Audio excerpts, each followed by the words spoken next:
Warships data.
Look for staff heavy.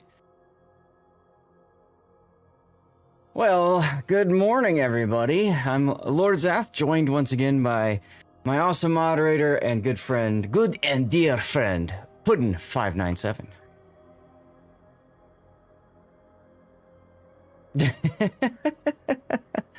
Okay, fair enough. We are bringing you guys today the part two of, or actually part 3 of King of the Sea regional qualifiers. We are going to start with the EU qualifiers, and then we will continue on to the NA qualifiers. Now, you all should be getting progress towards your special King of the Sea drop for today. And sure enough, I am getting progress myself. You have to watch for 1 hour and you get 250 community tokens. Yay! Tomorrow is a mystery drop where you can get a whole bunch of who knows what. Chances are you're getting KOTS tokens. And then next weekend are the... actually, it's not next weekend, it's the weekend after are the big drops. So look at today as a dress rehearsal. Make sure you're getting drops. Make sure it's working properly so that tomorrow, the weekend after, and the final weekend, you get the big stuff. You know what I'm saying? Big stuff. Yes, the camo, the special Columbo camo, which is really sexy. Couple of programming notes, y'all. This is a 5-minute delay. I mentioned this in chat, but and it's also pinned, but I'll repeat it just for y'all to know. 5-minute delay. So what that means is if there's a problem, please say something as soon as you notice it, and I will do my best to fix it. Most of the time, the problems are I have the wrong scene on. I have game instead of game reversed, so that's an easy fix. But seriously, dude, just let me know if there's any issues and stuff like that, and I'll do my best to fix it. As always, we'll do an after party afterwards, hang out, play the game live. I didn't get a chance to do that yesterday. I've got so many things I need to figure out, like what the hell to do with Liberty Harbor. I got this Bliska 52 I gotta buy. I don't know. I'm gonna figure it out.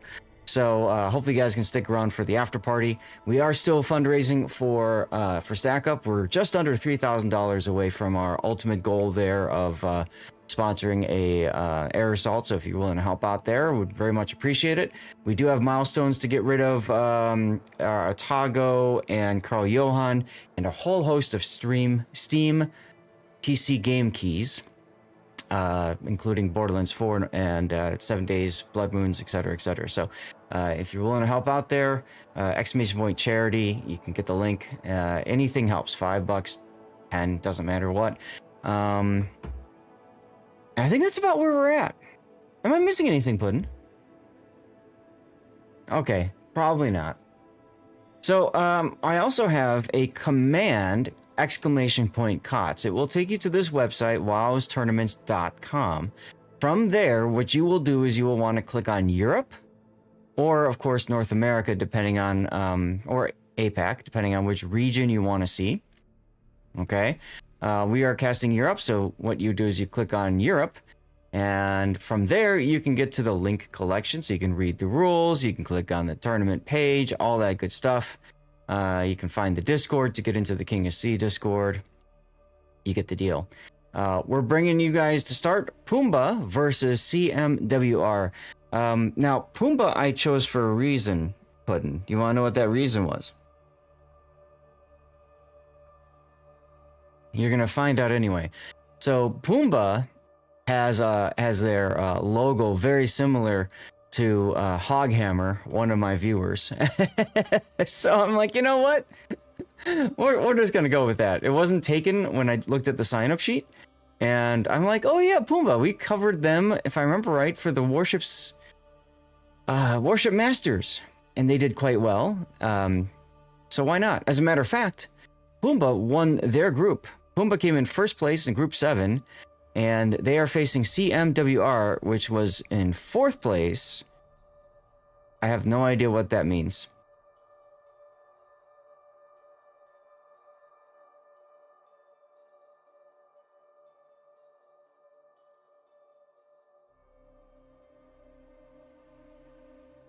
I mean, I could do that. Oh.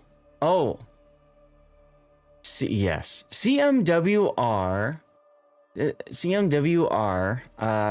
So I just looked up, I went into auto translate. It's a Polish name, and it translates into English to kiss me on the stern. Yeah. And then Pumbaa, of course, is Hakuna Matata. Did you ban somebody already? Oh, well, thank you.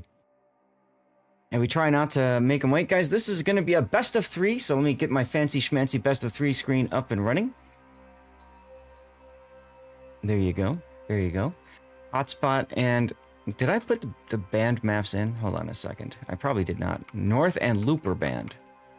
Okay, there's actually a reason to use these now. Okay, cool. I'll fix that. Bam. North and Looper band. And we do have ship bands as well. There are 4 of them, so try to keep up, everyone.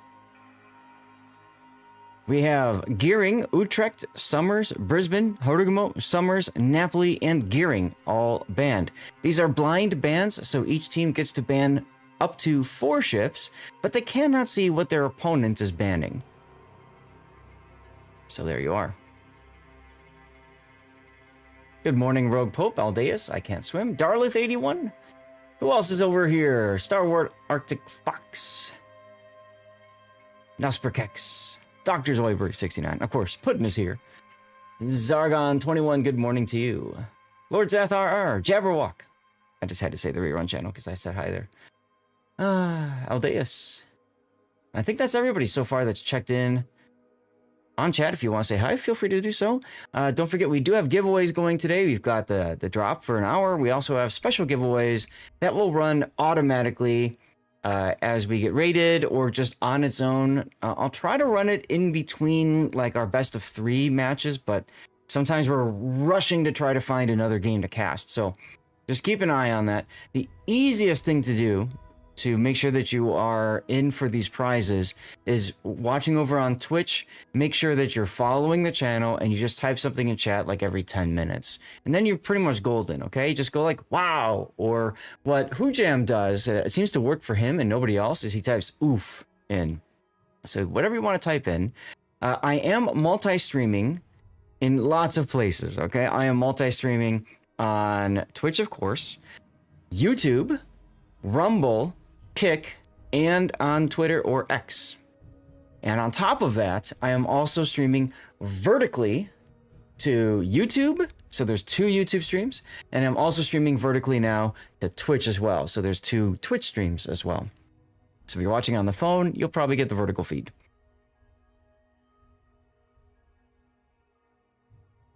That's right. That's right. Current upload. Where's my cursor? Here's my cursor. My current upload on network is 56 megabits up on OBS alone. 56 megabits up on OBS alone. Google Chrome is somehow finding a way to use 2.2 megabits up. But that's cool. That's Chrome for you. Yeah. Absolutely. Absolutely. So why did that go there? That should go here. Oh, I never built that scene. Okay, never mind. We'll just leave it there then. I had everything ready. Puddin can attest to this. I had everything ready Thursday night, right? Friday night, last night after my stream, I sat for a few more minutes and I'm like, well, let's just make sure everything works. That was a bad idea because I loaded up everything and guess what? It wasn't working. I had to rebuild like almost all of my vertical scenes, which made for a very pissed off Zath. Then on top of that, we had to, this morning, I went to push the go live button, and then I got an error that the wrong vertical scene was not available or something like that. I don't know. So in a panic, I exited OBS. I started it back up again, which completely borked a bunch of my vertical scenes again, and I figured out the problem. And here we are. Puddin, we got a game. I don't know. We got a game. And, oh, it seems like people can't hear you. Say something now. Oh. There we go. Bob, just in time. Probably good thing they can't hear me. Who's on the left? Who's on the right? Okay, here we go.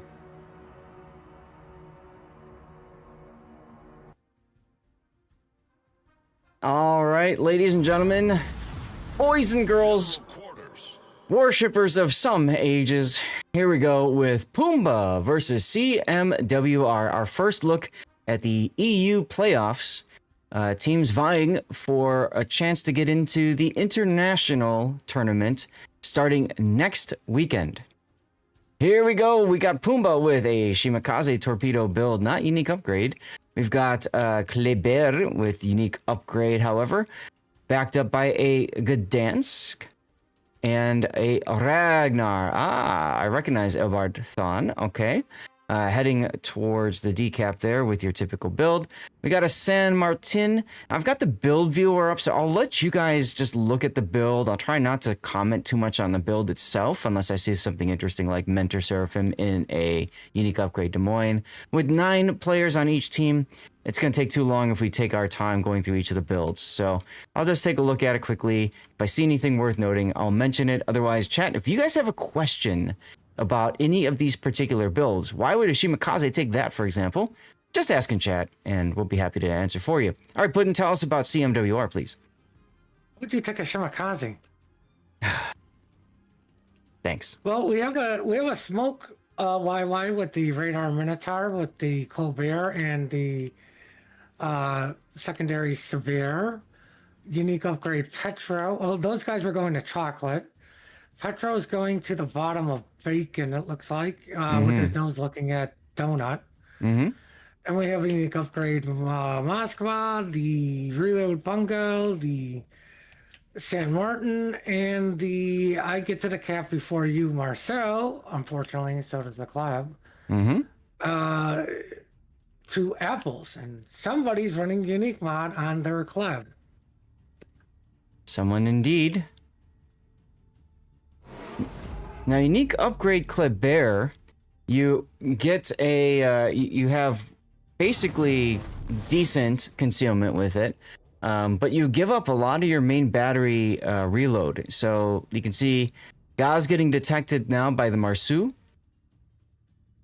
Well, no offense, that was stupid. You bring it because you outspot him, so why even risk taking the minimum damage you took? Right. He's at 6.2 kilometer detection versus the Marceau, which is at 7.0 kilometers. So the problem is when you're going full speed into something, it takes a while for you to like hit the brakes, turn around, and that sort of deal. And I would buy into that, but he's got RP off. And more importantly, you saw they have a Marceau. So where are they likely to send him? So radio location does allow you to know where the nearest enemy is. So yeah, you have a good guess that they're heading towards A as well. Now, chat's already commenting about the gearing bans. Gearing is banned because she's a very good smoke destroyer in KOTS. So by banning the gearing, you kind of ban a part of what we like to call the death snail. Well, Puma's Club got radar off of apples. Right. Give me a second here. I need to fix that spot there. Try to make it look a little bit more professional for you all. Speaking of which, I noticed that CMWR is dark up here, which means that the order of a scene is all borked, and I don't want to fix it. You're going to have to deal with it. I'll make a note to fix it off stream, if I remember. But don't let me forget to do that in 10 hours.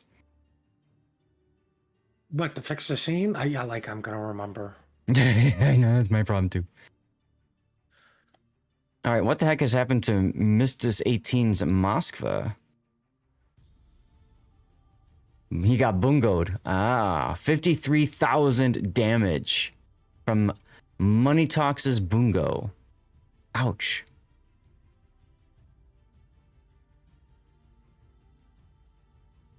Well, both teams trying to vie for the 8-cap as we see a push forming from CMWR all the way up the extreme edge of the map. Yu Yang followed by Minotaur followed by Colbert.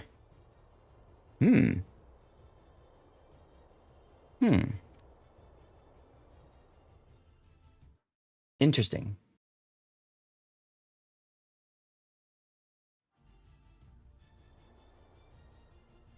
Well, CWR got the San Martin in a cheeky spot, but unfortunately, I don't think he's going to win the DPM versus a Des Moines. Oh, you're talking about over at the A-cap? Yeah, over at Apples. Yeah, I see Toxic Randy in that position there. It's a decent position to hold as a bow-in cruiser, but San Martin really isn't a bow-on cruiser. It's a stern-on cruiser that kites away.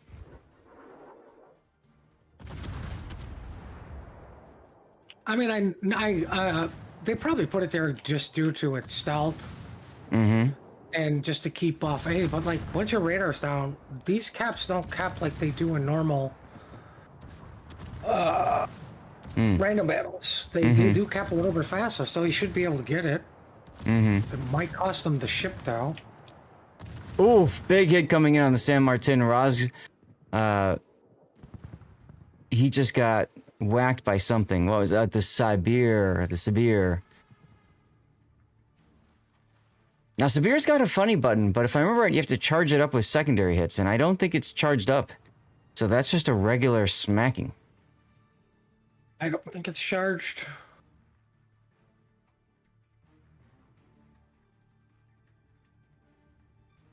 I mean, it looks like they're going to shove that thing in the bacon and be like, come at me, bro. What's Ragnar going to do? Angrily send shells that bounce off him? Right.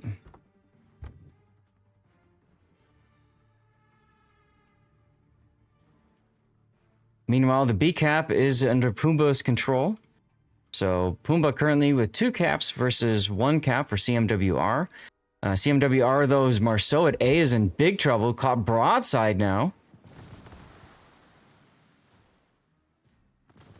And he's running Abanyu. No, he's not running Abanyu. I mean, he's running Honore. He doesn't get the buffed survivability expert. Gets the buffed adrenaline rush, which might come in handy now, considering how low hit points he is. But he's gonna dodge right into torpedoes. That is all skill, no luck. Absolutely all skill, no luck right there.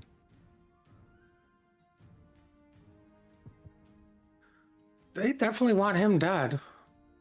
Yeah. Oh, look, Petro and Sabera are pushing into bacon, realizing that nobody's going to get apples. The big thing is, yeah, if you've got a stalled push, you have to find another place to push. And one of the things that I like about this is we've got CMWR making their way up towards the D side as well. So, like, altogether, good stuff is happening here. I don't like CWMR pushing the bungo up behind the San Martin. Why is that? Because all that Des Moines has to do is not get shot. it's reversed behind the island because the Petro's still going forward. And he should be fine against that. But I mean, they do have the Des Moines in a pickle. But you also have 2 ships that can eat torpedoes sent for the other guy. Mm-hmm. I mean, if I was Puma at this point, your Des Moines under smoke. You got to get them out. I mean, this is your best opportunity to extract him. I agree with you there. As Pumbaa Shimakaze, all the way on the other side, is in trouble. Oh, somebody just got whacked. I see the bar just drop. That's the Petropavlovsk. He must have gotten bungoed or something. Yeah, bungo smacked him. Sabir now going up into the Petro's face. He should be charging up his funny button. If you don't know anything about the Sabir, guys, it's basically a Kremlin with the funny button that tightens up its dispersion. However, it does give up, some armor plating in order for that to work? Something along those lines? It's the heel that you can turn on or off. Basically, what you do is you sail in, take all the fires. Once you get halfway, you hit your heel button and just forget about it. Yeah. And, oh yeah, by the way, you just make me stronger as long as my secondaries hit you. Yeah. Well, Petro goes down. Good on Puma for that. Yeah, he gets bungoed. Able to keep the Des Moines in the position they want. So, chat, this is a relatively small map, and keep in mind that when you've got a battleship like the Bungo, it is very difficult to angle to one Bungo, let alone 2. You'll note that Pumbaa's got 2 of them. And their positioning is set up so that they take advantage of any player that pushes on either side. I really like Pumbaa's battleship placement.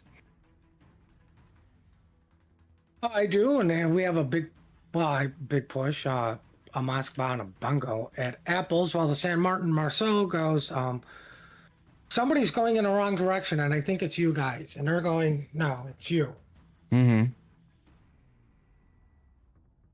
That's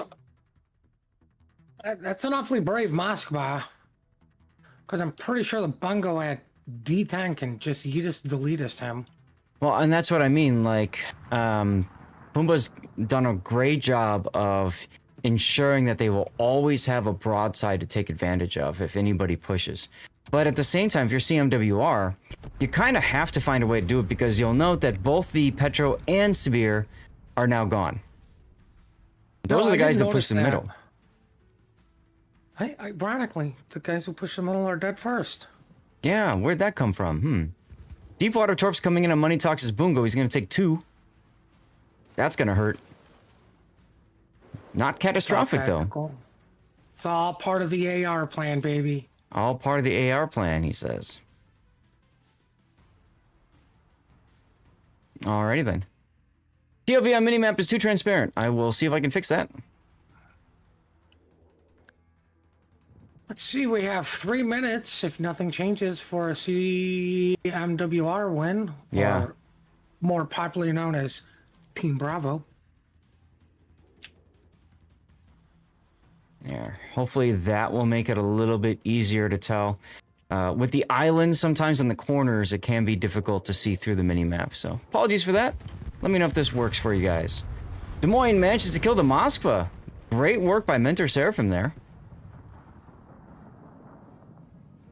Now, Mentor is a player I've seen in a lot of competitive tournaments for World of Warships. So that's a name that if I recognize, chat, that means that that's somebody to keep an eye on. They know what they're doing. And you can see he did just that when he just backed up and just wrecked the Moskva. Well, I mean, more importantly, is that the Petro? No, that's Des Moines Raiders keeping the Marceau from going into B because the Petro decided to stop wisely. To try to catch him going into it. Big white bar on the other side. Milord Z just gets smacked in this Minotaur also by a Bungo. This is like World of Bungos here. Or Bungo Smash, however you want to call it. And that was the Bungo from all the way over at ACAP. Wow, what a shot. I mean, I think it's worth pointing out that the tanky battleship died and the sniper battleships are still alive. Mm-hmm. Money Talks finishes the deal. Yeah, I think Pumbaa did overall just a better job of their battleship placement. And you can kind of see the result here. Well, that Marcel over at Bacon is living on a sliver of health. Mm-hmm.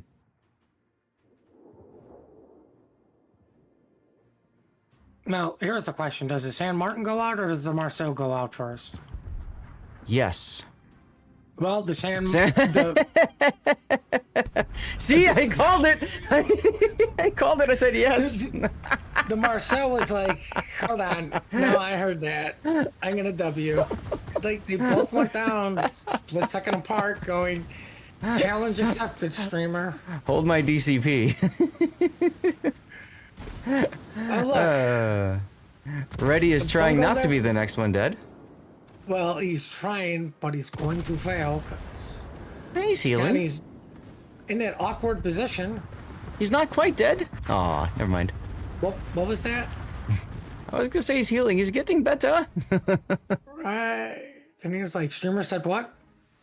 27 seconds to go. I don't think we're gonna get anybody else, so I'm gonna keep an... Oops, 6 seconds. All right, let's get ready for my death pick. Well, the bungo may die over at Donuts. And nope. See, that's why I'm over here. And I just realized I need to close this program. Goodbye, program. All right. Oh, got it. Just in time. All right, so let's see. Winner of the Photo Islands is Pumbaa. Our next map will be Hotspot. Oh, I forgot. I've got that fancy map intro video to play, too. Oh, well. This is Puddin', an official Wargaming blowout. Look at that. Yeah, I was just about to say that. Sorry, I took it away from you. No, that's fine. Well, Pumbaa winning the first game. You can see their logo over map 1, the Photo Islands. And I want to take a moment and say thank you to Bert Tunawad for donating $20 for Stack Up. Very much appreciate that, my friend. I heard that come through. Of course, with the 5-minute delay, that's a little bit difficult, but we are now at 6676. And let's see, where do we have our... Okay, perfect. Yeah, so we're 99. We're $99 away from our next giveaway, which will be AKXOLOTL. It's a Steam key. So that should be fun. I like Steam keys. Yeah. Oh, I forgot to post here. Okay, there we go. I found a Discord I forgot to post in. Found a Discord? You ignored? I found a Discord I ignored. Yeah, that's right. So, chat, with the 5-minute delay and everything, I'm going to do my best, of course, to manage commercial breaks for you guys. So that means I'm going to run one right now since we're in between things. Please, please tell me if it happens during the game. I'm going to try to keep an eye on this. I think I have the timing set right, but it's the first time, and you know how it is with first time. So there you go. No, please explain more. Dual Bungo seems to be a popular battleship lineup today. Well, especially on the smaller maps. I was going to say, you can clearly see Bungo just wins. Is it just won the last game? Mm-hmm. I mean, 3 Bungo and 1 Severe last game, right? So, yeah. I don't know. But do you think Severe is good and competitive? No. Of course, saying that, somebody's going to just go out there and prove my ass wrong. Hey, streamer, you're wrong. Actually, I think the problem is you need to get in a secondary range to make it happen. So that forces you to build that kind of secondaries like we saw the Sibirs build, which means you get rid of the tankiness, which is what the Kremlin is best known for. You know what the funny thing is? Like, because they made me play Sibir in clan battles because I had this stupid thing. Yeah. I want full secondaries, and I'm like, man, this thing just... No offense, it just sucks. Yeah. Wow, I get my... I get like 2-3 funny buttons, and it I'm like 5 kilometers from something. Do I really need it that close to punch somebody in the face? No. You know, it clearly does help, but it's like being alive helps way more. So I kind of gave up on the manual secondaries, and I That's went a the little bit more. thing. I went a little bit more survivability. I did have, you know, some range on my secondaries, but I'm like, I'm getting in close anyways. You know, these things, ironically, everybody forgets potential damage also charges that thing, because I had a golden loo drop all 3 on me and instantly charge my funny button. Right? I'm like, I'm not even in secondary range. Awesome. So secondaries do charge it faster, and you have to be lucky to have golden loo just drop you. But surviving is way more important. Oh, of course. Absolutely. You can't kill anything if you're dead, as I learned. Wow, that sounds yeah. Awe-inspiring. Awe-inspiring. Indeedy. So again, chat, teams have a maximum of 10 minutes between games. So our awesome referee, Hebby, has also already posted forfeit timer at 22 mark. So at the 22 mark, we have the forfeit. That's 10 minutes on. And if that happens, whichever team's not ready forfeits the next round. So Pumbaa's already. And what that means is CMWR will probably be ready up within a moment or two, and we'll go. We won't have a full 10-minute break in between. That's why I like to run the commercial breaks at the beginning, just to be safe. Also, big thanks to QBI for the followage, as well as Cyberdane71, Demon Donskoy, that's a great name. Banana, I apologize, I missed your resub 21 minutes ago. Thank you for the resub, my friend. Good to see you again, as always. Dernosperkex, congratulations on your 3-stream streak. Electric670, congratulations on your 240th stream streak. Ted785, thank you for your 7-stream streak. And Bowman's, playing with the lights, turning them yellow behind me. You might not be able to see it so well because it's quite light in here. Let me turn off the lights and everything so you can see. The lights are indeed yellow, my friend. You can play with the lights if you want using channel point redemptions. Just keep in mind that you're only going to see them when we're out of the game. So you kind of have to guess when that is. And Puddin', I did your job for you. I let them know we're ready to go. I already did it once. I'm done for today. Okay.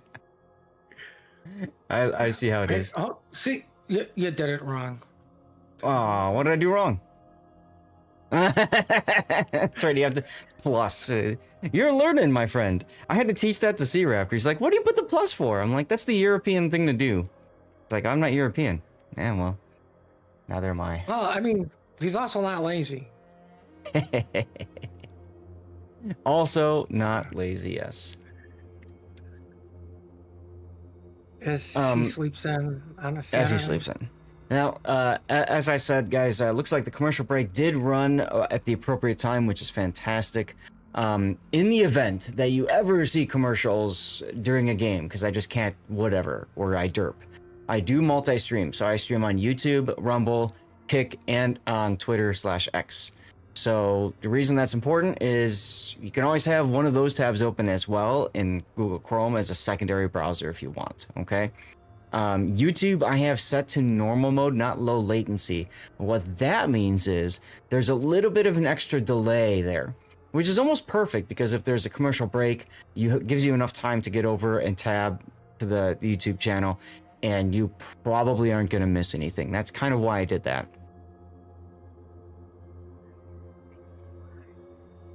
All right, looks like they're checking in on replays being uploaded.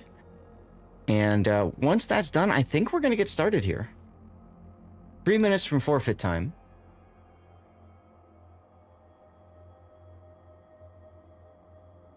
And if they're gonna take all 3 minutes, Yeah, hey, if they take all three, they take all three. I don't care. works for me. I mean, yeah, we're here to do the thing, you know, the thing. I wonder if they have do they have a spot for Game 3 requests? Let's see. Website notification, playoffs EU. I guess we just go to the playoffs. I don't know. Duran's good point. Make sure that you're active in chat always, guys. Every 10 minutes, just type something in chat. Make sure you're following the channel as well so you can get in for our giveaways and stuff and things. Stuff and things are good. Stuff and things are good. Absolutely. CMWR readying up. Pumbaa readying up.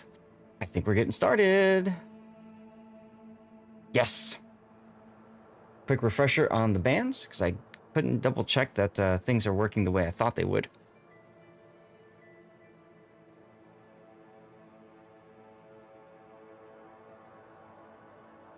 And, oh, right, of course, intro video, here.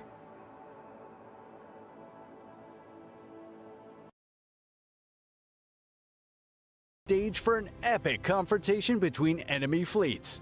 These scenic islands will reverberate with the clashing of steel and the roar of naval artillery that can only be matched by the volcano that looms over the area. This is Hotspot. Hotspot is a 48 by 48 kilometer domination style map with 4 cap points running from west to east. The A and B cap are on the left, C is in the center, and D is on the right. In this setting, the spawn points for the teams have been moved from a central position to a position located on the 7-8 line. Cap A and B on the left will provide a challenge for even the most skilled of teams. While an island provides for an easy ability to take one's home cap, the small amount of water that separates the caps enables the smallest misstep to be massively exploited. Teams that lose a ship out here will quickly find themselves fighting for only half the map. In the center, Cap C provides a variety of ways in and out for ships and can draw in a destroyer player like bees to honey. However, the 4 islands surrounding the cap provide a multitude of ways for a radar cruiser to ambush an unsuspecting DD. Cap D on the right provides a new and unique experience for teams. Moved from within the islands to the west, the D cap now has no island cover. Teams will have to execute any plays for the cap with an extreme amount of caution, as once lost, the cap will be a significant challenge to retake. 18 ships, 2 teams, 1 victor. It's time to play Hotspot.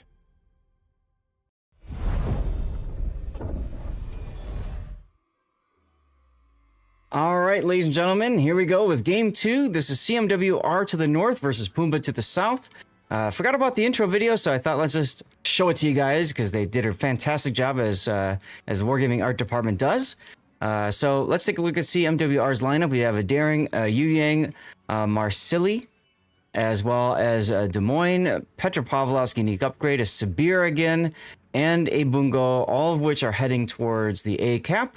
On the other side, we have a San Martin and Yu Yang working their way towards the D cap in the backfield. Puddin', tell us about Pumbaa.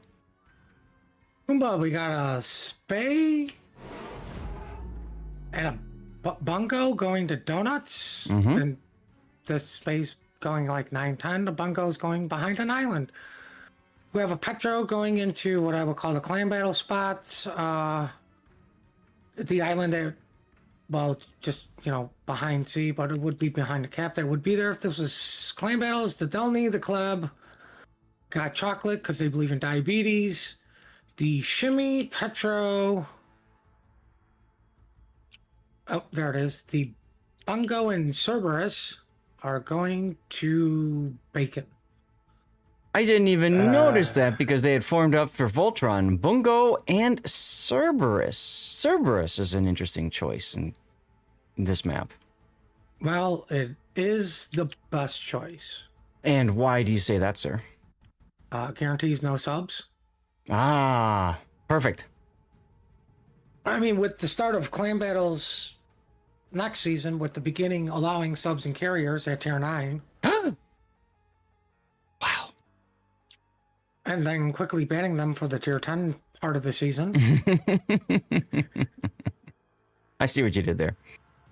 Ooh, We might have contact at the sea cap as Daring spots Delny. That's not maybe. No, we have contact. Unfortunately, it's one-sided.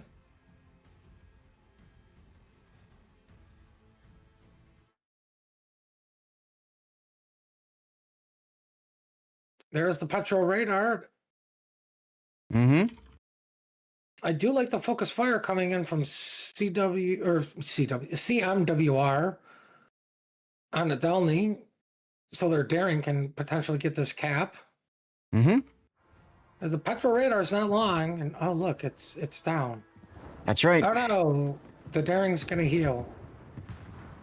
Yeah, Elbard opening up with his guns. Just saying, well, I'm going to see what I can get. I kind of know where. I was gonna say, like you were saying, you know where he's at. Take chance. Mm-hmm. Yep, and I mean, Des Moines has relatively floaty shells at max range, so Elbard probably feels like he can get away with messing around a little bit. If he gets a few more bits of chip damage on the Daring, that helps overall. He's got to heal as well. Uncle Shell's coming in on Des Moines above apples. Ew. He wildly misses. Mm-hmm.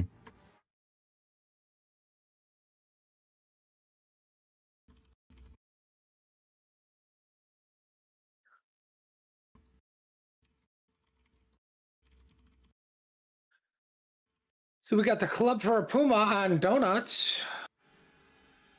We got the Spey versus San Martin debate going on.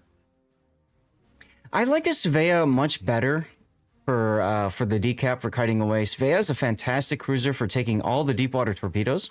I only took one because of desync.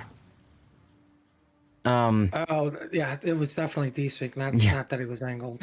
It looked like he was gonna take two, and I'm thinking, all right, that's gonna be it. But the big thing is, you know, Svea's got the ability to smoke and radar. It's also got pretty fast torpedoes that can luck chuck both ways.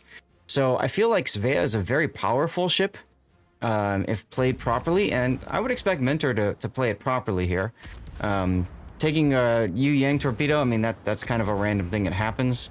With high tier competitive play, most of the times, the beginning torpedo salvos, like what we saw Mentor take, was just a guesstimate. I'm going to torp down this way in case there's a cruiser hanging out over there. That being said, CMWR does come away with the decap. I'm kind of surprised to see Pumbaa giving it up like that.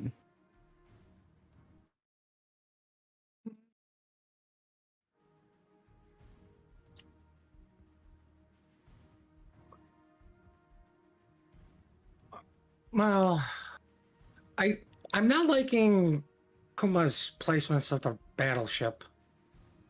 Yeah, you know, we commented last game about how good it was that they had Bungo on each end of the map, but now they're kind of one in the middle and then one on the push side.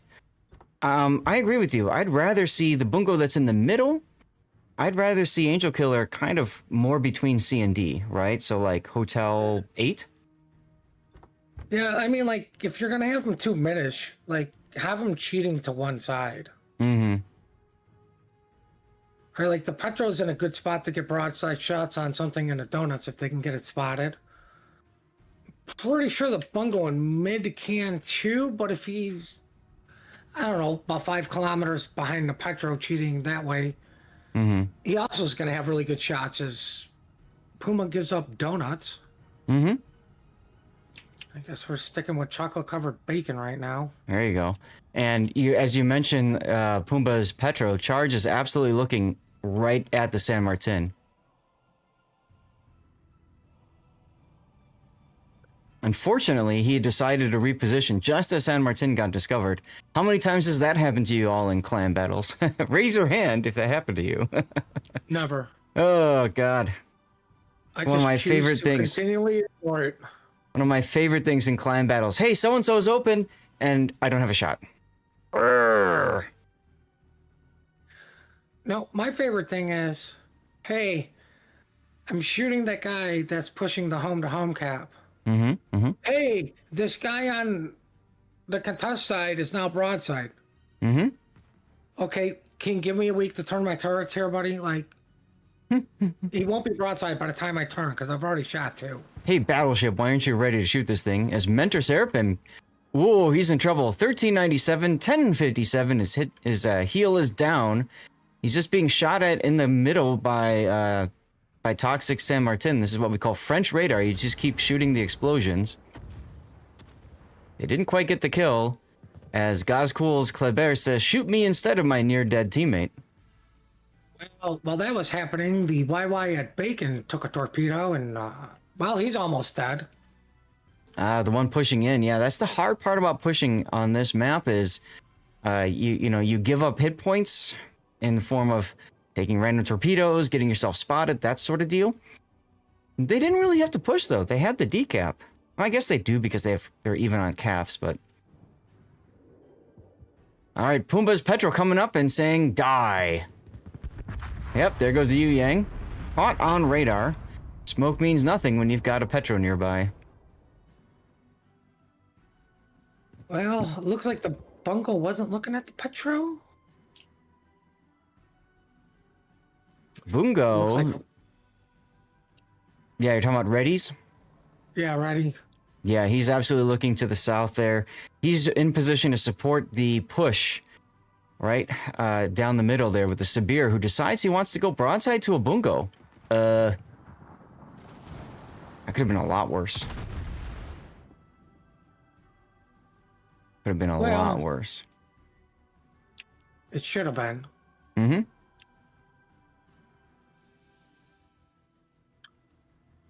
Well, the YY should be able to dodge these torps coming out the Des Moines over at Bacon.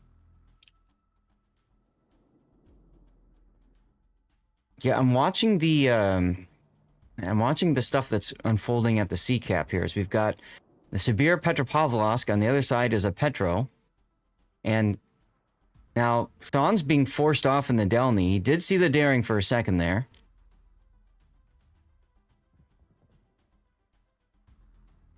Well, Toxic for CMWR is probably going to go down because he's fighting 3 ships.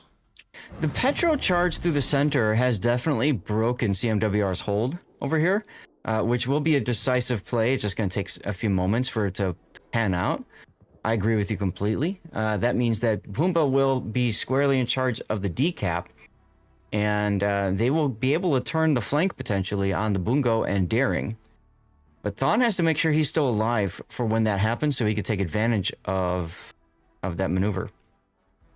Right now, they need to get the decap because they are not taking any points, even though they are lead as we speak with points. Mm-hmm. But I'm sure that's going to change with the San Martin going down.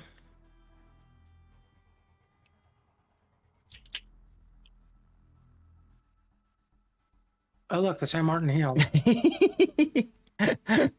So San Martin, yes. Bear got white barred. Who did? The Sabir on chocolate got white barred by the Bungo, probably. but Yeah. he's got his 4.5 week heal going right now. So, for those of you guys who don't know the San Martin, it's got a funny button as well. You charge it up with main battery hits, all right? And then once you get that funny button charged, you can heal and then use the funny button and your heal becomes available again. And then you can heal again. And these are super heals. So, I mean, you can see how much the San Martin here can heal Randy. The problem is right now, I don't think he's charged up his funny button.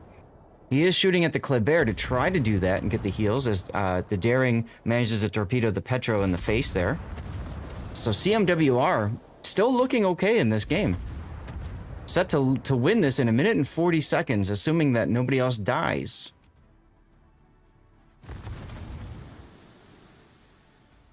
Nice attempt by Randy, Toxic Randy there to try to dodge incoming fire from the Petro, as well as get some chip damage in on the Kleber. Maybe recharge his funny button.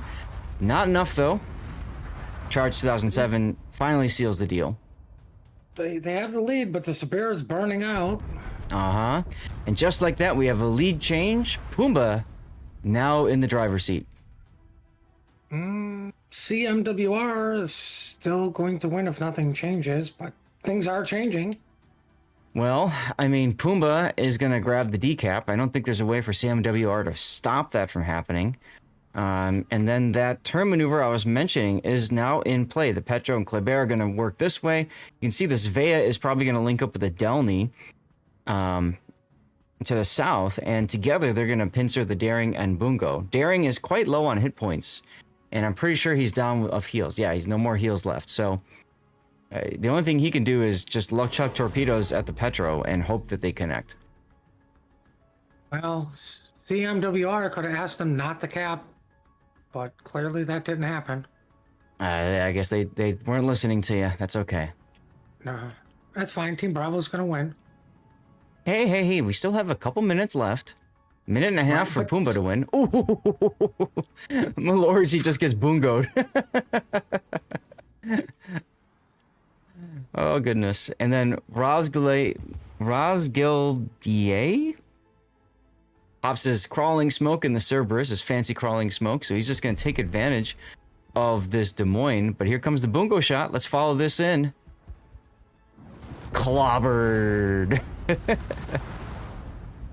You just got bungoed, sir. Chat, if you guys see awesome epic moments, don't forget to clip those. That might be a good one to clip. The power of the bungo. Well, it looks like the Delny is getting chocolate again as they're surrounding the Daring and Bungo. Daring popped a smoke. Now, he's on the other side of the island. He might be able to survive if there's a radar. Well, he'll survive because the game's over. He'll survive because the game's over, and this is going to be a 2-0 sweep. So give me a second.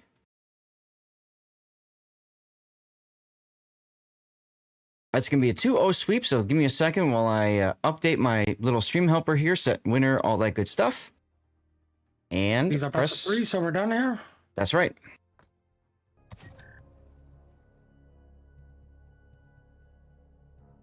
So there's our winner.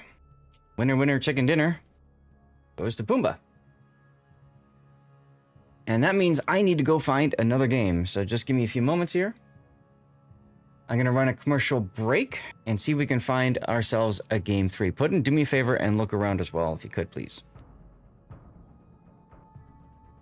Let me refresh this and see if there's any that are tied up right now, 1-1. No. Yes, NWDE. Look for NWDE. I found it. NWD. Is that moving? They're already in. GPM IRN game 3. That was 4 minutes ago. They might have already finished. Oh, Let's see. Just search for staff, because then you see all of them there. Nope, it's still open.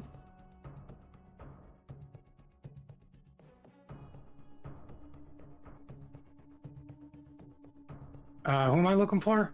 Just staff and then GPM. GPM. Okay, I need to build this on the fly, y'all, so give me a few moments to do that. Matches IRN. And this is right here. So we have GPM on the left, IRN. IRN1 game 1. IRN1 game 1. Perfect, thank you. That's Team Bravo, Team Alpha. No, okay, so then they go like that. Go to the voting. Banned maps are my map, the Fado Islands, followed by North. So you all can see what I'm doing as I do this behind the scenes and punch in my fancy schmancy stream helper program. Maps are Land of Fire 1, Hotspot 2, Loop number 3. Hit apply for that so you guys can at least get some updates on scores. And then banned ships are Ragnar, followed by Gdansk, followed by Petropavlovsk, followed by Moskva for GPM. Okay, and then IRN is Libertad, followed by Petropavlovsk. I wonder, why could they be banning Petropavlovsk? But Napoli, I don't know. And then finally Kleber. Hit apply. Okay, so let's go to the best of 3 screen.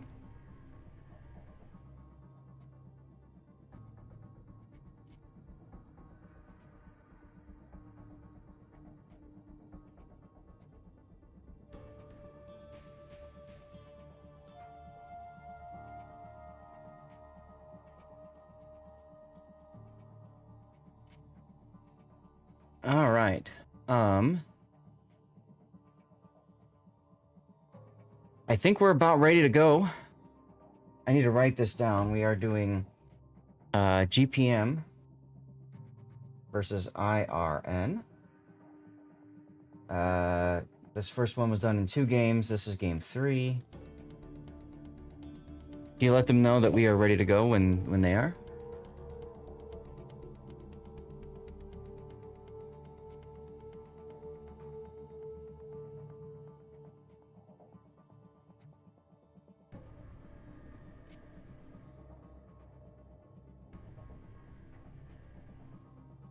Okay, let's do the map intro.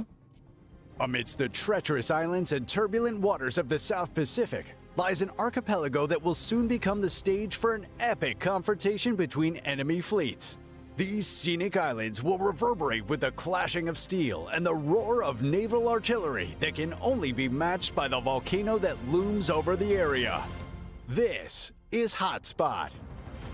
Hotspot is a 48 by 48 kilometer domination style map with 4 cap points running from west to east. The A and B cap are on the left, C is in the center, and D is on the right. In this setting, the spawn points for the teams have been moved from a central position to a position located on the 7-8 line. Cap A and B on the left will provide a challenge for even the most skilled of teams. While an island provides for an easy ability to take one's home cap, the small amount of water that separates the caps enables the smallest misstep to be massively exploited. All right, apologies, y'all. I had the wrong map programmed in. I thought it was game 2. This is actually game 3. Oops. Anyway, here we go with GPM versus IRN. This is going to be game 3. Pivotal because this is only a single elimination playoffs. So whoever is done with this is out of the tournament. They can go back to bed, or go have some, go to the bar and pick up the ladies before the real winners show up. Well, isn't it dinner time over there? Yeah, that's why I said go to the bar, pick up the ladies before the real winners. So GPM's got themselves a Grozvoy unique upgrade, Kassard, Des Moines unique upgrade, Castilla, Svea, San Martin, Stalingrad reload, Montana, and finally a Ohio. Puddin', tell us about Team IRN to the south. South, we have a San Martin. So far, just a San Martin going to Bacon. We have the Z42 going to Chocolate-esque. Mm-hmm. We have one bungo behind him. Looks like the PVO is also going with the San Martin to Bacon. And everyone else is the Colombo Des Moines. Let's see, unique Des Moines, unique Gehring, Stolly, and I Get There Fast are going to Donut. Looks like the Stolly's gonna be behind C, but with guns being able to shoot at Donut. Anybody transitioning?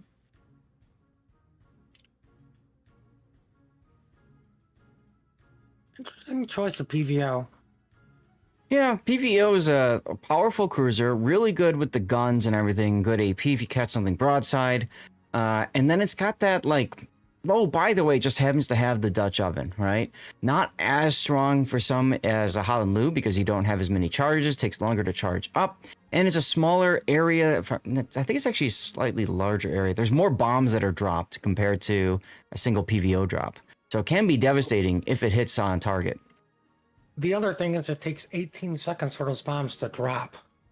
Yeah, so you have more time to dodge too.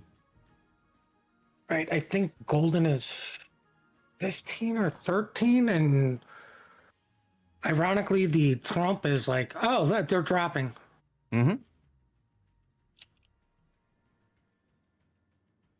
Yeah, and that's the big difference. Houdonlu is more based around the Dutch airstrike, and then Prince van Oranje is more like, I'm a cruiser first. With all our complaining about Dutch ovens, the Z-42 was going to try to get C, but got raided out by the Spey.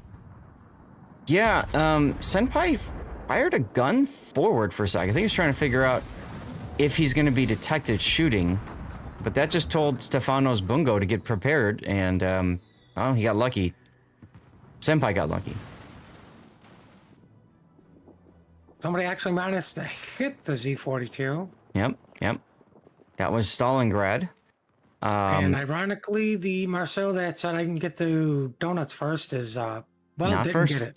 Didn't get it. Worth noting that PVO, we were just talking about the Prince van Oranje, the drop came in and he missed. Nice big long drop and completely missed. Close. I'm shocked. No cigar. Well, see, the Marceau got beaten back a bit there. Castilla, Grozovoy, and Des Moines all working him down. Bunch of jerks in their teamwork. That's right. Now, Grozovoy detected. Marceau trying to take advantage of this. Got a fire going, so Reloader gets detected for a sec because when you're on fire, your concealment blooms out longer, a larger area. That's going to force Reloader to slow down. He's going to get radared right now. And if he instinctively W's forward, he'll W into 2 or 3 torpedoes. Let's see what happens here. He sees it now. Anything, I'll eat one. No. Oh, he did. Yay, desync. I didn't see any desync. I saw a torpedo hit the green team. Well, Reloader's in trouble, though, because he's used his heel. He's obviously on Des Moines radar. That's a smoke train there. Gray Ghost, another name that we've seen before, using smoke to hide up his Des Moines friend. Remember, the last match, we didn't see any gearings because it was banned. Grozovoy did lose his engine, forced to repair that, so if somebody can get the lucky blind fire. That fire will be sticky.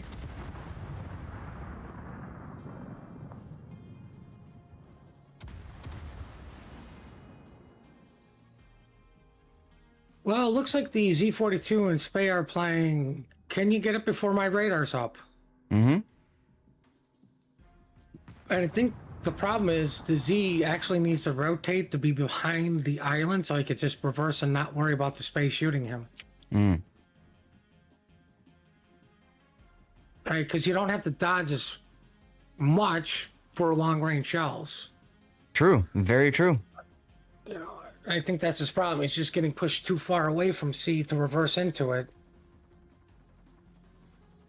Now, meanwhile, IRN is going to slowly make their way north over on the western side of the map. They're slowly pushing the home cap. Obviously, San Martin is there ready to receive that push, as is the Montana, Sumimasen, WTF. Commonly known as the boring side of the map. Well, again, you've lost one side, right? IRN is trying to push their way through D. They can't. They don't have the cap. So it's time for them to make a play elsewhere while they continue to try to vie for this cap. And that doesn't mean everybody's sitting still, but what it does mean is that they're hoping for somebody to make a mistake someplace. Like they've failed to get C, which has given GMP plenty of time to rotate at least one destroyer over. That's right. I would have rotated maybe the... What is that one? The Grozovoy over. Just do it at hit points. Well, but like you have decap and you just need to control it. Yeah, if you got decap and you've got a Des Moines in the area to radar the cap, like if I put the radar bubble up, you can see his circle covers the entirety of decap. So I agree with you. There's really no reason for this Grozovoy to sit here anymore. So yeah, why not rotate him? And you know where I'd put him? I'd put him probably over here on the minimap, which for you putting is going to be Foxtrot 7. You agree with that?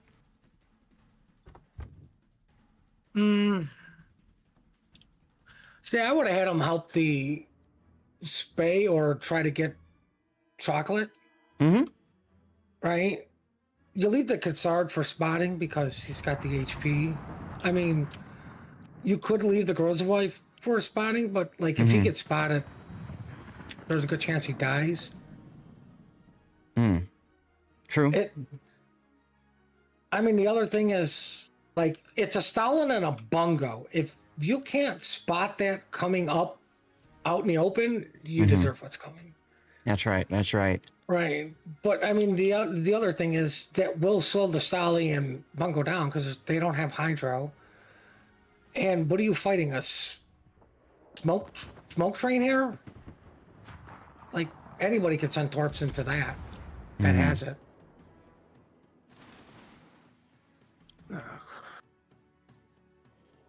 Well, Stalingrad might take some torpedoes here. He tried to push up a little bit to get some shots on the Svea.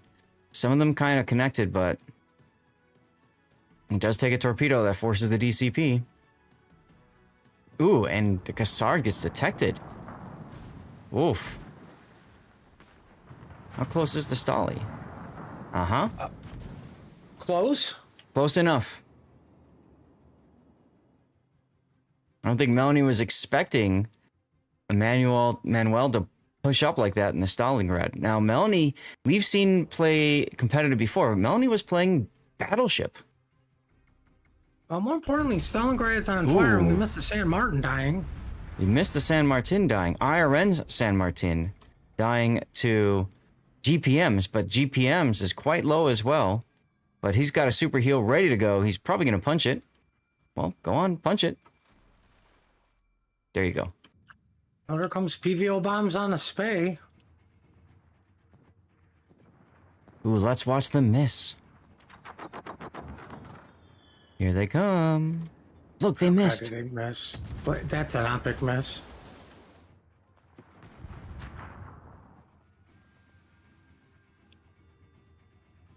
Now, chat, if you haven't noticed, in chat right now, we do have a giveaway in progress. A reminder, if you're active every 10 minutes, that just gets you in. It's easy. Make sure you follow, make sure you're active in chat.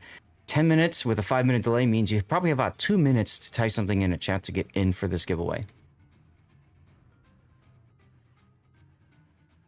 Well, it looks like they're going to shove in the Z42 into apples. They desperately need it because we have 5 minutes if nothing changes. Yep.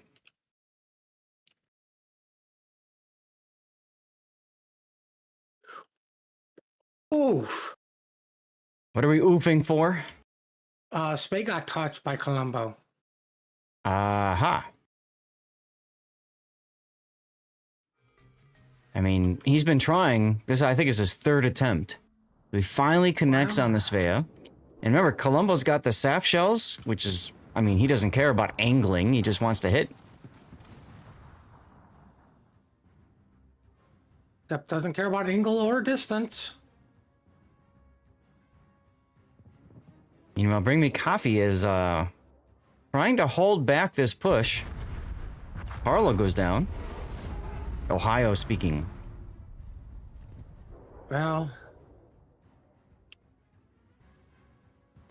I think Bravo's gotta crawl their way in. Like, there's a low Marceau out there they need, or Spay they need to get. Venom. Oh, look, San Martin's at full health. Venom in the Prince Vanarani, though, showing a bit of a broadside to the San Martin.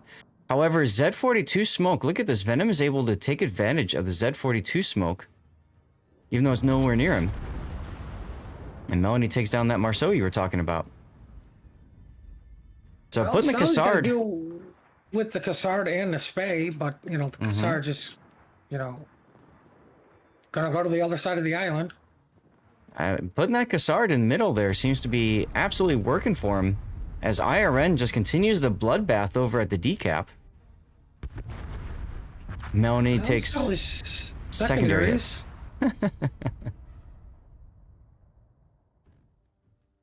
And Caffey, once again, quite low. I don't think he got his funny button charged up, though. He hasn't used it. 110 seconds until he can use his next heal. I don't know if I would be hiding away so slowly here at this point. I mean, you know you want to keep it, But at the same time, you're winning. Just full W away. It's okay. You've done your job. Well, we got a Montana versus Bungo PVO and a Z42 Torps. Yeah, no problem. He's got this. Z42 caught out by San Martin radar. And that's what the San Martin was hoping for, was that the 42 would spot him. He could pop his tripwire radar, and he could at very least charge up his funny button with that. Let's see if he can get it charged. I don't think so. No, not against the 42. Nope. He doesn't get the trade, and he goes down. Huge, in my opinion, mistake on the side of GPM.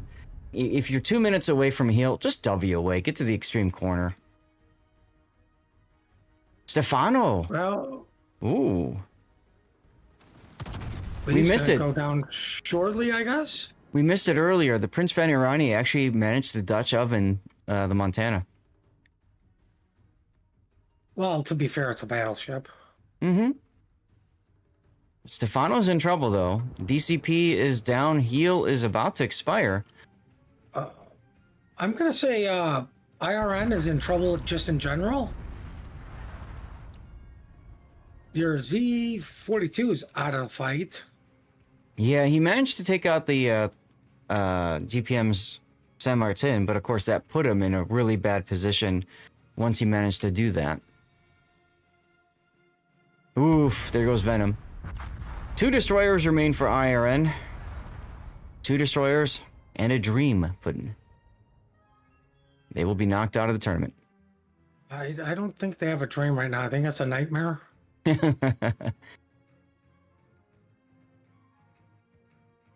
That nightmare Oh, look, is going to somebody be... is finally Captain C. It only took us 15 minutes to get here, guys. Yep, But we so got here. with all due respect to IRN, I'm going to call it and program in my stream helper so that we can get that done and move into the next one as quickly as possible. Oh, we got torpedoes going in on the Des Moines. Ooh. Something to watch. Oh, he's turning right in front of them. He's turning right in front of them. No brain, but smoke train takes 2. Oh, no wonder he didn't pop his Hydro. It was on cooldown. Well, he can pop it now in 1 second. Go on, pop it. Grey Ghost knows it's over, opens up. Appreciated this. left. Good sportsmanship. Let's go. Let's go. Get me my death pick, baby. Ooh, Z42 detected 2 on radar. Both destroyers are going to die in moments. There we go. And that will be the end. I hate getting the radar bubble in, so let's go like that. There we go. That's fun.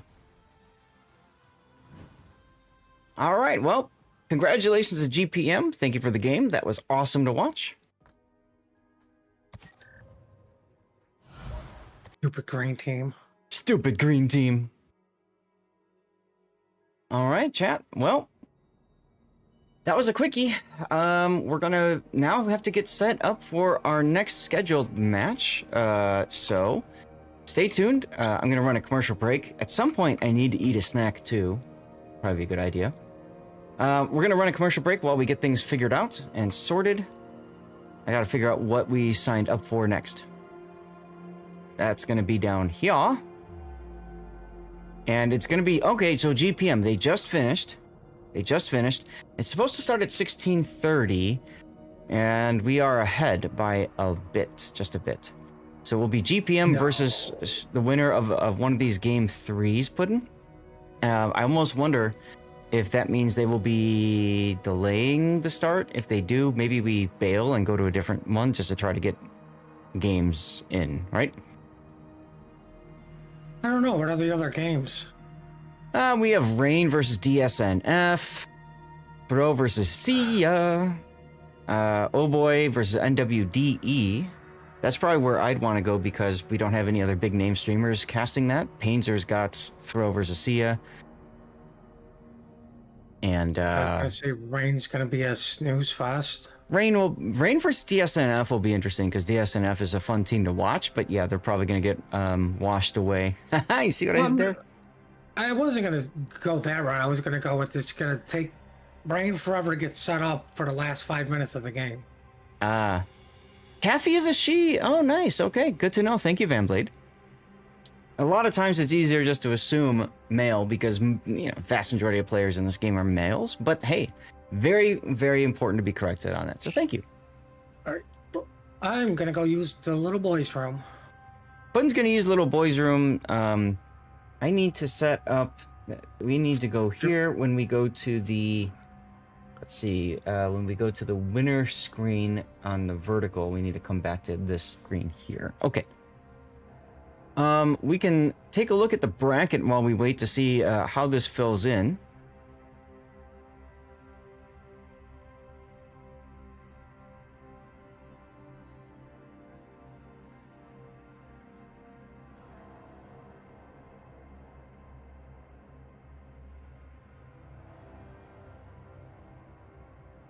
What mod can show radar on the minimap? I'm using the Titaro mod Twitch Embassy. You can see that there with my mods list. How are things looking on the other streams?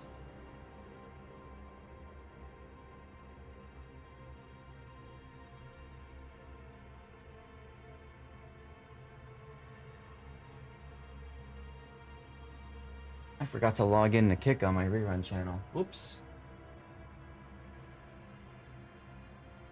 So many things to do. So little time to do them.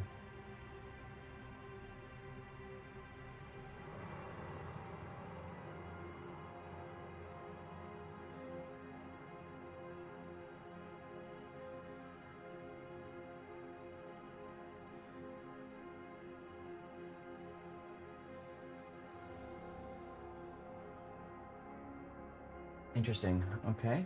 All right. All right. Finding it interesting. So, this actually, I think, might be the first time I've streamed a tournament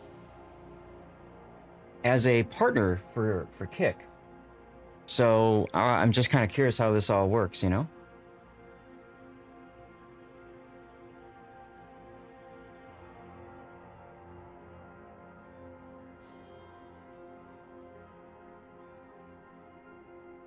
And it looks like captions have been enabled properly on the YouTube feed, so that's good to see. What's the big prize? A perma camo I'd never use. Yeah, probably. You get a perma camo for the Colombo. That will be on, I believe that's on the last day of International. So 2 weeks from tomorrow. So you can see Rain 2-0'd SFSO. Sink fast, sink often. DSNF 2-0'd Arona. Ortis taking down A7 2-0. That's interesting to see. E-Rare taking down Reach 2-0. A lot of 2-0s at the beginning here. TWA, sorry Fox. V888 2-0ing Enzio. Moyai 2-0ing BPZZ.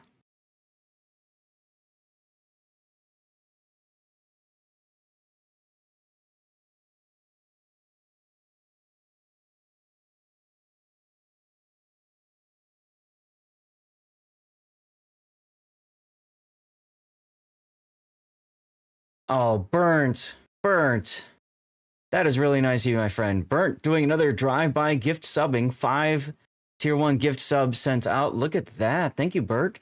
Rocco79. Lieutenant Cheesy Potato. That's a great name. Naughty, I know you. Vanato21 and Angelab55 just got some gift subs from Burnt Tuna Wad. Make sure you all say thanks to Burnt for supporting the channel. Very much appreciate you for doing that.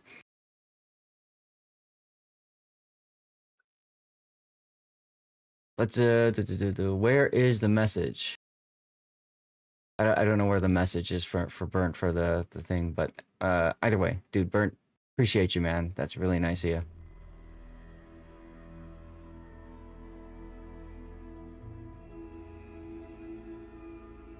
Yeah, that's weird then. It didn't pick up on that.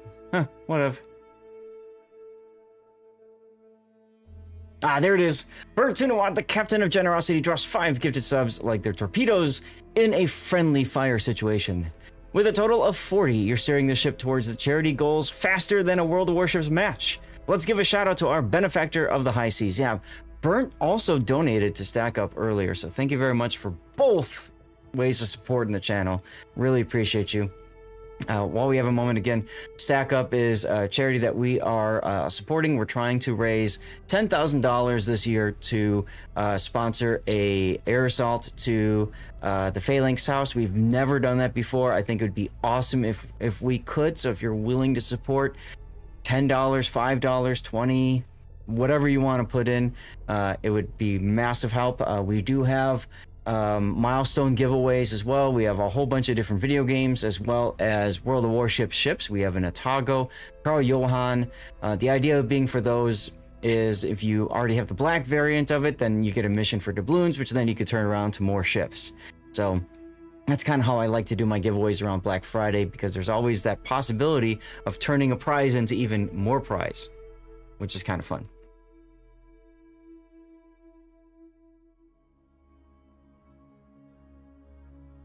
We have 25 minutes until our next scheduled game, y'all. 25 minutes.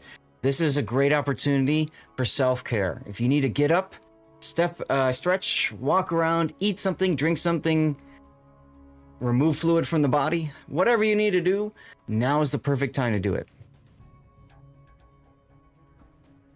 Now is the perfect time to do it.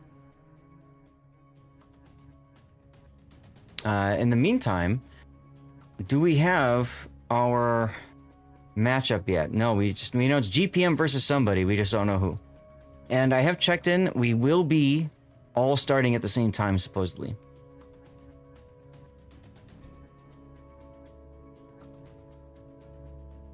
I'm going to keep a close eye on this, though, because currently there's only one match that's not decided. And of course, that's the one that we are signed up for.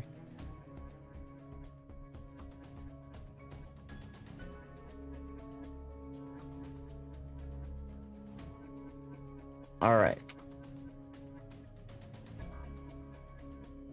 I don't know if Puddin is back yet from taking his break. Yeah. Oh, welcome. Did you hear what I was saying about GPM right now? What?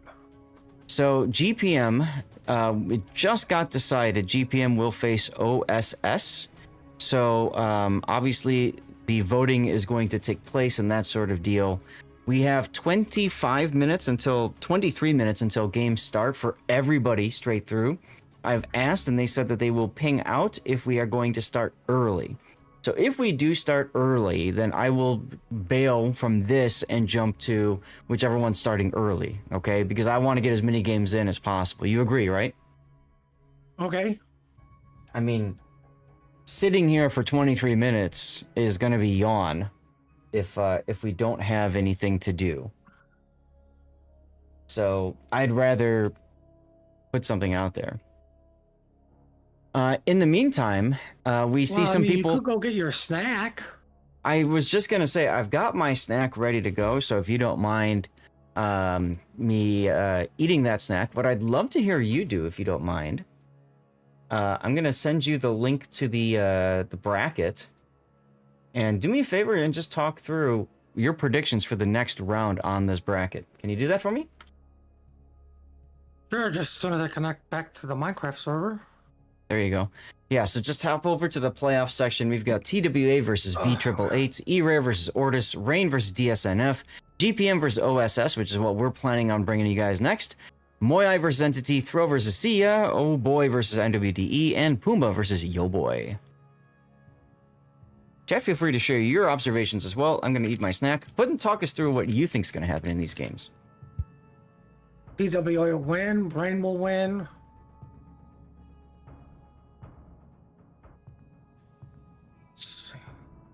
I don't know much about the other teams, to be honest with you. Old Boy should win. Right? Throw should also win. Like, pretty sure those are the top 4 guys. I like what I saw from Pumbaa, so I'll put some chips in on them. let's see. Was it GWP? I don't know. We just saw them. They look good.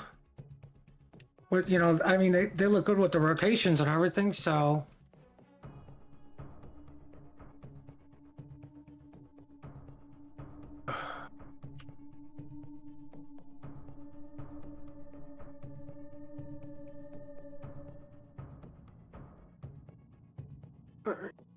Where is this link?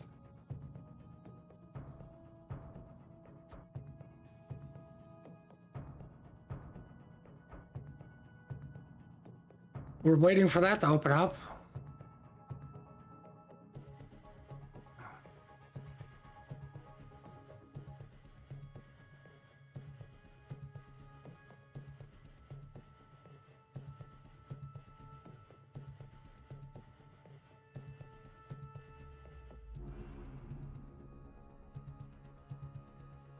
Ah. Yeah, TWA should win. I'm going to go with Ortis versus E-Rare. Even though I believe these are a little bit evenly matched teams. Rain is just going to win. Oh, GPM.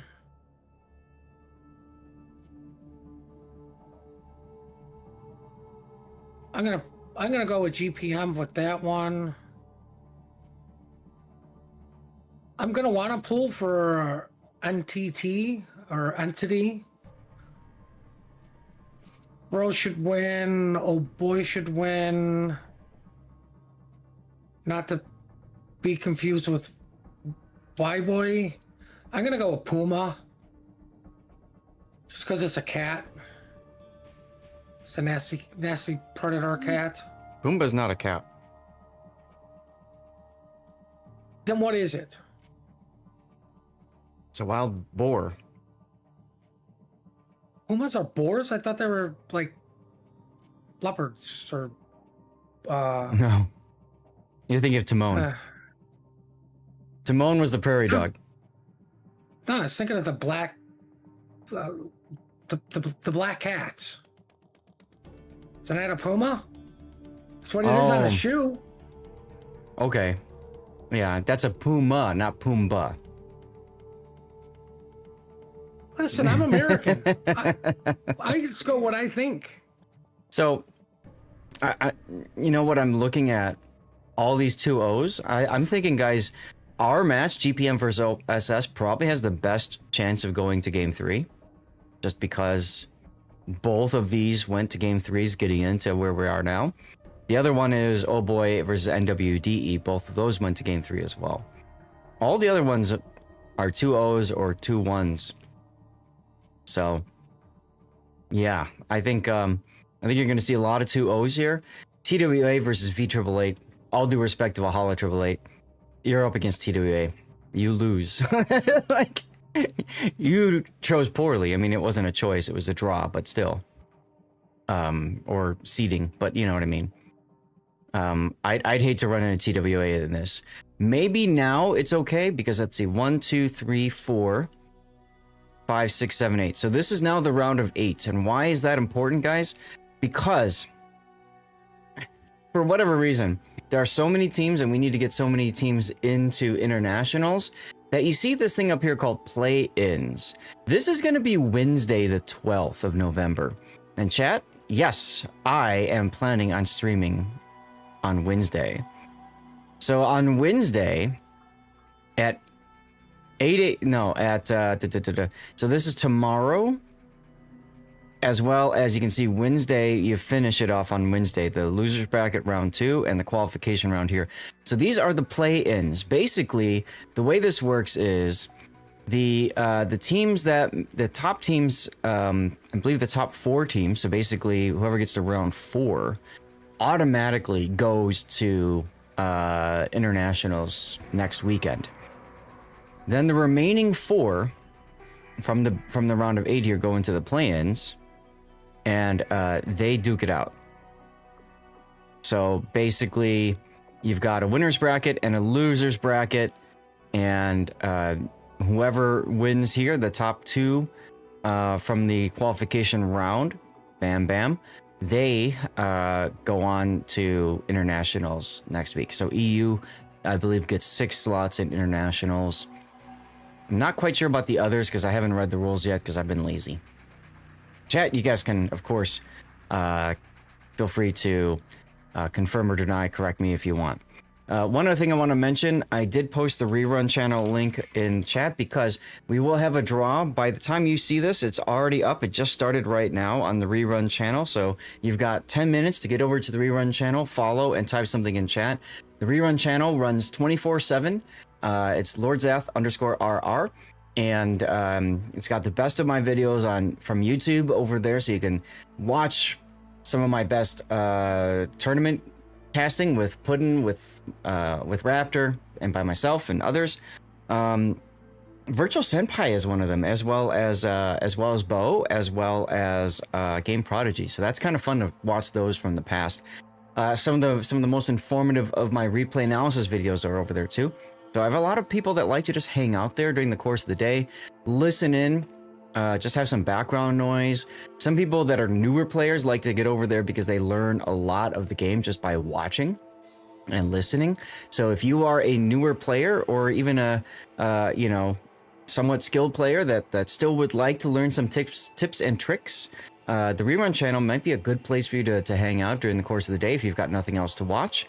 And of course, it does support me if you have that tab open, volume at least at 1% or whatever. You can always mute the tab if you need to. But you also are supporting me through ad revenue and stuff. So if you're willing to help out, very much appreciate if you'd open up the rerun channel, toss a lurk over there when you don't have anybody else to watch. Assuming you aren't paying for bandwidth or something like that, please don't spend extra money just to support me that way. But we do have words on stream playing, so you can also play a little mini game, and then you can also play with the lights. So big thanks to those who head over there, follow, and type something in chat. And hey, why not get more free stuff, right, Puddin?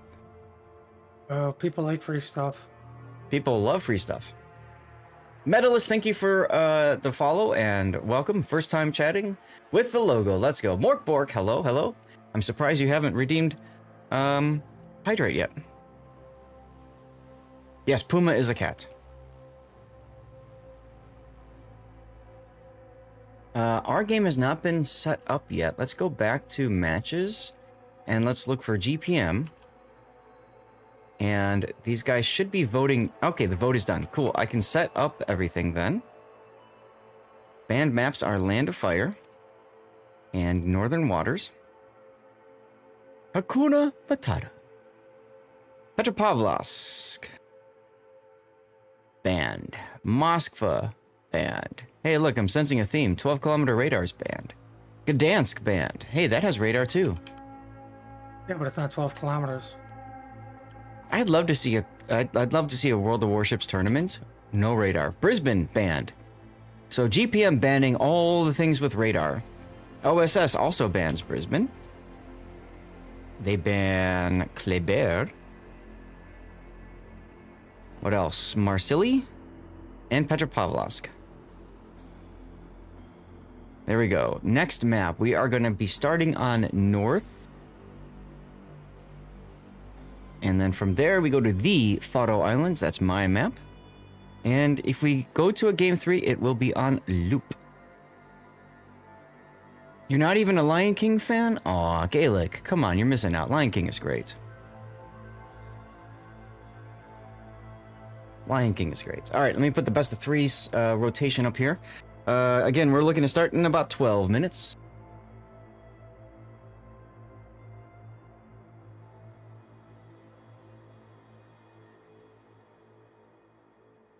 The only game that's not up right now is the game we're supposed to be casting, Puddin. Typical. Uh-huh.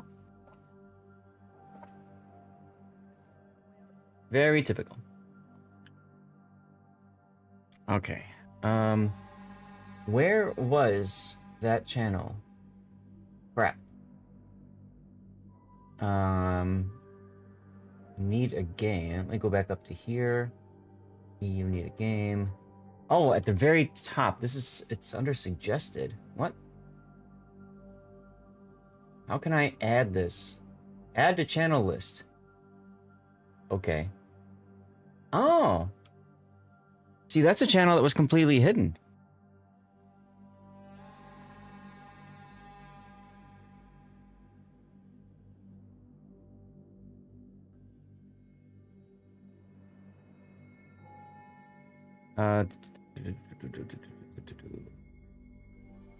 Whatever. I'll leave that alone.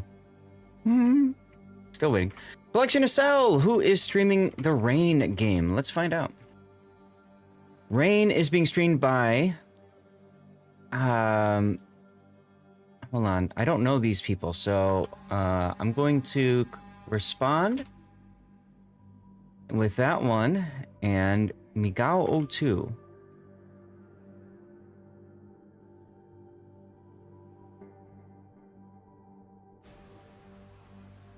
Team Crado.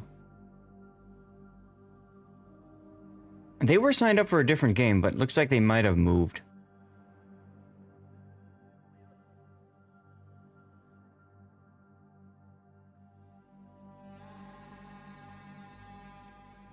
I don't see them signed up. Ah, Team Crado is doing Pumbaa Yo Boy.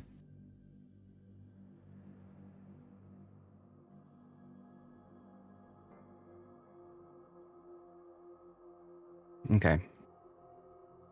So you guys can see, I'll go back to the tournament screen. You can see that this is the sign-up sheet, and it's always chaotic, as you guys can imagine. So, yeah. Lenny is doing Entity versus Moyai.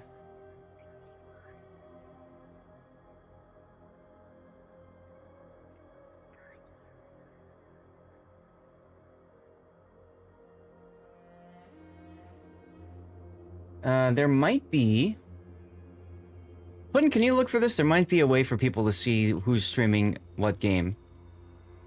Can you check the KOTS Discord and see if there's a link posted for that?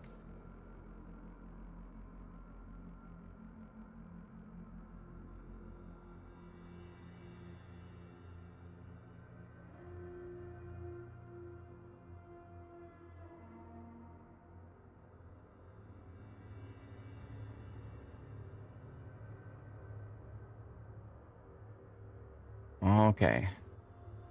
Puddin', by the way, the game is up if you haven't seen it. Staff Bob.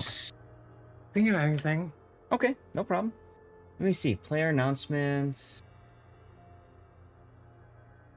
Oh, that's player announcements. We want announcements for viewers. So announcements NA, EU. There's probably some sort of a link to a sheet where people can see who's streaming. It's going to be under probably the link collection. So let's see. Let's do this together, chat. We're going to go to WoW's Tournaments, Europe, link collection. Open that up. And then we're going to go down to streams, and we're going to look at stream schedule day 3, November 8th. And here it is right here. Okay. So this is the stream schedule.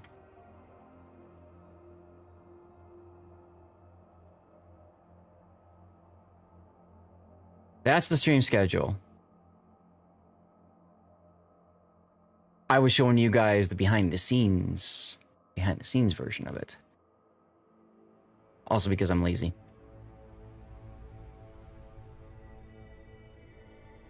All right, GPM is starting to fill in. We have not seen OSS yet. We still have 7 minutes until game start time. Unless they've changed it. Let's see. GPM OSS.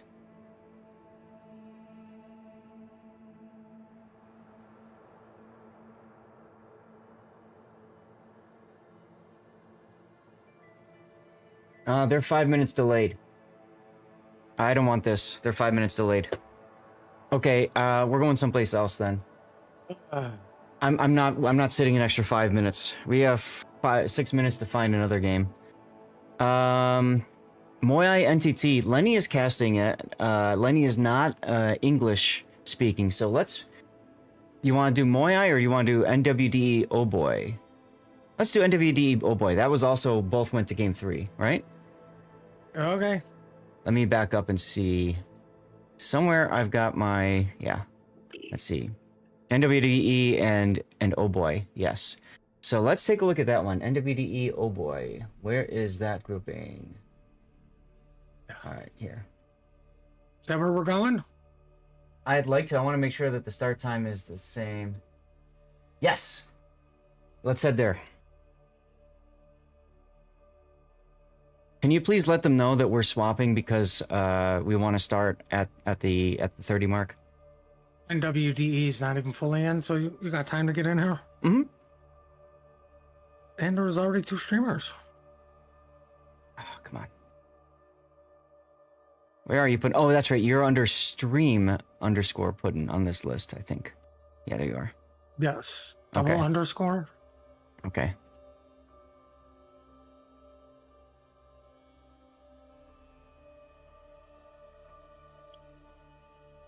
All right. Out of there. Hey, there's Melanie.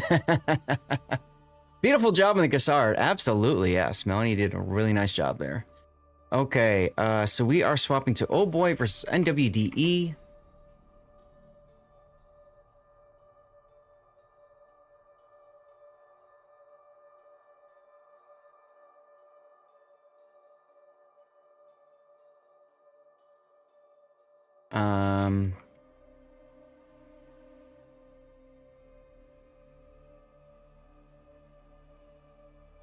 Oh yeah. I put us on the wrong list. Jeez. Okay. Doing it live, everyone. Just putting. All right, so back off of this one. Oh Boy versus NWDE voting. Let's program this in. Oh Boy versus NWEA. Thank you for the stream schedule. You had to lost the link. No worries, Liptease. No worries. NWDE. Sad Vemblade noises. Sorry, Vemblade. I don't want to wait an extra 5 minutes. When it comes to tournaments, for those of you guys who are newer to tournament casting and covering them and stuff like that, the most annoying thing is when we have nothing to do. What we like to call the talking heads moment. I do my best to remove that if I can. So if I have to wait another 5 minutes, that's another 5 minutes of talking heads. That's also, in theory, 5 minutes later that our games end, which decreases the chance of getting to a game 3 or even an additional pickup game that starts after our game 3 ends. And my goal is always to get you guys as many games as possible. Put and I both do that. We are very aggressive with our timing. We're aggressive with commercial breaks to ensure that you guys don't see commercials during the in-betweens. As a matter of fact, I should probably run. Oh, we're okay. I think we'll be okay, unless there's a disconnect or something. We're gonna start on Land on Fire. Fire. Then go to Sleeping Giant. Then go to the Faroe Islands. There you go. Programmed all that biatchin. And here's your best of 3. There we go.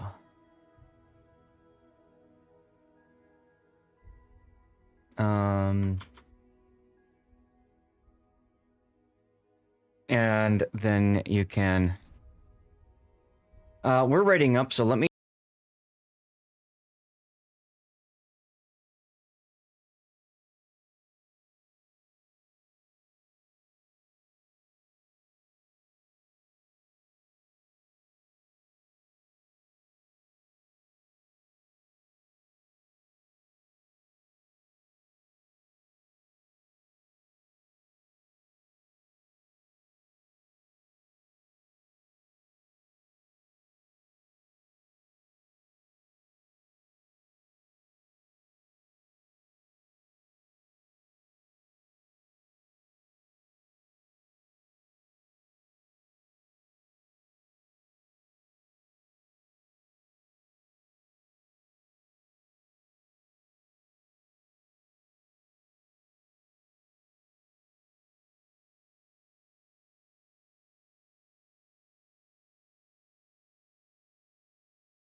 At the extreme southern tip of South America lies an archipelago rich in history and diversity.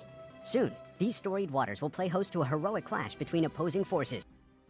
All right, ladies and gentlemen, I just tried speeding up the video for the funsies because it takes a while to get the intro video in, but it is what it is. Here we go. Land of Fire, game 1 of Oh Boy versus NWDE. This is the round of 8, second round of the playoffs.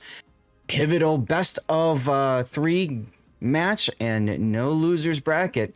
However, whoever's out starting now can still participate in the play-in portion of the tournament that will be starting tomorrow and concluding on Wednesday. Yeah, you heard that right, on a weekday. Oh Boy to the north has a Shimikaze unique upgrade, Ragnar, Smolensk with range, a Wisconsin, a Moskva unique upgrade, all playing over on the A-B side with a Svea in the middle. We got a Daring and a Salem and a Bungo heading towards the CD side. Puddin', tell us about the NWE and NWDE lineup. Sheesh. NWDE, we got a Spey, a Lucian, a Bungo Moskva. Apple's Moskva is probably going to be more towards Bacon, but he is on the Apple side of the island. We have a Daring going for Bacon, shooting at the Ragnar. Then we have Cassard, Salem, Castilla, and the Sabir going to Donuts. Yep, there's that Sabir again. As a reminder, both teams had to play 3 battles in order to get here in their previous matches. Part of the reason Puddin' and I grabbed it because we figured this will be the most, or one of the most competitive games this round. And we like to see competitive games. It had nothing to do with you waiting for 5 minutes. Nothing to do. But this is the one map I could see a Sabir possibly working. Mm-hmm. I mean, go up in through the islands, you sneak up on somebody. Mm-hmm.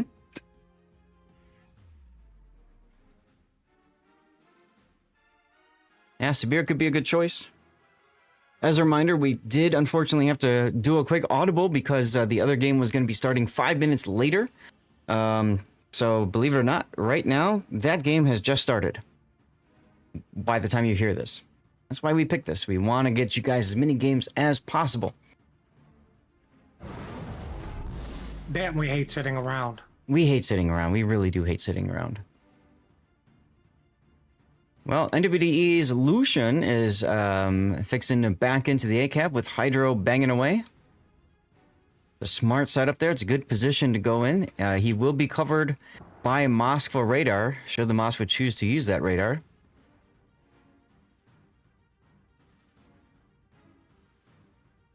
On the B-cap, Oh Boy's got 2 assets trying to get their asses into B-cap. See what I did there? But I don't know if they're going to make that with the Moskva and Daring to the south over there.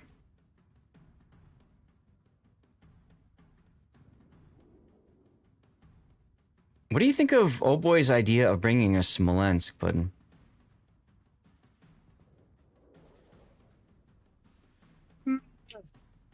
Why not? It's got a lot of DPM. It just doesn't have the range. You Yeah. can smoke yourself. You know. Yeah. True. I mean, Even- you play What? it like it was a Hiraguma with no torps.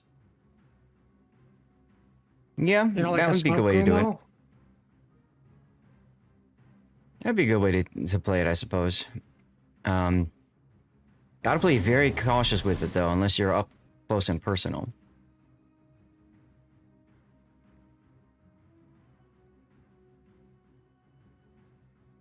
I mean, you could have put it where the Moskva's at Apples. Oof.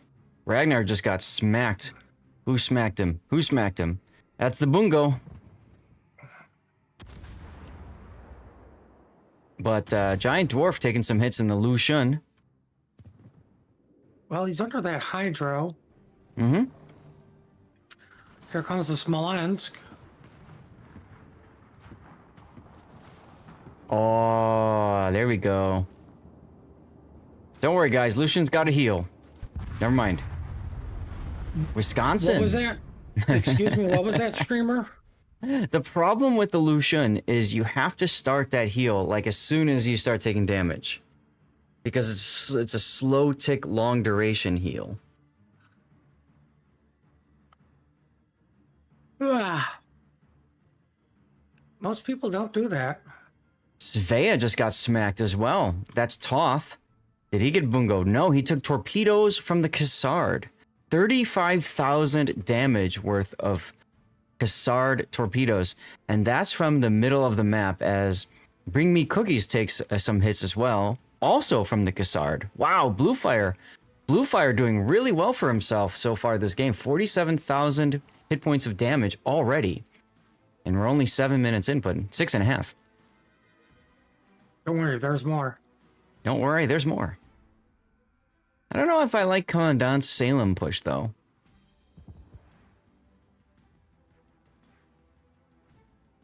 I mean, it's got a super heal. It's down. He's charging a bungo. That's got to feel good.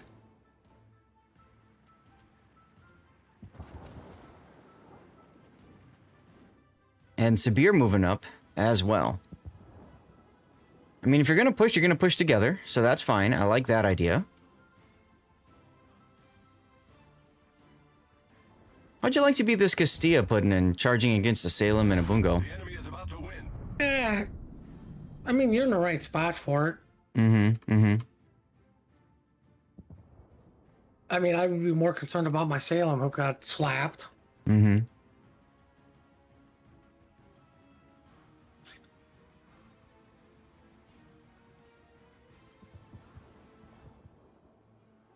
The bear just needs to just keep pushing. Mm-hmm.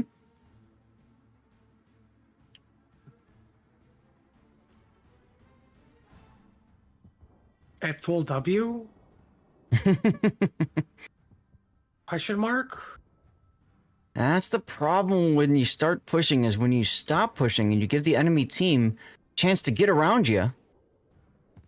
And now non-winter guy is like, I'm just going to sit here and let the daring shoot at me for free. Well, I mean, you could easily force the Salem into having to W. Mm-hmm. Also, they're going to start rotating people over. So the longer you sit there, the closer the DDs with Torps can get to you. Mm-hmm. Unfortunately, they're sending the Ragnar. He's only got one torpedo. But I mean, like, the Salem is relatively safe, and no Ooh, offense, Wisconsin. why are you going to fear a bungo? Ooh. Yeah, that's the problem with the push. They move up, and they just kind of stop.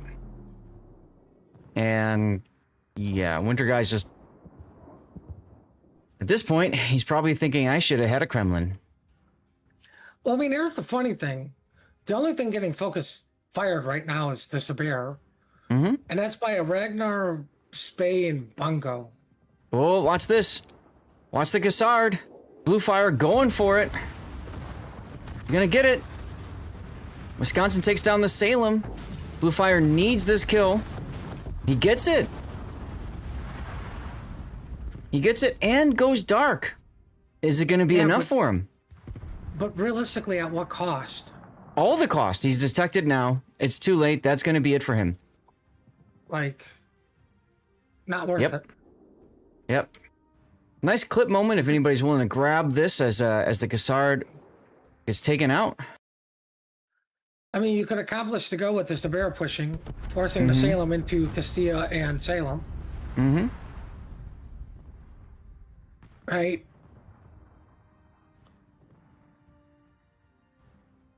But, like, now the Sabir is the only thing anybody can shoot. So I wonder who they're all going to shoot at. Yeah. Yeah, both the Salem goes down, unfortunately, to the Wisconsin.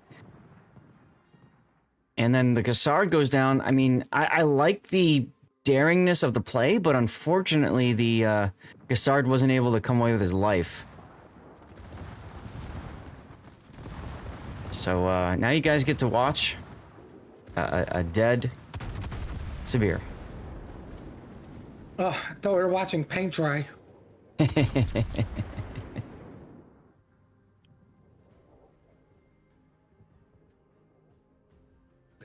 Like, okay, there's the problem with the Sabir. Mm-hmm. Okay, what do you do now? Like, you accomplished your goal, you got it to the sea cap, now what? Right. And we were mentioning before, in order to take the Sibir, I'll put the build up again if I can. In order to take the Sibir, you go manual secondaries, you go secondary range to charge up your funny button. That's great. What do you give up for that? You give up, essentially, basics of survivability or improved repair party readiness and emergency repair expert. So you give up a heal, give up DCP, and you give up more fire duration and flood duration. Gotta love this Svea Moskva fight.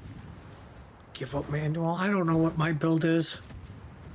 I'll have to look when we go to NA. If potential damage, right, charges it up, then just go with it that way, right? I mean, I know I took manuals but kept secondaries because why not? It still helps. You're pushing it anyways, and that does push people away. Because like if you have no secondary range, it's like they'll just get close to you, and it's like, oh, whatever, right? How is this fight still going? Whoa. Somehow. That was almost a trade on a 3v1.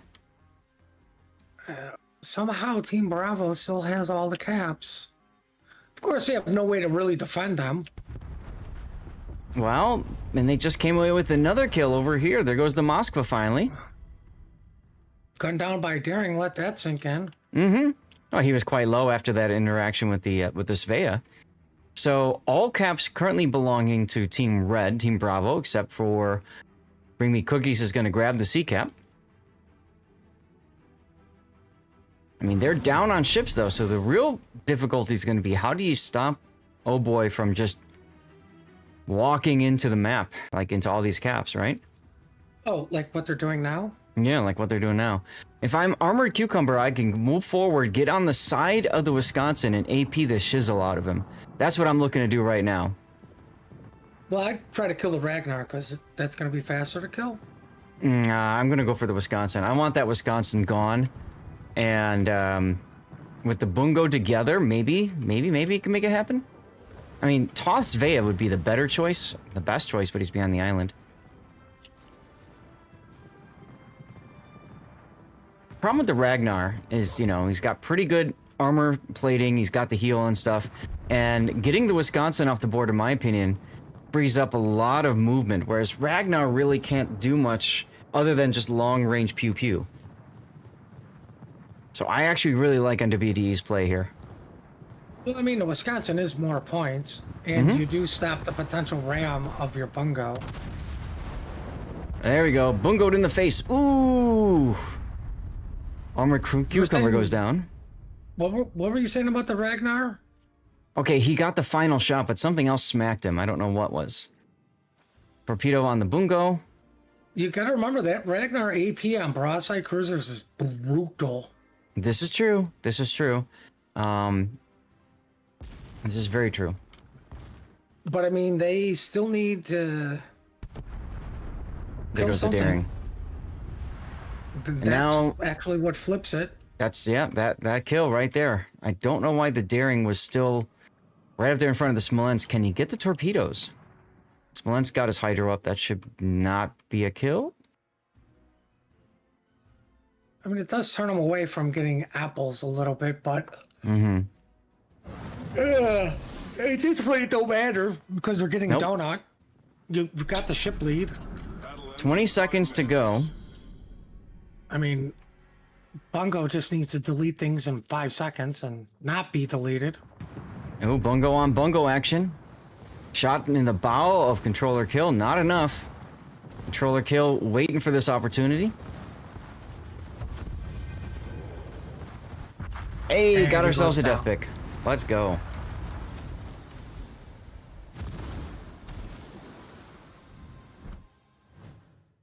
Wow, that was a bloodbath if I've ever seen one. NWDE trying to make it work. Couldn't quite get it to happen, but still. Quite impressive. Oh, I got a message that said I think you should be in another game. Did you get that from the guy? No, from who? In game or on just- Discord? No, in game, the staff guy. Ah, okay. Was it Bob? No, it's the guy in this room. Ah, okay.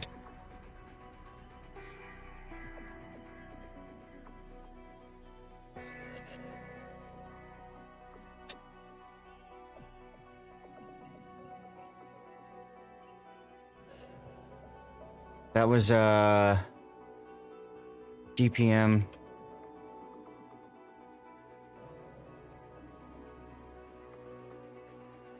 So I'll just explain it. And again, for chat, for those of you guys who are curious, the only reason we swapped to this game was because the other game that we were going to cast, that we were planning on casting, which is what, GPM? I think that's what it was called, right? GPM and OSS was going to start 5 minutes later. And so when it comes to tournaments, every minute counts. Every minute counts. Speaking of which, I need to start a commercial break. Every minute counts because you can finish your best of 3 series. Let's say it goes 2-0, and you could miss a game 3 by seconds. And because you missed that game 3 by seconds, you are now stuck sitting for 45 minutes. So we are extremely aggressive on tournament days so that we can get you guys as many games as possible and minimize as much as possible any downtime. Okay, so I do apologize. I know a bunch of you guys are we're expecting to see GPM and OSS, and I apologize that we made that swap last minute. But it is the nature of the tournament. We had the start times at 30, but because OSS game against Unskill ended so late, they couldn't start GPM versus OSS on time. They had to give them 5 more minutes. So that 5 more minutes, hey, that's another game someplace else. So that's why we made that swap, okay?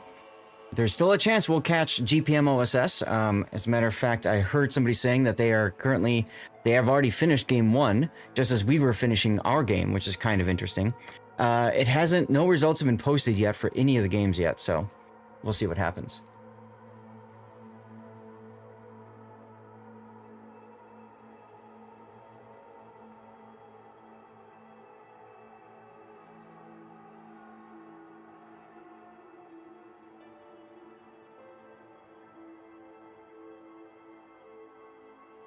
I hear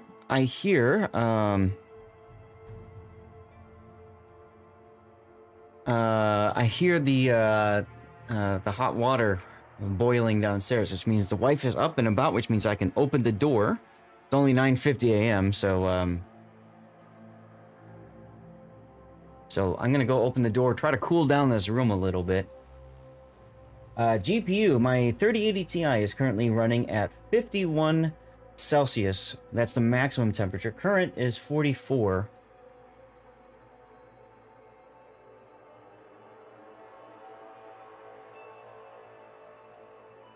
Watch is yelling at me to take a walk. Go figure. Hit your watch. That's my watch for you. Oh, did I score my drop? Let's see. Yeah, I got my drop. I got my community tokens. Let's go.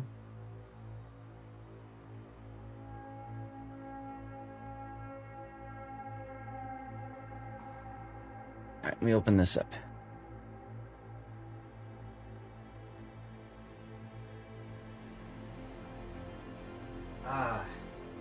That rush of cold air coming in.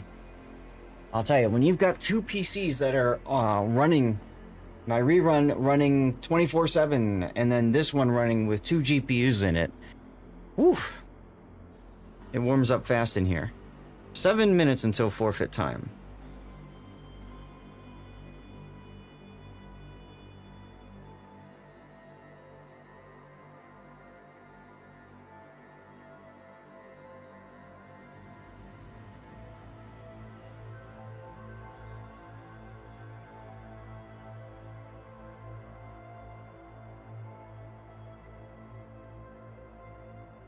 So our next map will be Sleeping Giant. Let me make sure I have that programmed in properly. I do. Chat, let me know what you think about the intro video. I sped it up a little bit so that we can get it done quicker for the battle. I'm gonna play it now because both teams are readying up, and tell me what you think about it. Okay?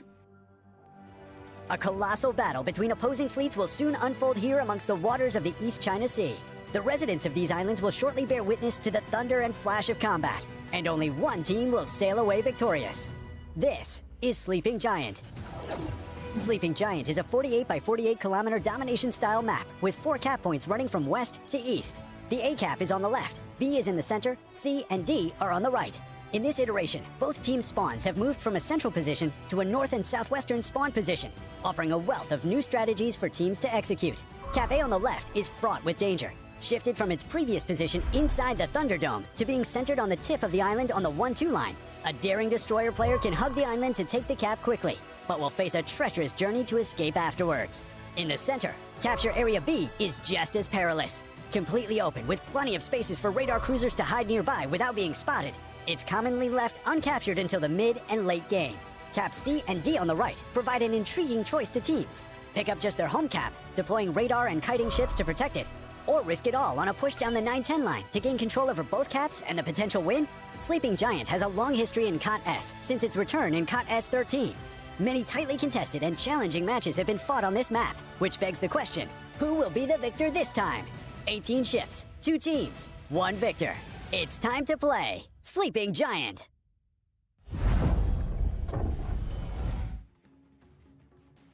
The intro video, it said KOTS, so I wonder if they used a voice synthesizer program to make the audio. Unfortunate. In the past, they've asked different casters to voice them, but hey, it is what it is if that's the case. Let's get into this game, Puddin'. This is NWDE versus Yo Boy. NWDE down a game, looking to tie this up in a pivotal best of 3 for them. On Sleeping Giant, we've got a daring Shimakaze with full torpedo spec, including unique upgrade, Svea, Moskva with unique upgrade, Z42, Utrecht, our first time seeing an Utrecht today with your typical Dutch oven build. Sibir comes back once again, Venezia, and finally Bungo for NWDE's lineup. Tell us, Puddin', about Oh Boy to the south, please. Oh boy, to the south we have a Bungo, Minotaur, Gearing, heading to Apples, Moskva going behind B, the typical Moskva spot. Smolin going to Bacon, San Martin, Kremlin, Moskva, and Delny going to the 9-10 line or Donuts.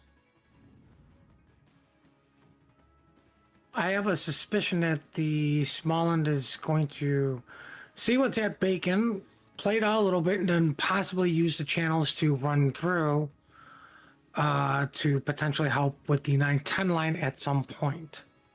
Yeah, that's a good idea. I could definitely see that happening.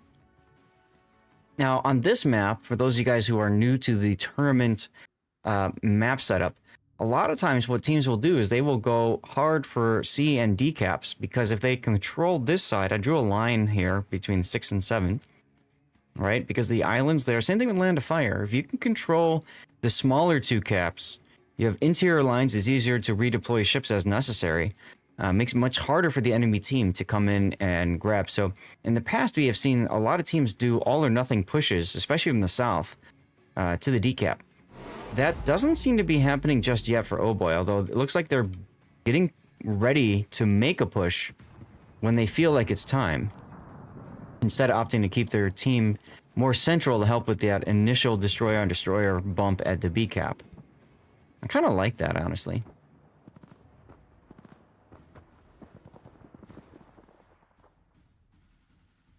It looks like Oh Boy is gonna get Bacon. Mm-hmm. It's going to be hard for NWDE to contest a small end that's sitting in there. I don't even think they know it's the small end yet, but yeah, Toth hasn't been detected, so they just have to assume. Like I said, you got the Moskva sitting there that should be able to get resets. You could rotate Smallland or, once again, keep them at Bacon. Balance department detected in a Minotaur. That smoke train a little bit late to start, and you can see the result of that, taking some big hits from the Venezia and Sibir. It's all Z40. part of the AR plan. All part of the AR plan, as now Bluefire's Z42 is under Minotaur radar. That's the power of the Doom Snail, everyone. One day he'll get that fire.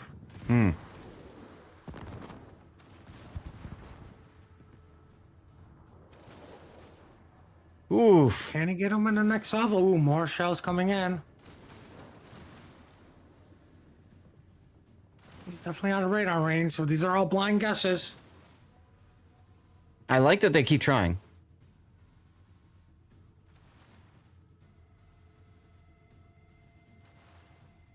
All right. Let's back it off because they're not getting there anymore. Bungo looks like he takes some Utrecht hits. That's nice. Oh, Garen should be able to get A. He's fixing to he's go a little right in late. now. I think he's delayed on getting that. Plenty of time for that Z to turn around and come hydro you. He knows radar's out. See, Daring trying to make something happen detects the small end.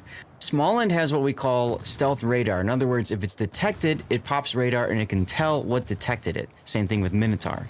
So it makes them very powerful, especially in competitive events.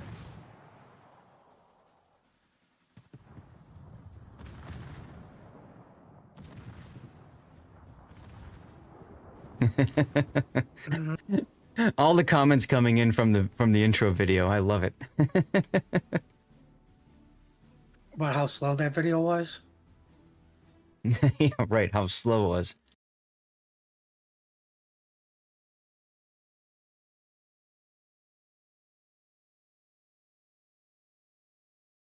Well, they know where Gering's at.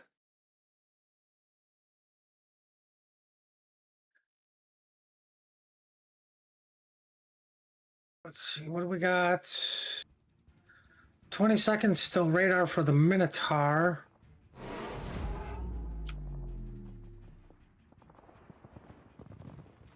Yep. And balance department will be detected in a moment. And again, that's that stealth radar. So as soon as he gets detected, he's gonna pop that radar. There's the A cap starting to flip. Balance department pops the radar up. He isn't detected yet, but because Bluefire went into the A cap, he's like, I know something's in the radar range. Let's go. Old boy's gonna come away with first blood. Exactly, you know exactly what it is. And you know he's low HP. Yep.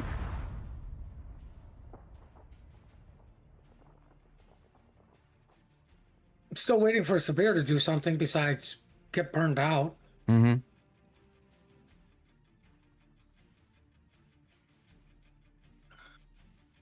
Balance department taking some withering fire as a result of this. It looks like they were going to try to potentially sneak him Oof. into the Thunderdome. Utrecht just got bungoed. Where's that bungo? All the way over there. Okay, so he took it right in the face. Yeah, right there. Well, here comes the Sabir.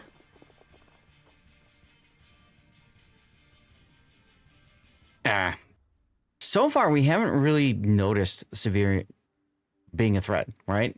This is like, I think, the third or fourth game today we've seen it. And I think maybe, now, we missed last weekend, right, Puddin'? But it's possible that last weekend, Sabir was very popular because they were able to make it work. But as you get to the more competitive, more kind of sweaty, try-hard, so to speak, players, the funny button just doesn't matter as much, right? No, it's all about survivability at that point with the thing. Daring in trouble, though. Bring me cookies, Masva, keeping him lit. This might do it. Took a crack at him. That did it. Cookies will take some torpedoes, though. Ooh, I just noticed this. He's actually got defensive anti-air fire instead of hydro. Interesting choice. As he takes 3, maybe 4? 3 torpedoes. But the Daring's gone. I would laugh, but with Dutch ovens out there. Yeah, exactly. That's probably what they were thinking, right? They're putting him in a position where he's going to be constantly Dutch oven from a Houden or an Utrecht. Or something else. I just don't think its AA is good enough to deal with it. I agree. I'd probably rather still have the Hydro, I think. Hydro's useful for no matter what. Once the Utrecht's done, your AA is just yay. I mean, the Hydro's also good for spotting stuff too, so. Spotting's overrated. That's why they're getting rid of it on the carriers. There you go. Foth with the torpedoes at Armored Cucumbers Mosfa. Now he's pushing up with Hydro.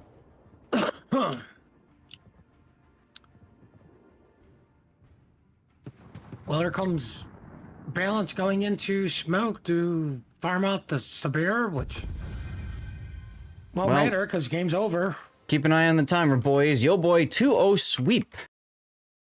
Was not expecting that, that's for sure. I called it. You called it. All right, let me go to the winner screen here. Ooh. Congratulations. Fisher Wargaming blowout. And official Wargaming blowout. Alrighty, so where do we go now? We have another game. We have a game 2. We stay here? No. We're done with that. That's 2-0. Let me go to the tournament screen here. Teo says there's a game 2, but I don't know what the game 2 is. It's the game too. Like We'll start around 04 max.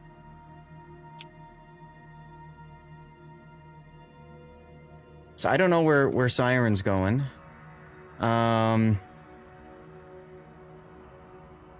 There's one where the forfeit is 04, but I don't know which game.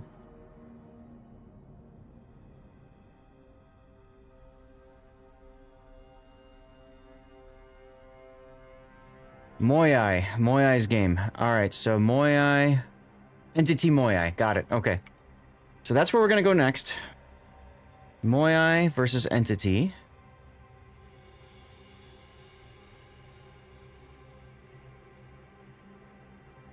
I don't know why this is showing up as NTTC, but I'll just have to go with that.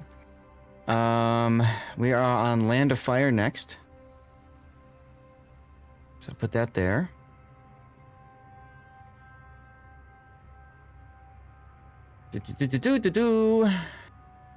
This is game 2. Perfect. Okay, so we will be bringing you this, possibly one more afterwards. Gotta go build this quickly. Moyai is up a game 1-0. Perfect. Moyai. There we go. Yida code time. And I'm gonna have to run a 2-minute commercial break because this one's about to start. Okay, I gotta finish programming this in. Moyai bans the Faroe Islands. Entity bans Loop.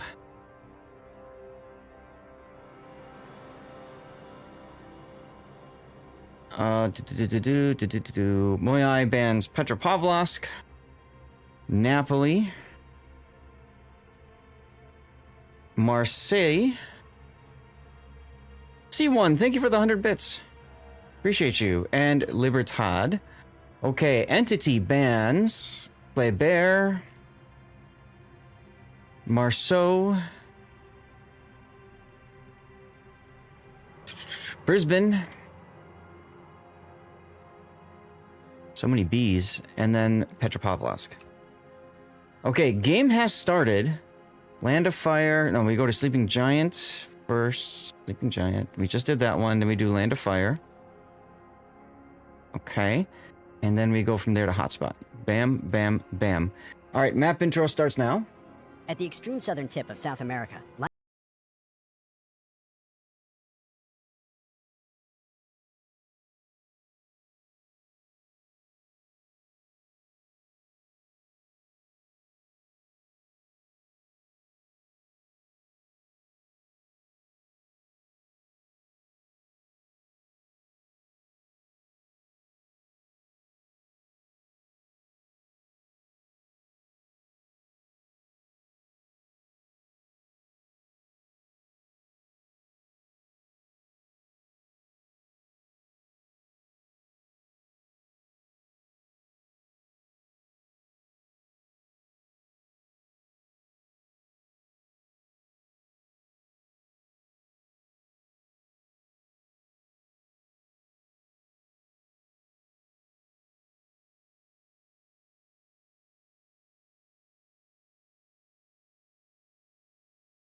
All right, chat, here we are. Quickie. I'm going to manually run a commercial break over here. Perfect. I caught it just in time. Alrighty, ladies and gentlemen, here we go with game 2 of Moai versus NTT. Moai is up a game right now, so this is game 2. We might get a game 3 out of this. Let's take a look at the lineups here. We've got for Moai a Harugumo with the full 20 Blaze It with the unique upgrade. Zil and a Ragnar. We've got another Ragnar, so that's like a little destroyer gang squad over there with the Svea going north of the AB centered area. Des Moines heading its way to the 2 line. We got a Bungo. We got a Schlieffen. And Mosfa with the unique upgrade heading towards the C cap with a Ragnar already starting to grab C. Puddin', tell us about Entity, please. We have a Downey, Daring, Colombo, Utrecht, Moskva, all at Apples. Pretty much the that was your 420 Blazer, or as I like to call it, the Chain Smoker. We have a Moskva bar parked behind Bacon on the donut side. And over at Donuts, we have an Ohio, Des Moines, and Gering. I'm noticing a key difference between this match and the last ones we've seen here. Yeah, what's that? There's no Sabir. Yeah, that's a big difference. Different game grouping. Moai, very competent team. I'm saying that as you guys can see what's happening on my screen right now. They're going to be forced out of the smoke here, partially by the Dutch oven, and then the torpedoes are actually not going to hit anything. I was expecting a little bit more, but they got the cap, which allowed them to leave, and they'll be okay. All right. In the meantime, you guys did complete the Yeeta code challenge, so I have yeeted out an additional code. So keep an eye for that. You guys have about maybe 3 minutes left by the time you hear this. I'm going to start up another one. You can contribute channel points to that challenge. When that challenge fills, we eat out a code.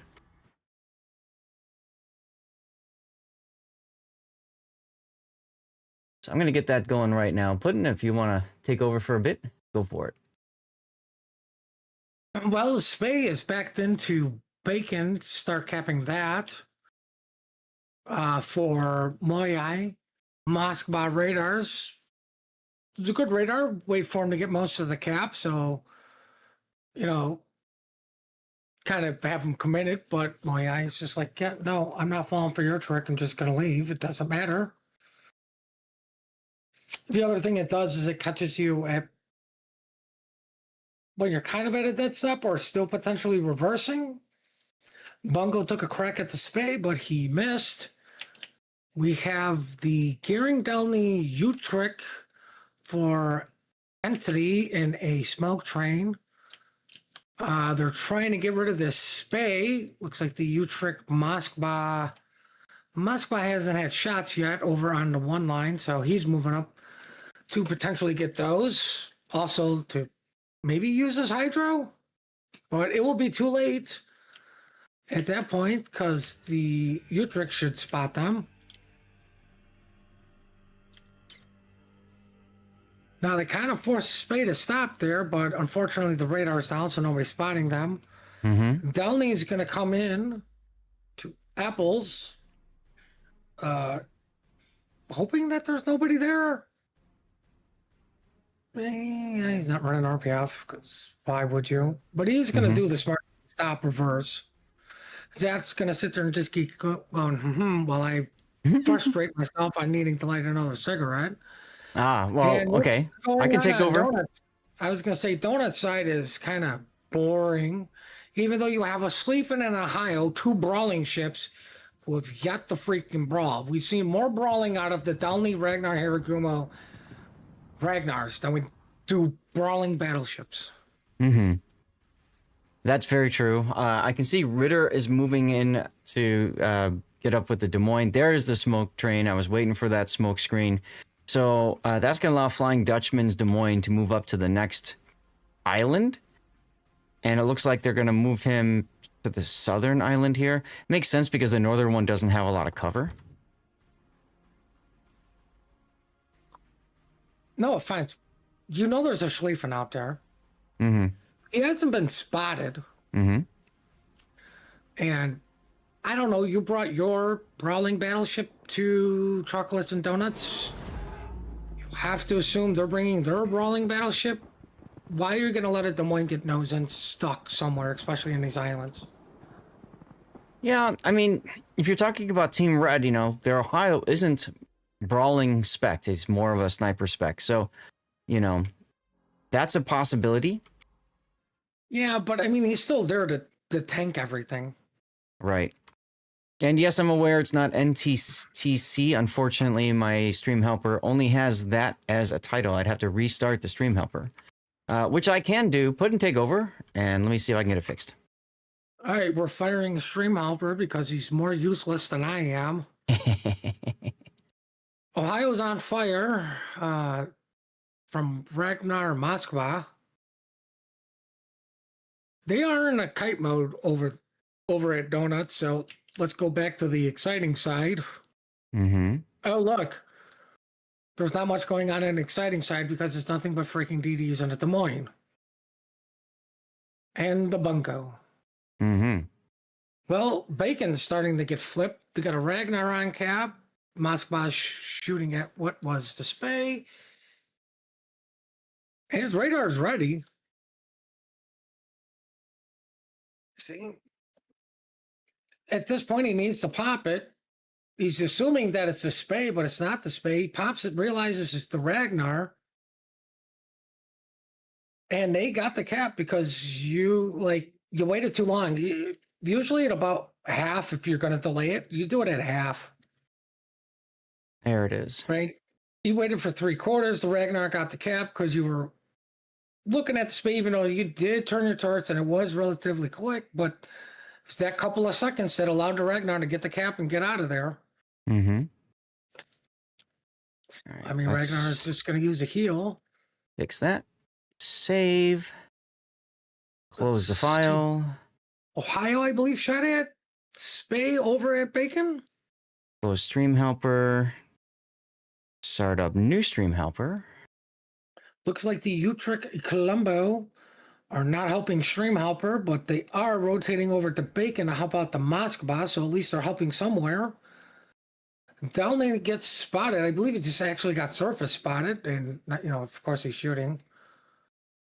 All right, Moai versus Entity. There you go. Now Both I have to. Moai's Ragnars are equal health, and they're both at about half. Zill is a little bit more than Source, but Okay. Source was taking more shots. Moskva goes down because I wasn't paying attention to all the fire set upon him. Mm-hmm. So he is imitating real life. La la ha ha ha. Downey goes down. That kind of gives Moai, well, it kind of. It does give Moai the ship advantage, but they are also capping Donuts or in a position to cap Donuts, potentially. Okay. They are pushing, like the Moskva pushed up the Ragnars there. It looks like they are setting up to contain those guys and wait for the Ragnar Spade to come over, which I kind of don't understand, but you're just giving a B cap at that point if you rotate the Ragnars. Mm-hmm. Well, we got split fire going on between Des Moines and Gering. Okay. It looks like Ragnar Moskva above Donuts are hitting the Gering, and the Ragnars are shooting the Des Moines.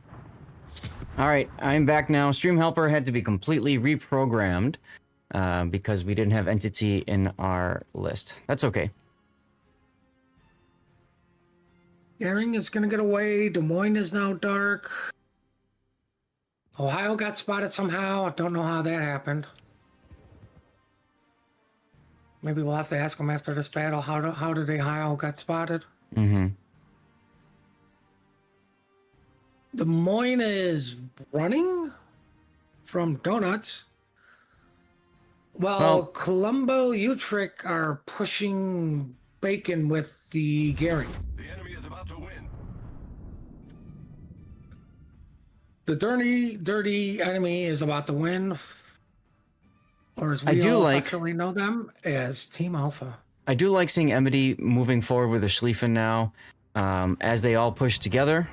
They know the Ohio is quite low. They know the Des Moines is quite low. They also know the Gearing is quite low. So good opportunity to try to take advantage of this. And you're right, Entity is recognizing they need to push someplace too. So they've chosen to push into the middle of B cap as the Utrecht just gets hammered. That was a bungo. That was the bungo from over there. Wow. Oof. They got the Spay down. Colombo does take out the Svea. They're going to lose the Utrecht for this. You would think so. Here it comes. No, I know so. Bang. The enemy is about to win. Oh, goodness. Colombo, He might as well make Inky. You gotta try to get the cap if you're Entity right now. he's got to get the cap, but there's a minute left in this game. Mm-hmm. And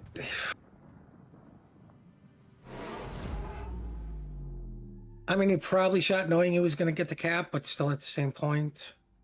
Yeah. Unfortunately, chances are very high that this will not go to a game 3. This will only be one game.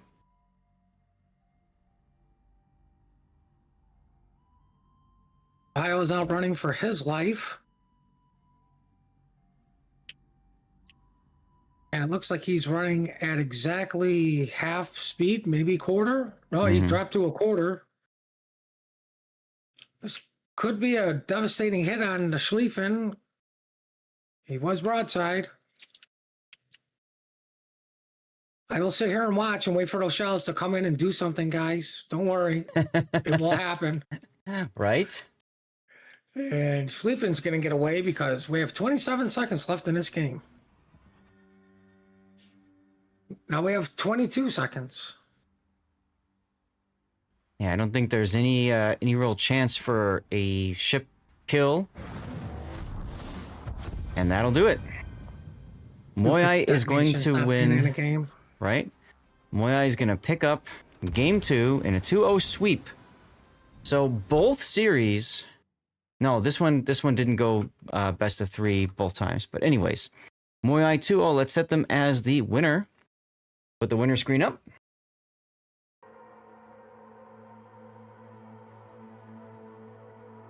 And Siren is already on top of this.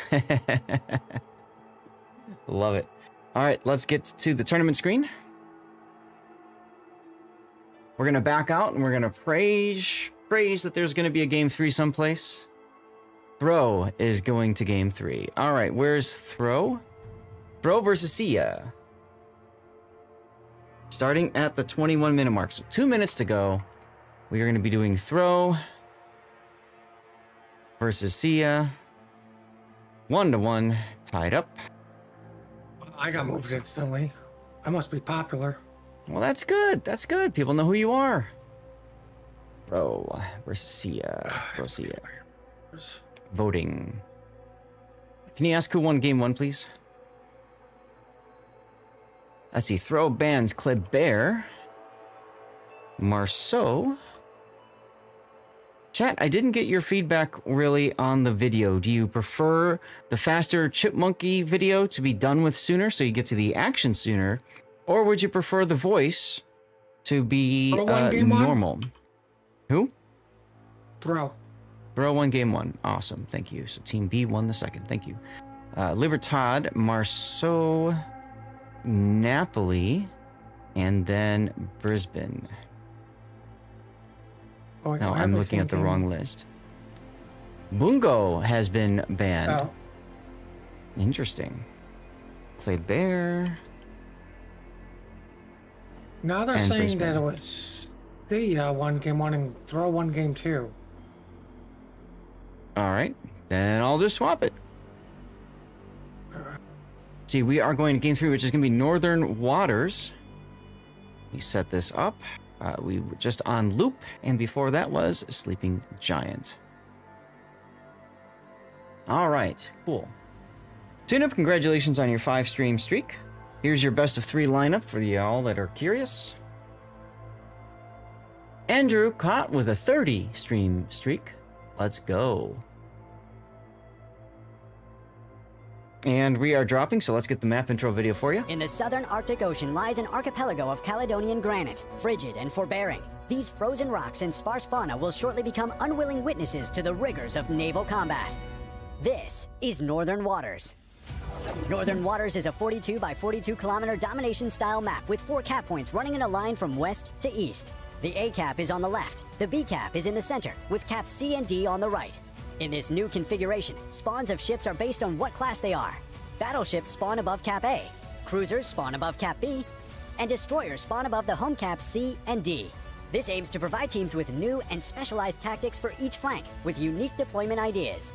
Cap A on the left is larger than in previous iterations, now having a small island providing cover for any ship that wishes to contest it. Cap B was moved to the right to be harder to directly contest, with the small islands inside offering minimal cover. The home caps, C and D, are surrounded by a fair number of small islands, allowing destroyers to set up for ambush-style hit-and-run tactics more comfortably. Support from cruisers spawning in the middle of the map is critical for success on both sides. How will teams divide their forces for the most optimal strategy? 18 ships, 2 teams, 1 victor. It's time to play Northern Waters. All right, everybody, here we go with game 3 of Throw versus CS. I told y'all this is the reason why you're aggressive and you jump into the games you can. We just got you guys 2 extra games. Let's go. Northern Waters Throw has a Conqueror, a Montana. Really, that's kind of weird to see them together like that. Cerberus Petropavlovsk with unique upgrade. Minotaur and Moskva also unique upgrade. Ragnar. Gdansk, and finally a Harugumo. Puddin, tell us about the south, por favor. To the south, we have a Schlieffen, Ohio, a Guldalu, Petro, Dalny, Daring, Ragnar, Kaba. Now, it looks like the Golden's going over to Apples with the Schlieffen. The Ohio is going mid. Double Petros are heading over to Donuts with the Daring Ragnar Kaba. Well, the Dunley reverses in the cap, and I'm pretty sure Daring's going to reverse in the cap.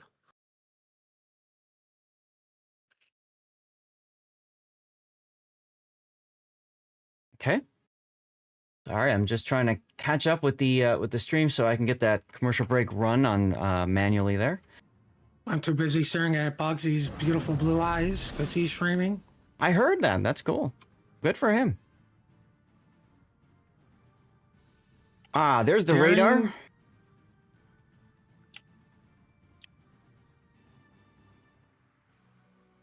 Yeah, it's going to force you off of the B cap.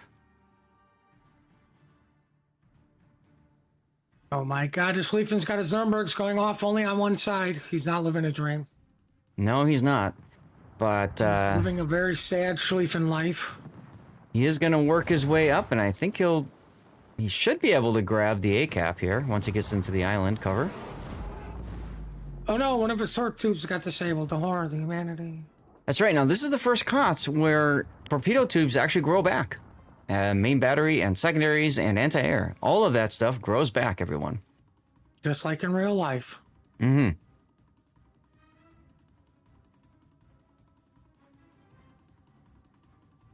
Well, see, I should be able to get bacon sooner or later. Even though they're surrounded by a metric butt ton of radar. Mm-hmm. Throw is just looking to get the pick on the DD that's going in there. It's not a bad idea, but unfortunately your Minotaur got touched by something. Yeah. All Infinity got whacked by the Petropavlovsk. He's taken 35,000 damage from Petropavlovsk. Remember, Petro's got really good AP. And with the unique upgrade, Actually, even better. Yeah, I was going to say.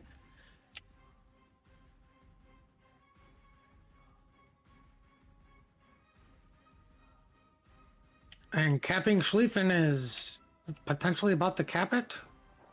Oh yeah, I mean, there's no way shells that Throw mesh. can do anything about it, and that's what I was talking about earlier.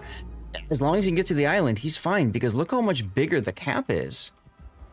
You know, I've seen in some iterations the cap ending at the island, but this time it goes extended, I believe. I think they changed the size of this cap. So yeah, Schlieffen can just go in and take it. Further incentivizing getting to that island. Yeah, and then the B cap has been moved over, and then C and D are so tiny. Very interesting setup here. Kind of like what they did with Trap. Daring's on bacon yet again. Mm-hmm. Unfortunately, everybody's radars on cooldown. Oh, darn. The humanity. I don't know if I can live. Well, Minotaur finally got done filing a report against Petro. Got some HP back. Oh, goodness. Just, Go ahead. I just don't think he's going to enjoy dealing with the other Petro. That's true. It is- Super Chimpy with Twitch Prime sub, thank you very much. And then C1 with 100 bits, kicking off a hype train. Choo-choo, everyone. Ragnar is stalling out apples, knowing that it's a Schlieffen. I mean, that makes sense. What's the Schlieffen going to do about it? So you can put him in position there to just cover it while your team does something. I mean, they've got 4 assets over there at A, but they can't do anything about a Schlieffen. Just think about that for a sec. Well, it's got torpedoes. Yes. Right. I mean, that's it. It's got torpedoes. Mm-hmm. You're not understanding, are you? No. See, the point I'm trying to make is that nobody has shots on the Schlieffen except for the Cerberus, who's gotten into a position to get those shots.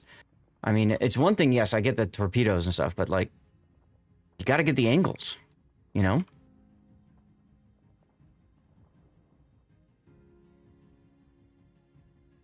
On the other end of the map, Sia now advancing with Petropavlovsk, Ragnar, and Kaba up to 10 line.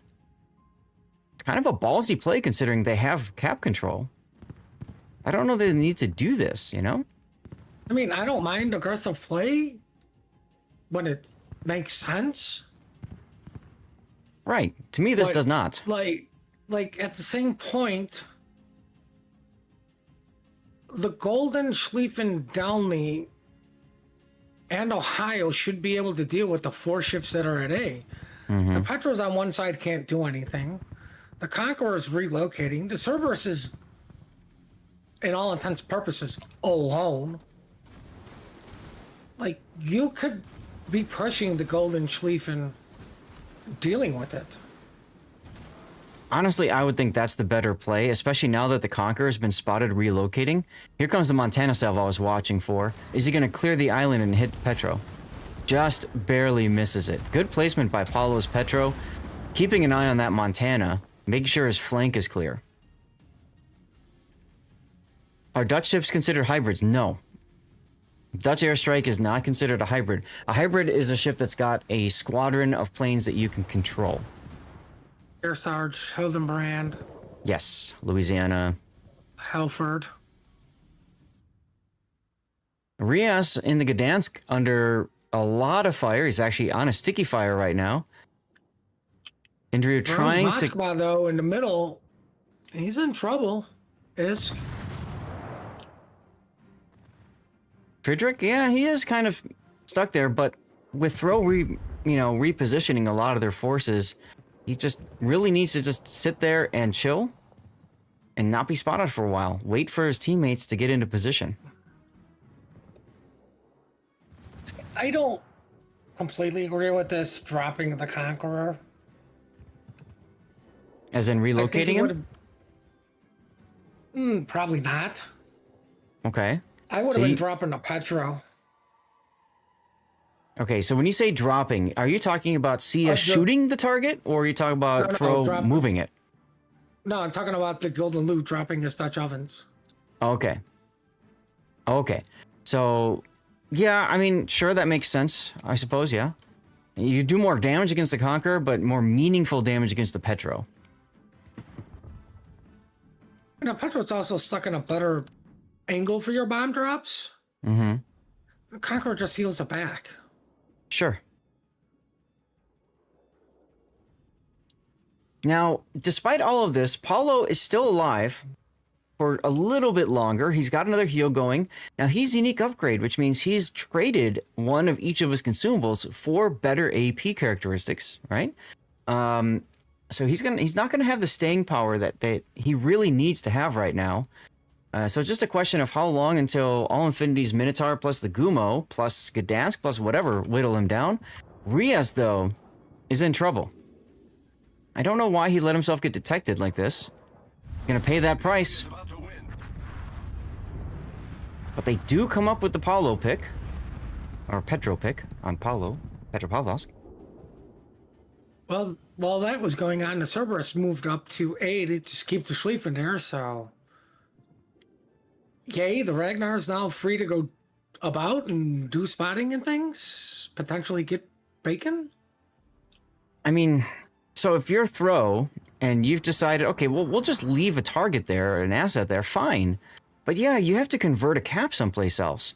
And you don't have the time to take Melvin's Conqueror, for example, and throw him all the way to the 9 line. About to win. So I'm with you. They gotta just go into the B cap. Ragnar's doing just that. Please buff Enterprise. But look at how close Throw's battleships are. They're in the same grid square. That's usually a big no-no. You need more they are in separation. the same grid square. Yeah, you need more separation because you need to look for opportunities to take advantage of broadsides and project your power. Both battleships in one grid square does not project power at all. Now, with that Petro being gone on a 10 line, Mm-hmm. Throw, I think, is doing the correct thing, moving up the Gumo Minotaur Yes. to deal with these DDs. Yes, absolutely. Now, if I'm the Gumo, yeah, there he goes. I was gonna say, I'd be popping the smoke, even though Infinity's pretty far away. Just give him some smoke to get to. As the Montana goes down, we saw that coming. He was pretty low health. So Pro Ace is in trouble now. I don't like that they're shooting the Kaba. I think kill the Ragnar first. Well, I mean, There you go. just as you said that, I was thinking the same thing. They were splitting their fire, but then everybody shot at the Ragnar. I think whoever's calling for throw said, no, guys, shoot this target. And they're all, okay.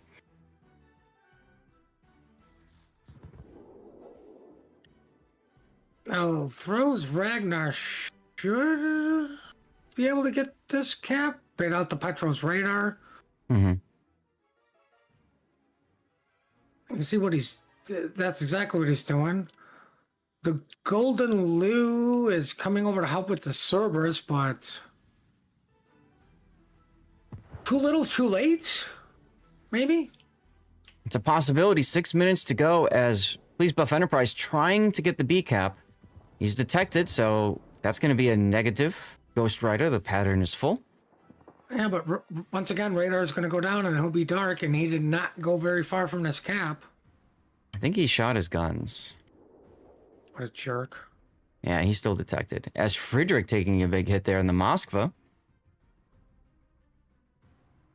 Honestly, if I'm Throw, like, just letting the Schlieffen sit here forever just hurts my brain. Like, Cerberus is in the wrong position. He should be flipped around so he can just push and charge the Schlieffen while the Petro is shooting him too. Well, I think Throw's Hiraguma needs to just absolutely full W towards D and a daring. You have your Minotaur for backup. Yeah, he's trying to stay in front of the Minotaur, I think, for the next smoke screen. But I agree with you. Like, you don't have a lot of time left. 2 minutes to go. You can't just try to finesse this. Oh, Schlieffen's low. Missed that one. He came out of his hiding spot. And so because he came out of his hiding spot, everybody just starting to whack on him and wail on him. But the problem is because the Cerberus didn't come out, you know, he was stuck the wrong way. you know, Throw's Petro has been just getting hammered. Now the Cerberus What do comes you out. mean? I mean, realistically, Cerberus and Leafin just sit there and play hello. Now the Howden Lu is in the A cap. So Throw is still not going to get the A cap out of this. Now they do get a little bit more time. But Kappa the Hutt needs to go Kappa. He's doing it now. Slow down for the torpedoes. Well, I think he slowed down for Infinity, but then Infinity's not in a position to help because he beached. So this is going to be like dead Gumo. Literally throwing away the boat. Well, they are Throw. 1 minute to go. Conqueror steps in on Bacon. That does give a time extension of about 30 seconds, a little bit more.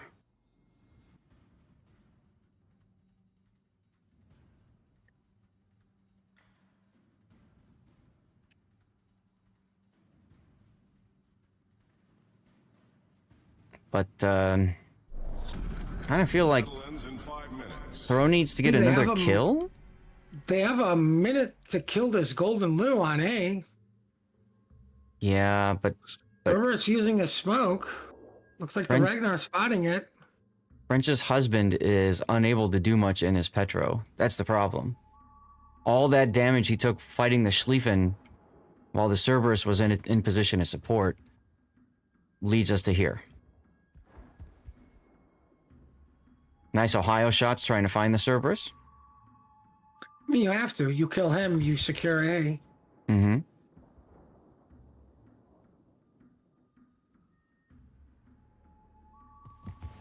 If 50 seconds. 53 seconds for this Golden to die.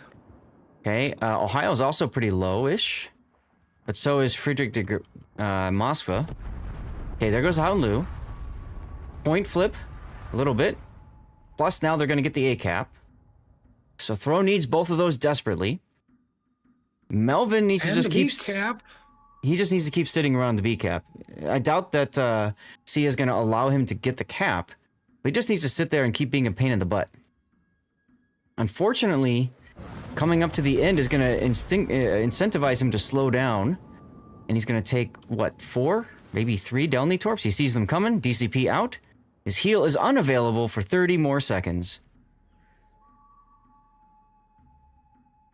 Oof. Oh, Minotaur's beyond low. He'll be next. All Infinity lost a lot of hit points there. He's trying to back off. And not give the Petro a shot. Oh, look, the Petro that had all the heals right now. Petro got a shot. 17 seconds away from a sea of victory. But wait, Ohio dies. Whoa. Now, Friedrich coming forward is Mosfa. I don't know about this. He's a low health target. Don't put yourself up on the hill there saying, shoot me. I'm available. No, don't worry. The Petro will kill him. And down he goes. That was just a gift by Throw right there. I talk about this a lot in replay analysis, right? When you don't know what to do, you advance, which is really what you shouldn't do. And that's gonna Find out. Fight out. now that's gonna be a victory for Sia. And Sia says, "See ya," to Throw. Well, I got that one wrong. Wow. That was a finish, y'all. That was a finish. All right. So where's the game 4? There is no game 4. Let me set these guys as the winner. Congratulations to Sia. Let's put the winner screen up. Back off. And now, chat.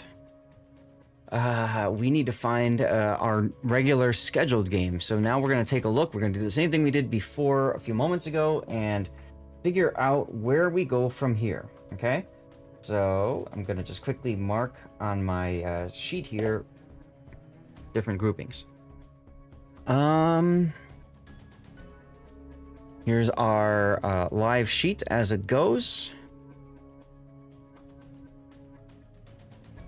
Yeah, we're not quite sure how this is going to feel. You can see that none of the games have even been posted yet. It's supposed to start at 1800, and I don't know what that is in Central Time Zone. So let's see if I can look that up. Let's see, CET, right? CET to Chicago. That's 11. So that's 19 minutes. Okay, so that's 19 minutes. Some of these games will probably be delayed. Pro Sia, obviously, Sia is going to be delayed. But do we have any other ones here that we know is coming up? Let's see. TWA E-Rare, Rain OSS, Yo Boy versus Oh Boy, which is kind of funny. And then Moyai versus Throw. We will not do Moyai Throw because that one I'm for sure is going to be delayed. Faux show is going to be delayed. So chat, you tell me, which would you prefer? TWA E-Rare, Rain OSS, Oh Boy, Yo Boy. But feel free to weigh in on this too, as I run a commercial break. You literally have to go with Oh Boy, Yo Boy. It's the battle of the boy. It's boy versus boy over here, everyone. Like, come on. Who wins? Boy.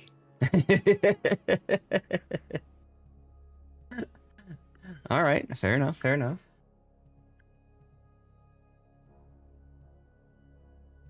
Let's see. All three of these groupings were posted a little bit ago. Go ahead. I mean, what else are you talking about? Rain versus who they're going to beat. TWA versus who they're going to beat, because it's not TWA versus Rain. You know, so Rain versus OSS wouldn't be bad to watch simply because we didn't catch OSS playing against GPM. I think that was the letters. GMP. So there's that. But you're right. Chances are Rain will 2-0. This is not against the teams. Let's be honest. This is not against the teams that they have to face. Mm-hmm. But there's literally a reason why EU's been like wins KOTS, right? Mm-hmm. It started with Omni. They were just the team, right? Then it went whatever the hell TWA, you know, Band CV, you know. Then it went to that, like you had like maybe a 2 KOTS break before TWA is the dominant team. Mm-hmm. Right? Rain won and then lost one to TWA. Like, did Rain win last season? Because I thought they lost. TWA won last season. Yeah, so like Rain beat TWA prior to that, then TWA came back. So it's still like, you know, the battle of Rain versus TWA. Like, I'd love it if both of them got knocked out, because guess what? Mm-hmm. I don't know who's gonna win then. True. So, I'd like to see OSS, but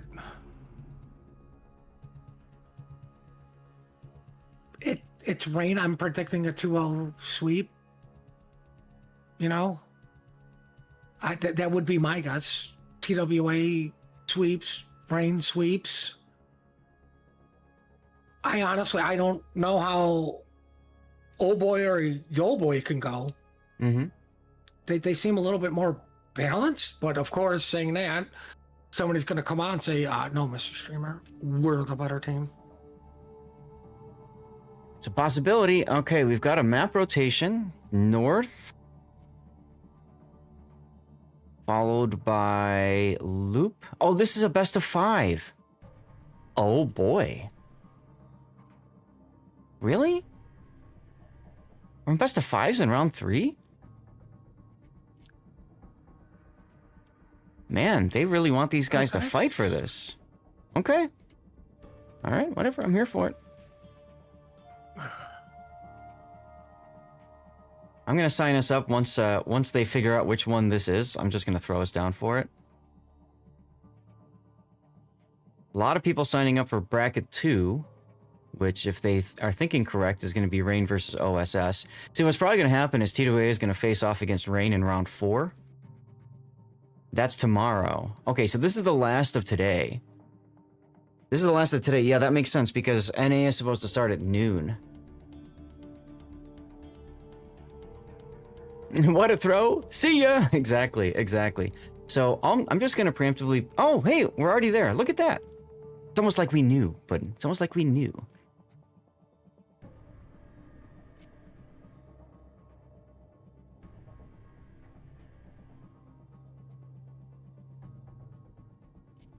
Let me go back to finishing up with programming my bot here. Ship bans. Napoli. Marseille. Oops.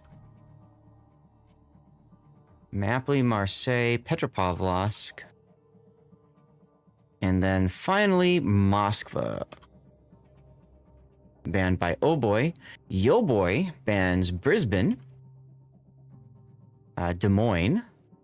First time seeing Des Moines banned. Minotaur. So if you guys notice, like, pretty much all the radar BS. They're like, we don't want radar shenanigans. Right? Gdansk. Tuber Chimpy wants Oh Boy, Yo Boy. You got it, dude. We are goofy, so Oh Boy, Yo Boy. I think Chad agrees with you, Puddin'. What? Go for the boy on boy action. Oh, Jesus. That's... Yeah. Look what you made me do. What do you mean, what I made you do? You made me do it. Do what?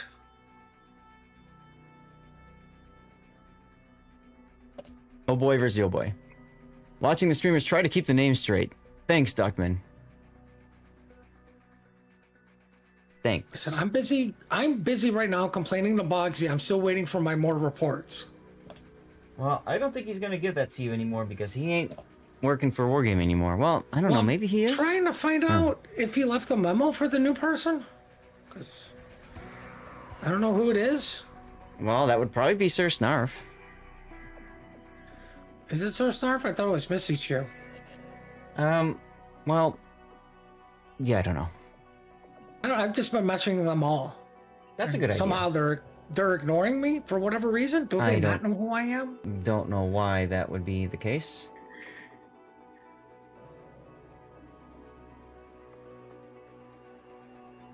Okay. Heard a good one.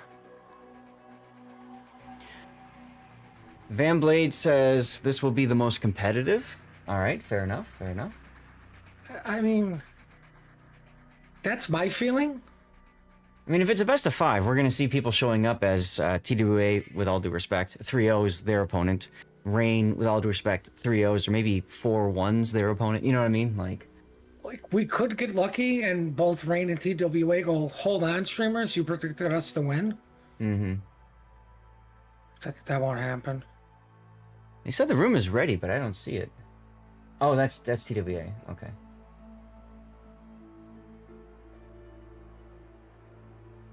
No, but somebody told me yesterday that a certain Minotaur player who will remain nameless on the NA, pretty sure everybody knows, has informed people that Wargaming has given him 35 reports to dish out.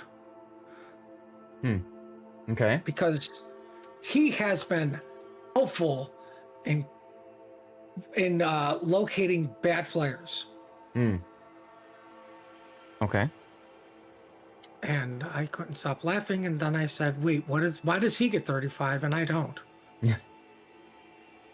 Okay, there you go. Uh-oh. Alec is forcing me to stand up for this. All right, let's do it. What? Okay, I'm upset. Why? I just noticed this. There's no upside down puppies that are dead. Ah, no, there aren't.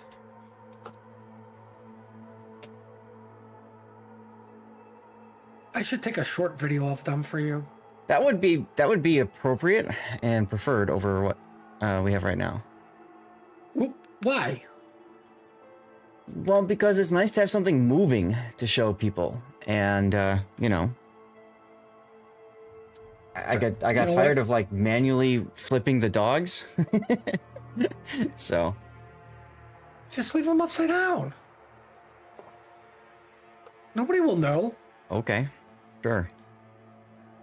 Room is up, by How the do I way. say I took the picture wrong?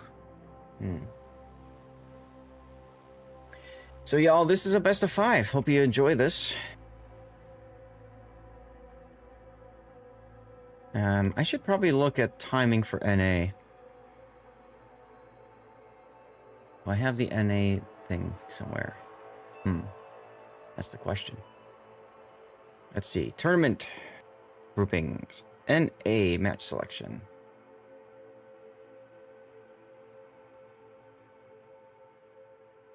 Okay, so that's at 1 p.m. our time. So we still have 2 hours to do our best of 5. So we have enough time for that. That's good.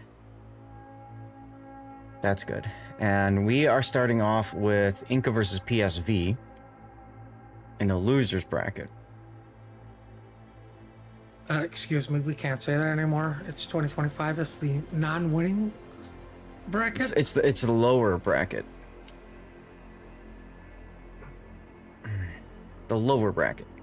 I would love to do Buenos Noches versus Kraken, because I've covered Buenos Noches for years, and it's cool I to would see love Kraken. to, because it's Kraken versus Buenos Noches. Like it's 2 Mm-hmm. old teams. Right. But then PSV is here, and it's kind of exciting to see PSV as well. That's another old team that came back. The thing about the Buenos Noches is I would need to get approval from Buenos Noches in writing that they're okay with me covering it, since I'm obviously in Kraken. Chat, what do you guys think? Do you care about this? Would you prefer put an ICAST Buenos Noches versus Kraken? Or would you rather we stay with Inca versus PSV? Or do you want us to go to a different game? A lot of good choices in the NA side right now. So, we'll figure it out.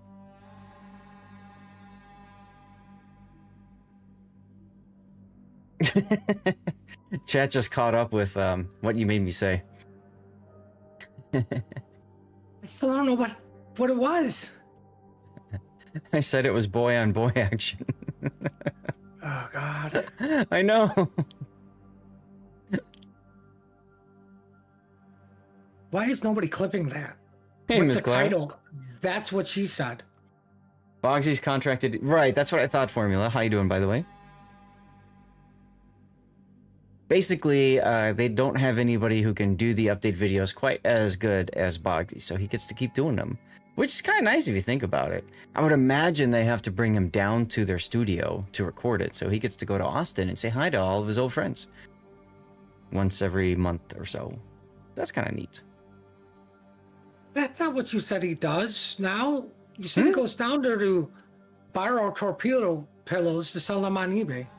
Well, I mean, I don't know. Maybe he does that too. I don't know.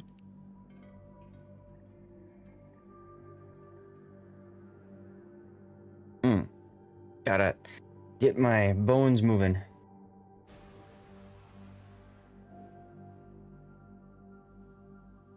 Yeah.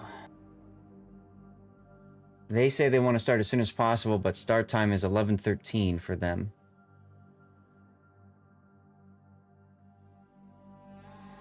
Uh...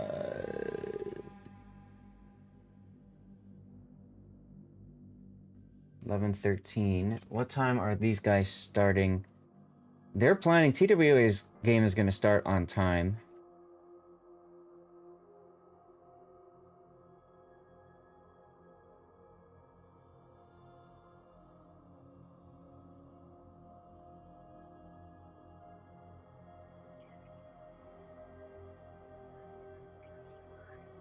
Trying to see what time the rain game is starting.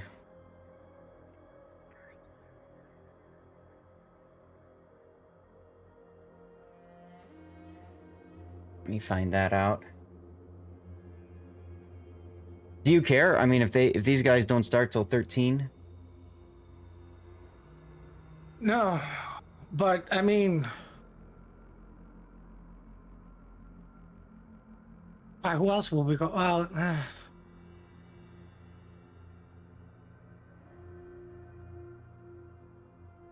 Rain OSS is on schedule to start at 0. So we could do that if you want. That's the only option other than TWA. I kind of want to stay here because I agree with chat. This may be more competitive than the other two. Like, we're going to see plenty of them next week. I know. I just want to get you guys games. That's the thing. Well, maybe people need to get up and pet their dogs, go to the bathroom, complain about me being an idiot. You know? Uh-huh. So it's not like a delay is horrible. We can always... I hope you're sitting down for this. We could have a 10-minute moment of silence for the teams that are no longer in. I'm going to put a 1-minute vote up, and we'll see what chat decides.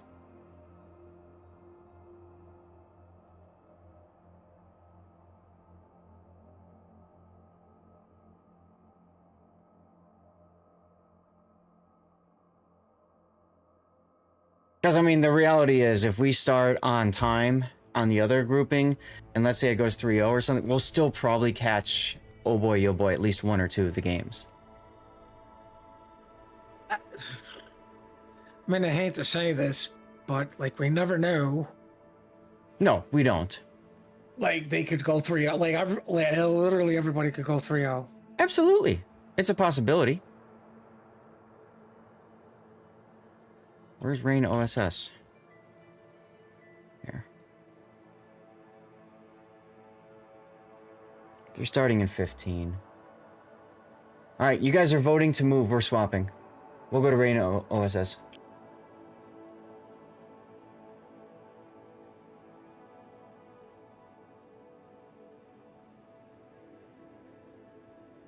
We can set this up on the fly. I don't care. Go to Rain OSS, please.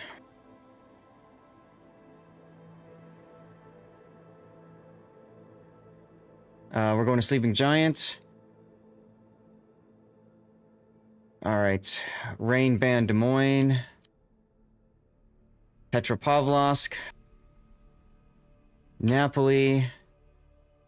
Kleber. And OSS Band Delny. Delny, Kleber. God damn it, I missed it. KL, there we go. Marceau. And Marsilly. I'm gonna hit apply right now. We're gonna do the intro video for you guys. A colossal battle between opposing fleets will soon unfold here amongst the waters of the East China Sea. The residents of these islands will shortly bear witness to the thunder and flash of combat, and only one team will sail away victorious. This is Sleeping Giant. Sleeping Giant is a 48 by 48 kilometer domination-style map with 4 cap points running from west to east. The A cap is on the left, B is in the center, C and D are on the right. In this iteration, both teams' spawns have moved from a central position to a north and southwestern spawn position, offering a wealth of new strategies for teams to execute.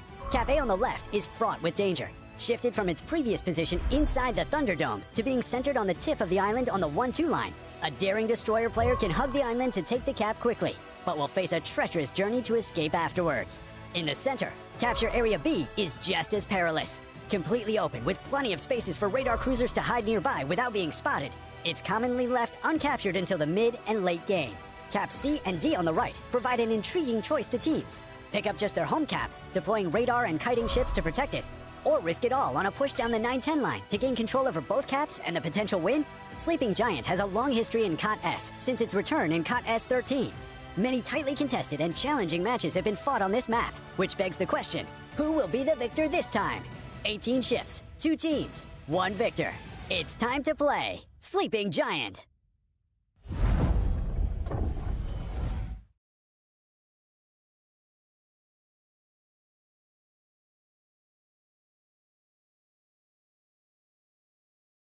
Here we go. All right, y'all. For once, the video finished before they actually hit the button. That's the difficult part, is trying to time it. When are they going to hit the button? When are they not? That's okay. That means you guys get the whole shebang. This is EU. That's correct. NA starts at 1 p.m. NA starts in 2 hours from now. But for now, guys, we have our best of 5. Rain versus OSS on Sleeping Giant to start us off. Rain has a Shimakaze full torp build, a Gdansk Ragnar, a Gumo full smoke build, a Brisbane, San Martin, Moskva unique upgrade, and 2 Bungos. Put and tell us about the South, por favor. OSS. Well, the south is typically warmer than the north because we're closer to the equator. And the northern hemisphere, yes. Talking about the southern team, we have a Gdansk Hiraguma. Looks like they're going to bake it a little bit. We got a Moskva Smurs. Minotaur heading over to Apples. I assume the Moskva is going to park behind B. But he could also park behind A. We have the Bungo heading over. Well, one Bungo heading that way. Another, I don't know why they swap it. I don't understand why they're swapping Bungo spots, but they are. Ragnar, Gdansk, Hiraguma, Wooster, Bungo. Why do they look like they're mad rushing B? Because they are. For OSS? The Gumo is going to smoke up the Wooster with the Ragnar as well. And Gdansk will radar smoke if he needs to. What's going on, MVK? Friend I made at TwitchCon and over at the Stack Up Call to Arms. So I'm going to shout him out because I can. You know what's interesting is OSS choosing to bring a Wooster. This is the first time seeing the Wooster for us in this tournament. I don't really think that highly of her in competitive. Unless you're playing at range, in which case you might as well be playing at Colbert. And then the other thing, the first time... Reload, I would understand possibly a unique upgrade Wooster because you could just spam your defensive fire, hydro, radar, heal, reload booster, speed boost, and not care about anything? Did I leave any consumable out? I don't know. Sure. The other thing to talk about is that OSS is also bringing a Summers.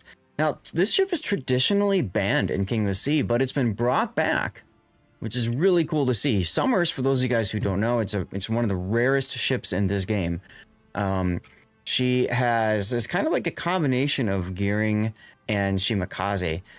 These are American 16.5 kilometer torpedoes that are very difficult to detect, very low reaction time to those. And she's got 3 racks of them.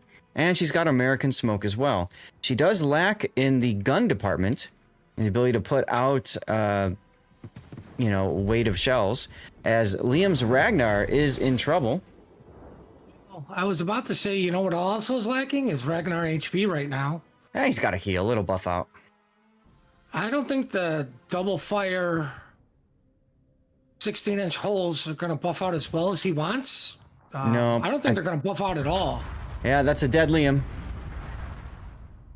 I'm waiting for the buff. I will cover this Ragnar, guys, until it gets buffed out. Or that's as the spirit. Zach should be doing, taking a death pick, because it could be a while.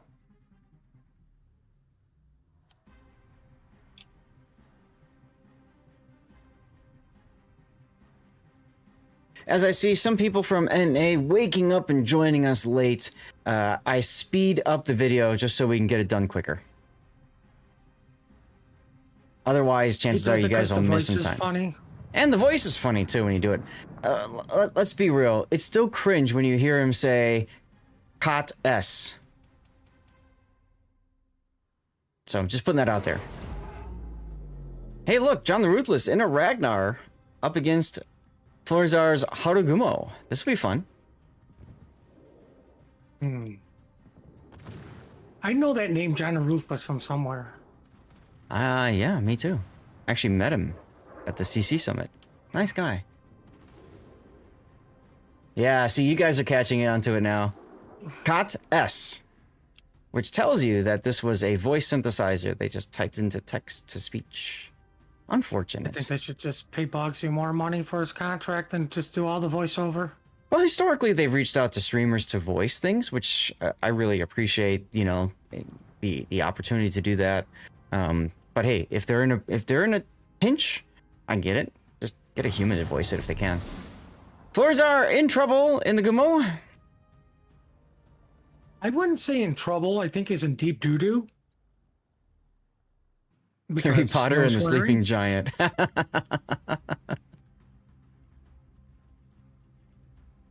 Wow. Florzar survived in the Gumo. Althor, though, well, probably not.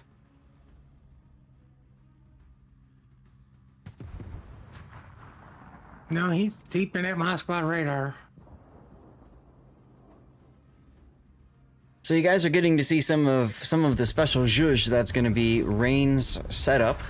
Obviously, they're looking to win this, and assuming TWA wins their match, Rain and TWA will face each other at the start of tomorrow's stream.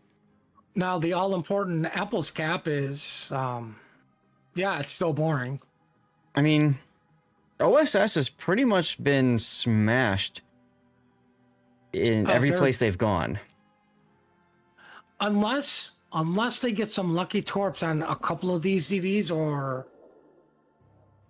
the radar, like it's over for them. I mean, I hate to say it, but it's already GG. Mm-hmm. You know, the Gumo cannot afford to be spotted because he's dead. Mm-hmm. Right, which means your smoke train is going to be way further than you want it to be, which means, oh, your booster radar is absolutely useless unless the thing has a battleship shooting. Mm-hmm. Right, because what's the Gumo going to do? Bump to San Martin and die? Right. You know, what's his other option? Bump the Ragnar and die? Right. Yeah, I don't know.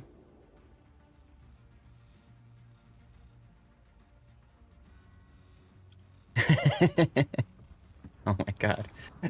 Chat, you guys are hilarious. There goes the Gumo. Look, the Gumo died. I didn't see that coming. I didn't either, because I wasn't looking that way. I mean, it was give me a split second. Like, well played to John. Oh, well, we need to kill the Gumo. Yeah. It's a worthy attempt. I feel like OSS had a plan, but unfortunately, either Rain's plan was just straight up better, or OSS said, crap, guys, we drew Rain, we're screwed. Which, I kind of hate that feeling, but I completely understand it. Ooh, giveaway time. Okay, this is going to sound possibly elitist or just... I can't think of another word Yes. for it, but Look at the I sheep. think I was going to say, I don't think OSS went dumb enough with their strategy versus Rain. It's easier against a clan of people that really know what they're doing, a team of people who really know what they're doing. Yes, it's actually harder to predict people that just do dumb things. So, you know, that makes sense. That makes sense. The sheep trying for the torpedo run on the Moskva to seal the deal and end the game. Moskva saw it coming and sped up. Oof. Actually dodges, but dies anyway. Will this be an official Wargaming blowout, though, Puddin? I think so. No, actually, no. Denied. Denied. No, we have to compliment the shimmy for dying, so it's not an official Wargaming blowout.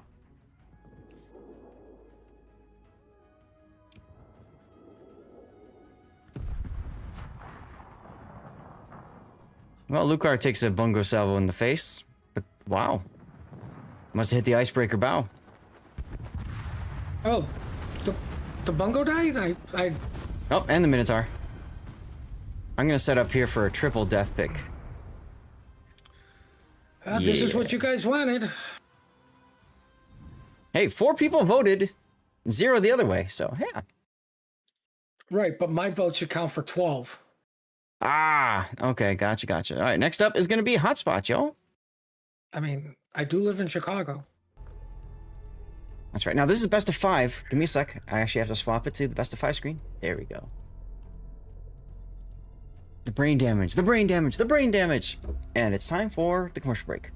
Hope you are sitting, my bad. No, I'm still standing, Alec, because you redeemed to stand up, so I will continue to stand until somebody redeems sit down. Alright, let's get a commercial break going. You thought John said last year after he won, he was retiring from KOTS. I thought he said the same thing, Gaelic, but whatever, he's still here. Why Americans say Worcester? I thought they would go with something like Worcestershire sauce. Yeah, no. No.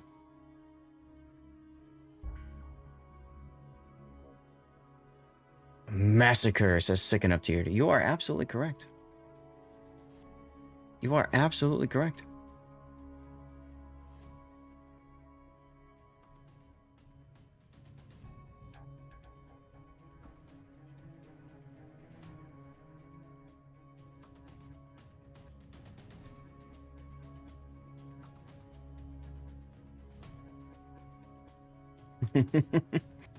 Okay, so I need to update my sheet here. So we are doing Rain versus OSS.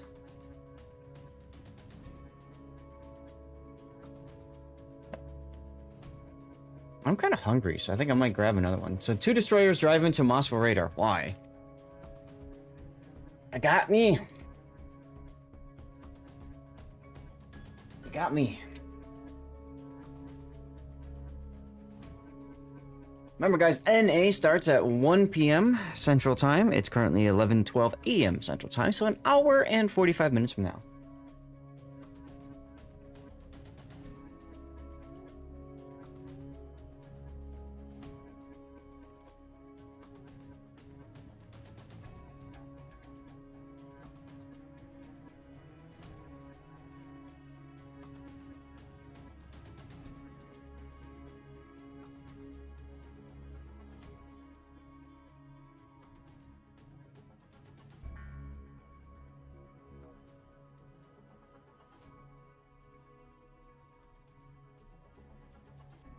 Everyone from OSS is readied up.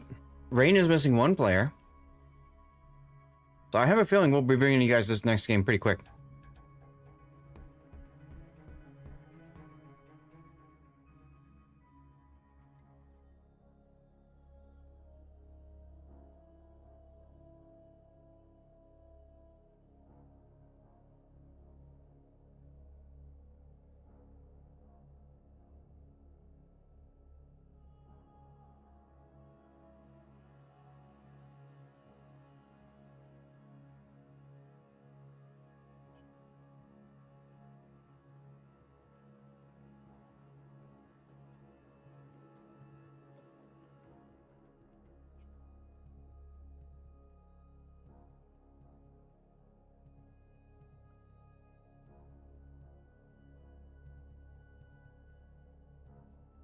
All right, there's Formazing.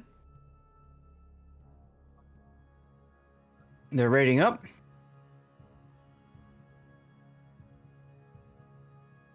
It ain't elitist if it's all about pudding. Yeah, Wait, Cremo, what? you're probably right.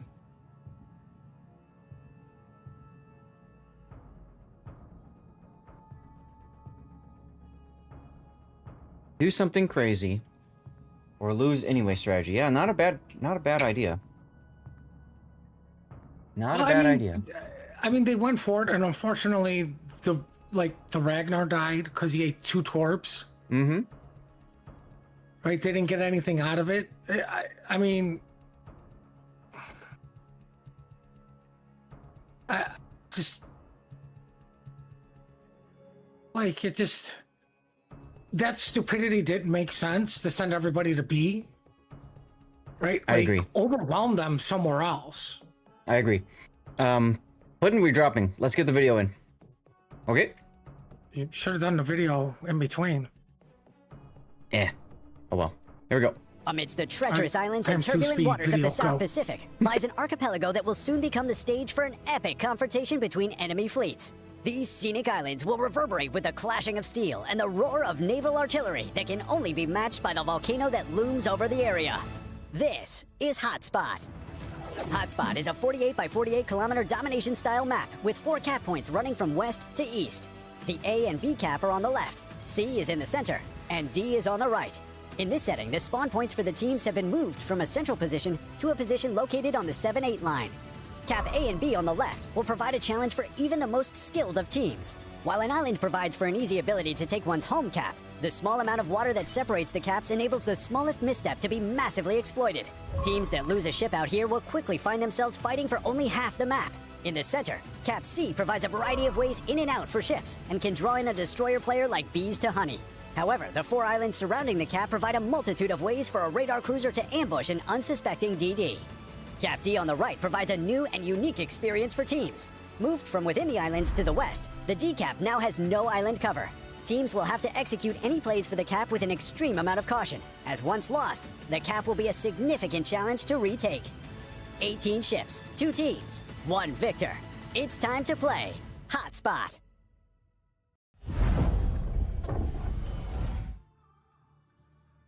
You know, did you guys notice he said drawing people in like bees to honey? I love that. That's so cute because this map is called Bees to Honey in terms of like the replay file. Love it. Love it, love it, love it. Okay, here we go. Game 2. Rain versus OSS. I've got the screen centered on something because it's crazy. We've got a gang in a Ragnar. John the Ruthless is now in a forest. Sherman. Oh my god. We got a unique upgrade Moskva, a Brisbane, a Bungo, another Bungo. And then we've got a Svea all the way out to the 9 line by himself.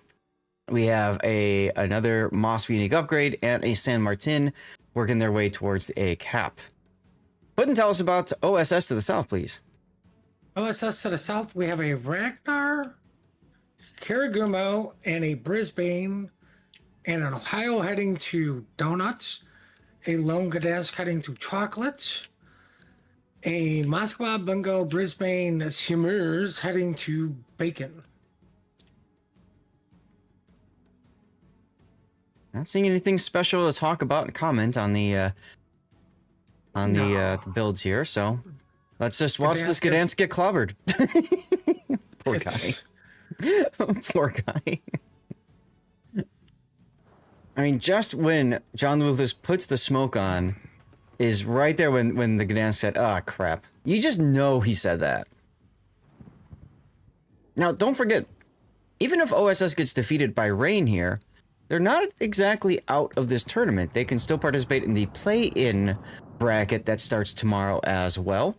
So OSS still has a shot at getting into the international format of King of the Sea. And how do they do that? They win their way through the bracket, of course. And Taro, thank you very much for gifting out 5 subs just now. Appreciate you, man. Oh my god, it could dance. He literally died at the edge of that radar. He's not quite dead.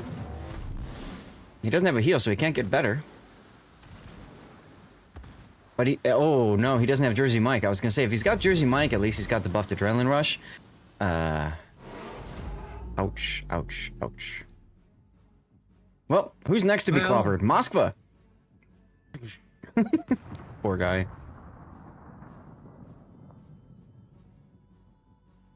Do you think the Forest Sherman strat Puddin is like specific for this map, or do you think they were just like, you know what, let's just play around with the ship we don't normally play with and see what happens?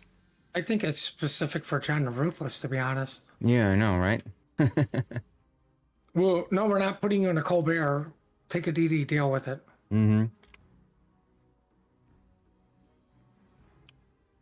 And it'll be interesting.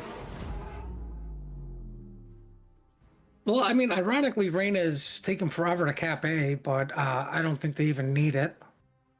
But they're taking their time because they want to try to get that pick, which I understand. A lot of times getting that ship kill is far more important than the early board position. Who's going to eat a torpedo? Yeah, I know. I'm watching it. Nope, he slowed down just in time. Thank God. He can't afford any more holes in that thing. Nope, that's the Brisbane. He had to give up on the buffer, and he's actually whipped out the sander to smooth this stuff out.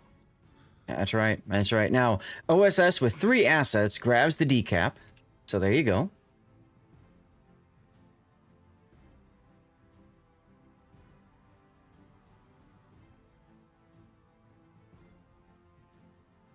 So technically, OSS is in the driver's seat with 2 caps to 1. So Rain gets cap parity when they grab the A cap.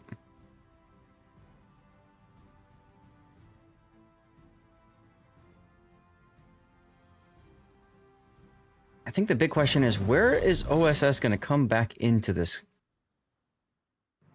I think either they charge Lukar's Svea and just get it off the board, Can't do that. or they rotate assets and leave a couple there, and I think that's what they're doing.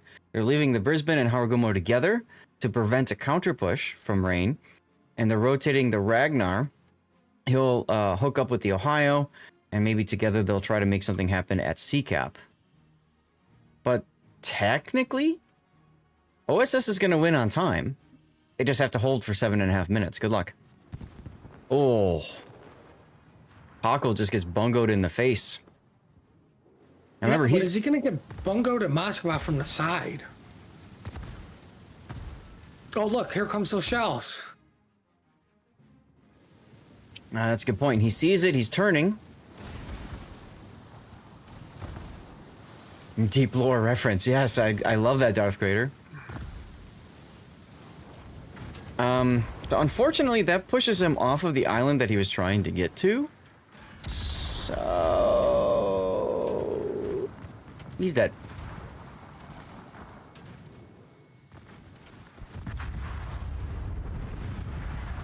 And with that, we have the lead change. Rain is now in the driver's seat. So they just don't have to lose a ship in 6.5 minutes, and they win.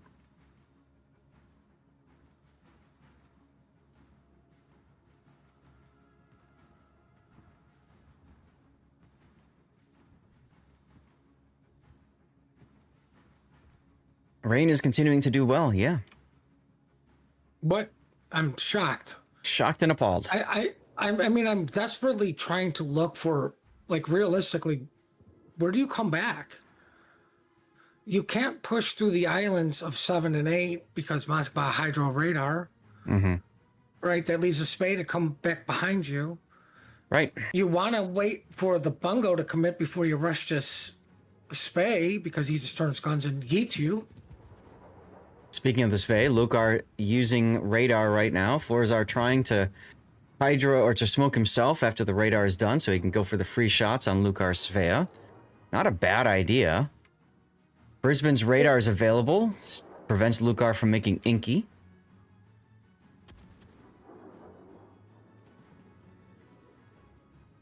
I mean, once again, it's going to come down to, can you land those lucky torps?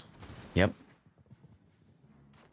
I mean, Well, remember... San Martin is low, so I mean, there is a pick for you, and wow, he actually goes out. Oh, hey, there you go. Malamu. Malamu go down. Lukar might go down here too. Yeah, he's pretty much toasted. So, 2 big kills for OSS.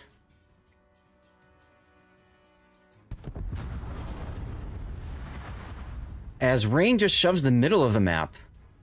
Gangbarang taking a big hit there from, I think that was the Ohio. Yeah. Liam in trouble, though. Poor Liam. Yeah, but can you at least trade for Gang? Yes.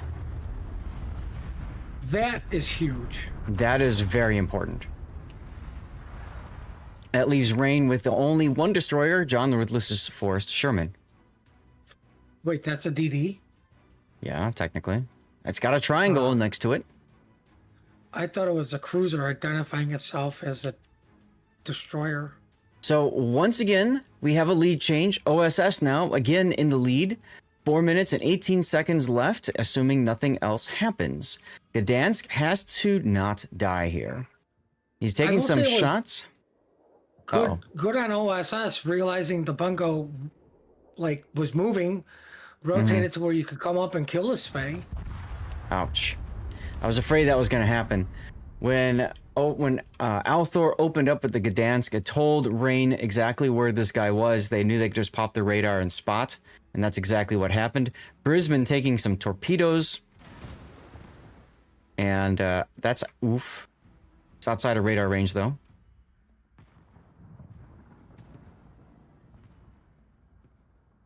And OSS now wrapping around because now this Vey is gone. There's nothing in the backfield. They can afford to push through. I like this play. As Ohio takes a nice big juicy bungo salvo of his own. John the Ohio Ruthless. turned the wrong way. Yeah, kind of did, didn't he?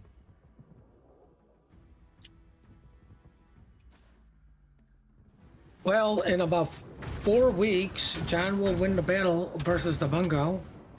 Yeah.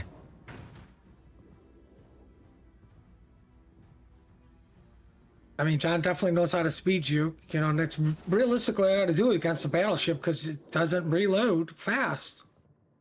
Yeah, I feel like OSS Bungo here is kind of... They told him to go, he went, and then they realized it was a big mistake.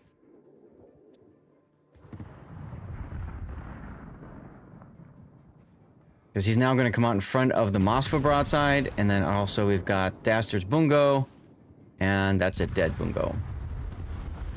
Now that's really unfortunate, because up until this point, those 2 kills mean that now Rain is once again back in the driver's seat.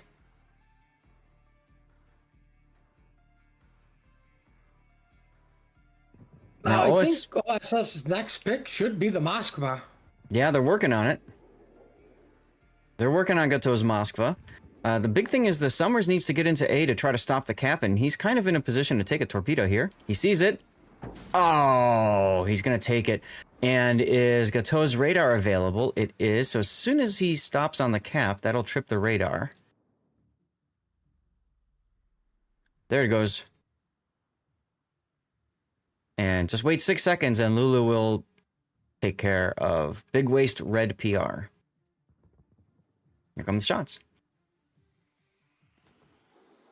Well, I guess he got a little bit too close to get the serial number off that torpedo.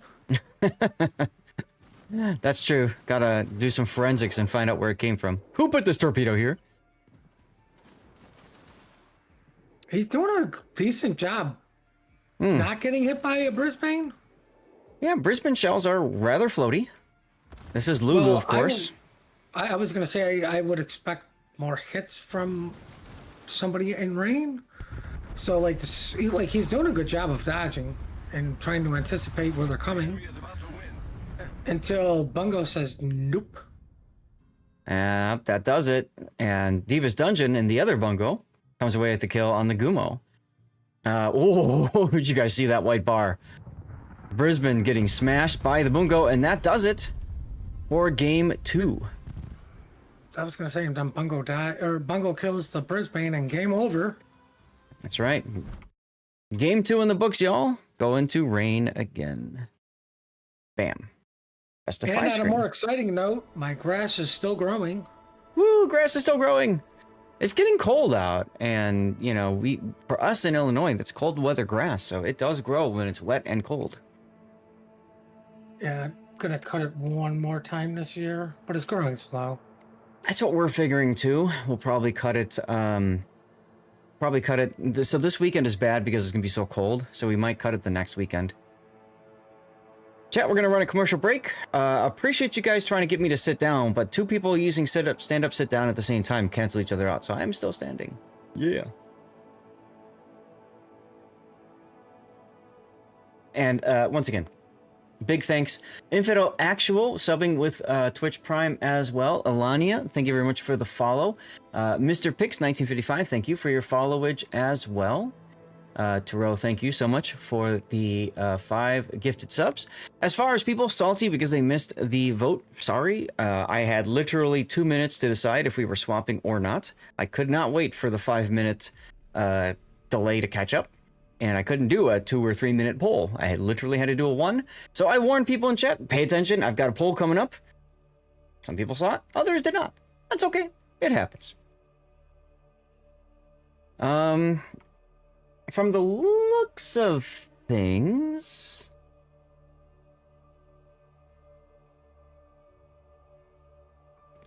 Okay, looks of things... I think the other game that we were planning on covering is only 1 game deep so far. We can take a look and see. Let's put the tourney screen up. TWA is up 1-0 over E-Rare. What? Ah, fireworks. All right, let's get the fireworks show going. And you guys, Puddin took care of sitting down. Thank you, Puddin. Right.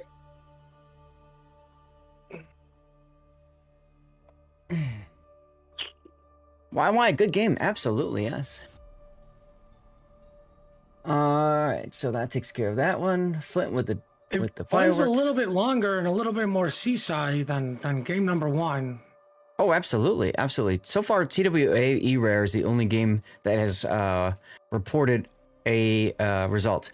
So most likely, after we're done, if this goes to game 3, we will either drop to Moi Isia or Oh Boy Yo Boy, depending on which game is going to start first. I think is kind of how we'll determine that. No, we're going to boy. Okay. Like, we missed out on the boy action. Puddin wants that. All right, fair enough. I want an exciting game. I'm with you. I'm with you. And this game, let's be fair. Game 2 was an exciting game. There were options. There were possibilities. Game 1 was like a minute of excitement, ironically, at the start of the game, and then Yeah. it was just like, okay, here comes the steamroll. Yep. Right, like when it's typically reversed, it's the last 5 minutes. Yep. And this one was a little bit like it's a little bit more seesaw, but Mhm. you know, Brain just had the better positions. Mm-hmm. Mm-hmm. Absolutely. Well, chat, that means we just have a few more minutes to wait in between. I did run the commercial break. Okay, good. Yeah. Thank you guys for tuning in. Appreciate you all for being here and stuff. It's always nice to see y'all being here supporting me. We had gifted subs from Burnt Tuna Wad and from Tarot. We had other people like Infidel just using their regular subs, your Twitch Prime subs. Hey, I appreciate you guys for doing that. It's very nice here. We got some cheers from, I think that was C1. Appreciate you. And I love seeing all you guys chatting, talking up good games and that sort of thing. So it's always good to see. It's always good to see. Keep in mind, remember, we do have codes that we are giving away. All you have to do to get those codes is make sure that you're following the channel and you are active in chat. There is a 1 hour Twitch drop. You watch this stream or any other KOTS stream for an hour and you will get 250 community tokens. Very exciting, I know. But it is what it is. Hey, we just got another follow. Wiki82,000. Thank you very much for the follow. Welcome on in. Rain is readying up. As soon as I see them completely readied up, I'm gonna drop the intro video because I have a feeling these guys want to just get this done with. When did you get your COTS dropped on today? A while ago. Are you still getting yours? Oh boy, up. No, I got mine done at like 2:30 in the morning. Yeah, because you did the Asia thing. Well, I mean, yeah. Hmm. That's fair. A lot of people did. A lot of people. To be real, I would love to cast Asia. I'd love to do what Bo does, right? Asia, EU, and NA. I could do it. It just means that I would get divorced. Getting snow at the moment. Nice. Hey, Maruk. I mean, just essentially into it. There you go. I'm the safety blanket. I would love that. That'd be great. Because if realistically you start Friday night and then you finish Saturday afternoon, then you go sleep. All right? Sleep 8 hours, wake up, rinse and repeat. Not a bad schedule. What's up, Rock Solid? We're just waiting for Gangbang to ready up and then I will hit the map intro video. Here we go. Map time. Along the Portuguese coast lies a crossing of sea lanes critical to the survival of opposing fleets.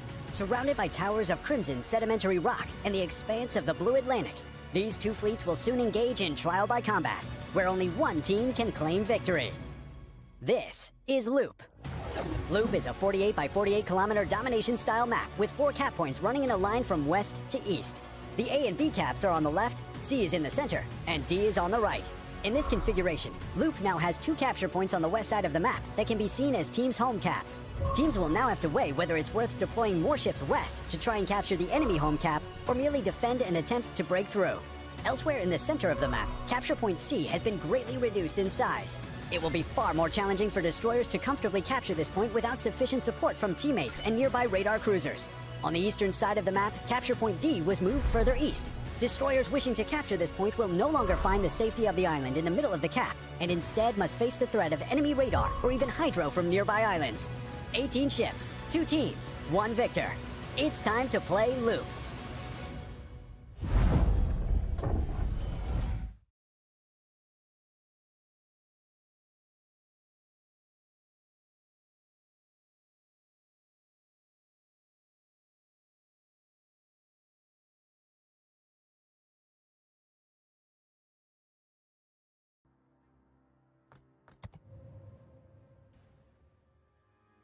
All right, ladies and gentlemen, here we go with Game 3 of Rain versus OSS. Rain is up 2-0. This is a best of 5, which means Rain can sweep OSS out, forcing us to look for another match. Let's take a look at this lineup for OSS. Up to the north with a Ragnar, Harugumo, 420 Blazed Smoking, Gdansk, San Martin, Salem, Brisbane, Moscow Unique Upgrade, St. Vincent. First time seeing a St. Vincent in this tournament, for us at least.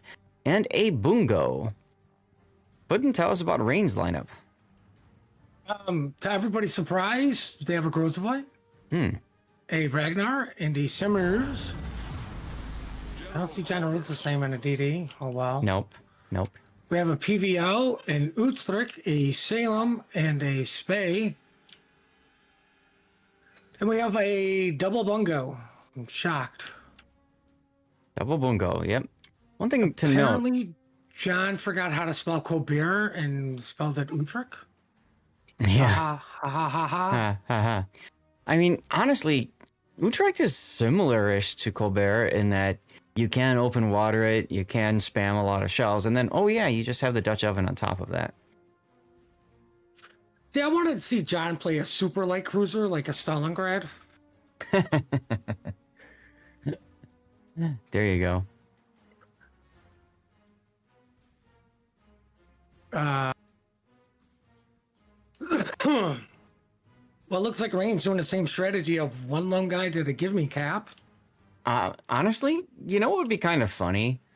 You know what would be kind of funny is just watching OSS do like an apes together strong strat of just everybody rush C. Just see what happens. You know? Like, I'd like to see him go semi-strong C and go brute force D. Yeah. I mean, they got to do Like something with that. If they want all C, I'm sorry, but you're showing too much side to what Rain's doing. Like, Rain's not going to go with that hard of apes together. Mm-hmm. Because I mean, something like that would catch Rain out. They would just have no idea what was coming. Like, you put everybody with engine boost and just go. I mean, here's the sad thing. Rain's going with the apes strong together. Mm-hmm. Too. I mean, the Salem dipped off, Ragnar dipped off, you know, Spey's over there. Yep. Right? Like, you got a San Martin doing the same thing. We got Bungo, Salem, Gdansk. Yep. Early spots. Ragnar catching Gdansk with radar.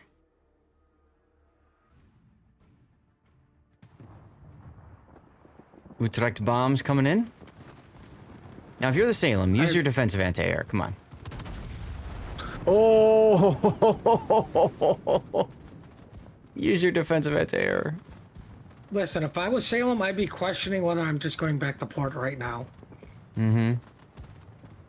I mean, I don't think there was a ship that didn't shoot him. Right. Right? That's okay. He's got a super heal, so he can take more punishment. Right. There's the more punishment. Mm-hmm. Yep. Yep. Even more punishment. Oh, wait. There's radar. If I'm... Yeah, there you go. Are you saying, wait, there's more? Yes. Because he's very kindly sitting within radar range. I mean, come on. Back the F up. You know what I mean? Why just give them this kill? Like, here you go. Boink. So many questions. Now, unlike clan battles, losing a ship is not as detrimental and KOTS, the only problem is it's detrimental right now because you're dealing with a team that really knows how to focus fire. Right. So you being down a ship limits your focus fire? Yes. Although, to be honest, Rain's focus fire is just terrifying to watch. I mean, it's just as bad as watching TWAs. Mm-hmm. Like, these guys know how to get ships into position where they can shoot everything and minimize their damage. Yep.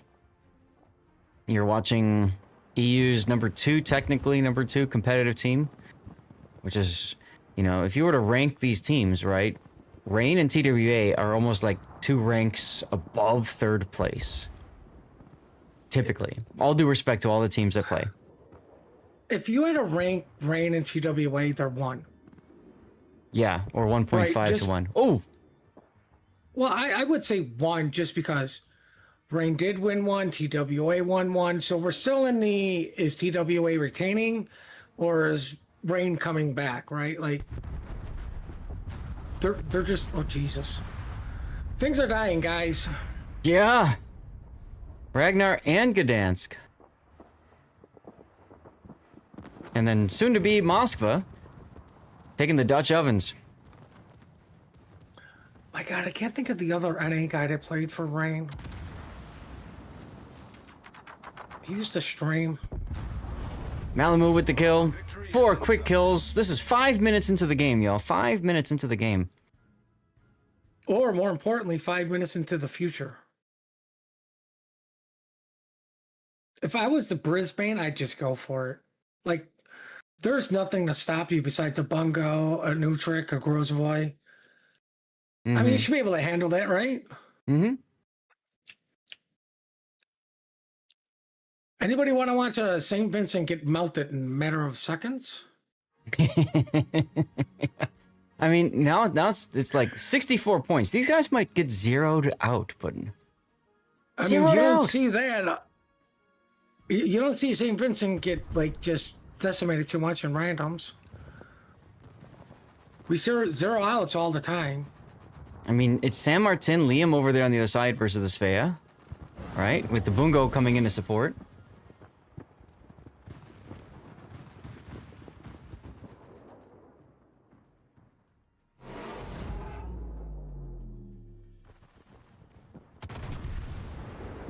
Like, what's so sad is, like, Brain literally has OSS surrounded. Oh, totally. Absolutely. As you can see, San Martin, Liam just took a torpedo. Sveatorp. He's trying desperately to get to the B cap to at least do something for the team. I can't blame him, frankly. Oh, look at the sheep. Look at the sheep's Grozovoy. He's gonna try to back up and, I don't know, torpedo something? Yeah. Oh, Brisbane gets bungoed. They're going for the 0-0. They just want to twist this knife into him right now. Florazar taking a Grozovoy torp. Liam actually healed back up again. So I think with the St. Vincent dying, it's still not a 0-0.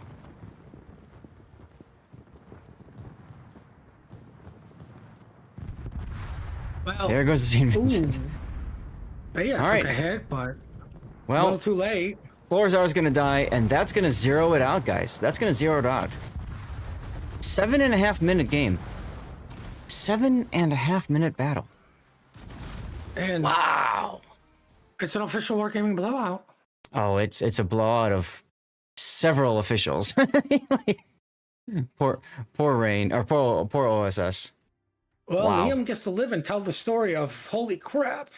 He's like the survivor, like from Next Generation DS9, right? When they went and attacked whatever, and Dominion purposely left all those life pods alive so they can be demoralized, return back to the fleet and tell their stories. Oh my god. You know what I heard was oh boy versus yo boy. I'm going already. I'm moving. They are in battle right now. That's fine. We can wait. We might have to anyways.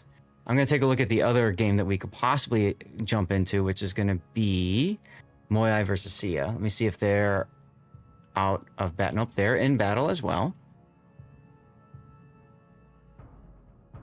And then the only other one to check is TWA versus E-Rare, which is probably about to be 3-0'd as well. All due respect to them. TWA E-Rare is currently in port.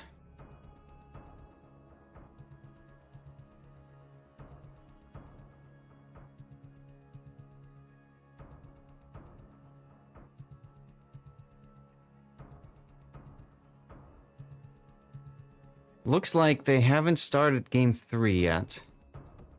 Do you want to catch TWA E-Rare or do you want to wait for the boys?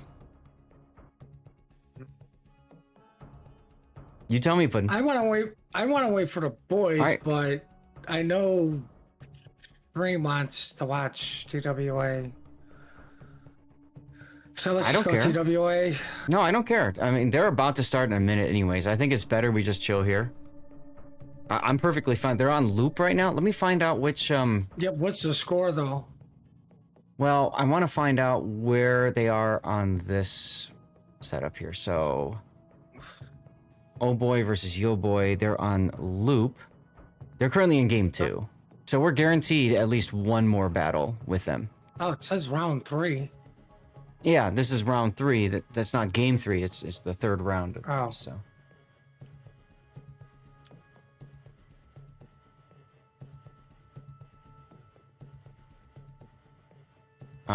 Yeah, so TWA and E-Rare is about to get started.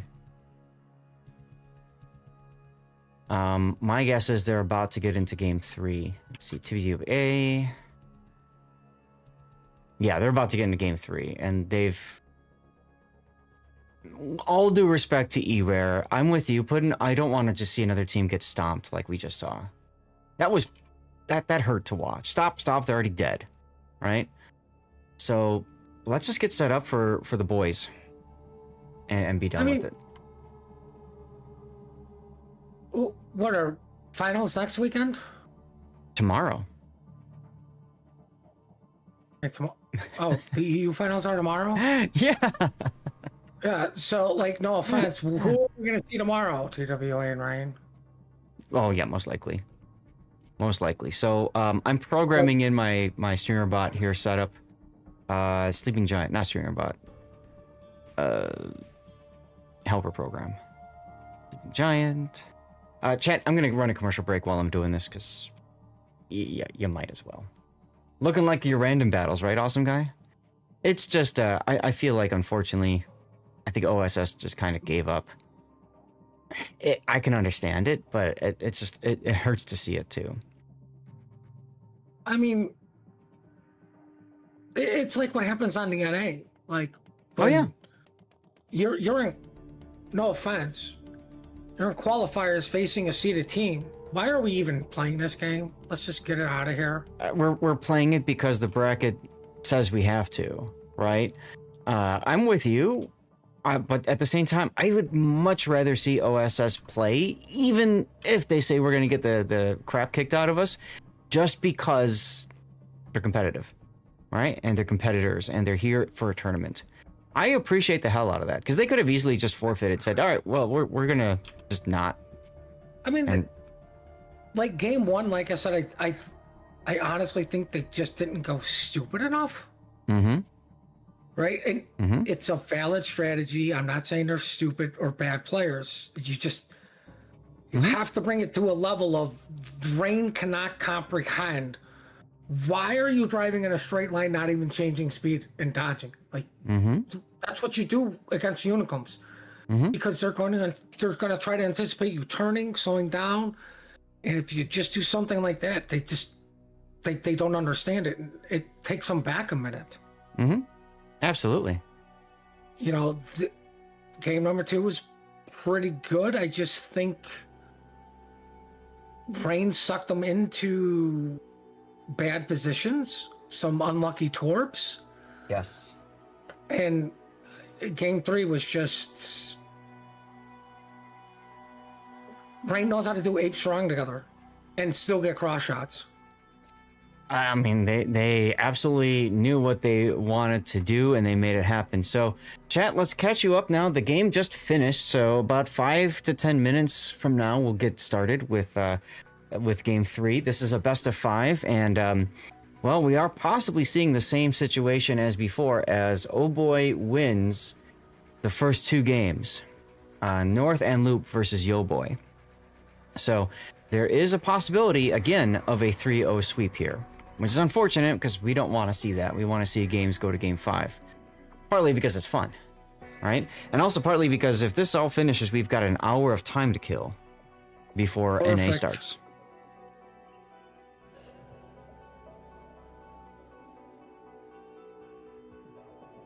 Was that Chipmunk's own narration, or those even exist anymore? Hey, Wargaming changed the maps, and of course, because they changed the maps, they had to change the script. And my guess is they didn't have the time, didn't have the manpower to be able to reach out to streamers and ask streamers to voice the scripts. And my guess is at the same time, they didn't have the resources, time, money, whatever, to have it done in-house. So the result is they probably went to a voice synthesizer, put it in the script, and recorded it. It's fine. It's better than nothing. It just hurts every time I hear them say KOTS. That hurts. It is what it is.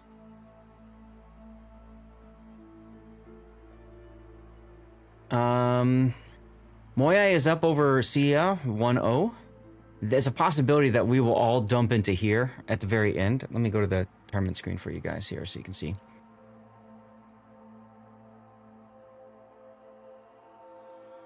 So this is 2-0. We don't know the result of Moya Sia. Actually, I can probably go into...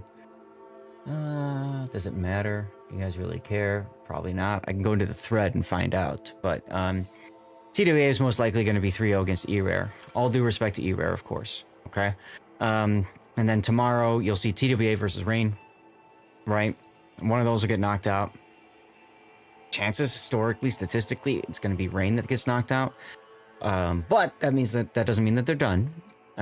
So what happens tomorrow, I'll show you guys this. Tomorrow, we start with the play-ins, okay? These are the teams that were eliminated, the 4 teams eliminated from the round of 8. That's round 2 here. So V888, Ortis, DSNF, GPM, Entity, Throw, NWDE, and Pumbaa will participate in the play-in bracket. Think of this as the second chance bracket. So they'll go into the second chance bracket here. Okay? They will then face off against the losers from the playoffs. And I don't know how they're going to do the seeding, but, you know, they'll do the seeding, okay? It'll get filled. And then from there, they fight off the qualification round, okay? And then the top... I would imagine the top 2 advance, and then the bottom 2 end up here at the bottom of the qualification, and perhaps they advance too. Now that's interesting if they do, because that means that there would be 8 teams advancing to internationals. Is that right? That sounds right, actually. 8 teams from each region. That sounds about right. Again, I haven't looked at the what the heck? I haven't looked at the full rule set to figure it all out, but that's how this looks. Now this is a best of this is a losers bracket, as you can see. So essentially this is a double elimination second chance. So it's kind of like a are you sure, are you really sure kind of a deal. Forfeit timer is at 2 after, so we have 7 minutes to go before we get started at the worst. Yo Boy is all readied up. Oh Boy is missing 1 player and they're not all ready yet. I also need to thank Snowy Glider for your sub. Appreciate you for the Twitch Prime sub there. And Robeck Iron, thank you for the follow. Welcome on in. Remember, guys, just make sure that you are active in chat, typing stuff. We also have a Yita Code challenge. We've already raised 37,000 channel points. You can contribute channel points. Once we hit that 100,000 channel point mark, we yeet out a code immediately, and then we start it over again. It's kind of a fun way for you guys in chat to kind of help get more stuff out to you guys. In addition to that, there are just random times when when my streamer bot will yeet out a code. So make sure you're keeping an eye on chat. Make sure that you are following the channel and typing stuff in. This is over on Twitch. If you're watching me on YouTube, horizontally, vertically, Rumble, Kick, or Twitter, X, then you want to make sure you get to the Twitch channel and follow and type stuff in, okay?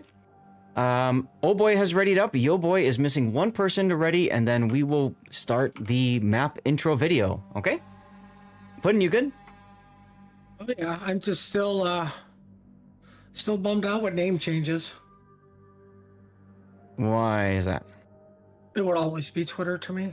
Oh, well, yeah, I know. Although it looks like they're trying to retire the name. They're trying to retire the domain, so it just goes to X now. And that's it. Well, I mean, I just found out they renamed the John Hancock building. They renamed to Hancock? No way. Yeah. A colossal battle between opposing fleets Like, will soon I'll unfold give here you- amongst the waters of the East China Sea. The residents of these islands will shortly bear witness to the thunder and flash of combat, and only one team will sail away victorious. This is Sleeping Giant. Sleeping Giant is a 48 by 48 kilometer domination-style map with 4 cap points running from west to east. The A cap is on the left, B is in the center, C and D are on the right. In this iteration, both teams' spawns have moved from a central position to a north and southwestern spawn position, offering a wealth of new strategies for teams to execute. Cap A on the left is fraught with danger, shifted from its previous position inside the Thunderdome to being centered on the tip of the island on the 1-2 line. A daring destroyer player can hug the island to take the cap quickly, but will face a treacherous journey to escape afterwards. In the center, capture area B is just as perilous. Completely open with plenty of spaces for radar cruisers to hide nearby without being spotted. It's commonly left uncaptured until the mid and late game. Caps C and D on the right provide an intriguing choice to teams. Pick up just their home cap, deploying radar and kiting ships to protect it, or risk it all on a push down the 9-10 line to gain control over both caps and the potential win. Sleeping Giant has a long history in KOTS since its return in KOTS 13. Many tightly contested and challenging matches have been fought on this map, which begs the question, who will be the victor this time? 18 ships, 2 teams, 1 victor. It's time to play Sleeping Giant. All right. So, guess what? Team We actually Boy wins. we actually timed it right. So yeah, this is game 3 of Oh Boy versus Yo Boy. Oh Boy up 2, so which means this could be our third and final game of this series. It's a best of 5. So we're hoping that Yo Boy manages to pull this one out. So we are gonna root for the boys up to the north. As Terrafim starts by fat fingering his Ragnar radar and engine boost, and probably says a few swears in the voice chat. They've got themselves a Gearing a Z42, a Ragnar, a Yugumo, Svea, a Worcester again, this time with unique upgrade. We'll talk about that in a moment. An Utrecht. Ooh, Utrecht with IFHE. Huh. A Bungo and a Rhode Island. Ooh. Tell us about the South, Puddin'. Well, to the south, we have a San Martin. Let me double check. A Bungo going to Apples, or in the direction of Apples, the Bungo's going. We have a Daring, and I'm going to go out on a limb and say some Vens and Salem are to support him a little bit. Stalingrad's probably going to go to the Moskva spot behind B. We have the Colombo rotating over with a double collab. Never seen that anywhere. Heading to Donut. Well, you say that as a joke, but this is actually the first time today we've seen 2 Clevers working together. And both are regular, so they're just fixing to get to the cap, just cap it as quickly as possible, and then possibly wrap up to the north and surprise Yo Boy before they can even get into the sea cap. That would be interesting to see. I just want to be the first one to apologize to Oh Boy for having you cursed and having me root for you because you're Team Bravo. I gotta root for the boys in the green in this one so we can get to a game 4. No, you're rooting for game 4. That's right. You don't care how we get to a game 4, just as long as there's a game 4. That's right, because I'm an impartial professional caster. Ah, gotcha. I'm not professional or impartial. I'm not even a caster. I just like care for my good looks and charming personality, and you're missing out on the good looks. Chad, I've seen the good looks. Can confirm. No, you're looking at two girls like everyone else does.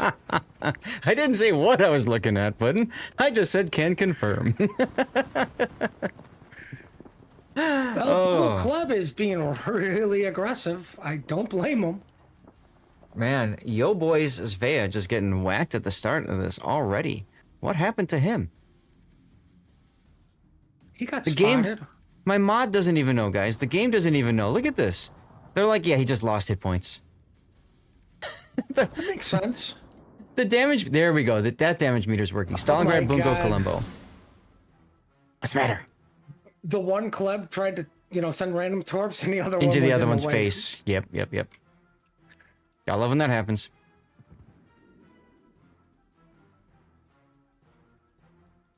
Well, Razak's gearing is actually turning back now, which is very fortuitous.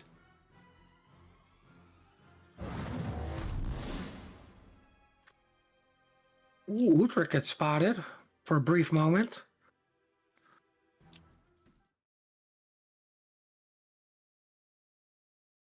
Oh, look, Rhode Island shells easily dodged by a club.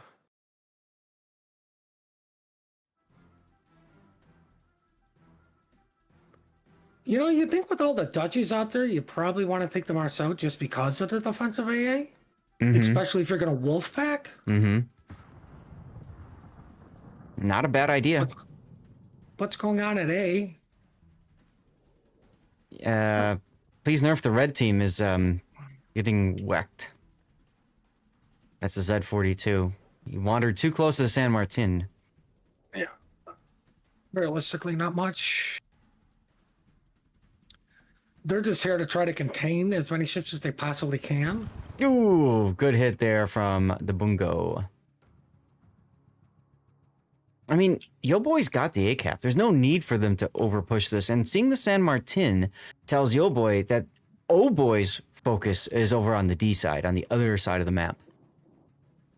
Here's the funny thing. You know where Stalingrad's at? Clobbered! Svea just getting whacked here. That was Venezia sap, plus the Kleber's with AP. Please nerf Colbert has to back off now. And yes, these are sister clans. That's part of the reason why we were so excited about casting the boys. Boy wins. They just don't lose in this series. Oh, Bungo in through on the... Look at that. Through the Thunderdome on the other Bungo. Meh, not so bad.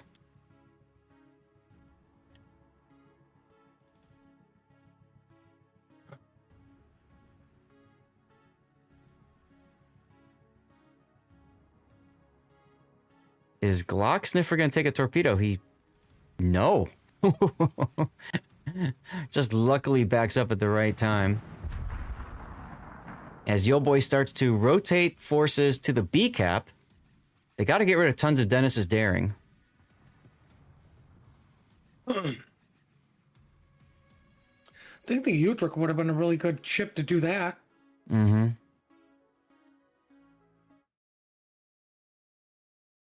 Oh boy is capping C. I don't think that was in the game plan for a Yo Boy. Mm-hmm. So we didn't talk about it. IFHE on Utrecht. So I'm pretty sure Utrecht gets what? 1/4 AG pen, doesn't it? With IFHE. No, without. It's not German.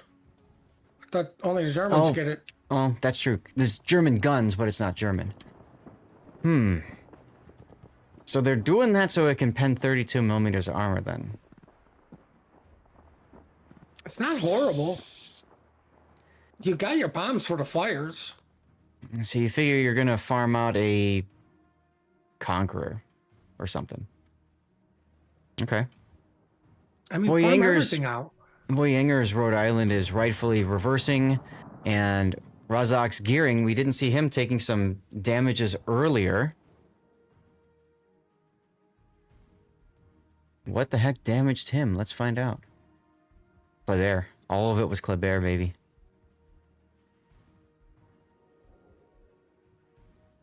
Ooh. Look at the misplaced smoke, unfortunately. McCoo was not paying attention to where the smoke was going. Now he puts his engine boost on, realizing he's got to rush. And that's going to put him broadside to Salem AP. And Colombo says, die. IVG clearly didn't help. It's like the Family Guy, Peter tripping and just grabbing his knee. You know? Don't, that hurt my knee. Eesh. Well, there's the radar to detect the gearing, who fortunately for him is just outside the radar.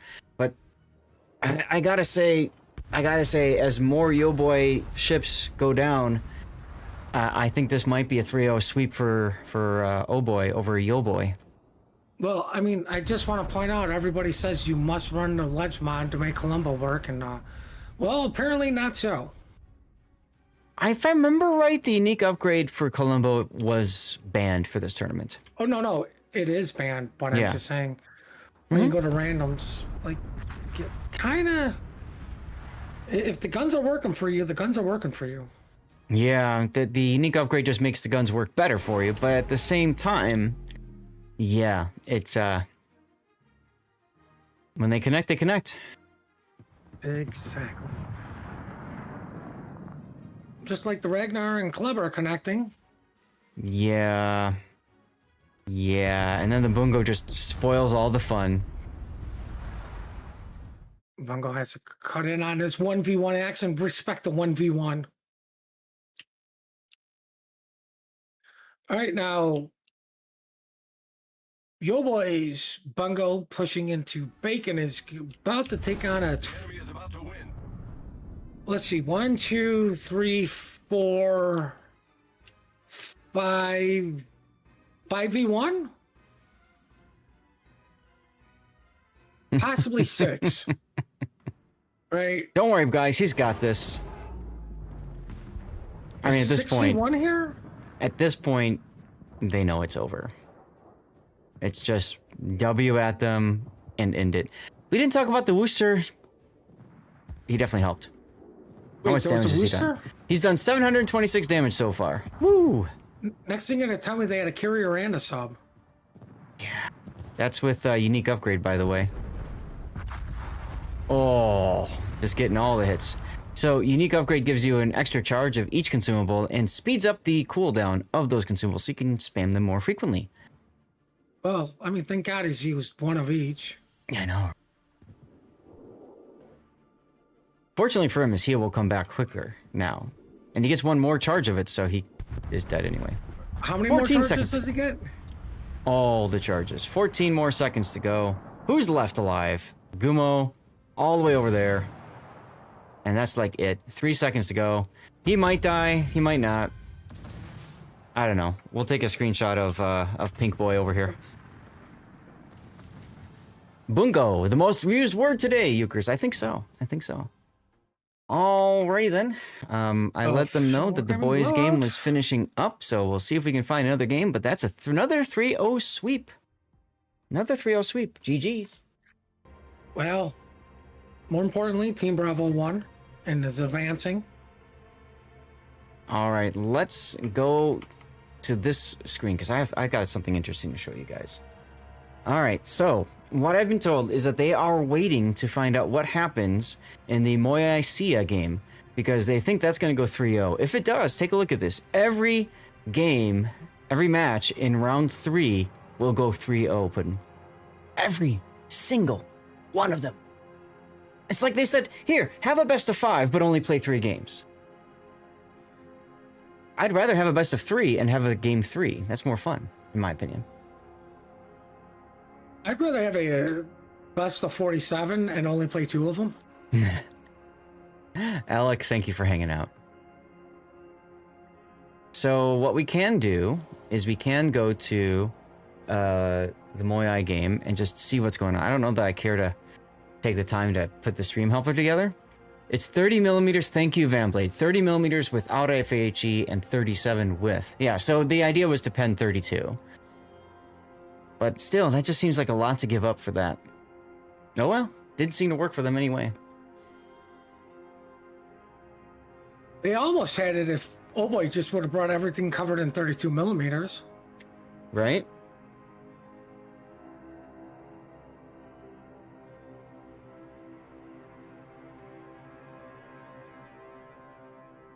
All right, well, we'll see what happens.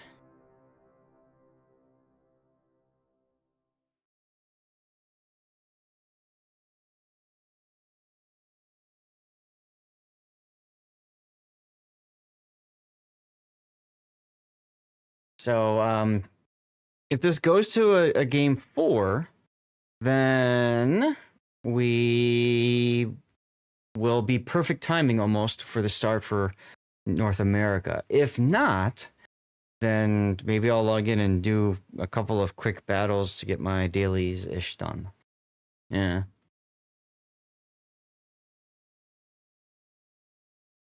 All right. In the meantime, Puddin', I have to hit the bathroom for a moment, so if you want to tell the story, by all means, tell the story.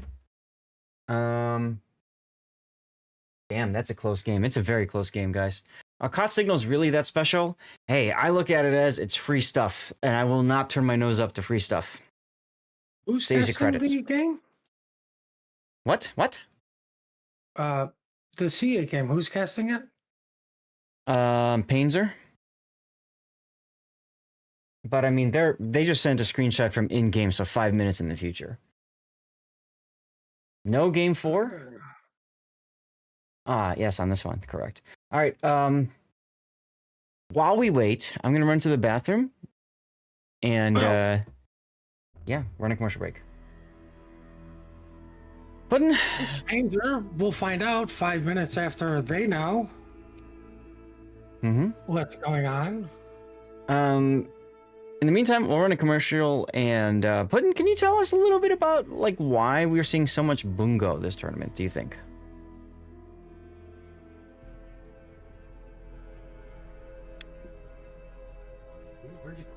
I don't know. Is everybody banning the Vermont?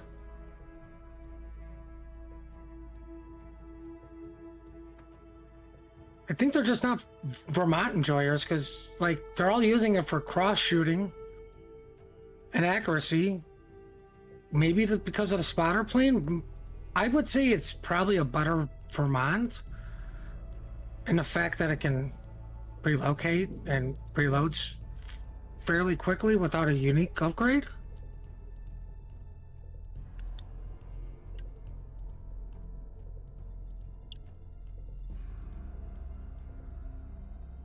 Oh yeah, it's in the lead. Nobody's died yet, either over there. Interesting. I would just have to say you're seeing bungo because it's a better Vermont. It's definitely faster, more maneuverable, and it's got, I think, better concealment too than the Vermont, right? A better reload. All right, their game just finished. I'm asking if we have a game 4. Come on. Oh.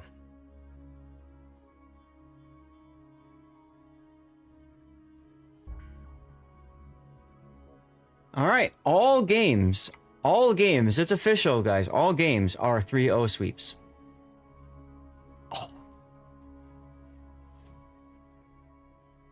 That means we have an hour. That means, well, no, not an hour. We have 45 minutes. That's not terrible. What's my NA sign up looking like? So we signed up for Inca versus PSV.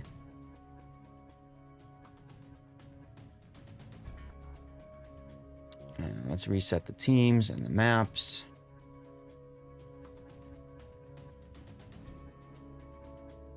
So that's what we'll be bringing you next. In the meantime, I guess I'll log into my main account and play a game or 2 or 3. Oh yeah, we're done on EU, aren't we? Yeah, that's it. Weren't you supposed to do something? What do you mean? Change a scene or something in 10 hours? Huh? Oh, yeah, but I can't fix it now. So the problem is... I'm trying to remind you, to remind me, to remind you. Perfect, thank you. The problem is that one of the text fields is behind the background. So Team Bravo shows up darker than Team Alpha. And the only way for me to fix that is to go into studio mode. And I'm very scared to do so because when you go into studio mode in OBS, it becomes even more unstable than it already is. So I'm concerned about that. So what I'm going to do... Load. What I'm going to do for you guys is I'm going to... Should we troll people who haven't been around been paying attention? Yes. All right, we're going to do TWA versus Rain, and we're going to set them as tied up 1-1. That'll get people to watch. All right. And then I'll just go here. You're just predicting the finals for tomorrow. We are. Absolutely. That's going to happen. All right, let's just do here. So this is my account, just again, for you guys to understand. This is my account. How far along are you guys on your Liberty Harbor? I think I'm done with it, honestly. I think I'm done with it. Let's see. Did you do the collection? So we're going to collect the Bridgeport. There we go. We collected the Bridgeport. Cool. And then I'm going to go back. Let's see. And then I got all my collection. Wait a minute. Did I just get screwed out of my collection tokens here? Now it just dropped to fewer. Let's see. Profile collections. I have 78 tokens and I need 60. So, gee, let's just exchange all of them. Ta-da! I got David Farragut. I don't have to do this event again. Why does it have duplicates? Purchase containers. Elements of the... What? Oh, did it move me to... Yeah, okay, so it closed that one. That's this one here. It closed this one. Okay. Gotcha. So that's what happened there. Cool. There's the Liberty Harbor. So I don't have to do Liberty Harbor anymore. This is interesting. I agree with you, Duckman. There should be an after party. However, there is none. So I don't have to bother with Liberty Harbor. I kind of like this. I can actually just play the game for fun again.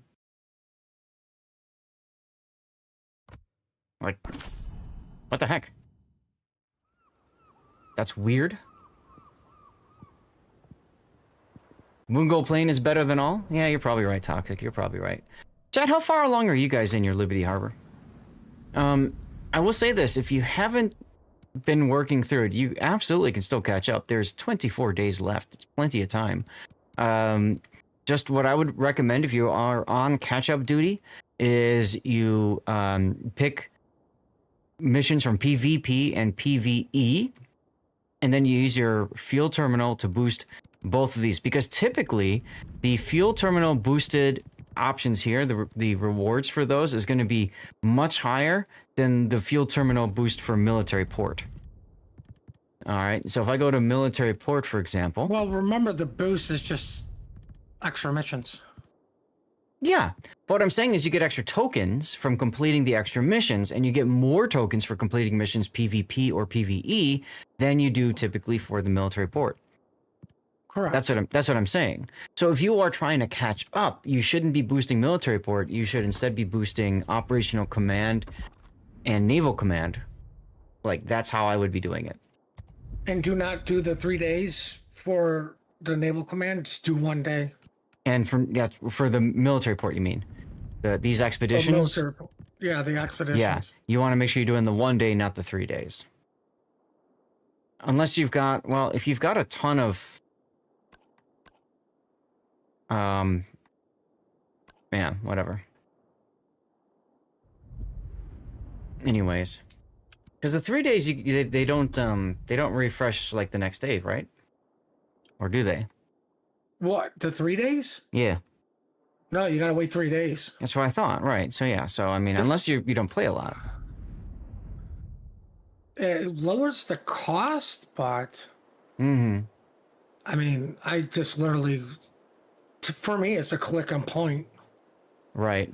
And there's no pointing, so it's just click. Walls the LGN, thank you very much for your Twitch Prime sub. Waiting still for a good match. You're gonna have to wait longer. I need defend, assist and capture, or capture ribbons. 17 days left for this. I can do some of the Black Friday missions. I've got plenty of time for those. What am I doing for Dockyard? Main battery, secondary hits. Destroyers I'm almost done. Cruisers I'm really far behind. So I'll tell you what, let's do some damage to ships in that new Shattered Prime game mode. Why not? I haven't played a single battle in this thing yet, so let's just do it. Chat, have you guys been enjoying these battles and stuff and things? What do we get here? Main battery reload time. But Ship torpedo range spread, missile range. the time thing, Yeah. I hate it. Really? Okay. Well, let's go for it. Yeah, you see how rain up there is off. Let's see. That is seen and score. Seen and score in game. I can probably just grab it real quick and fix it. Let me go to that and fix it.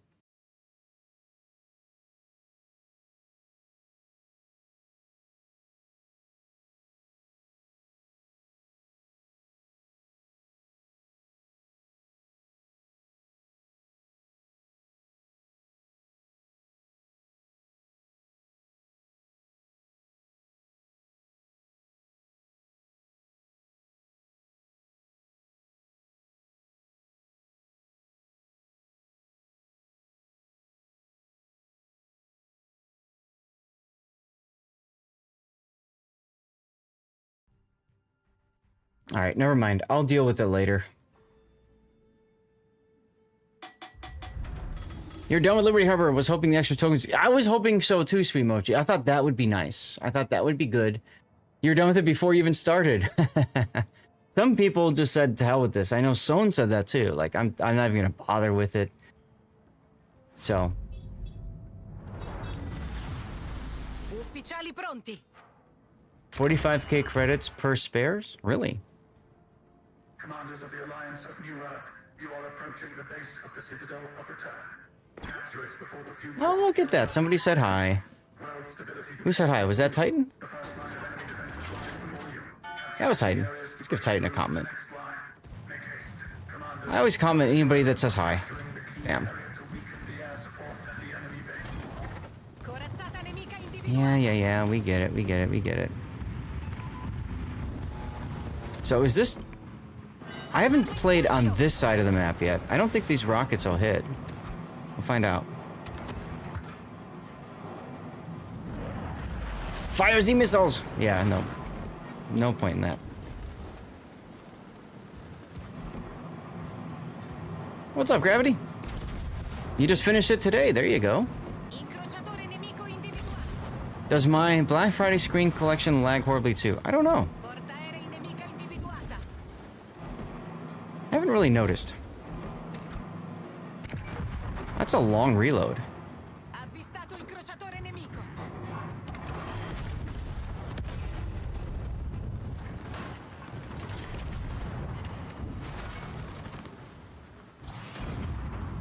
I suppose I should heal. Healing sounds like it could be good for you. Probably. Oh, I'm broadside to another ship. That seems like it could be a problem. 109,000 tokens for you. Wow, that's a lot to go. Portaerei nemica individuata. Fire the missiles! Uh-oh.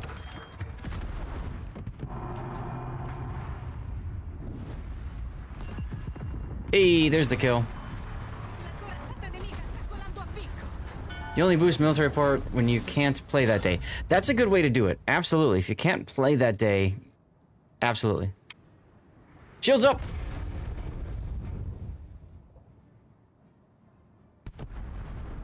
Double up is very rare. You do 3 days if it's double upped. Oh yeah, that's true. Okay. Or... Futurismo.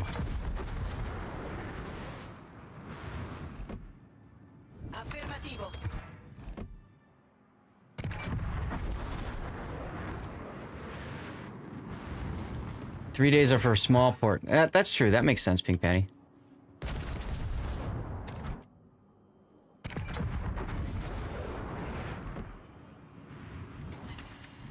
Well, I understand what the small port is, but even then, you're probably better off just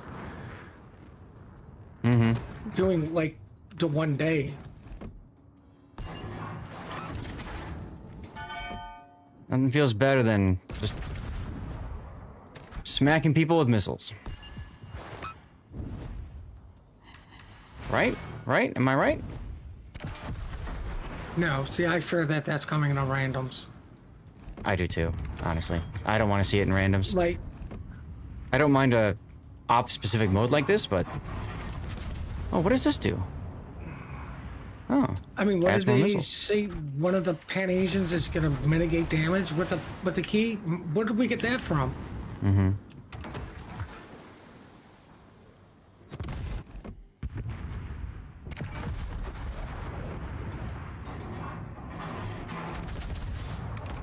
Tempo Rift is okay, depends on teammates. I could see that. Literally any game mode. Hey, look at that, I got more missiles.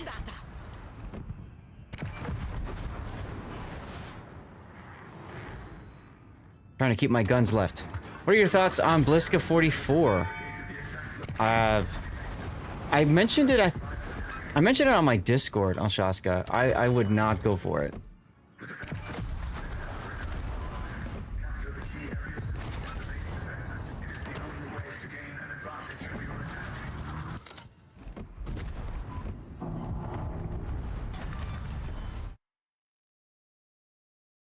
Oh my god, really?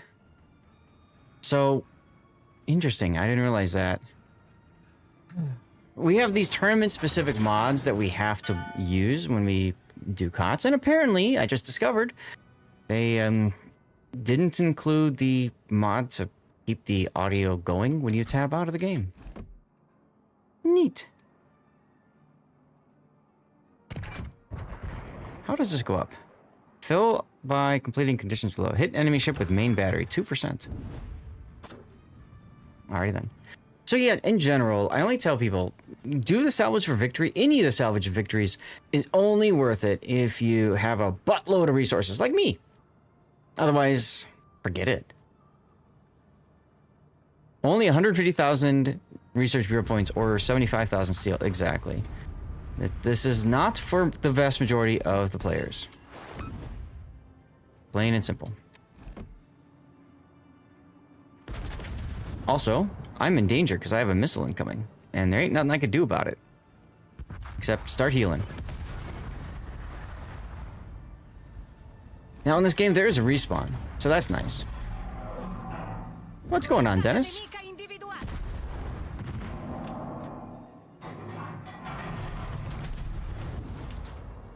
Almost at 50, at 500,000 damage already, so that's exciting.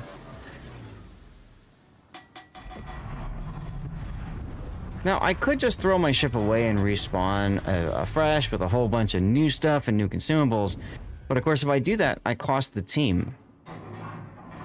No drops working? Dodgy Dingo, yeah, there's drops. An hour of watching this, or any other King of the Sea caster streams, and you get 250 community points. Mini tokens. If you aren't getting progress on your drops, check your setup. Some ain't working right.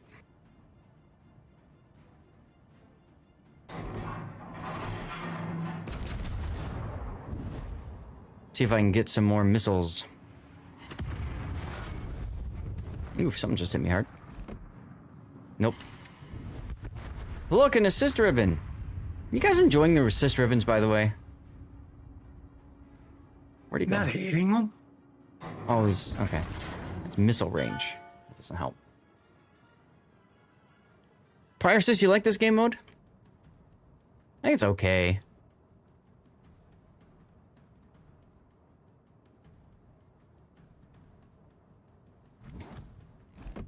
Oh, he went behind. No, he's in front.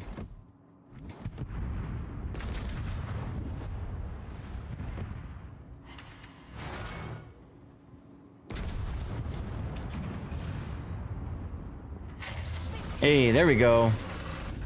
Now I've got more toys all of a sudden. Oh, hi, Torps. Twitch glitch? I don't know. You boost every day because it was easier tokens, especially when there was 16. Yeah. In retrospect, I probably kind of wish I would have done that too. But it's okay. Generalissimo, here you go.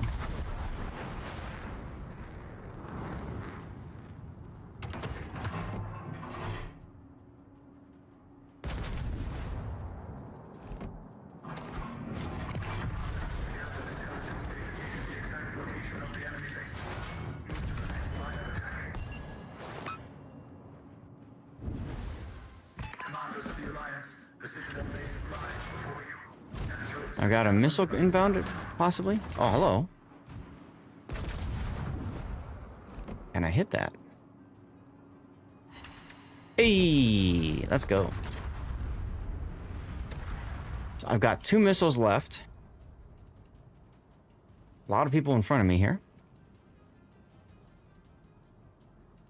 How much time we have left? We got plenty of time left. See, I have a feeling that I don't have a straight shot with the missiles, so I'll hold my missiles for now.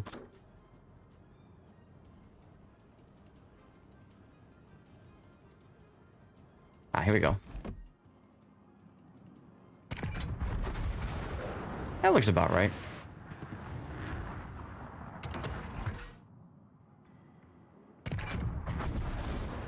Something for me to shoot at while I get in position.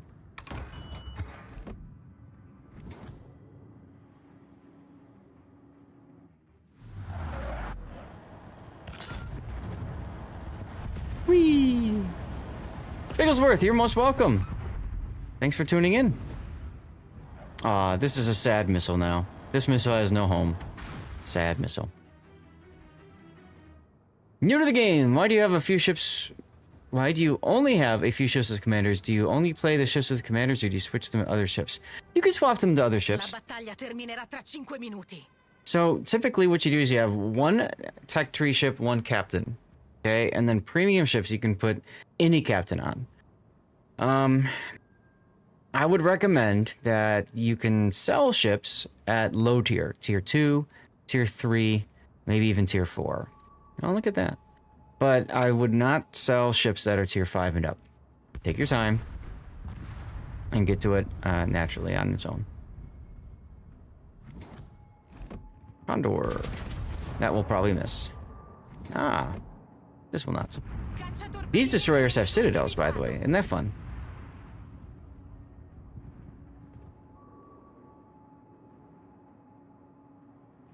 I see a fort up there. Yes, Valparaiso. What's up, Joint TK? You absolutely want Valparaiso. You absolutely want Valparaiso when it becomes available. I mean, the ship is busted as all hell. Which means Wargaming will probably nerf it right after the event. But, yeah. You should absolutely be saving your steel for Valparaiso first. Forget about the other stuff. Oh my god, use the Commodore? Thanks, Joint. I do have the blurb off right now because, you know, we're in the tournament stuff.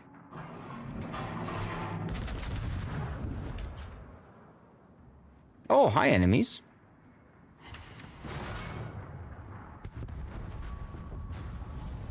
Maybe it's time for me to die finally. I think it's time for me to die finally. 3 minutes to go in the battle.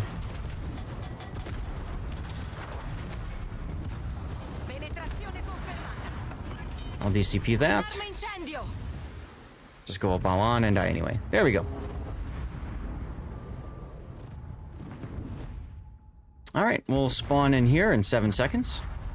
Actually, no, I want to spawn in here. I want to have more things to shoot, not less. These guys are going to mess with my ability to shoot things and kill things. Oh, hello!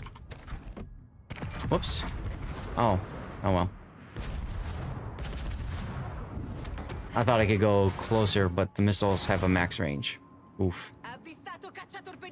It's okay. Huh? Yeah.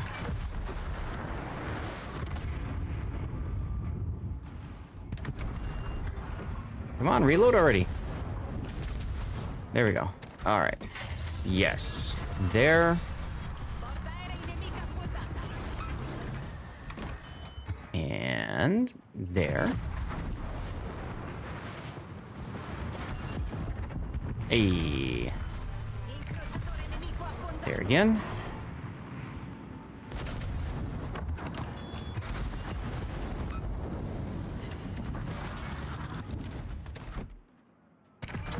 Last missile for this guy. Probably too many missiles used, but whatever. Yeah, I can actually hit this guy. Yeah. Abbiamo distrutto una corazzata nemica. Do not carry weight. I know. It just, yeah, you feel good about it. My problem with them is that when they pop up, it happens right when the thing dies, so you think you get the kill. And the game's like, LOL, you did not get the kill. You know? That's the problem I have with them. Oh, hi, Destroyer. All stations requesting fire on the designated target. Should probably heal.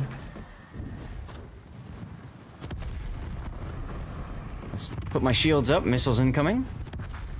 Avvistato cacciatorpediniere nemico. Where'd the... Oh.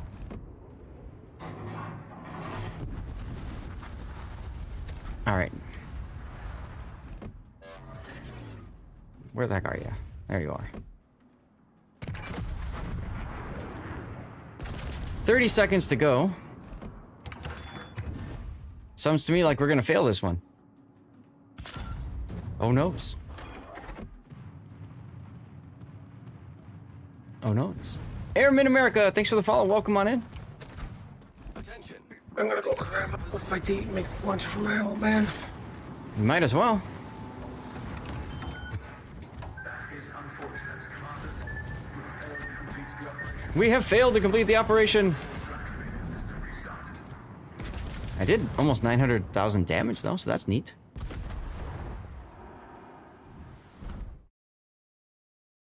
Ah, Duckman won the KOTS signals. Look at you, Duckman. Let's go.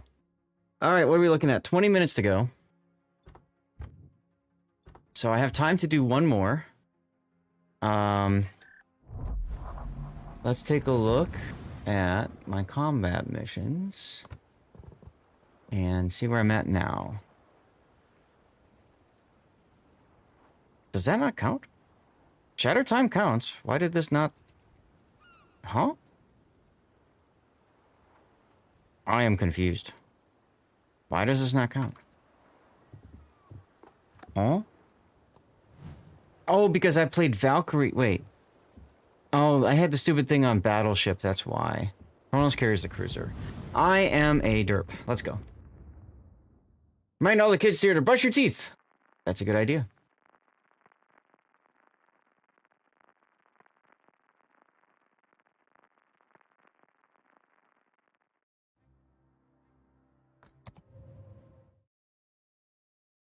All right. I just realized I'm probably too close to start time now, but it is what it is. I've already committed. What's going on with the NA side of things?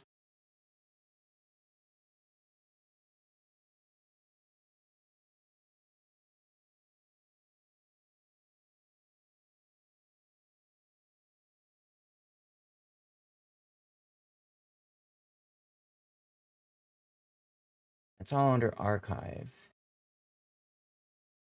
NA EU, I can minimize that now.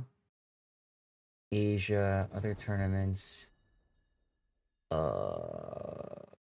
Where's the NA stuff?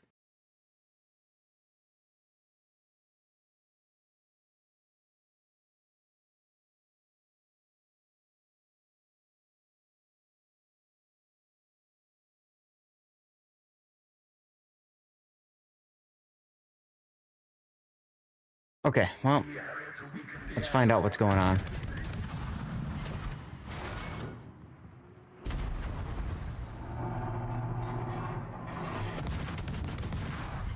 So that was my first time playing the Battleship. This is my first time playing the cruiser. See, even Super Unicoms can die. Of course they can. Of course they can. Oh, I get a smoke on this. Is it exhaust smoke? Yes, it is. Good to know, good to know. Oh wait, no, I've played Chronos Carrier before. I've played this one before. Spotter airborne.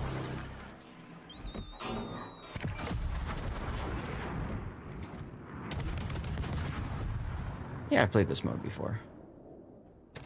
It's fun for the first few battles. Yeah, I think that's how I'd put it too. You love dying to missiles that clearly miss you. Well, you know, Toxic, I miss you too. Oh, goodness.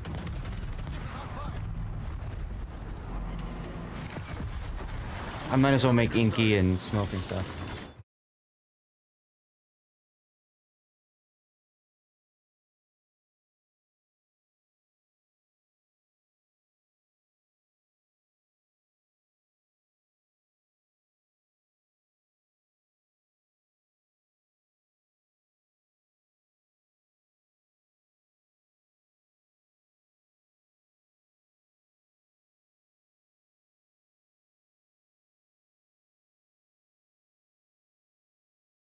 Alright, I'm just typing right now, and again, tournament mod means you guys can't hear anything, sorry. Playoffs NA on the very bottom. Now I've got what? There.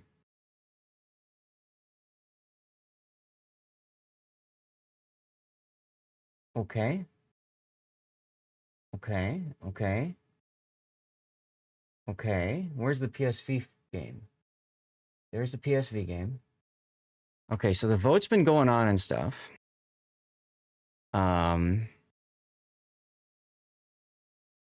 Let's see. Mom's Tournament's home. NA. And go to matches, and we're looking for PSV. Inca versus PSV, voting. All right, Inca, PSV. Tied up, of course. Smallland band. Smallland, Summers. Smallland, Summers, Harugamo, Sard, Flebert, Marceau, Libertad, Petropavlovsk.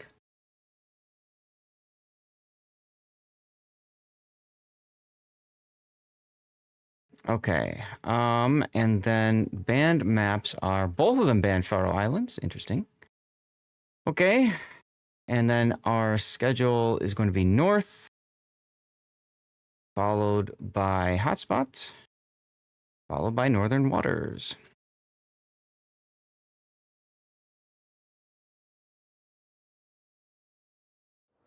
Failed ops don't count, really? Unfortunate. Okay, so I have everything set up at least.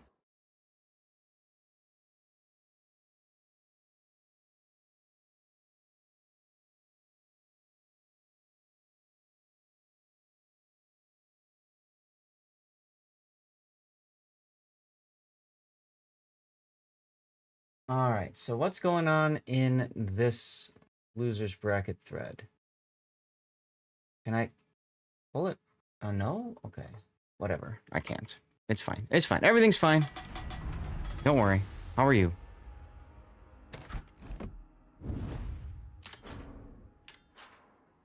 All superheroes brush their teeth. That's what we do. I mean, sure. You're not wrong. What's the mod for team stats and health? Exclamation point. Mods. Easy way to tell. Enemy cruiser detected.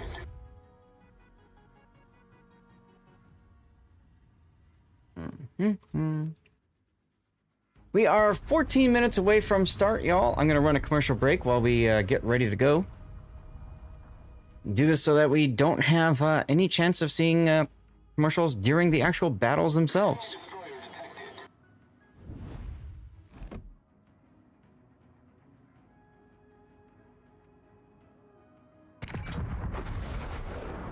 Put a missile over there. That's about to die anyway.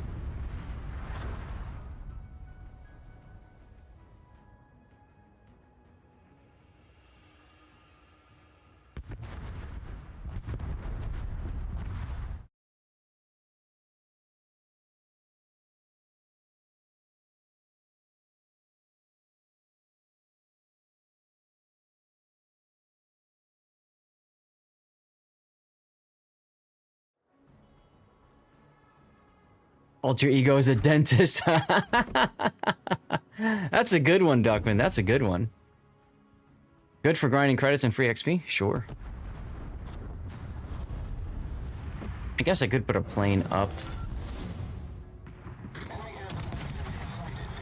Torps are fun in this game mode?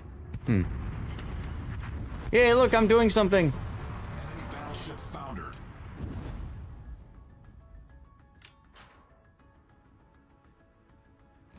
All stations. Next dockyard ship is worth it, just another gimmick? Target. I mean, the next dockyard ship is what? A tier 9 champagne?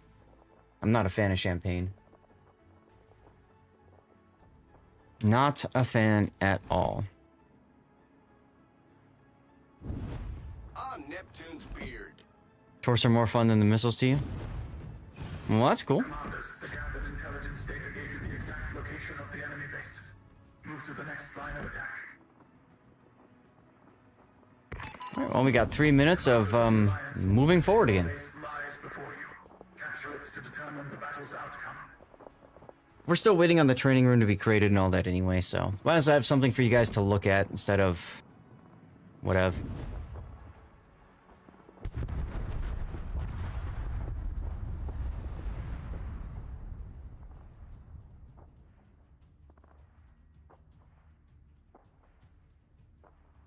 Oh, I should have plenty of time. 6 minutes to go in the game? That's right, because it's a 15-minute battle instead of 20. Okay, I should be fine then. Lettuce can clean a cab in 45 seconds. Nice. Why are dockyard gimmicks? Well, they want to get you to do the dockyard ship, obviously. Otherwise, what's the point, right? Now, for people who are trying to figure out, I've been talking about this before, but hey, this might help somebody listening.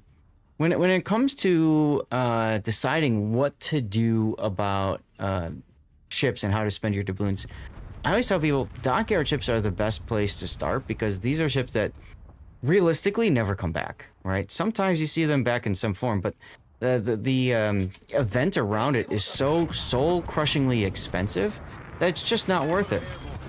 It's just not worth it. Right? So I'd much rather put my efforts into a dockyard if I didn't have a lot of resources than into like a gambling event where I've got no control over what I'm actually going to end up with, you know? To me, that's kind of important. I think I was a little bit late on that missile. Oh well. I'm blocking more of them, so there you go. You know what? I could probably use my fuel smoke. That'd be smart of me too. Oh, and I've got torpedoes. I'm such a derp. Don't mind me, y'all. I'm just derping around. Nottingham premium purchase for a person that loves playing Edinburgh? Yay or nay? Nottingham is okay.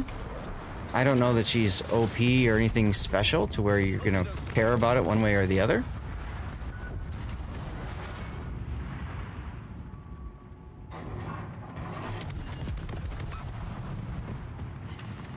Spotter returning to ship.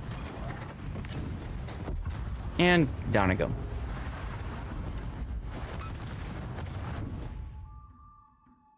Let's spawn over here because no one's over here. Super Aki Gun says me interested, but hate that battleships are too tin canish. You just can't show broadside. Like, you're punished even harder for showing broadside in this mode with these ships. That's all. Big Whiskey and Smallland are your FOMOs. Absolutely, sure. Wisconsin was a great dockyard. And a great boat. But that's what I mean. And like, you're not going to get Wisconsin again. Realistically speaking. The chances of getting her again are extremely low. Puerto Rico is really the only dockyard ship that's been somewhat easily accessible after the event. And even then, it's just soul-crushingly expensive. You just get punished for not doing the dockyard. You know what I mean? Blink. Blink.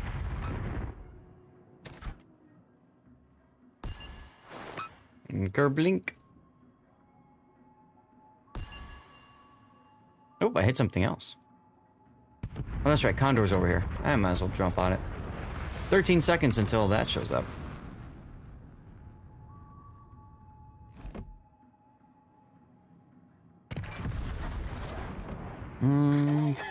Plane up. Shoot. Yeah. Okay, room is created. Might not be able to clear that island. We'll see. But I can at least hit the fort.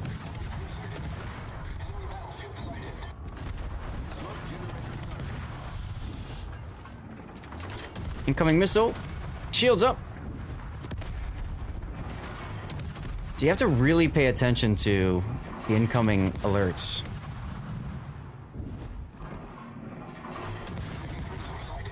Which I'm not a big fan about. It's an Alsace clone, really?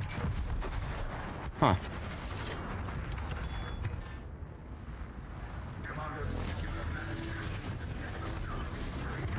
Oh, victory! Look at that! We did the thing! I totally feel like I helped, guys. Hey, there we go. Now I have damage from my cruiser mission. Maybe? Hopefully, yes. Ooh. I can get a captain with 2 more stars. Excitement. I was that AFK and I came in 3rd from the bottom, guys. I was that AFK. Okay, so yeah, so let's go real quick to update navigator. Salvage or victory. And, yeah, so, like, seriously, Bliska 44, in my opinion, not worth it unless, like, you really like the Bliska, right? You really want to have the Polish ships. And you've got a ton of resources. I mean, look at all this stuff I've got here, guys. Allocate all. Right? And then I want to get the Bliska, which is at 85%, the Bliska 52. So where do I go from here? Commander XP? That gets me 30% more progress. Or Research Bureau or Steel. I have far more Commander XP. Right? Yeah, I have 179 million. So, but if I were to allocate all of this, that doesn't even get me there. And that uses up, how many zeros is this? 11 million Commander XP.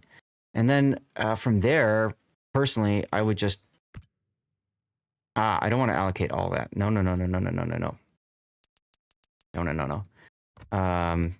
I want to get to the 85%, right? I just want to get to the 85%.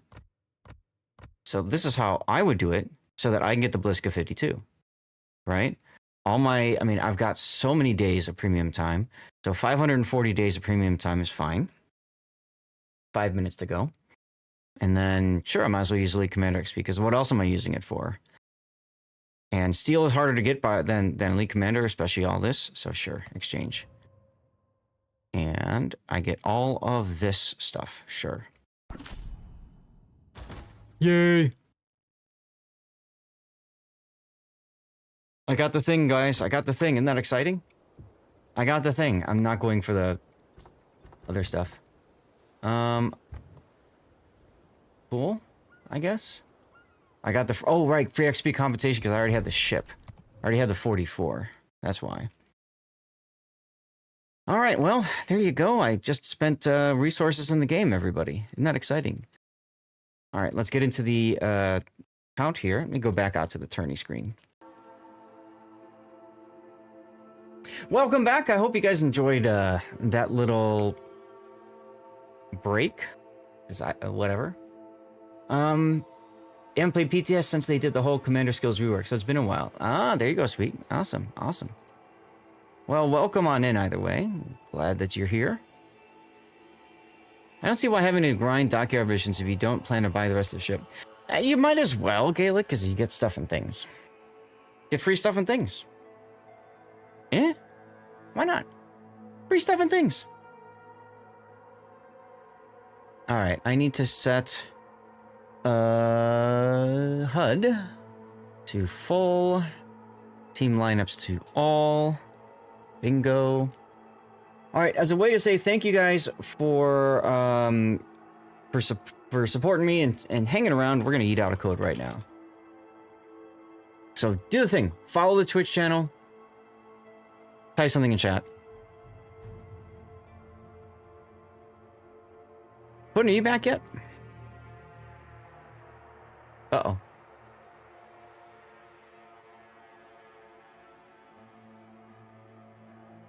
Now, Lucian Black is in is the dockyard right now, yes.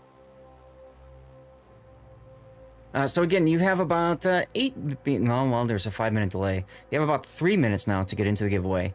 Gotta make sure you're following the channel, active in chat. If you are watching on YouTube, Rumble, Kick, or X/Twitter, please make sure you head to the Twitch channel, twitch.tv/Lord_Zath. Make sure you follow and type something in chat.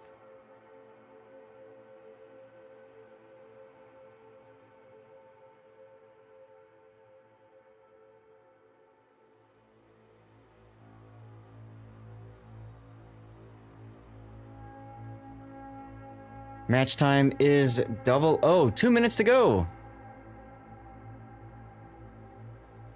Yeah, you can fire missiles at unspotted ships. You just kind of know where it is, and then you can kind of go from there.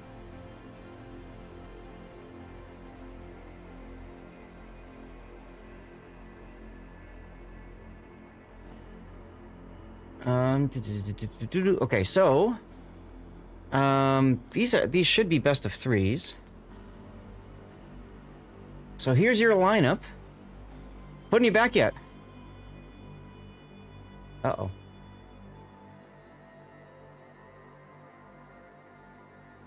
Putin is still getting those cigarettes.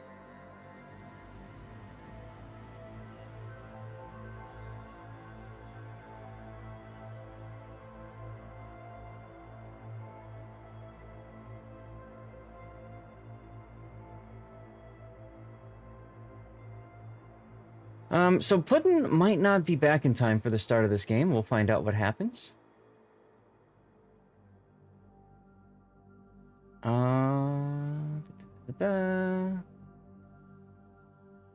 Okay, excellent.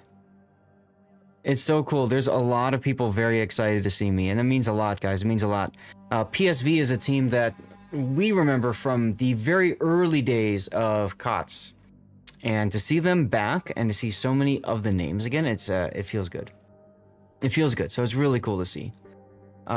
Teams are readying up, so chances are, guys, I'm going to be doing this one solo. That's okay, that's okay. Let me do the intro video. The rocky shores of the North Sea comprise the setting for a titanic clash of enemy fleets. These tall evergreens and mossy rocks will soon bear witness to the deafening sounds of battle, as two teams vie for dominance of the ocean. This is North. North is a 48 by 48 kilometer domination-style map with 5 cap points running from west to east. The A and B cap are on the left, C is in the center, D is located on the 7-8 line, and E is on the right. In this new variant, the spawn points for the teams have been moved from a central position to a north and southeastern position on the map. Cap A and B on the left are the most open and accessible on the board, although located the furthest away from the spawns. There are plenty of ways in and out for destroyers, and there aren't many places for radar cruisers to hide nearby. As the smallest capture area on the board, the most common access to Cap C comes from due north or south, but there is a small access via a channel between the islands on the eastern edge. Radar cruisers can sit on the islands to the north or south of the cap and deny the claiming of this cap until the mid to late game. Cap D provides a challenge for both teams. The islands around the capture point allow cruisers to sit on nearby islands with relative safety, and will likely require teams to position ships to the far east or to push down the channel between the C and D caps to dislodge ships stationed on the islands surrounding D. In this iteration, further to the east, Cap E is shifted to the edge of the map, featuring multiple islands that provide cover. Typically, teams can be seen pushing battleships or cruisers up the line to try to claim domination over the cap. However, the many islands within the E-cap provide plenty of cover for cruisers to sit inside of the cap and become an anchor point for both teams. 18 ships, 2 teams, 1 victor. It's time to play North. Welcome back. The game just started. Oh, that's nice. Yeah, if you want, I can stream the video to you. Nah. Okay, just chill for a little bit then. So, ladies and gentlemen, here we go with PSV versus Inca. This is game 1. This is the losers bracket. We didn't get a chance to spend much time looking at the at how the bracket plays out and that sort of thing. My apologies for that. But yet, here we go. Either way. So this is on north. To the north, we've got PSV. This is a team that may look familiar.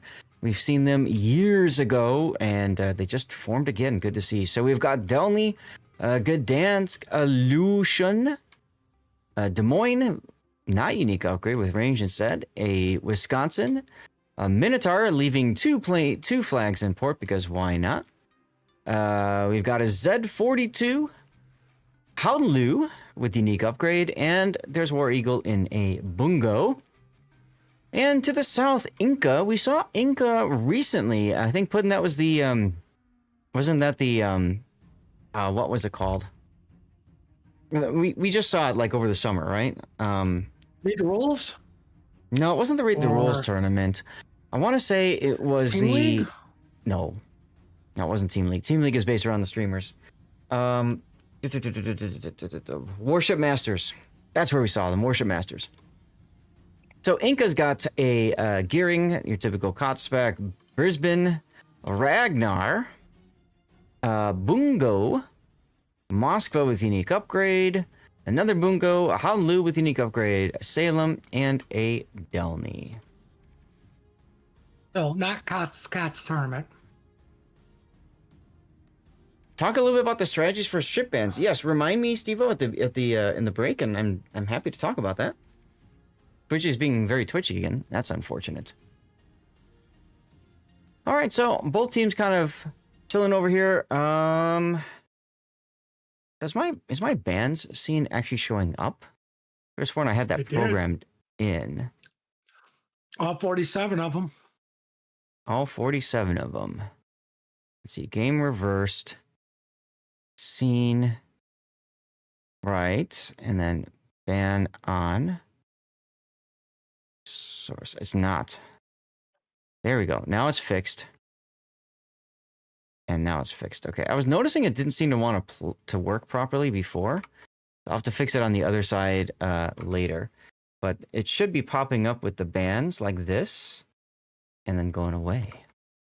So the way the bans works is the idea is you have ships that you don't want to play against. Maybe it's a certain strategy that you want to remove from a team, so you take away a piece that you know that they play a lot.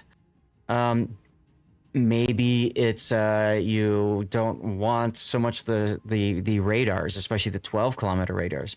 With 4 bans, you can ban what? Brisbane, Moskva, Stalingrad, and Petropavlovsk, right? I believe that's all 12-kilometer bans, isn't it? All 12-kilometer boats. You can also choose to ban ships that historically put out a lot of smoke, like gearing, Paragumo, stuff like that.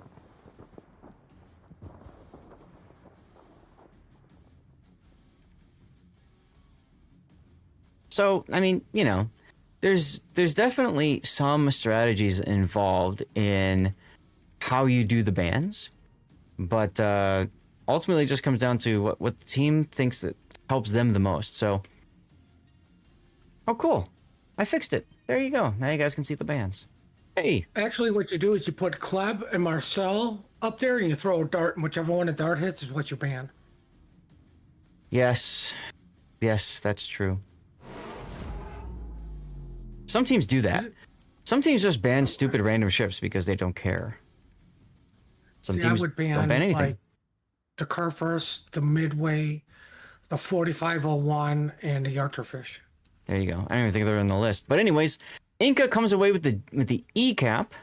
as PSV doesn't have a cap yet. They've got their Lu Xun, that's Grey Ghosto, in the sea cap, trying to get something out of it, but Moskva radar says, stop right there, criminal.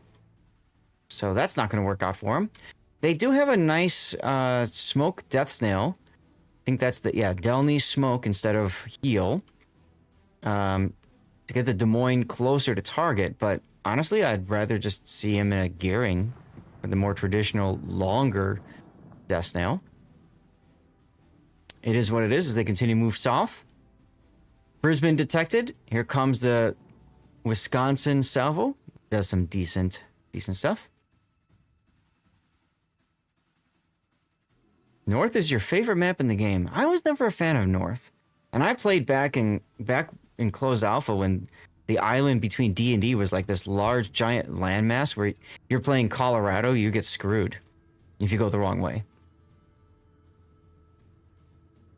Brisbane is probably going to be first blood for PSV here as he continues to try to back off and go dark, but Zhao Hubao is not allowing that to happen. Gdansk torpedoes on the Ragnar. Oh, just miss. Just miss. Congratulations, B-Fall, on winning the prize. JD, you're in New Zealand? I am jealous.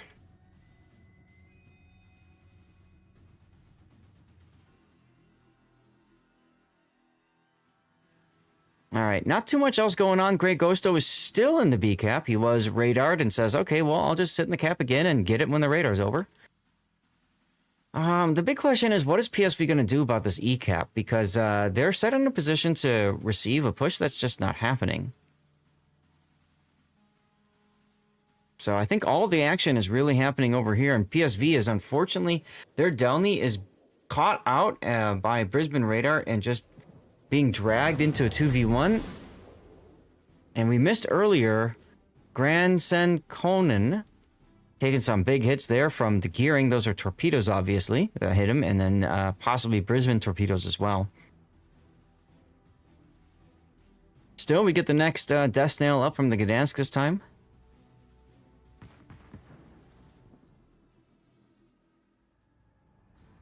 Steve, well, hopefully that was a good answer, good enough answer for your question about the bans. If it's not, say so, and I'll gladly talk more about it in the during the break in between.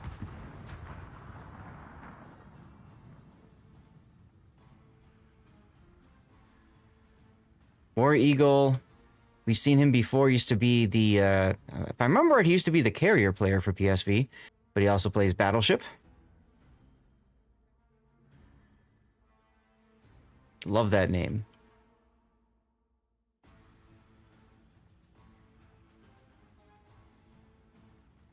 So PSV has been pulled back from their push. They pushed Inca off of the B cap enough for them to grab the B cap. Grey Ghosto's Lu Xun manages to grab the C cap.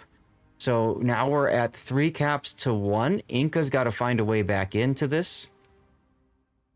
As Darth Crater walks into this to the D cap with his Z42. Some guess shots there from the Havan Lu. They're going to miss. But the bombs do connect. Wow, the Dutch oven bombs do connect, and Crater gets reset. The enemy is about to win.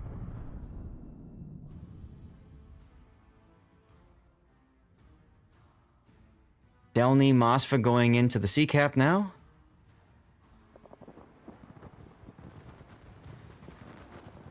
It's a scary thought if you're the Mosfa. You're going up against deep water torpedoes. There's Dory's Haunlu.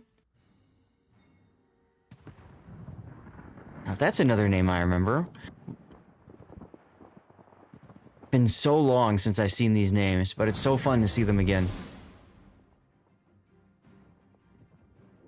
Gdansk trying to make something happen here as Run for Your Life's Ragnar just steps into B. And just like that, caps have flipped back to Inca. They grab the C cap. You okay over there, bud? Yeah, why? Oh, just checking.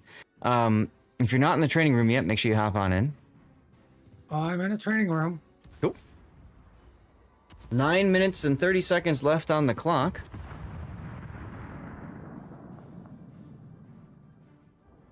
Torpedoes on the Gdansk. He'll be fine. Run for your life continuing to be reset in the Gdansk. As Zhao's Delny now detected as he tries to make a smoke snail for the Des Moines. Des Moines' radar is ready. He probably doesn't know this, right? But if he pops the radar right now, he catches the gearing.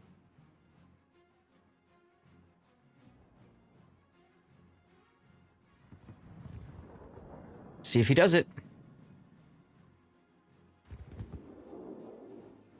Ooh, PSV is shoving their Bungo down the 9 line, y'all. Look at that. War Eagle says, to hell with this, I'm going. And Warplanes Tiger's Minotaur is going with him too. I think they recognize that Inca's done enough to rotate back. And they have to push someplace, right? I don't know that I like it.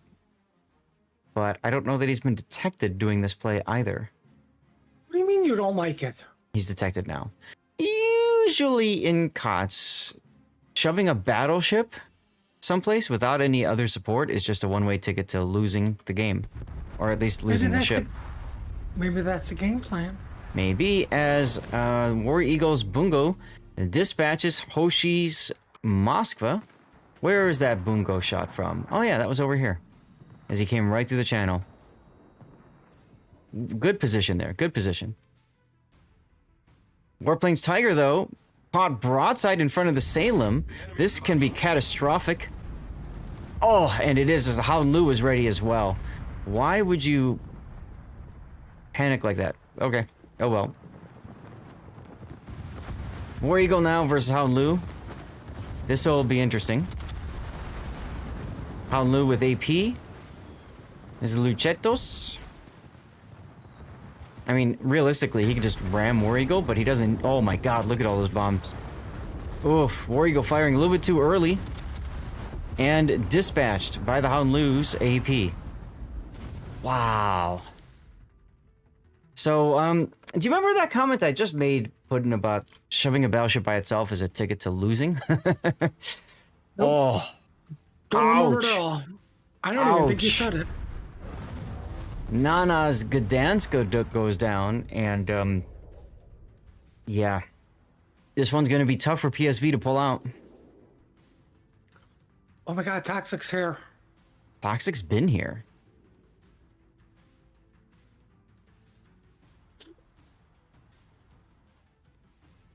Well, I just noticed because I'm busy watching 5 minutes in the past, telling you never said something when you said it. Ah, there you go.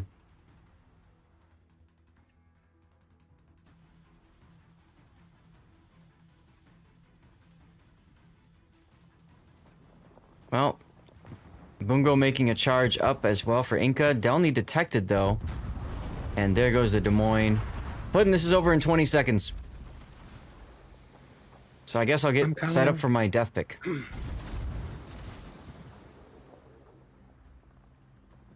There we go. Death pick is done, because I don't know if anybody else is going to die in time. Doesn't look like it, no. Ding fries are done. Maybe the Delny dies in the background. Maybe. I'll get set up in case he goes pop. Nope, he does not. Game 1 in the books, ladies and gentlemen. Going to Inca. That puts our I don't next believe map. game 1's over with. I'm watching you live and it's still going.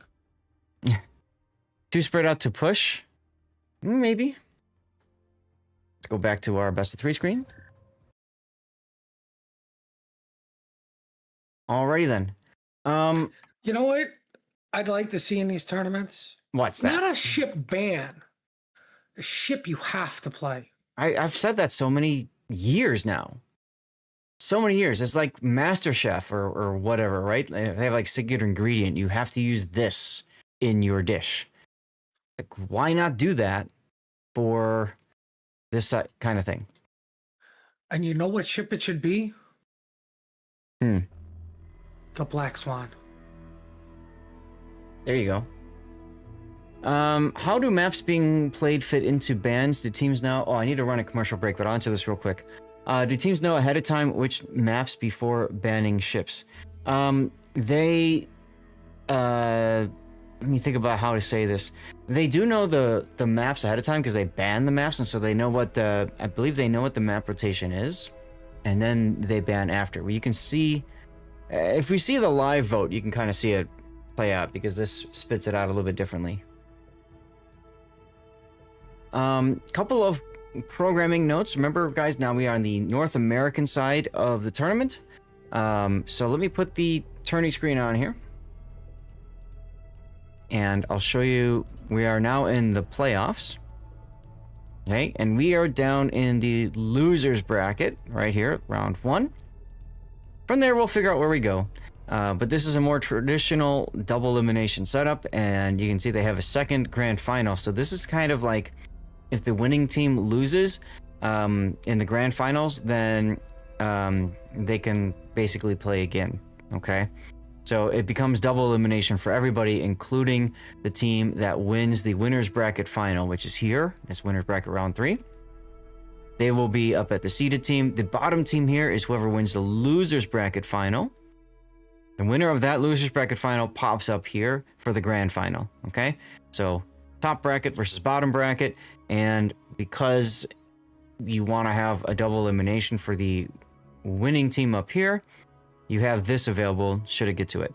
This is most likely a best of 5, and this will be a best of 3. Couple of quick reminders, by the way. I am still doing fundraising for Stack Up. We did get a donation earlier. Very much appreciate. I think that was shoot, I just lost the name. But anyway, appreciate that. Burnt Tuna Wad. That's right. That was Burnt Tuna Wad. So we are still raising money for Stack Up. It's a military-based charity that uses video games to support mental health amongst anybody that's a service person. So anyone who's active duty or retired military personnel. And it's anywhere around the world, not just the United States, as long as they're not on the United States naughty list. So if you're looking for a good cause to support, check out the link. It's !point charity. You'll see the link in chat, and you can definitely support a great cause by donating there. Our goal is to get to $10,000 raised this year. If we do that, we sponsor an air assault to the Phalanx House, which will be awesome. That means we get to send a group of veterans to the Phalanx House where they can network, they can socialize, touch grass, play video games. The important thing is that these people get connected with others. Very important amongst veterans. Make sure you reach out to any veterans you know, check in on them, say hi, and all that good stuff. Make sure they're doing okay. All right, I'm gonna run a commercial break right now, and yeah, I think that's this. I think that's all caught up now. Yeah. I need to have a third snack. I'm just getting hungry. Poor Bungo forgot its guns turn like slugs. That's the problem with Bungo. Absolutely. Torpedo boaters hate open water. Bans reveal the nature of the team's lineup. True. Get in the game, puddin'. Lol. And is the stream delayed? Yes, it is. 5-minute delay.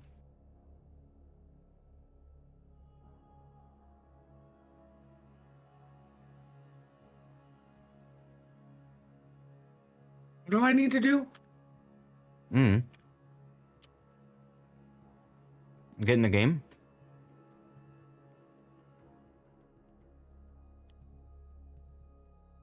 Now, Sounds like somebody's trying to boss me around. there you go.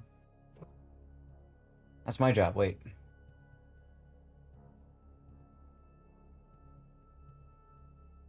So did you make lunch? Is that what you were doing, right? Yeah. I What'd you made your make? favorite food Pizza? with no eggs with ham and cheese. Uh-huh.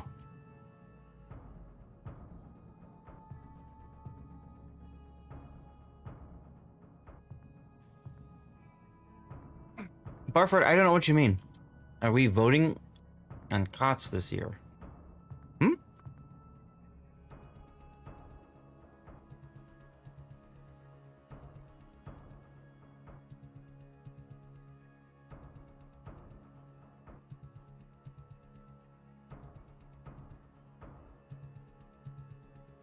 No, I don't know about a tier 1 must take, but I think a tier 8 would be fine with tier 10s. A tier 8 or tier 9.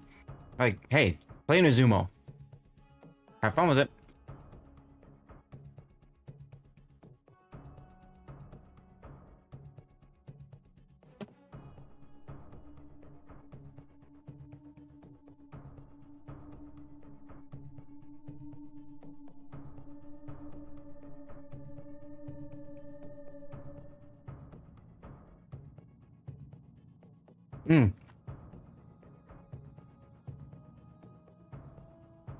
You're right. That's right, Eagle Eye. Thank you.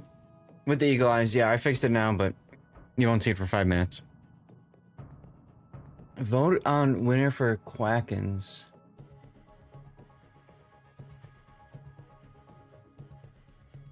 And Retro Guru, congratulations on the 3 stream streak.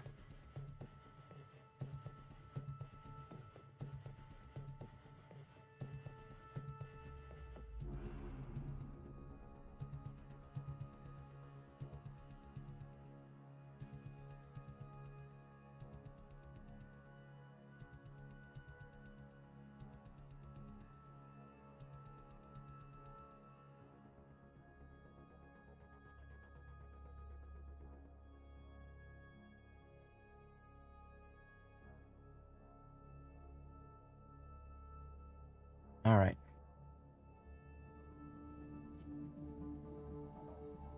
All these various Discord channels to keep track of. Sometimes can be rough.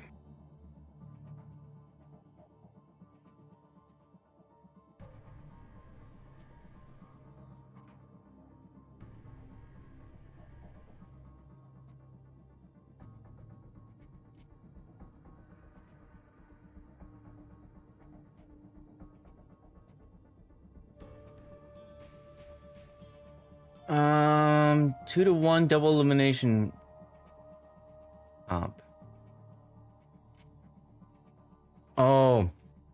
Oh, you're talking about predictions.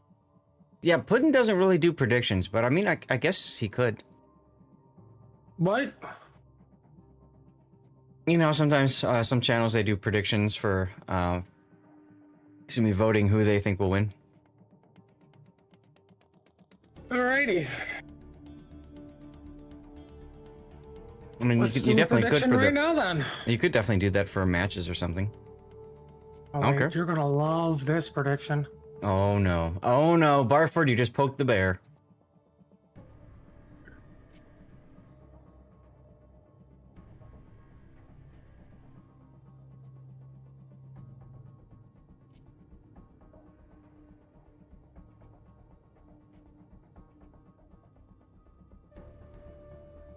Missing one player from Inca. Everybody is present and readied up on PSV side. 2 minutes until forfeit timer. What is going on in the rest of the tournament? Let's groups and back to playoffs. Virtus is up 1 over Punks. HSR is up 1 over Hot Dog. Resin is up 1 over E. We don't know what's happening with Buenos Noches and Kraken. Inca, we know, is up 1 over PSV. And 3XA is up 1 over KSM. Okay. All teammates now for Inca are present. And if you guys, some of you guys caught it and mentioned it, the video is sped up so that we can get you guys into the game as quickly as possible. So I'm going to run the map intro video now. Bam. Are you ready Amidst for the the prediction? treacherous islands Yeah, and go for turbulent it. waters of the South Pacific lies an archipelago that will soon become the stage for an epic confrontation between enemy fleets. These scenic islands will reverberate with the clashing of steel and the roar of naval artillery that can only be matched by the volcano that looms over the area. This is Hotspot. Hotspot is a 48 by 48 kilometer domination style map with 4 cap points running from west to east. The A and B cap are on the left, C is in the center, and D is on the right. In this setting, the spawn points for the teams have been moved from a central position to a position located on the 7-8 line. Cap A and B on the left will provide a challenge for even the most skilled of teams. While an island provides for an easy ability to take one's home cap, The small amount of water that separates the caps enables the smallest misstep to be massively exploited. Teams that lose a ship out here will quickly find themselves fighting for only half the map. In the center, Cap C provides a variety of ways in and out for ships and can draw in a destroyer player like bees to honey.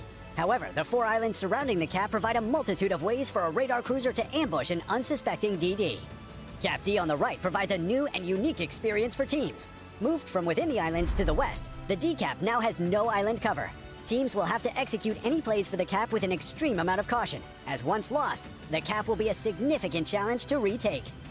18 ships, 2 teams, 1 victor. It's time to play Hotspot. All right, time to play Hotspot. And you guys didn't hear that, we do have the giveaway going. So do the thing, follow, type, all that good stuff. Here we go. Inca up to the north on Hotspot, looking to 2-0 PSV. PSV, of course, in the losers bracket right now as well with Inca, which means they are done if they get knocked out here. We've got a Gearing with the unique upgrade, a Delny, 2 Delnys, a Ragnar, a Moskva with the unique upgrade, Brisbane leaving 1 flag behind a port, Svea, and 2 Bungos. I kind of think people are starting to catch on to the Bungo. Couldn't tell us about PSV to the south.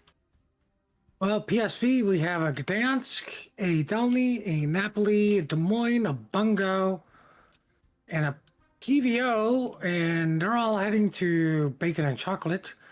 We have a Bungo, San Martin, and YY heading to Donut. Let's see, we have War Eagles. Bungo is kind of cheating towards Donut, while Dunk is heading towards Bacon and Chocolate. All right. Well, let's take a look, as Inca is immediately going aggressive here with their smoke. This is to get the Moskva not spotted and into position to guard the middle with its radar. And 2 Delnys and a Ragnar are very scary to see.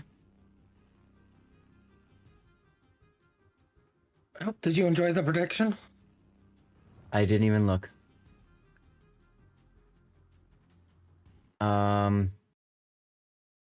Maybe it shows up over here. I didn't see it pop up, sorry. Well, I can pick a winner for the prediction after this, so you can see it. Well, I mean, you might if it's if it goes 2-0, right?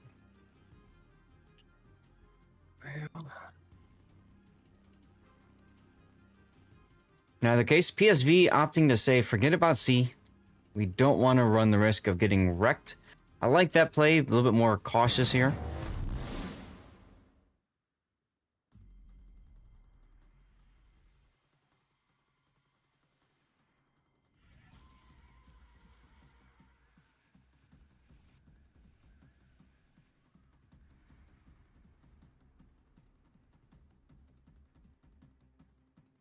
Back off the screen here, and we can see Inca's Lone Svea is going to allow Darth Crater to grab the cap. I like how Crater is popping the radar on the Yang. He does technically have stealth radar, so if he gets detected, he can pop the radar and see who's out there. But that radar ahead of time ensures that nothing can get close enough to where he gets detected. Very important if you're capping the decap, so that's very smart play there. Well, the other thing, because he has RPF and it's probably on the Spey, he knows that there's 1 ship over here. Right? So not getting it on radar should tell this team there's only 1 thing over here. Yeah, it'll point directly to the north now. It's possible there's multiple ships over there, and they're all in the same general direction. We've seen, you know, Destroyer, Svea working together over there. But either way, you're absolutely right. And the torpedoes as well along the radiolocation line. But I believe Inca got the important cap, which is chocolate. Mm-hmm. Now, ironically, you know, that I say it's just display over there. You have Inca who's bringing Bungo, Delny, well, Moskva's not going to move, over to C, and they're going to cut in through the islands. You mean over to D? Yeah. Yeah, D. And you can see the radar up now from the Moskva just to see what's around. He might catch Darth Crater or Ziyang. I think he will. He will. He's going right into it. There it is. So now he's going to call out being radared. Team's going to react. San Martin, Grey Ghosto is... I'm not sure what he's trying to do with the San Martin there. We'll find out. What do you mean you don't know what he's doing? There's a resort village right there. Oh, I see it. I see it. Yeah. And It's nice. I'm pretty It's nice. sure I'm going out on a limb, but I'm pretty sure the markings on the ship are SF and L somewhere on the ship. You're probably right. You're probably right. I hope he's here for that one. Oh, he was hanging around earlier. You know, I hope somebody clips that and just call it SF and L. Minnie Mouse was the announcer. Sure. Ah, there's Ghosto's radar. He's catching the Del Neon, so he knows the Del Neon's coming. But, I don't think he knows this Vea and other Del Neon are coming. He opens up and is spotted, so now he knows there's at least one other ship over there.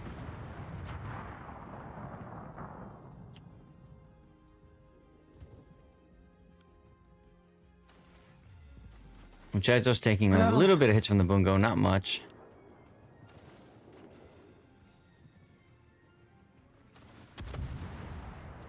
Now, here's the question. Do you just give them D? Or are you going to rotate the YY back? You kind of have to at this point. I mean, you don't have any forces that can do anything about it. The Bungo is on a slow retreat. Grey Ghosto is going to be forced to retreat a little bit faster than he wants to. Nice dodge.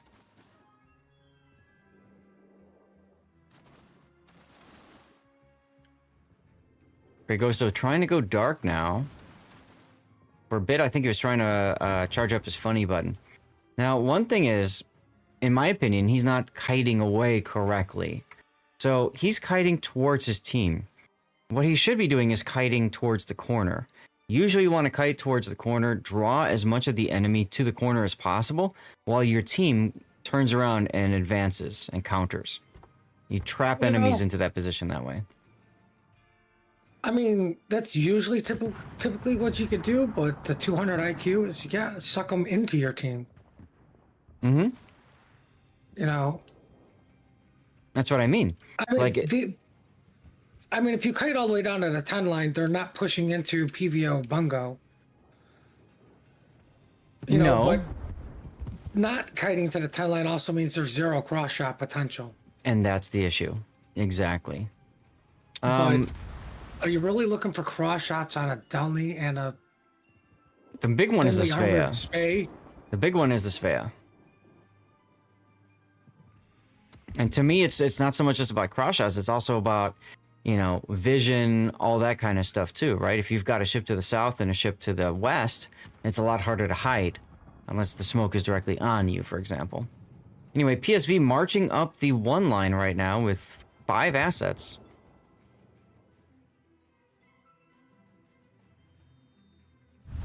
The enemy is about to win. And that's forcing Inca. You can see they're already moving their Bungo back.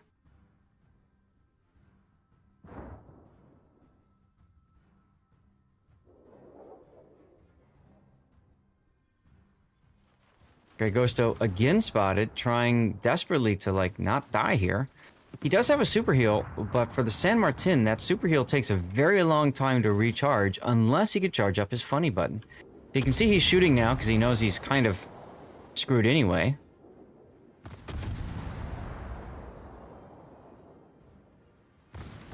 Is the PVO coming to help? He's not. Dory's just chilling there. War Eagle's just chilling there.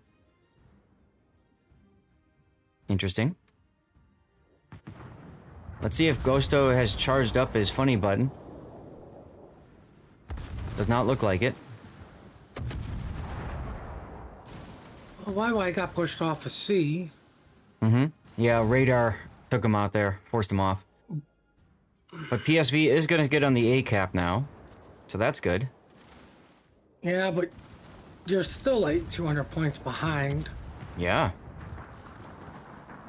I'm really confused as to why PSV just let Grey Ghosto sit here and do this instead of, like, trying to bring the PVO back or something, at the very least. Because these guys are in prime... Another reason, you know, kiting this way is bad is because now these guys are in prime position to just W straight to the Bungo. Or the PVO, whoever you want to kill. Here comes the heal. Remember, this is a super heal. So the big thing with the San Martin is if you've charged up the funny button, you super heal, and then you funny button and get your heal reduced. Let's see what happens. Look for the searchlights. Okay, minute and 171 seconds to go. He does not have his funny button. He's on 2 fires. He needs that funny button charged. He needs to press the F key, get the searchlights going, so he can DCP these 2 fires, and he can get the next heal going. But he doesn't have it charged yet. Because he's shooting against destroyers. There's the DCP at least. Still no searchlights. He still doesn't have it charged. Despite all of these attempts. Luchetos is very low though. Yeah, but can you trade out for him? Considering Luchetos has got his heal going and Grey Ghosto's heal is still 2 minutes away on cooldown, I don't think so. This is the problem with San Martin, is it's extremely dependent on you getting the funny button. Right? If you can't charge up the funny button, the whole purpose of this boat is completely wasted. You're better off taking a Svea. Napoli. Whatever. A bungo. Well, you can't take 3. Well, then you put the bungo to kite on by himself. Oh, okay. Fair enough, I suppose. Yeah, I've done it in clan battles with the Monteith.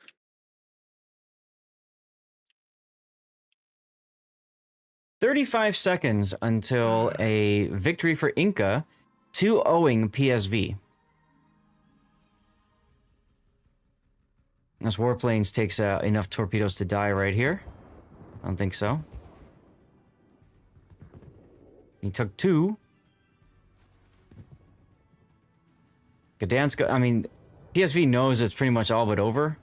So they're desperately trying to find some sort of kill, but shooting the Bungo isn't going to get you the win in 3 seconds. Nope. So They that should have is... shot at the low health Delney that wasn't detected. Right. So that will Just be saying. a 2-0 sweep for Inca. Congratulations to Inca. Let's put the winner's screen up. With only 1 ship dying. Only 1 death, Grey Ghost, and an official Wargaming blowout. Alright, let's go to the tournament screen. I've asked if there's any Game 3s available. And haven't gotten a response yet. Somebody was typing. So, Buenos Noches versus K. Alright, we can do that one. Did you ask permission? Not yet, I will.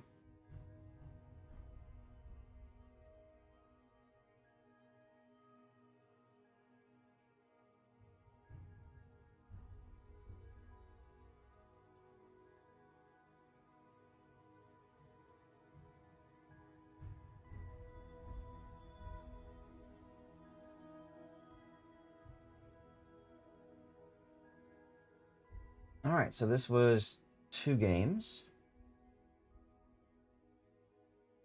How's KOTS been today? It's been fine, Brutus. It's been fine. It's been fine. Way while too we... short. We should have did Asia. Well, that silenced you real quick. Alright, so we have official permission to cast this battle now. So we're going to then go back to matches and find the Buenos Noches game against K. Here we go. They're on game 2 right now, actually. Can you ask them? Oh, no, they're on game 3. They just finished game 2. Okay. So obviously they're tied up 1-1. Can you ask who won game 1? Buenos Noches is left. I gotta do the predictions still. Okay, do the prediction thing. Banned maps are Loop And and One. Faro. Ship bans. Utrecht was banned. Look at that. Kowloon. be on one game one. Okay, perfect. Thank you. All right. Now I have to go to the prediction thing. Are you ready for it? So you can Prince see Van. it? Prince Vanarania, Brisbane. Sure, go ahead. What do you got?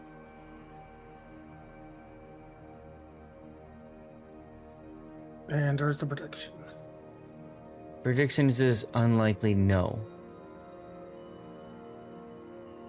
We'll put Well, and do it was no, predictions yeah. for COTS. Prediction ended.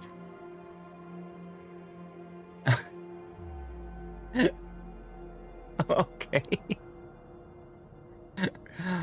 Well, Barford, that's what you wanted, right? Like, here's the issue. It's not that I can't do it. It's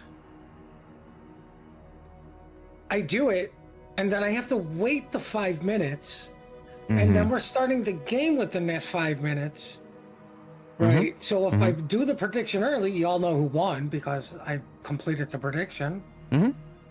And then I usually forget about it halfway through the second game because we're busy talking about the game. It like I could do the who do you think's going to win the series? So And there's not your have to worry. there's your best of 3 setup right now.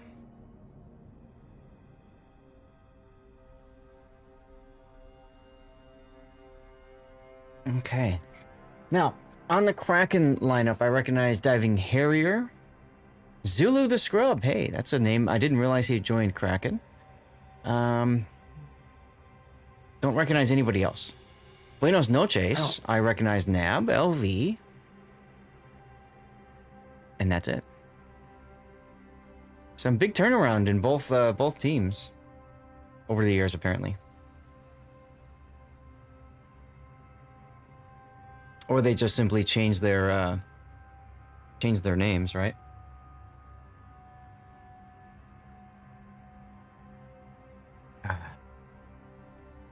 Bars can be funny button. I'm talking about charging up their ability to, I think it's called combat instructions officially.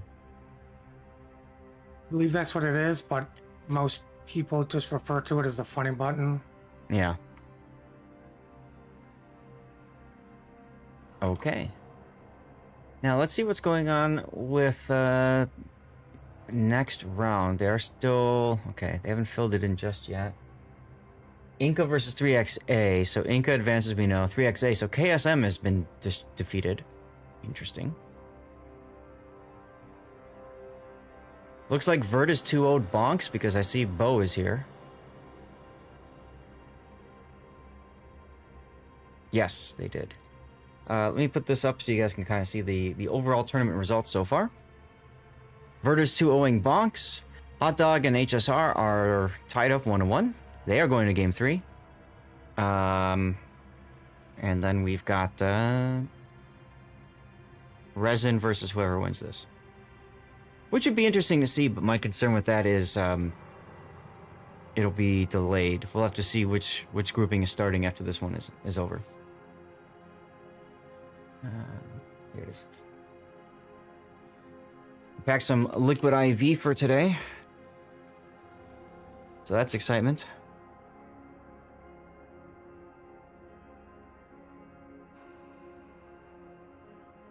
Because boy, is it getting tiring now, huh?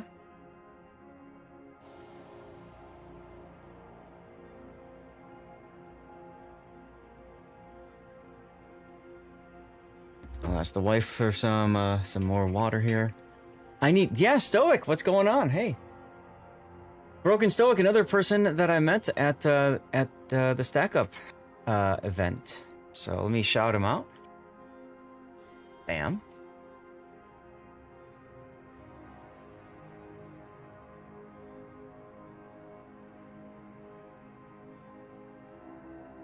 Yes, all the winners on top 2-0, and I think this was last weekend they played this. So we start here. I think they started the winners bracket last weekend.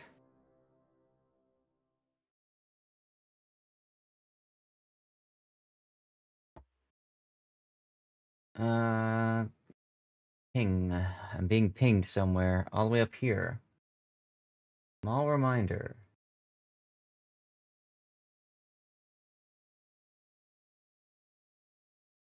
Yeah. Okay.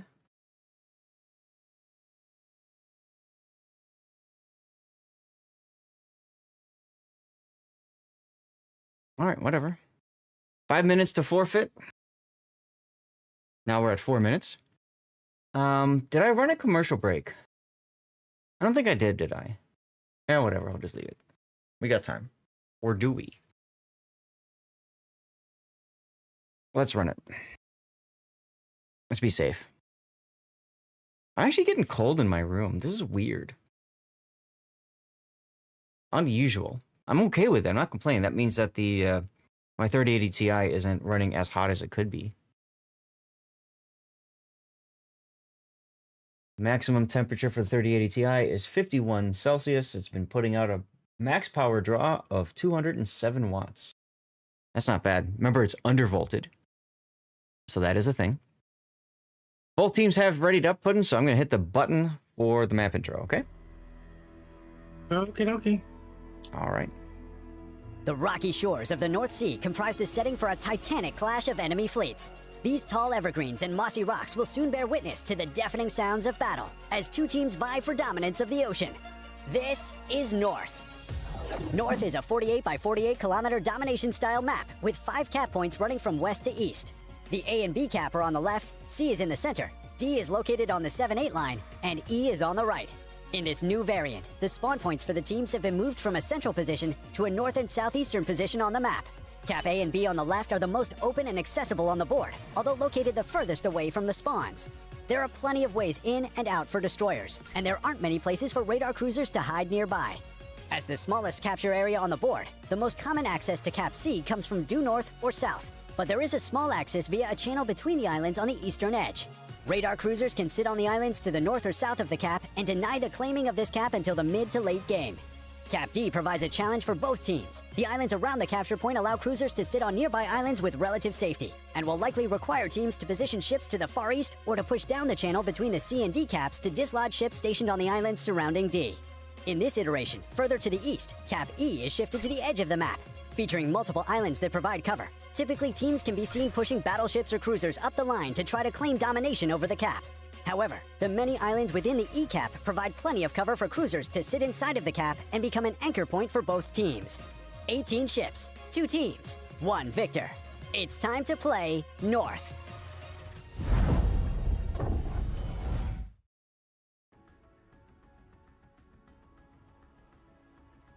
All right, everybody, here we go with pivotal game 3 for Buenos Noches versus Kraken. Kraken up in the north here in green has a gearing, your typical KOTS build, daring, a Petropavlovsk with range instead of unique upgrade, Manitar, of course, a Grozovoy with unique upgrade, Petropavlovsk with range as well, Marseille, Vermont, there you go, Puddin'. And finally, a Kremlin with missing 2 flags. I'd say Vermont, though, one thing I don't like, use the unique upgrade in slot 5. Get the extra 10% reload. Anyway, tell us about Buenos Noches, please, Puddin'. Well, the winning team, Team Bravo, Buenos Noches. We have a Hirogumo Spade Des Moines heading to Bacon. I like this. We have another Des Moines heading to Chocolate. I like this even more. We have a Moskva set up on a Moskva spot. Pretty standard. Mm-hmm. We have a Cassard, and we have a Salem Kremlin. That's weird. I like this. Going to Eclairs. No, what do you mean that's weird? Absolutely not. Why? You send all your tanky battleships because how many maps have Eclairs? Not many. You need to get the Eclairs. Okay. Very delicious food. Ah, very delicious. Okay. Of course, you give up a lot of possibility for cross shots and stuff like that. Right. Kremlin is known as the most elite sniper battleship in this game. Mm-hmm. Now, worth noting too, both Des Moines are using unique upgrade. And then the Moskva has the coal upgrade for slot 1. So DCP will be active a little bit longer. Oh, here comes the Kremlining.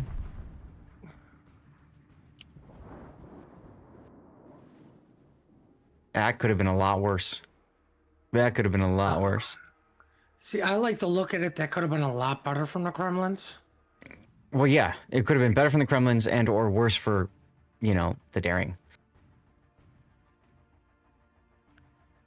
Now, See, ironically, I'm rooting for Team Bravo. I had no clue that it would be Buenos Noches. mm-hmm. And So- your Team Kraken.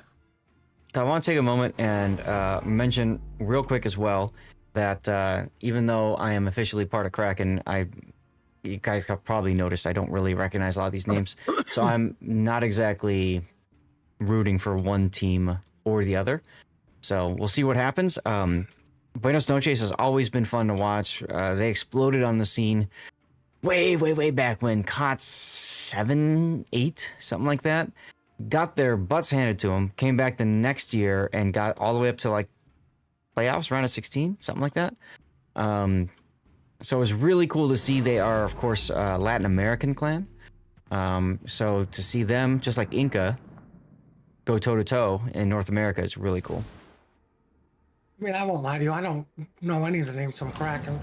And, like, I've hung out with you guys for how long now, too? Mm-hmm. Yep. Well, I know Zulu because I've covered a couple of his replays. I know Nab because he used to be a massive fixture for Buenos Noches. He was always a destroyer player, played a lot of Z52. well, ironically, you got a Des Moines and a Spade parked around C, but nobody's getting into it. It's kind of a weird place to put a Svea. Svea usually wants to be out. And that's also weird. Why shoot get spotted so that the Vermont knows where you are so that he can just take a shot back at you?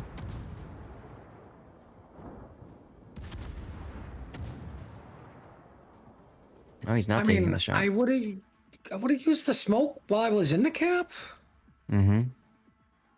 Right, back into the cap, smoke, then start shooting. But for whatever reason, he shot first, then smoked, and then stopped so he can't get into C. That just feels like a waste of so much time and consumables. So you were talking... Like, you don't even have to use your smoke if you're not spotted, and, like, nothing's... Obviously, he doesn't know. Nothing's there to spot him. No, that's what I mean. Like, if that Vermont spots you before you spot the Vermont, you well played to the Vermont, or you deserve everything coming at you. Can we take a moment and look at the 910 line? We've got the two Kremlins that you were so excited to see. Nab is way ahead of the other one. I think he stopped to wait for the other one to catch up. Also because he's pretty darn low on hit points. But Team Kraken is just going to focus him down, right? They got the Petro, Marseille, and the Salem all in position to shoot at the Kremlin. Or not the Salem, sorry, the Grozavoy. You need to have a long talk with Kraken, because that was not part of the plan of focusing down one Kremlin. Oh, okay.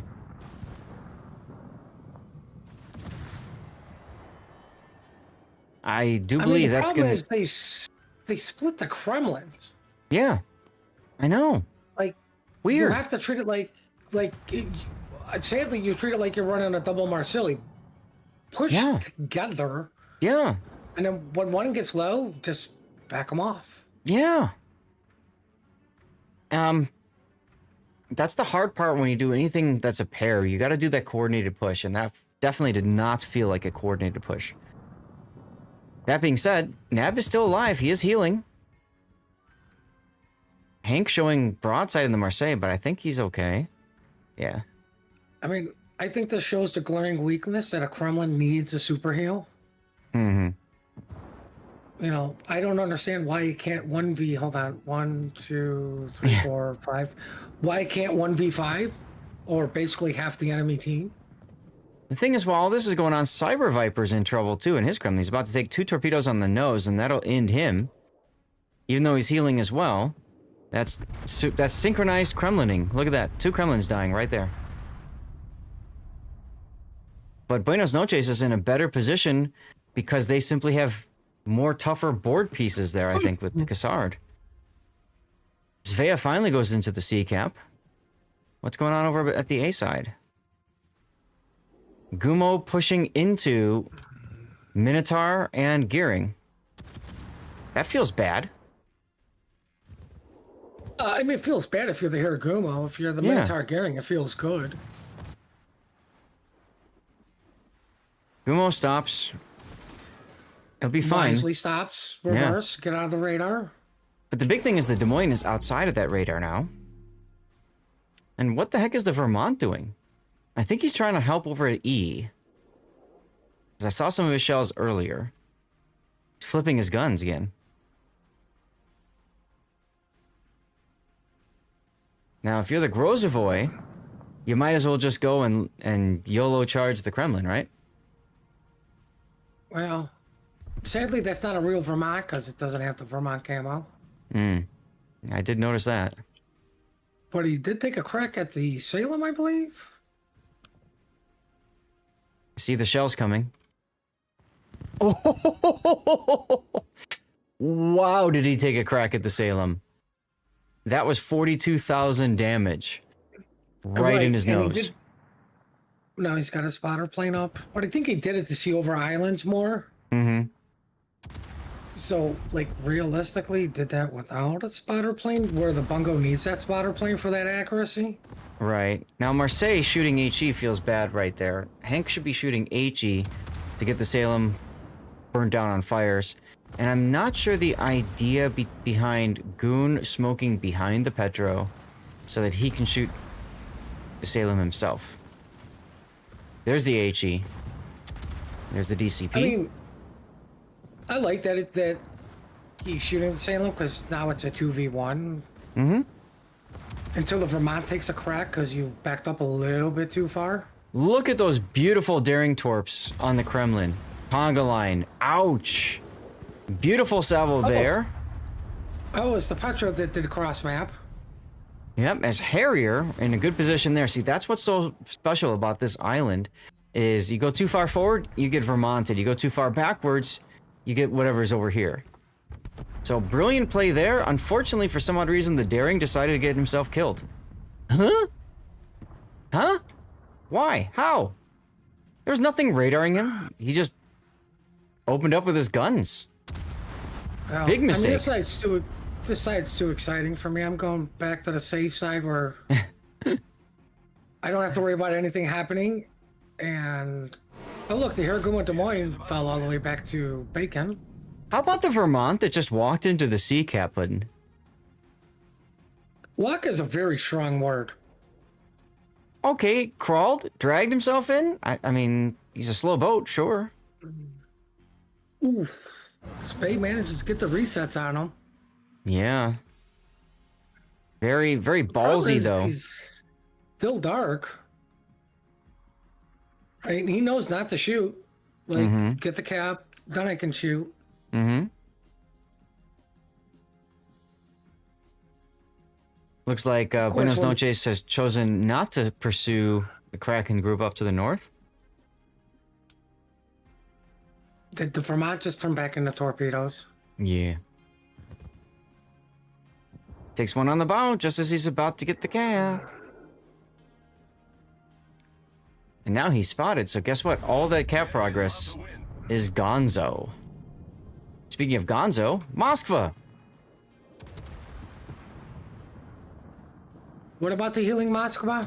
What about diving Harrier being dove by a Cassard? Oof, oof, oof, oof, oof. Oof, another big trade. Both teams just smashing each other in the face.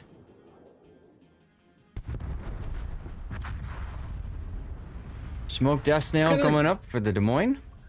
I'm going to go out on a limb, and I said I think all that trading was in favor of Kraken. Well, yes, Kraken's got the ship lead right now by 2. So sure. But Kraken's not out of this yet, out of the woods. I mean, the Vermont failed to grab the sea cap. That's huge. That is absolutely huge. And is currently being farmed by Gumo and Svea. The enemy is about to win. Why is Marseille playing far behind? Usually when you see Marseille players playing ships that are far behind like that, a ship that's usually in your face, it's because they just aren't confident enough in what they're doing. Maybe they don't play the boat a lot. I know, I'm looking at it. 2 torpedoes. Ouch. If he had the KOTS camo, he never would have ate those torpedoes. That's right, the extra rockets. But I agree that the Marseille Hank needs to be getting into this channel. I mean, he should have been in here a while ago. They've essentially just given up the Vermont for free right now. Feels bad. You don't feel as bad. It's playing Ring Around Rosie with the Des Moines. Yeah, also feels bad. And I'd like to know why Zulu and First Blood aren't pushing up. I mean, this is kind of why you do bring that bungo. Mm-hmm. Just, it does relocate faster. It also shoots a little bit quicker. And you don't have to put on a special mod for you to be able to shoot. I really want to know what this Vermont is thinking he's going to shoot. He's looking forward all this time. Why not look to the south like you know you're going to have a shot on the Svea at some point? His smoke will expire. Take advantage of that. He was looking for a safe place to put down so his crew can evacuate safely. Fair enough. Now, despite all this, Kraken will still win in 50-odd seconds, assuming nothing else happens here. So it really is on Buenos Noches to find a way back in. Nice hit there on the Des Moines from Hanks Marsilli. But he is showing a lot of side to the Des Moines, Dominic. Oh well. They have no easy pick. No, they don't. Not anymore. Back up, show you guys the whole map. I very much think this is going to go to a Kraken victory. I'm going to go out on a limb and say also.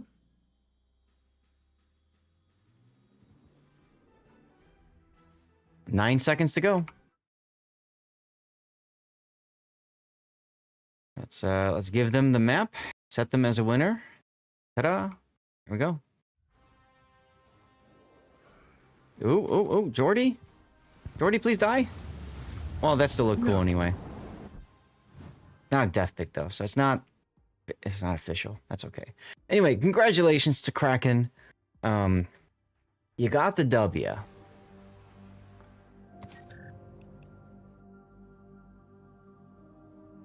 And I believe that does it for Buenos Noches. Let's go take a look at the tournament screen. And I need to get into the next game here. Staff. We should have a little bit of a break as Virtus versus Hot Dog. Hot Dog defeating HSR 2-0. HSR faces against whoever wins Resin versus who we just saw. And then Inca 3X is the next scheduled game. Do you want to do Inca 3X or do you want to do Virtus Hot Dog?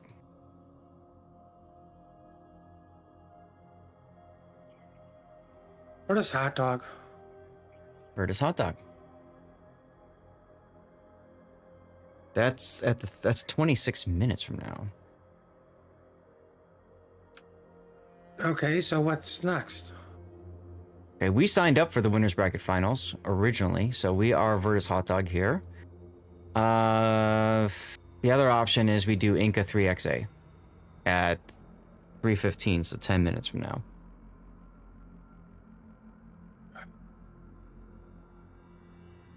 I don't care. Where we go? Winners bracket final, I think, is a best of 5. I should probably look at the rules at some point. Nah, just ask in chat. Somebody will tell you. We don't have time to read rules around here. We barely have enough time for setups. Yeah. All right, format. Prizes, team logo, structure. Playoffs. Playoffs are almost entirely best of 3 series with the exceptions of the winners bracket finals and the grand finals. So winners bracket final, where we're going right now, would be a best of 5. So 2 ways to look at this. One is we could start the losers bracket final game and then jump to the grand final in progress, or we could just catch the grand final. Or the winners bracket final, I mean.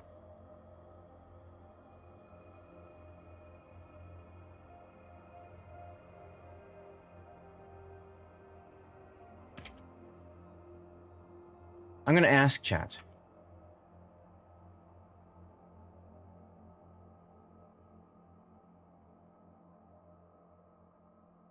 I'll even add Duckman on this one. New poll. Losers bracket. And that's gonna be in 9 minutes. Or winners bracket. That's in 24 minutes.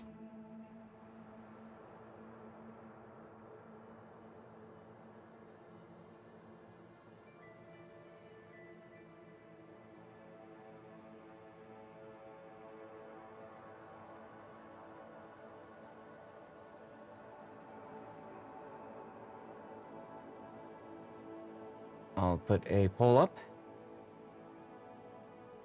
I'll put a 3-minute timer on it.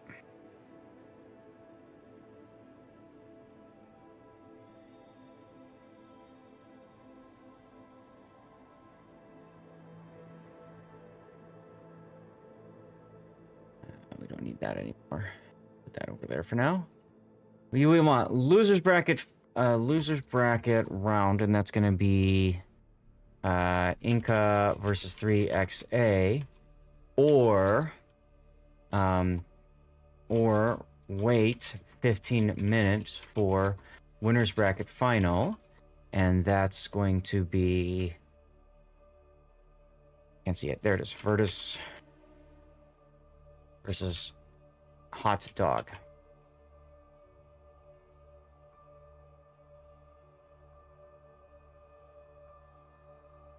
What's the final? Virtus versus Hot Dog. This is a best of 5. So the thing is, even if we jump into Inca 3XA, let's say that goes all 3 games, chances are we'll still catch at least 1 game of the winners bracket final.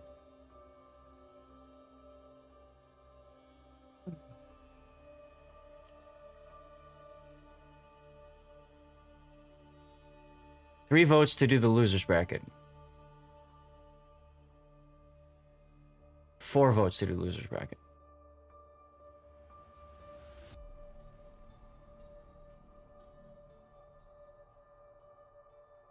One vote for winners bracket. 2 vote for winners bracket. Now everybody wants winners bracket.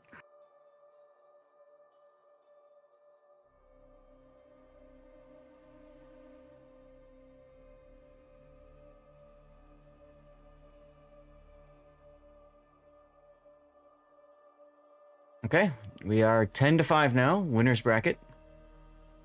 Keeping with what we've got scheduled. Steve-O, thanks for hanging out.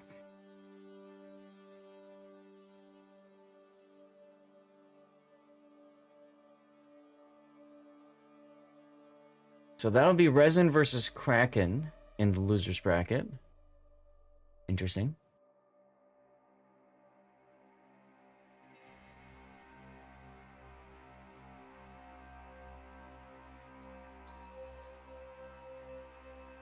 Vote, people. Darth Crater, thank you for the follow. Good to see you earlier.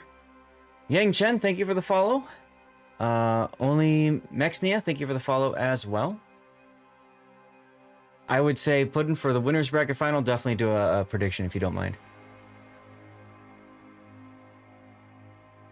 Yeah, because that's where we're going. Okay.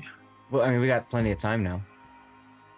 Time to. Oh my god, I kill. contributed 9,000 points to that? Wow. Thanks, Puddin'. Well, I mean, I did say my votes count for like times 12. Mm-hmm. Alright, so it's Hot Dog versus some other team. Yeah.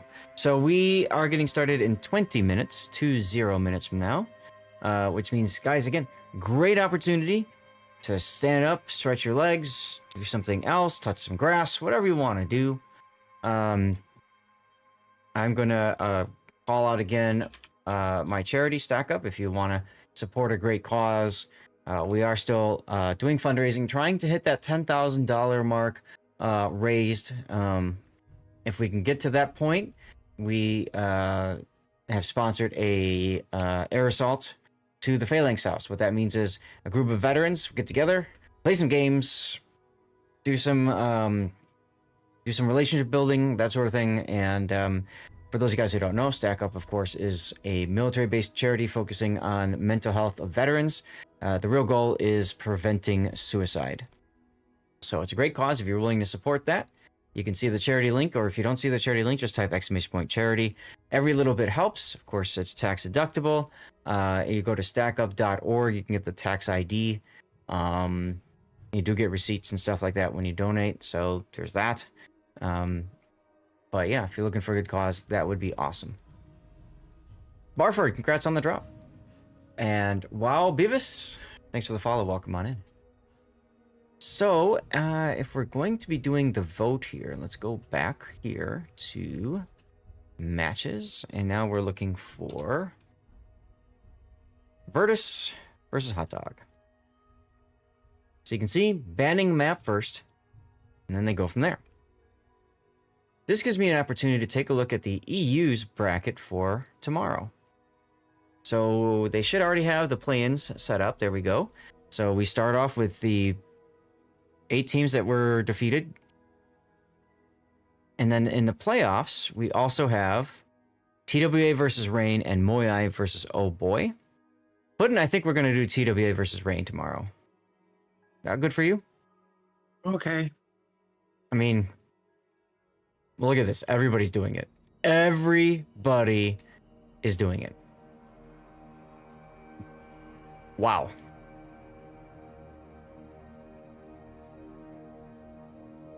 That is amazing. Everybody wants to see what TWA and Rain will pull up. That's fine with me. I'm happy to do it too. You go with that? Yep. All right, cool. So we'll sign up for that. And then after that is done, we go to 1645. Now this is gonna be a best of 5, so I don't know that we'll get to that. We'll play it by ear. This is play-in winners brackets. 1645. So I'll just sign us up to see who Sia plays. For now. Can always change it as we did earlier today. There we go. And then we have the 1830 game. This is going to be a loser's bracket game. So nobody signed up for this one. So hey, look, you look like fun. Lord Zath and Stream Puddin'.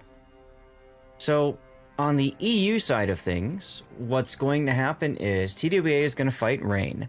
One of these two will be knocked out, okay? The one that gets knocked out will end up showing up in the play-ins for tomorrow. They are going to end up... Where do they end up? I gotta think about this. These guys go, they get knocked out. Whoever advances goes to here. And then these two fight, and then these two fight. And then one of these wins and then goes down to qualification round. So I'm curious to know where... We'll just have to see how it goes tomorrow. Or actually, I think these guys are already in. These guys are already in. They don't even have to play. They're fighting for seeding for internationals. These are the top 4. Yeah, that makes sense. These are the top 4. So they're fighting for position in seeding in internationals. So whoever wins TWA Rain, probably going to be the first seed. Whoever wins Moyai Oboy will be the second seed. And then third and fourth, or whatever, however they do it. And so they only have to play that. And then the play-ins, tomorrow we will see... a bunch of the play-ins take place. We won't get it all done, though. We will completely finish, so basically the 2 winners of the qualification round here will make it to next weekend. And then the losers then drop down here, try again. And meanwhile, the losers from all these are going to end up down in here to push their way through. So you end up with 4 teams. These 2 teams, and then these 2 teams. I think that's how they're doing it. So if they've got 8 teams, I wonder if China's involved, because I don't see a King of the Sea China region for WoW's tournaments. Although if I remember right, they didn't have that before anyways. No, they did not. Yeah. So. All right. Well, whatever. Voting starts in 24 hours for Hot Dog vs. Virtus, guys. 24 hours. What? Huh?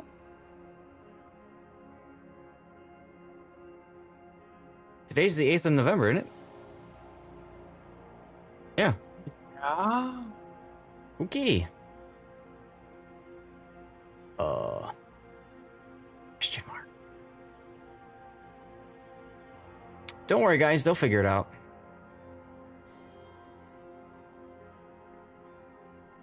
They'll figure it out. Trust. Do me a favor, Puddin'. Go to Inca 3XA for right now.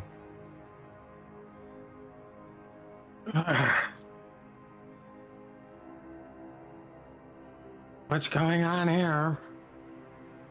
Well, I don't know what's going on with the vote. I'm concerned about this, so I just want to have a game available and up.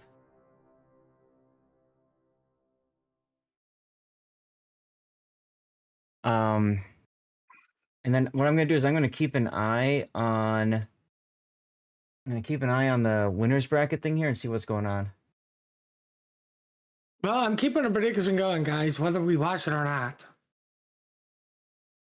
So this will be who wins the series.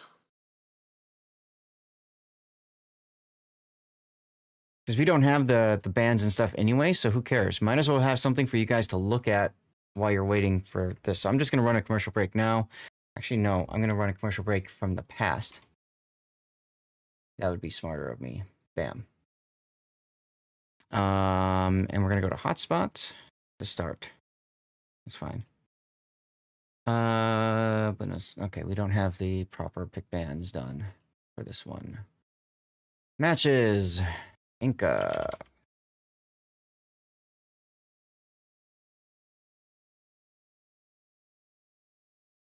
Inca versus 3XA. Stalingrad. Ooh, Stalingrad. Stalingrad, St. Vincent.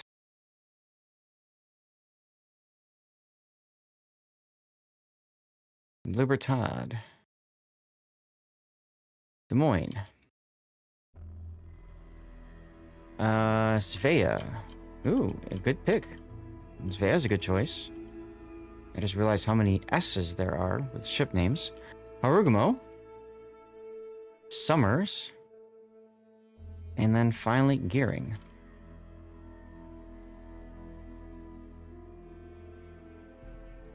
Where's my G? Where's my G? There's my G. Alright, to be determined, fine. Whatever. So, we're going to bring you guys the beginning of 3X versus Inca, and then we're going to bail once we get an idea of what the exact timing is going to be like for the finals, okay? Here we go.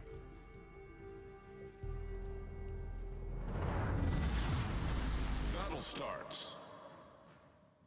All right. As predicted, the winners bracket finals is asking for more time because of issues dealing with pick bans.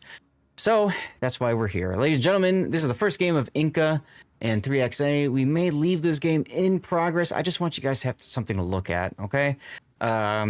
We might do the whole thing after this, though, or during this, we're going to go to the winners bracket final, which is what you all want to see. So here we go. We got Inca with Gdansk, Ragnar, Shimakaze, not unique upgrade. Petropavlovsk, another Petro, unique upgrade. A third Petropavlovsk, not unique upgrade. Brisbane, Bungo, and Ohio. Tell us about Team Red 3XA, Puddin'. Well, for Team Bravo, we have a Cassard, a Deering, a Sherman Utrecht. They're heading for C, the Petro, Vermont, Burgon, heading towards Bacon, and heading over to Donuts is a Cerberus and a Shimmy. All right, excellent. Yeah, that's everybody. That's a lot of Shimakazes in this game. A lot of torpedo lobbing. Ships are being very standoffish here, and they're just going to chuck torpedoes and look. Here we go. Vermont with the unique upgrade. 10% buff to reload, and then you also get slot 6, the accuracy mod.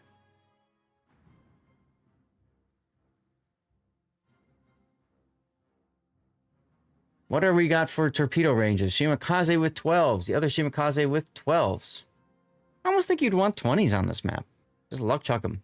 See what happens, right? Oh no, they're spotted from the moon. Blah, blah, blah. Idiots.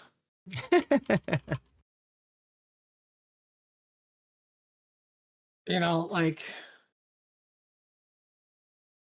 I'm a believer in the 20s even for random battles. You know, Mm-hmm.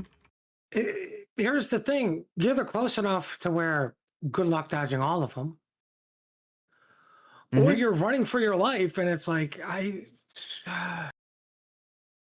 you know, I don't care. I need them to reload fast. You know, usually most things are out of your torp rate running 12s, and you have to get too close. Mm-hmm. So, I mean, I enjoy torping a Petro killing the Montana.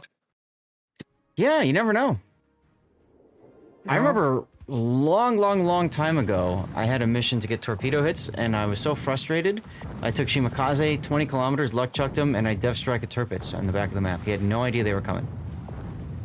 So, Yeah, people just don't expect it, yep. you know, because blah, blah, blah, blah, blah, they're spotted from over there. Mm-hmm. Right, and you hit the torpedoes spotted from over there. Which, you know, Yeah. I think is just lol funny. Yeah, so they're doing pick bans extremely slowly, like DMing ship bans, DMing map bans back and forth, and then they're going to figure out timing. So that's why I told you to come in here. We might actually finish this entire battle before they have pick bans and the start time sorted. Or at the very least, before their game even starts. And apologies, guys, I'm going to be a little distracted because I want to make sure we don't miss game 1 of the winner's bracket final, so I'm keeping a close eye on what's happening over there, okay?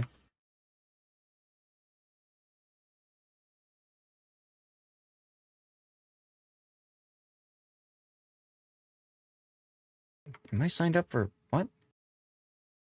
Oh, shoot.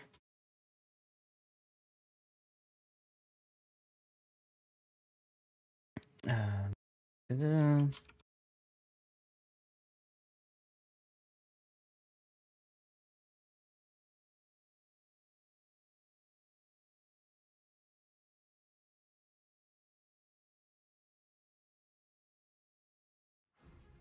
Okay.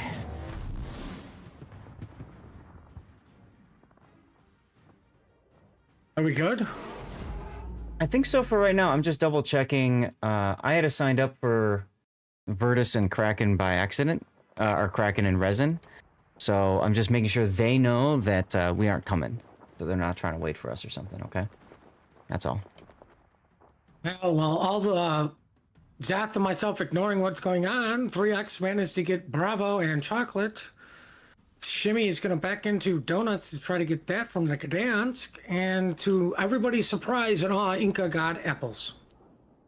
Yeah. Very strong early open for Inca grabbing the decap. I'm kind of surprised to see Inca allowing 3X to take the C cap, but they probably figured Utrecht, Daring, and Sherman are going to be playing around there with Petro radar backup. So I guess that makes sense.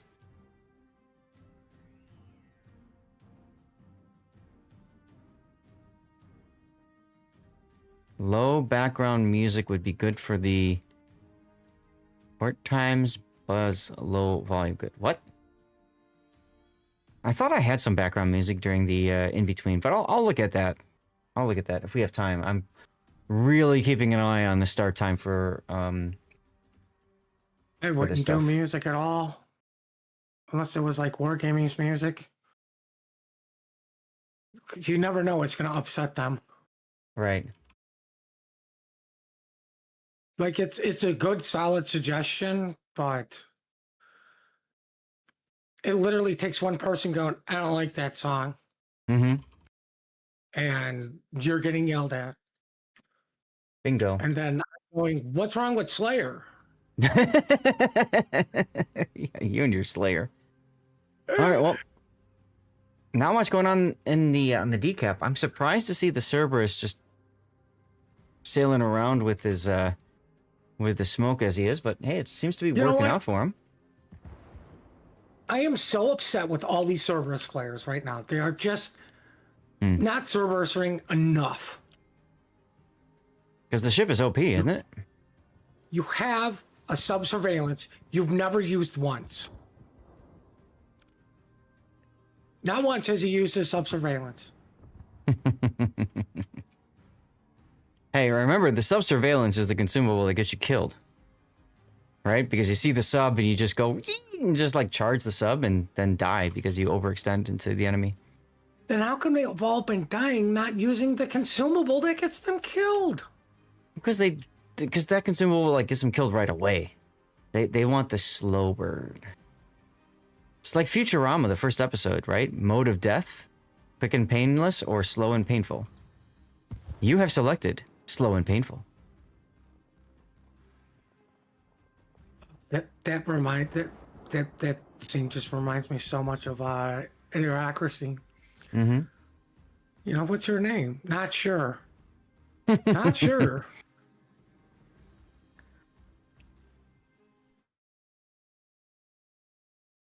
If you have one bucket with 5 gallons of water and another bucket with 2 gallons of water, how many buckets do you have? Congratulations, you have passed the test. Stop talking about water. I gotta pee. That was great. There's only 2. 2 buckets. Damn it! Stop it. I didn't say anything about the W word. All right, I'm gonna park it for a sec. Put and take over. I'll be right back. Well, Zathgos makes more water from his body. Not much really going on. Just a typical slow wait until somebody makes a colossal mistake. Which is what, all these teams are known for. Slow, methodical, just chip, and chip away. And then in the last 5 minutes, everybody panics.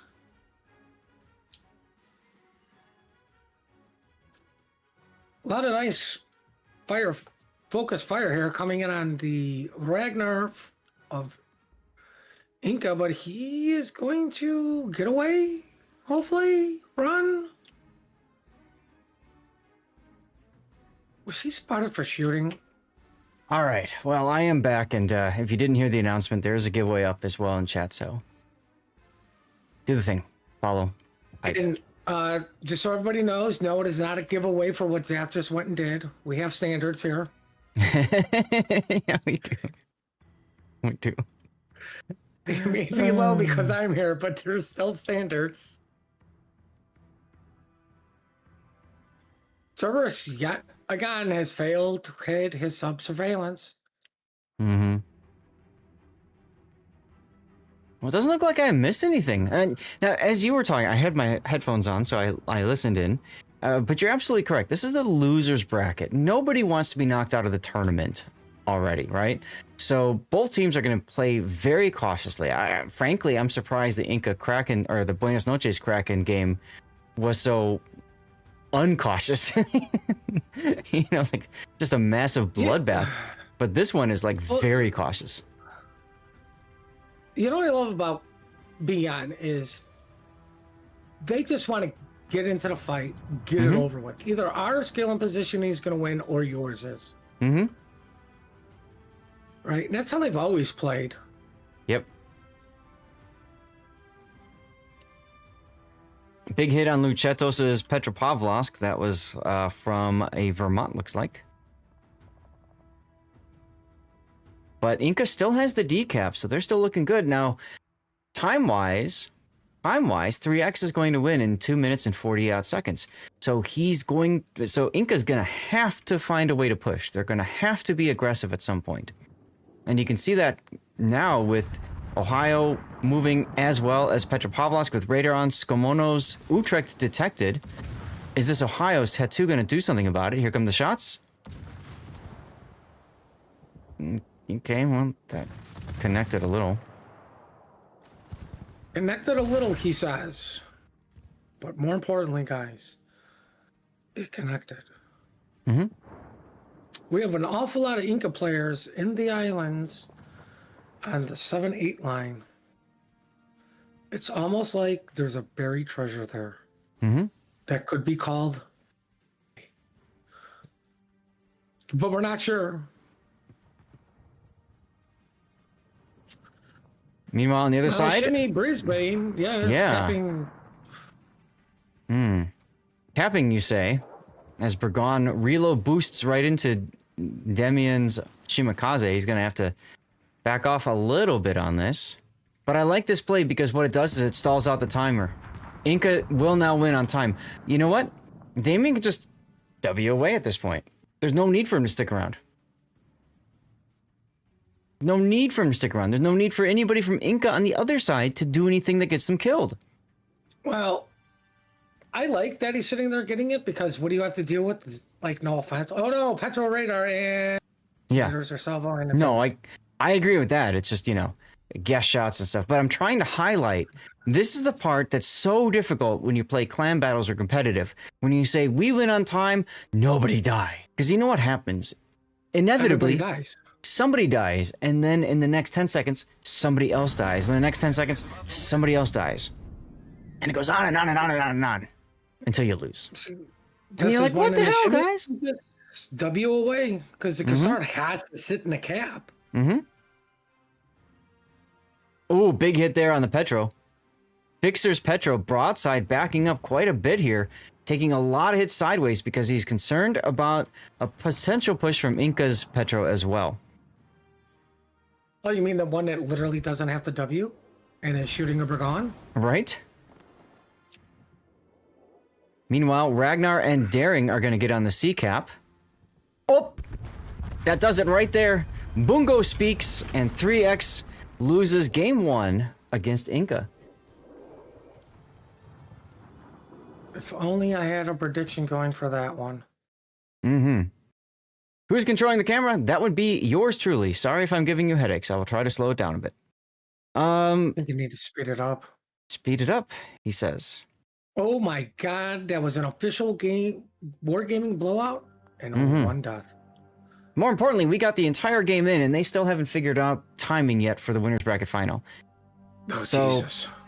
we might just end up sticking here for the next part. So we go from Hotspot to Sleeping Giant. Sleeping Giant, and then Northern Waters is the last one. So I'll program in the best of 3 so you guys can see that at least. Okay, start time is 45, so we have 10 minutes.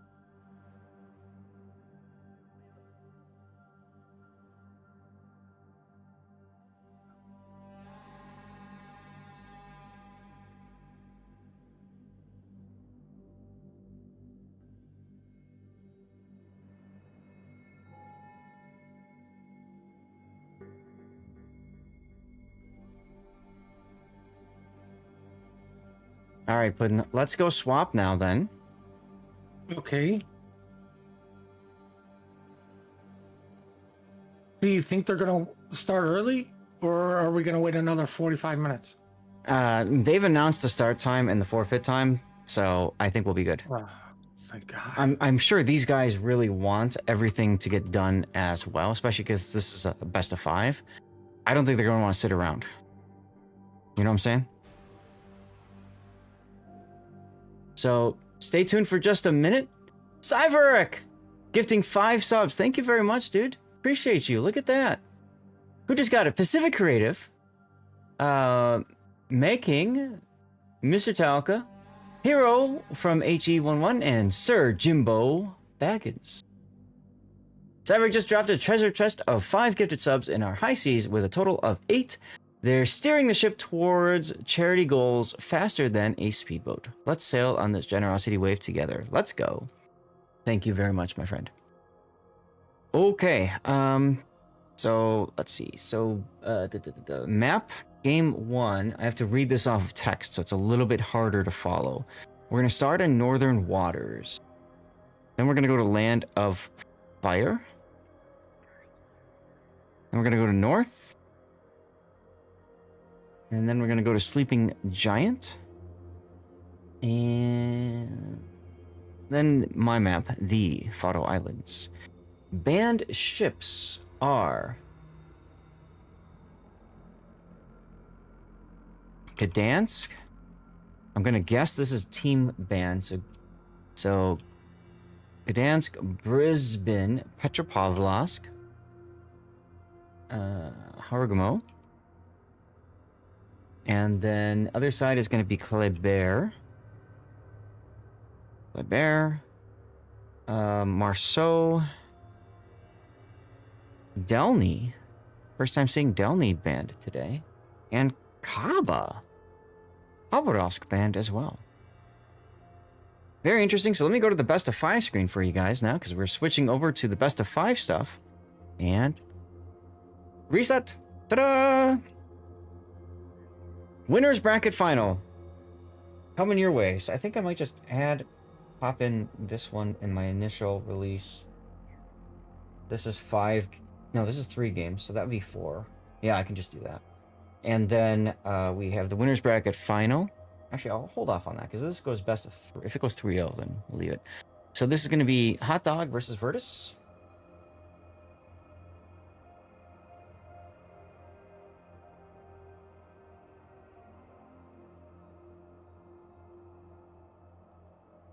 Hot Dog versus Virtus, and this is going to be the winners bracket final.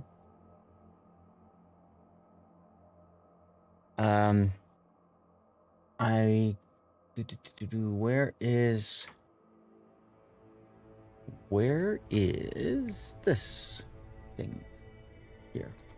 So winners bracket. So that was round 2 and round 1. That was losers. We didn't do any of the winners brackets. That was losers bracket games we did. Okay. So I'm just gonna call this one losers bracket games. I'll call it losers bracket round 1. It's not really that, but only C Raptor and a few other people will care about it. The moment when you haven't won, It's not even here. is the moment you piss it away. Yep, that is very true, Cthulhu. Olympic level throw. Smelcrow! Let's go. Hot Dog Virtus approaching. 45 is the start time. Forfeit timer ends at 50. So in other words, they want to get this game started. They're only going to give them 5 minutes to enter, and after their official start time. You are doing great. Thank you, Boosted. It's been a long day, and as you guys can imagine, as you get tired, it's easier to get a little bit more twitchy with the mouse movement stuff. So I'll try to work on that for you guys. What time is it? It's almost 3 o'clock right now. I'm planning on going until 6, another 3 hours. That would be just over 10 hours stream. Because we like to do after parties after King of the Sea ends. That's the plan. We'll see how things go. All right, I'm just gonna put that way.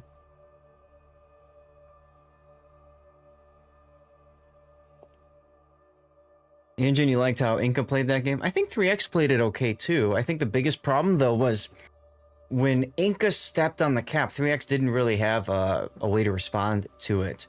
And then for whatever reason, their Moskva being caught out broadside just felt bad. But that's competitive, Petro too. Or sorry, the Petro, not the Moskva. The Petro, yeah. Ultimately getting wrecked by the Vermont, or not. Is it a Bunko? I think it was the Bunko at the end. But yeah, that was hey, it's a game. Both teams very cautious. Both teams not wanting to lose that first game.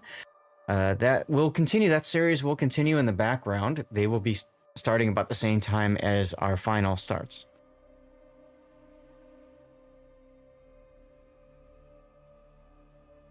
Smiley hasn't won in a while. Congratulations, Smilecrow. Toxic says, neat.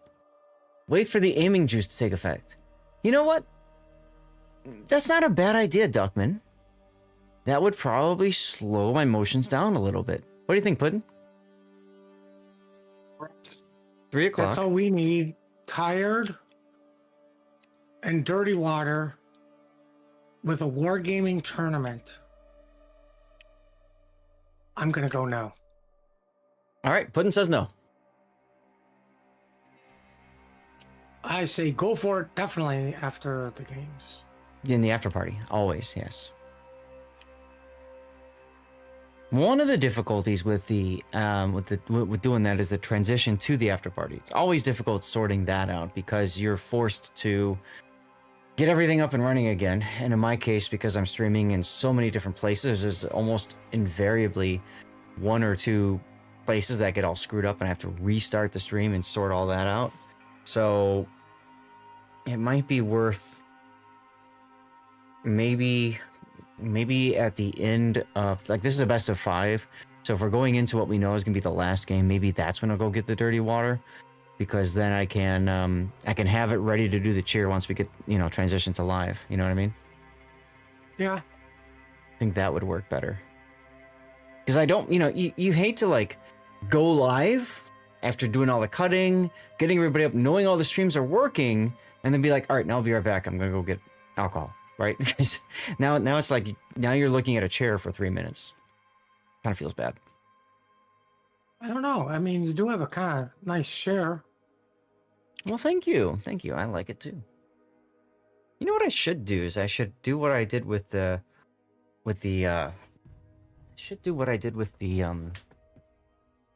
fundraising event we did, Call to Arms. Have somebody else sit in a chair and stream?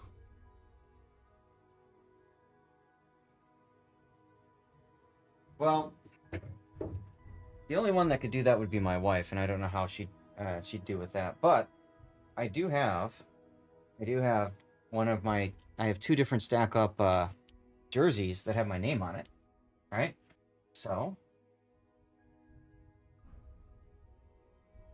put that on the chair, right? Now my name's up there behind me. That looks kind of good, yeah. I don't know. I don't want to stretch it out, so I'm not going to put it over anything else. But now if I move, bam, got my name. You know it's me. What's up, Rican? I'm getting cold. I'm going to shut the door. I can't believe I'm saying that.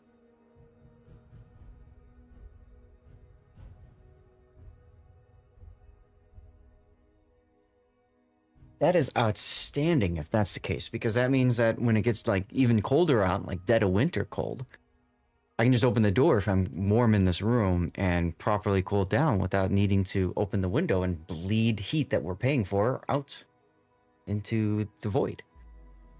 So that's kind of nice.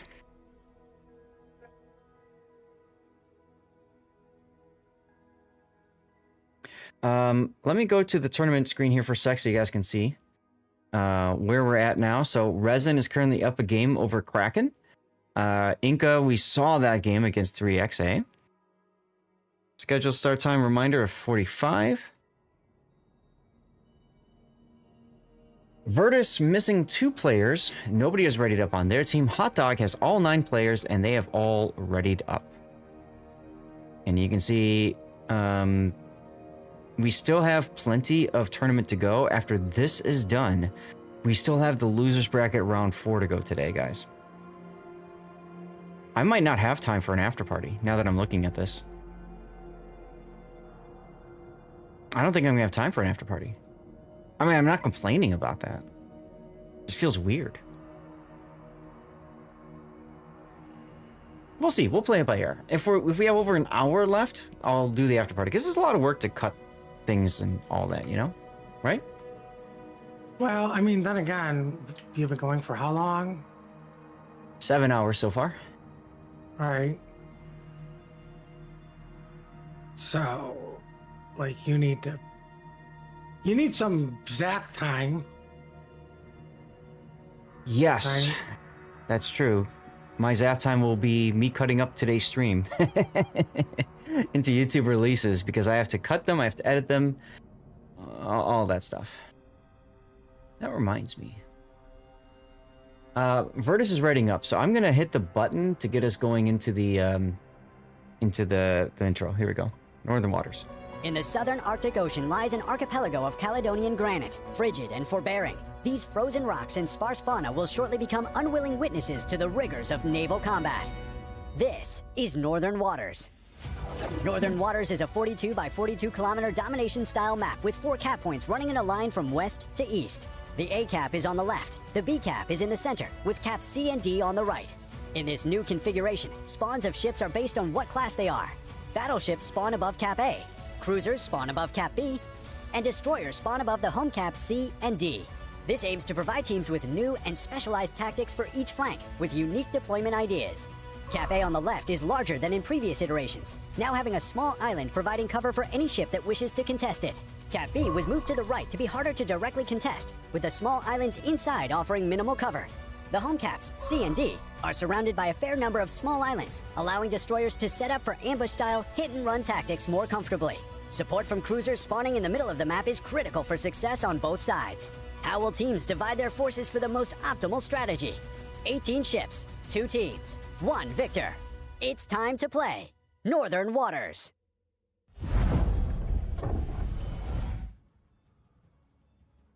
All right, here we go. First game. This is going to be Hot Dog versus Virtus.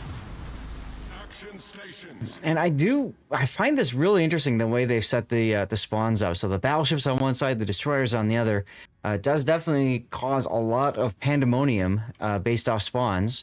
So let's take a look. We've got Hot Dog with a Bungo, a Sibir, secondaries, it seems, of course, San Martin, Svea, a Napoli, a Jinan. Now, this is the first time seeing a Jinan with, okay, interesting, going for the heavy HE and SAP. I got a Cassard, a Ragnar, and a Daring for Hot Dog's destroyers. Tell us, putting about Team Virtus, please. Well, Team Virtus is on the south side, and we brought a Simmers, a Smalland, and the La Pampa that is just yeeting itself the apples, and the cruisers are yeeting themselves towards donuts. Yeah, it's kind of funny, huh? And that would be the Moskva Des Moines, Moskva Napoli. And the Bungo's going, hey guys, wait up for me, please. And the Kremlin's going, I don't want to be here anymore. You guys all left me. I have no friends. Yeah, it looks like I think what Daniel Loves is doing is putting himself in position to come around the island and then make a charge potentially for that safe rock in A. And doing so gives him time for the La Pampa to show up. But it's interesting. Everybody else is leaving this, so it's just him and the La Pampa that are going to work together, I think, over at A. Just so for everyone else, so I don't get in trouble, we have 2 Russian battleships heading for the border, so insert political joke there. They are Soviet, actually, but yes. I'm sorry. Now, Cowboy, some of these names I recognize from years of streaming, right? So Cowboy, Coop, Schwartz, man with an RX-7 who just got dunked on in the Moskva from a Bungo. Ouch, ouch, ouch. These are names that I recognize. Players that have been playing competitive King of the Sea, whatever other tournaments on NA for quite some time. The point is, they've got a lot of experience, and they know how to communicate, all that stuff. Hot Dog, I do not recognize these players. Battleship Nagato is a name that's familiar, but I mean, that could mean anything. Well, I mean, we're finally going to end the debate on who's better, Sibir or Kremlin. Well, it looks like Sibir because he actually went into the cap and the safe spot, whereas Danny Loves is just chilling outside of it. So there's that.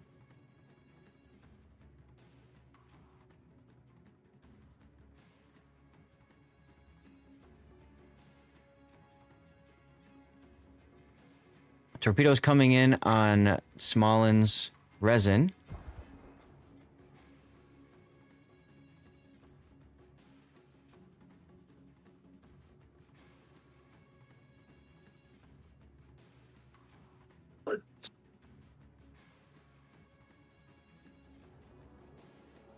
Good dodge there by a man with an RX-7.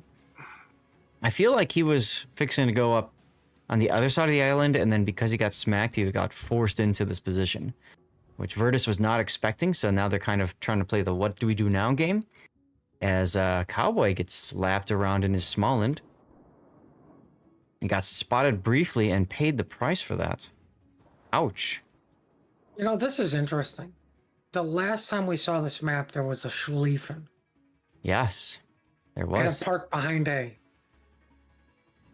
Now we have a Sabir parked on a rocket, like Mm-hmm. virtually the opposite side of the Schlieffen. You're taking two brawling battleships and parking them on a cap, and they're not going to move ever. It does feel a little bit odd. Now, Sabir can leave A cap if he wants, once he gets the A cap, right? But La Pampa's in now, so that's not going to work so well. That's what I mean. It's like you take away the thing that can blast the cruiser, can push into things and tank for a couple minutes at least, and you park it somewhere to do nothing. Like, yeah, yay, you could get the cap, but I mean, look, you got a Cassard as you want. What? RX-7's in trouble. BCP is down. He took some torpedoes. Trying to back off. Shock. Save his boat. I think he's dead. Svea's gonna get him. Oof. Hot dog loses their first boat, though. San Martin goes down to Coups Des Moines. Wait a minute. Mountain RX-7 is still alive at 752 hit points.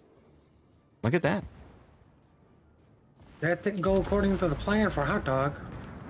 Nope, never mind. Forbidden Yuri's like, just get it.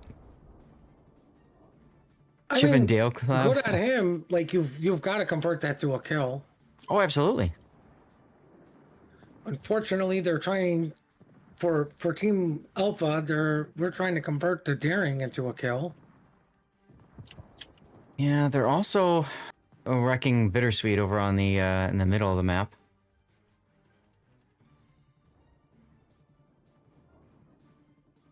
Coop being able to move up with that summer smoke. Schwartz now just using his Napoli.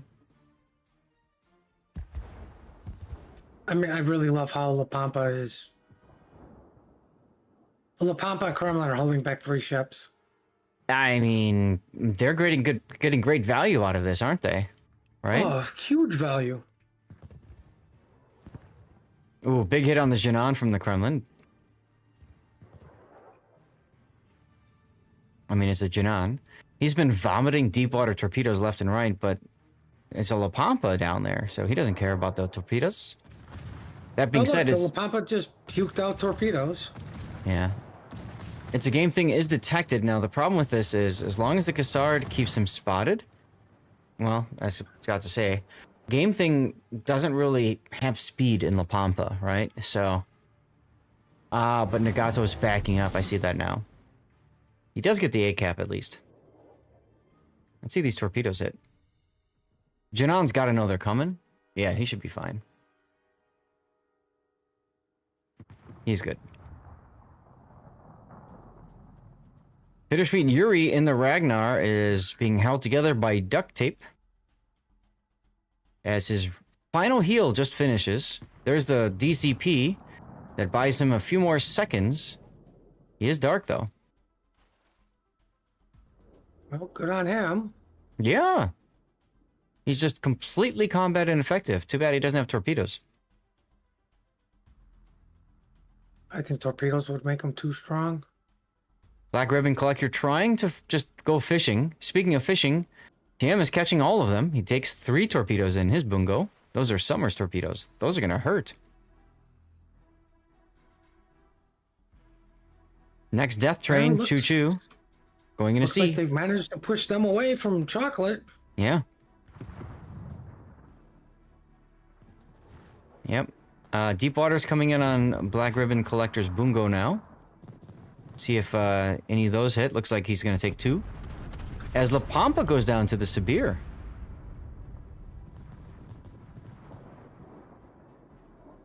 So this holding action for Virtus maybe not working out so well anymore. Well, there's 3 of them versus the Kremlin, and all he's got to do is like reverse and wait for the Jawan or Cassard to rush you to torpedo. Yep. Sabir should just literally charge his funny button and use it on the bungo. Wouldn't be a bad idea. On the other side, Summer is getting whacked in the face quite a bit. He's being forced to back off. See what's going on over here.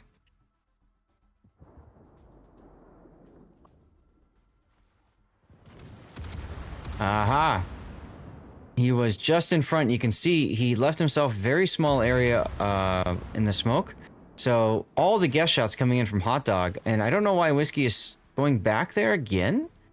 Because you're basically telling them, hey guys, I'm here now. But he's doing it. He's going for it. He's got to get the cap. You can see the guesswork now. They're thinking he's back here again. So at least he managed to go in, but I'm surprised he went this way instead of like going like this way. Oh well.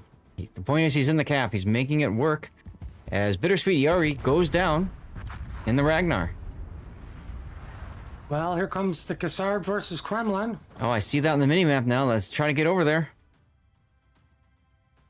Kremlin did touch the Cassard. Is that going to be enough? I don't think so. Cassard's going to come away with the kill. No! 30... Oh my goodness, Daniel Loves is healing. Battleship Nagato has no choice but to ram. He's got no choice... Never mind. He has no choice but to die. Denied. That's a good clip moment if somebody wouldn't mind grabbing that. That'd be really appreciated. Let's see if Daniel Loves gets whacked by the Sabir that's broadside. I mean, he should. That's a lot of damage.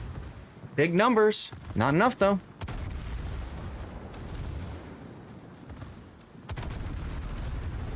But don't forget, Daniel Loves is not secondary spec.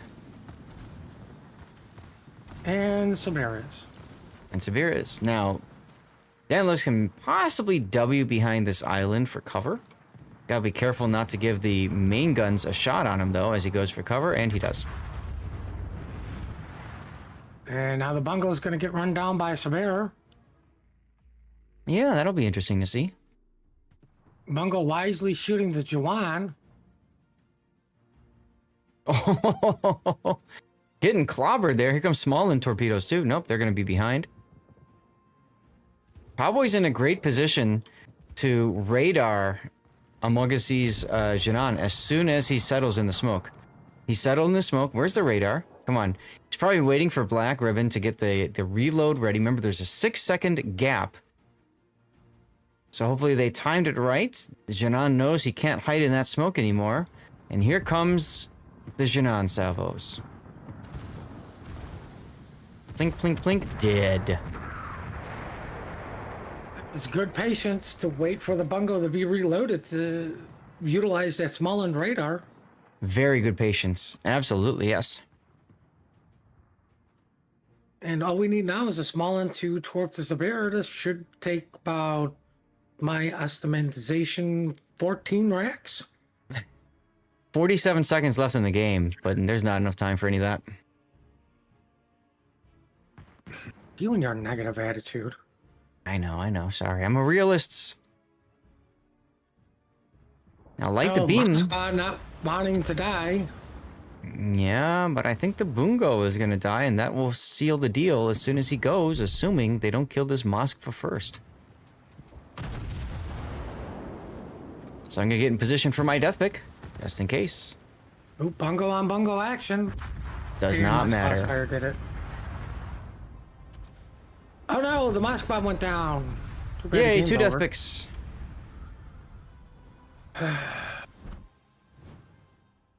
All right, well, congratulations to Team Virtus winning Game 1. Next map And will be now Land of Fire. I sit on the Twitch page and wait for the game to be over. Who won? And that's right. Virtus. We did do the predictions, but we covered the other game because we had so much time. So, yep. We don't have a result for Resin Kraken or Inca 3X yet. That's interesting. Virtus won. Oh, Correct, Virtus won.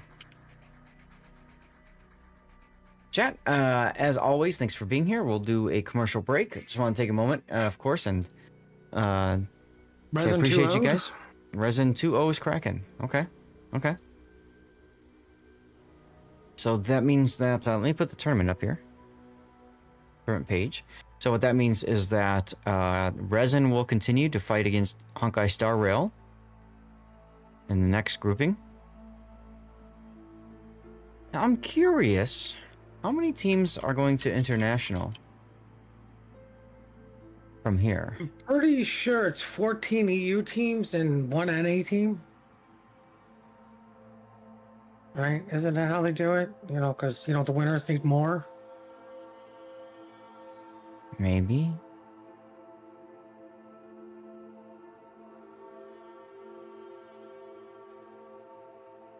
I can't tell.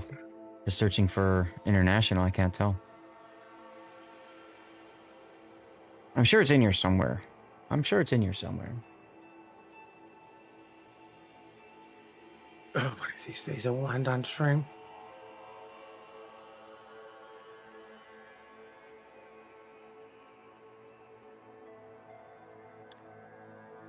I don't know. Anyway, take a moment and say thanks again for tuning in, being here. Appreciate you guys all for taking the time to hang out. Appreciate the feedback. Hopefully you guys are enjoying the tournament. What's up, Tone 50? Don't forget, we do have giveaways going during the course of the stream. All you have to do is make sure you're following the channel and active in chat. These giveaways are over on Twitch. Unfortunately, if you're watching on YouTube, Rumble, Kick, or X, I don't have a system in place yet to do giveaways over there. So what a lot of people like to do is they keep one of those open and then the main Twitch, and they're just active every 10 minutes. Just type something in and you are golden. Where the hell is Rob at? I don't know. Just another talk with that young man. Another reminder, we are still doing fundraising for Stack Up, a fantastic organization that is supporting veterans through video gaming, veterans' mental health, trying to prevent suicide. Very important cause, and they support service people around the world, not just in the United States. So if you're willing to help out with that, I will put the charity link up. You can also see in the About page and stuff. You can also type in ! charity anytime you want. Our goal is to reach 10,000 total earned or total raised over the course of the year. We are probably 2,500 away from that goal, maybe a little bit under that at this point. So if you're willing to help out, a couple bucks here or there does help. Feel free to support the cause. I don't know if there's anything else to say. I don't know. I'm gonna run a commercial break while we figure that out.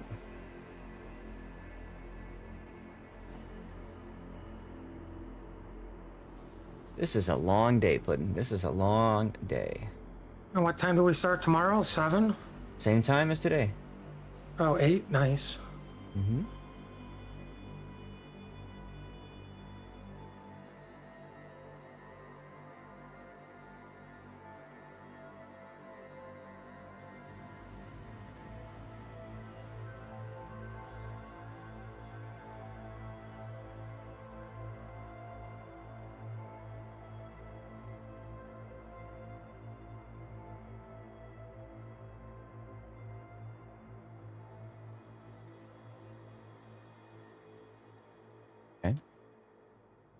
What's up, Seas Nuts?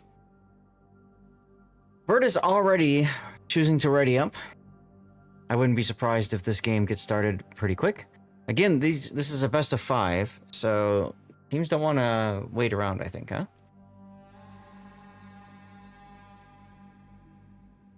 And remember, after this, we still have more to go. Ooh, 3X defeated Inca in game 2, so through Inca and 3X are tied going to a game 3. That's cool to see. But as a reminder, we are in the winners bracket finals.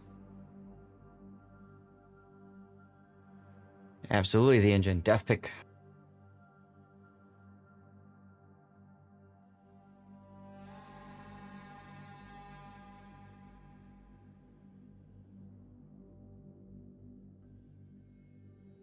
Thank you for doing predictions, by the way.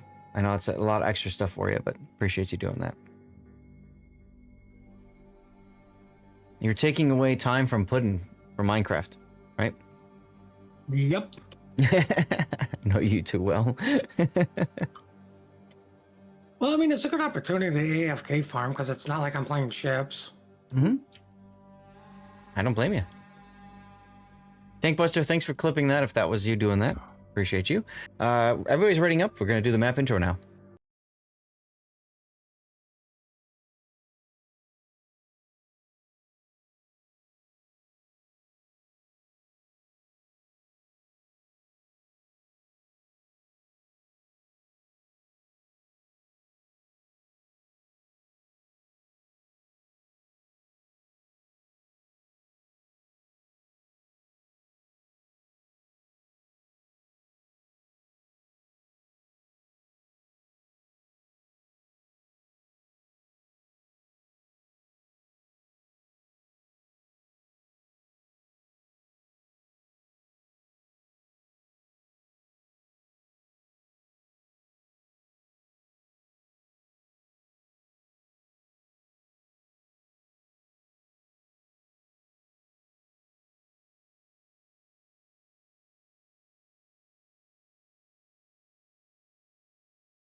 There.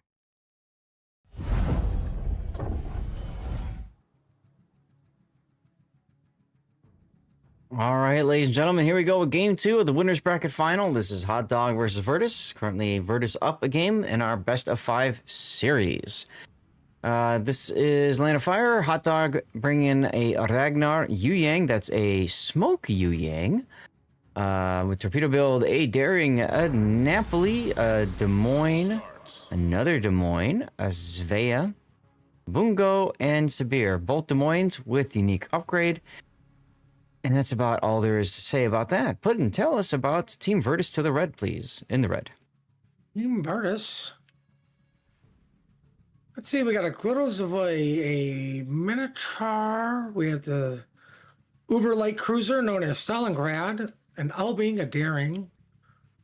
We have a Des Moines, a Spey, a Bungo, and can you guess what the last battleship is? No. If you guess Sabir, you would be correct. Interesting to see an Elbing, and that's a unique upgrade Elbing as well. Well, it's just a cruiser with no citadel who thinks it's a destroyer. Okay. Right, just like the Sabir thinks it's a battleship that can survive. Okay. So let's take a look. What does this one do for Elbing? So Elbing, it's more called AP. Automated Gun Systems, Gun and Fuel Systems. You get 12% maximum speed while engine boost is active. You get 6% to main battery reload time, and then your turrets traverse 100% faster. Now this is in slot 5, which means you're giving up concealment in order to do that. Right, so you basically just turn into the light cruiser. Right, right. Of course, Elbing's got the improved AP, blah, blah, blah, all that good stuff. So definitely a threat against other cruisers, if even battleships, if they're showing broadside. Now, I do see a name I recognize on Team Hot Dog this game, and that would be Fuzzballs in the Des Moines.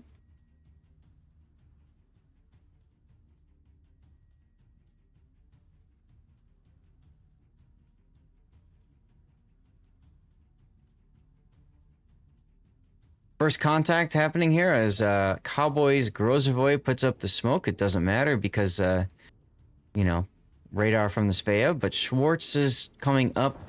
So that smoke is there to protect Schwartz as he approaches the southern part of this big island on Land of Fire. We see a lot of players like to toss a radar cruiser, sometimes even a Kremlin, into that position. I mean, it's what the Kremlin does well. It's Kremlin. Mm-hmm.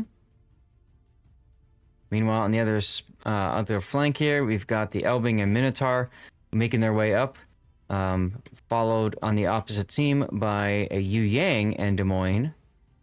So we got 2 Death Nails setting up here. The difference is TM's Bungo is probably going to be in a better position to do something about it.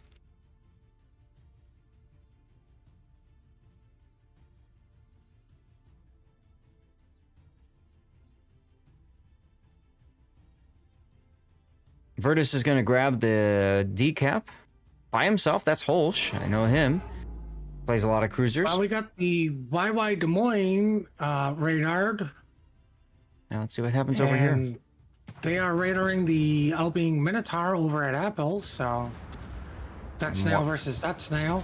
Watching for the Bungo salvo. The plane is up. Plane gives you better range, but more importantly, gives you better accuracy. Fuzzball's taking some big hits in the Des Moines. Poop narrowly dodging the Bungo hate. As Fuzzballs is too far out and he's just getting himself focused by everyone, Schwartz finishes him with the Des Moines. Look at that. First blood in 4 minutes. That's painful. That is painful. What hit him so hard? It was the Des Moines. Okay. Sabir hit him for 11k as well. That was Danny Loves.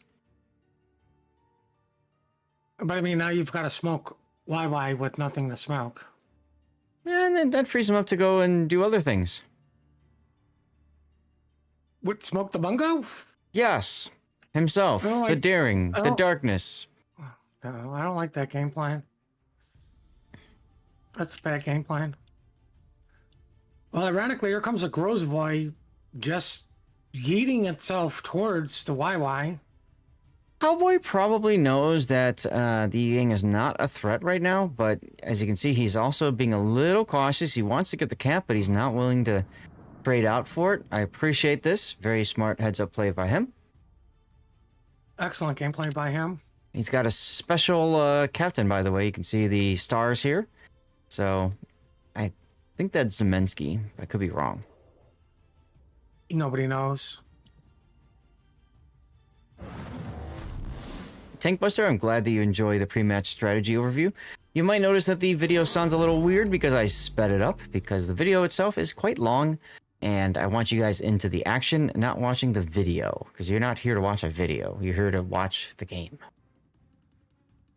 I thought they were here to listen to my sexy super voice. Well, this part as well is very true. Contact between Daring and Grozvoy. And YY. And Yu Yang. And Severe. And Bungo. Maybe a Des Moines. Oh, Elving's getting in on this. Yeah, I can see that. Excuse me, guys. Wait for me, please. Wait for me. Coop knows he can get into the radar range and do something about the Daring, but they're probably figuring that Yuri's backing off.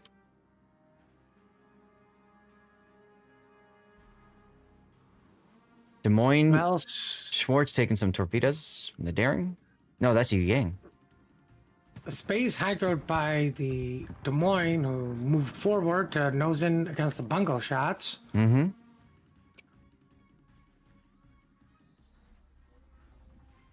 Oh, we got a Sabera cutting across into the middle of the map. I mean, you might as well be aggressive on this side. You've already got the initial kill. So take advantage of that. You're looping around the corner. So this entire flank here is going to start sweeping together and pushing farther up and out. Well, and you're just trying to remove map positioning for Hot Dog. Daring is in big trouble because he's deep in radar, and he was spotted shooting the Des Moines. I mean, yeah. I don't know why he shot the Des Moines. The Des Moines wasn't low enough. I don't know. Get him on a sticky fire. Either way, yep. There goes healing Yuri. Didn't heal enough. And now Battleship Nagato is going to be the next target as deep water torpedoes come into Coop's position. Does nothing but light the beam. Ooh, just got he lit. got touched. Yeah. What just smacked him? Let's see. That would be the Bungo. Bungo. But Hot Dog's Spay is doomed, and oh look, conveniently he named himself Doomed. Yeah, that's nice of him. That was that was what some people would call foreshadowing. Right. I think he was foreshadowing doom to the other team, not doom to him. Now, the problem with this northern part of the island, as I back off here, you guys can see this. The problem with the northern part of this island is that there's not as much cover as it feels like. Right where Doomed is, there's some good cover, but where he was, farther forward, there's the town here, which forces you away, which allows shells to arc over these rocks. A lot of players get themselves wrecked that way. Versus the southern tip actually has better overall cover. Here comes YY Torpson on Minotaur and what is that? The Hoffman.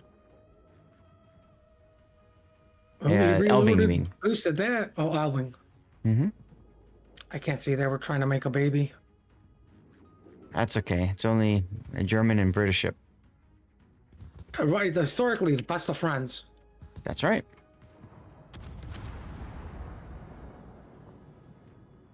Well, Coop's gonna take one deep water torpedo. Light the beam once again, gets Bungo smashed. Coop's gonna take a second deep water torpedo. Ouch, ouch, ouch, ouch. And you know TM is like trying to tell his gunners to reload faster. Here comes the smoke from the Elbing. Can he get Coop dark in time? Here comes the Bungo taking a shot anyways. Smart, might as well.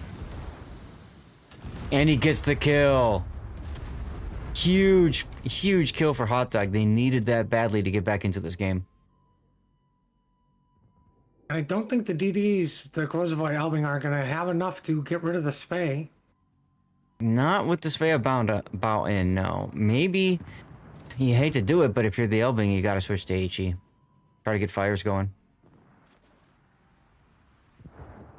Now, if I was a YY, do you risk dying to the Grozavoy to kill the Elbing?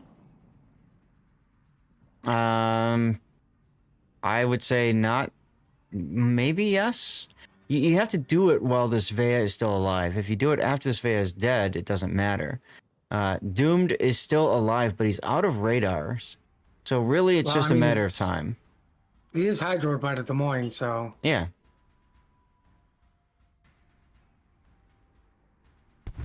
And there he goes. It's part of the value of this island parking a radar / hydro cruiser down here. You get that infinite spotting, which Virtus was able to take advantage of. That said, Virtus only has one cap right now. Well, they are trying to get bacon. I'm pretty sure to everybody's surprise, the Spay gave up their gimme cap. Yeah. Grozavoy did bump into the YY. Battleship Nagata was smart enough to go, nope, we're going dark. Yep. I see that. I see that. I mean, at this point, you got two very low health destroyers. Here comes the Bungo shot on Cowboy. Cowboy hits the brakes. A good amount of the shells fly by, but one or two did connect. They are not going to pick up bacon until they put a DD on it. Well, more importantly, I think Danny needs to, like, find a way to go dark. And I think that's going to be Whiskey Leaks' daring. It's got 7 smokes and no more heals left. There go the single fire torpedoes, thinking Mungasy is going to just kind of park there, maybe go a little bow on and push. Well, we do have Sabera and Sabera action, so the Sabera should win this engagement. Sure. What do you mean, sure? Oof. Big kill there by Mammoth and Arc 7 Stalingrad. Way the hell back down to the south. Managing to get that shot off. And that, together with Whiskey Leaks' smoke, saves Danny Love's Sabir. Whiskey actually getting out of the B cap in order to ensure that Danny Love stays alive. That's how important they see Danny's Sabir right now. 2 minutes and 50 seconds left, though. That is all of his HP left. Yep. 2 minutes, though, and 40 seconds left for a victory for Hot Dog. Virtus has to get a kill and a cap. Maybe even more. I don't see that happening, Puddin. What, getting a cap? And a kill. Maybe. And a kill. That's the key. And a kill. Paul's turning around in this Fea, realizing exactly what I just said. I think the key is getting a kill without dying. Well, absolutely, yes. Well, you never said that. Like, you know. Okay. I just wanted to clarify for our lovely viewers, or your lovely viewers. Well, we can call them ours. Well, they're more yours because mine aren't so lovely. We talk a lot of smack on my Discord. Haha, my streams. And nobody's safe. We pull the South Park approach. All right, guys, make sure you're following Puddin so you can be part of our community. Thank you much. Sabir. Yeah, I know. Here comes the next smoke to try to keep Danny Loves alive. Getting that cap. Ooh, Holst taking a Napoli torpedo. That'll pretty much seal the deal, I think, for this game. They now need to kill. They didn't before. What you need to do is have the Stalingrad hit the I win button. Yep. Pop the radar, see what you can, and then just go for it. We have basically... I wasn't talking to radar button. Like, just hit the button that says I win. Oh, okay. Like, you don't have that on your Stalingrad? I don't know. Oh, there's Rob. You must have got one of those new ones. 55 stream streak. Rob, your streak sucks because you weren't here at 8 o'clock in the morning like the rest of us. That's okay. He can take over for predictions if he's interested. He is interested. He sent me an email about how the Sabir died. Yes, via Bungo HE, unfortunately enough. Now, that was a Kremlin.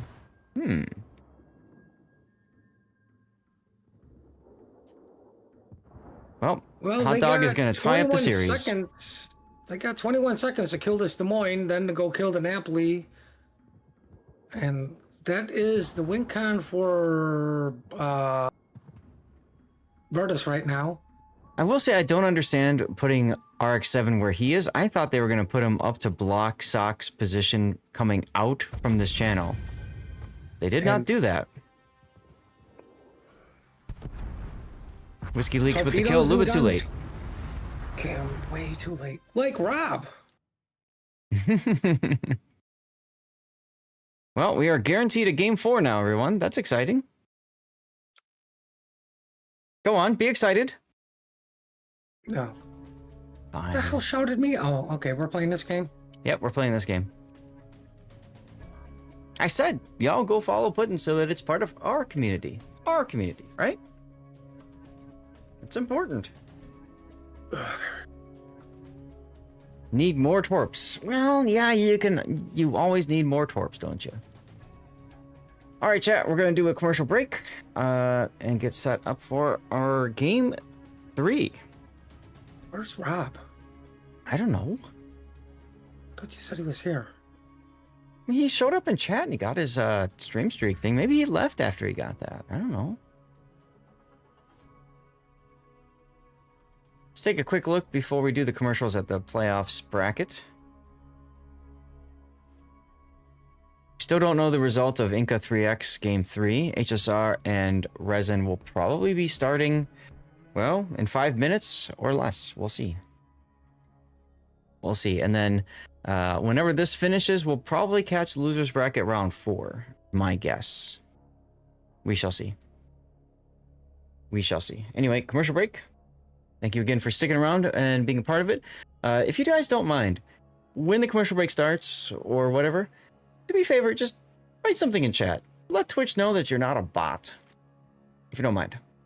Here we go. Because I don't know, sometimes that happens. There's something going on with Twitch and botting. Thank you, Puddin. You're 5 minutes too early. By the way. you talking about? I I'm don't right know. on time, right when I should be. There's another ping. What's this for? All these people are gonna be like, why is he typing in I'm a bot? I see why. So I signed up to do this, and we are not. I should troll everybody and just type an exclamation point, I am a bot. Yeah, let's see what falls for that one.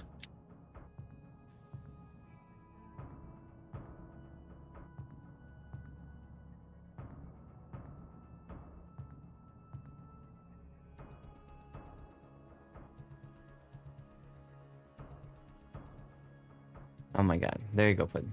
Good job. Good job. What? I don't know. How long has this monitor been up for? I don't know, but I'm bored. 9 tired. hours and 22 minutes. Oh, God, back.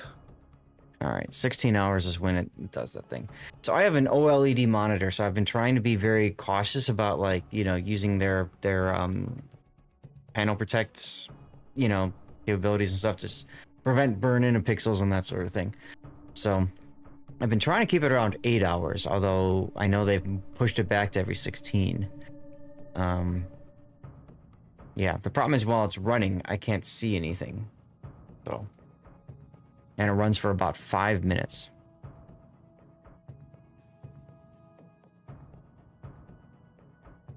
Chat, this is a long day. This is a very long day, so thank you very much for sticking around, especially if you were with us at the start today.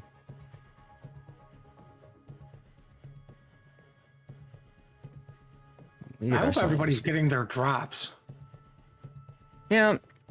Yeah, I did just start running the commercial break, so maybe in a couple minutes we should talk about that, but huh?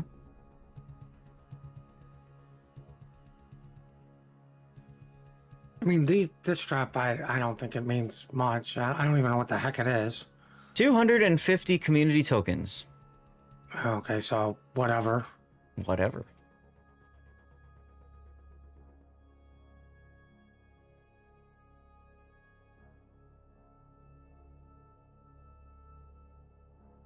Tomorrow's the finals for everybody, and then internationals the following week, and those are the big days, the internationals. Actually, those are pretty short days usually, but yes, they're Yeah. big in importance, but short in duration. Today's probably the longest day for both regions. Tomorrow, I think, will be a little bit shorter, especially for Europe. But remember, they have so much going on in EU that they even have a play-in bracket, a special tournament on Wednesday. I don't know if you can join me or not on Wednesday, but I think it's... What time is this supposed to be on Wednesday? I gotta look and see. Hot dog. Wednesday at noon. Our time. Noon. Whoa. Noon our time. Because they're doing it during clan battle times for EU to make it more comfortable for them. I mean, noon is comfortable for me. I'm okay with noon. Yeah, I guess. That's the spirit, Puddin'. Alrighty. So y'all can see. What's up, Lieutenant Sebastian? So y'all can see what I'm talking about. We have the play-in bracket that starts tomorrow on EU. This is the European side of things. So we're going to finish the playoffs. This is going to be confusing as hell. We're going to finish the playoffs, and at the same time as that's happening, we're going to start the play-ins, which is the teams, the 8 teams that have been knocked out from the tournament so far. Actually, the 12, right? So that's going to go. And then we start the losers bracket round 2 and the qualification round. We start that on Wednesday. So we'll see how long that goes. We might do an after party as well. I don't know yet. Play it by ear.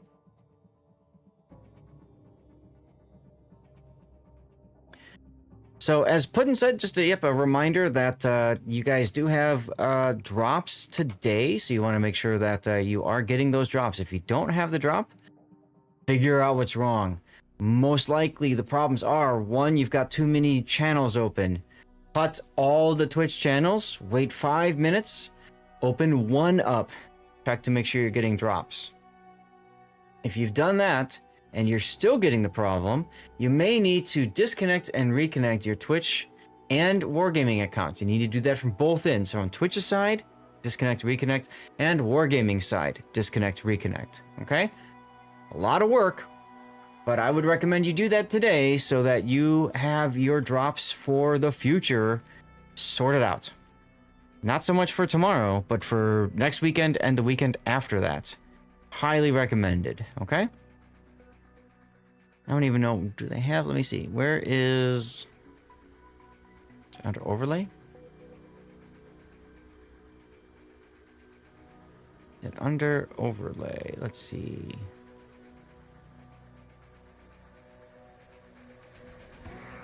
They have all these different graphics, and then they have it, of course, put in place in their system, but I much prefer what I've got here. So there you have it.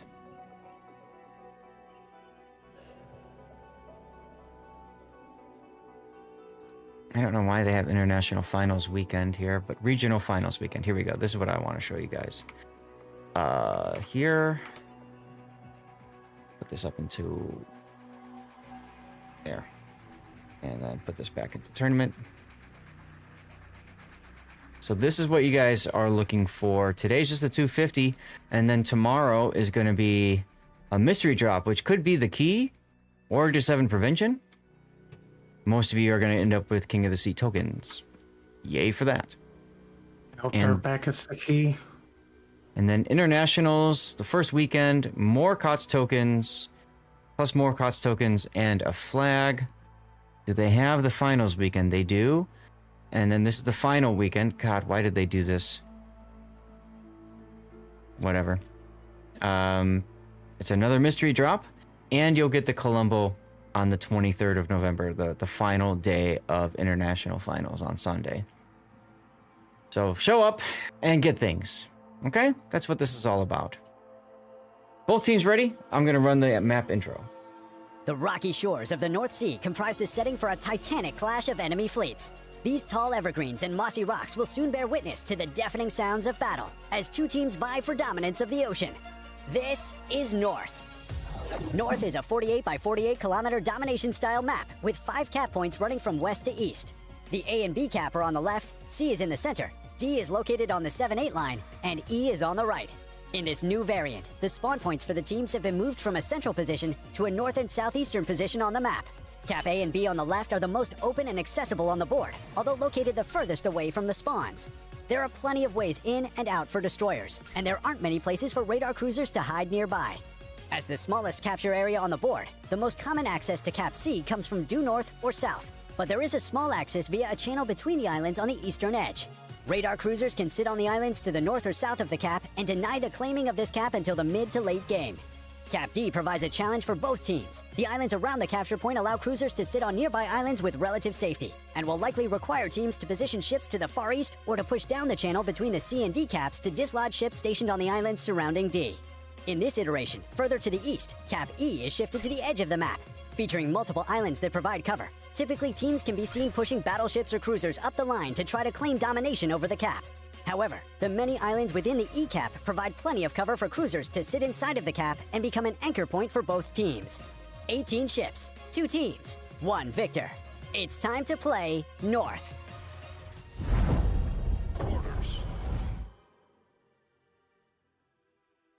All right, ladies and gentlemen, here we go. Game 3 of our best of 5 winners bracket final. Hot Dog versus Virtus. Let's take a look at the northern spawn of the map north with a Cassard, a Daring, a Marseille, a second Marseille, you know what that means, a San Martin, a Napoli, a Moskva, a Sibir, and our first time seeing a Libertad so far this tournament, Puddin'. Pretty interesting. Tell us about the south, please. To the south, we have the Albingagan, the Smalland Summers, Des Moines Stalliagan, Bungo, heading for bacon/chocolate. Heading over to Eclairs is a Montana, Moskva, and a Daring. Haven't seen too many Montanas or Libs per se, and Stalingrad. Like, Mm-hmm. Ships that kind of used to be a staple are not becoming staple anymore. That is a unique upgrade, Des Moines. Moskva's going to Moskva spot behind D. Looks like Daring is just heading to Eclairs with the Montana that looks like their kite side. Mm-hmm. Smolin pushing towards C. Summers is probably going to smoke Des Moines. And the Elbing possibly just get the cap. It's up to that snail.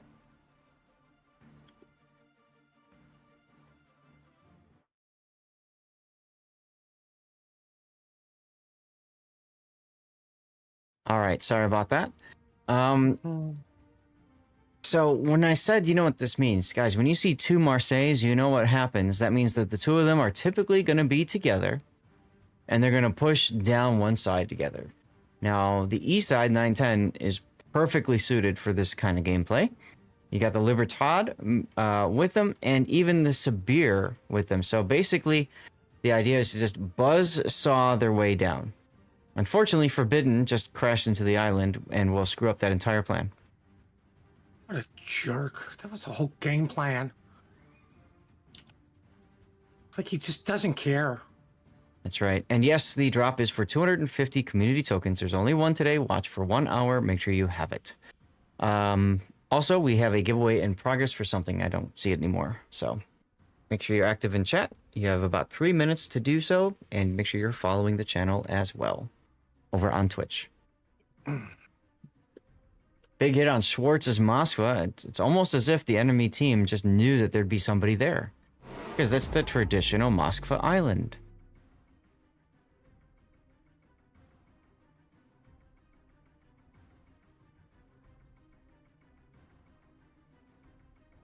Whiskey Leaks grabbing the C cap. He is on radar from Hot Dog, but I don't think...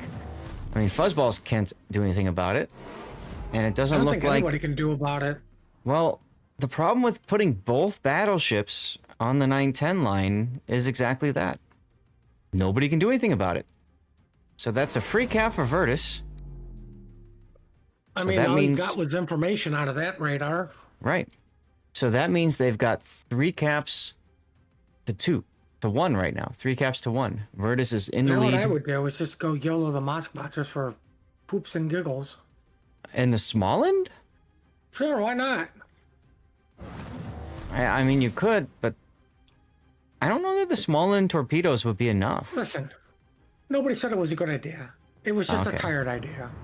Yeah, we are definitely tired as Nagato, Battleship Nagato crashes into light the beams. Oh my god. Woof. There goes the San Martin. Well, Super heal that. Damn. 20 button what? That was a full health to no health deletion. Where did he go? Well, he went to the bottom of the ocean to visit the Bismarck. Didn't even register on my mod. That's how big of a hit was. The game doesn't even know it happened. Oof. Big hit there by Black Ribbon. Oh, what are you doing a big stretch for, puppy? Not the only thing doing stretching, I'll tell you. Oh. Did they leave you home alone with me again? Are you guys being neglected? You know what else was being neglected? San Martin? Well, he got his attention for a few seconds. Right, and now what's going on with them? Nothing. Here comes the double Marseille push down the middle as Virtus's Moskva gets taken down. Forced to back away from Hot Dog, but Buzzball's in a great position to take advantage of a broadside Moskva there. Very important kill for Hot Dog. Ugh. What, puppy? You know, I can't control the camera and pet you. Pick one, puppy. Well, fortunately, you're not the one streaming, so nobody cares about your camera work. Just saying. Well, I mean, then all I have to do is look at Minimap. That's right. Oh no, you have to do the Unicum thing. I'm not a Unicum, I'm barely a Greenicum. Ha. Ha. Ha. Well, I mean, you got double Marcilli's gonna have to deal with the Montana. Well, your battleships come out broadside to the Montana. Like, I Yeah. don't like this. They're not I don't spotted. like It's this okay. game plan. Virtus does get the A cap, but see, look at what Bittersweet's doing. He's kiting away to the exact corner of the map. This is what I was talking about before, because if you have these ships, the Bungo, the Des Moines, the Elbing Summers, if they want to make their turn and you allow a Napoli to sit on the flank, that causes problems. Can't do that. What's Anybody here? problems for? Does anybody here have radio location? The only one that's got radio location is Cowboys Summers, and it's most likely going to be pointing at Battleship the Gatos Cassard. So Virtus doesn't even know that Bittersweet's Napoli is over there in that corner. I don't think. They'll find out soon enough. Is that going to matter? I don't know. I think it's gonna matter. I think so too. We've seen this very map, it mattering before. Well, either way, you can also see Virtus's Montana. Danny Loves doing the same thing, kiting away to the extreme edge of the map. Well, Smolensk is now surrounded by Moskva, Lib, and Sibir. I Danny guess my Love- game plan of yodeling to Moskva wasn't sounding so horrible at the time. Right. You got the Stalingrad there to pop to catch that. Danny Loves, though, double fires. It's just a matter of time before he dies, in my opinion. I don't know that Virtus is going to be able to do anything about it, really.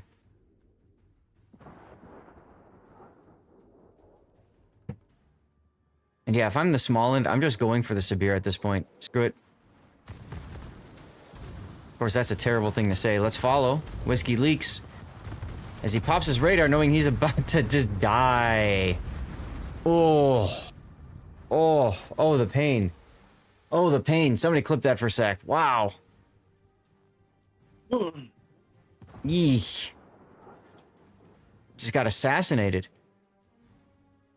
Virtus basically allowing Hot Dog to do whatever the heck it wants in this game. Napoli's been detected, so now they gotta deal with Napoli. That's all the way up on the corner, leaving Cowboy all to his lonesome, who's stuck on radar in his Summers. That's gotta feel good, yeah? No, it won't. But I mean, you bring a Stalingrad for extra battleship, and it's not battleshipping. What extra battleship? Yeah, exactly. You know, it's cruisering right now. Bow in, like. Hot Dog continuing. Just take guess shots. They know Cowboy is low. But he is going to get away from this. Well, Oh, Virtus is going to get Eclairs back. Because there's literally nobody to stop the daring. and as I said, matter of time before the Marseilles get the kill on the Montana, though. And you're right. Virtus is going to walk into E. That's game thing. And he will probably then walk into the D cap, get radared, and hopefully find a way to get the cap. Because that's what Virtus really needs desperately right now. Also to kill this Napoli that's been sitting on the border way too long. Frankly, I'm surprised that he's decided to turn back around and charge. Speaking of charging, look at this. Marathon Arc 7. Libertad. I mean, why not? Just ram the Stalingrad, get them out. Yeah. Right? That's Like, not happening. You have 3 ships versus the Napoli. And literally to nobody's surprise, the Napoli's winning. No, he's about to die. But he is holding off his opponents quite handily for a while. So despite that early huge kill for Virtus, they are definitely on the back foot now, as torpedoes go right past Mammoth and Arc 7. His radar is down. He's got a minute to go before he can radar again. He's just going to come out and die. Like that. I mean, he was dead just sitting there. He was. He was. I can sense a little bit of frustration there, but I'd still stay farther back and make him spend the time, but okay. Here's the daring backcapping everything. With the radar up, as I expected. He's coming up that way? I would have thought he'd stay in the cap, make sure he gets the cap, then come out. But he's probably looking at him. Yeah, stay in the cap. You win in 1 minute 18 seconds. Score timers are a thing, folks. Instead, he goes in front and shoots. I mean, he'll probably still survive, right? I don't know. I'm sure he's being yelled at by the team right now. What are you doing? We win in 6 seconds. Blah, blah, blah, blah, blah. Stop shooting. Just live. Come on. There's the smoke. We're 60 seconds away from a heal. Look at all this fishing from Hot Dog. They know this is their win condition. This is their win condition. Or Cowboy gets himself killed in the summers, but I don't think that's going to happen. Nope, because the Marcelli touched E, it goes back to Hot Dog. That's right. Hot Dog now back in the driver's seat. Ironically, if they can get a kill, that's GG. And it's going to happen right here. Game thing detected on Hydro. GG. Hot Dog with the kill and the win.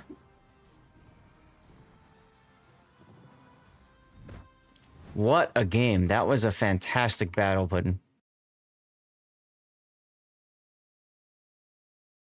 Going on a Sleeping Giant.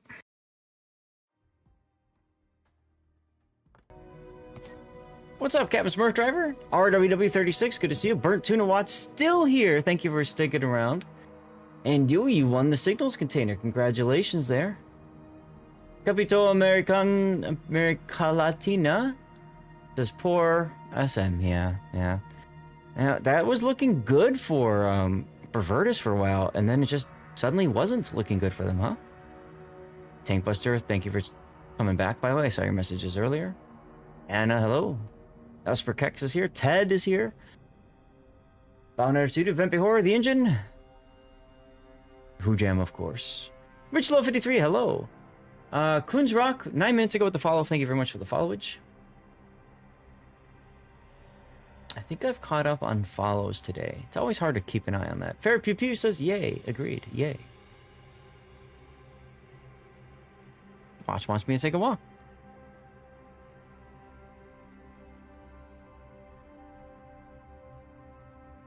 Chat, you guys were asking where's Sea Raptor? Unfortunately, Wargaming wasn't very forthcoming with the dates for King of the Sea, and so he made plans. It happens. I was gone last weekend because of the Stack Up event called Arms Live. Hey, when a charity asks, do you want to come down to do an event and raise some money and all that kind of stuff? What do you think? Hell to the yeah, let's do it.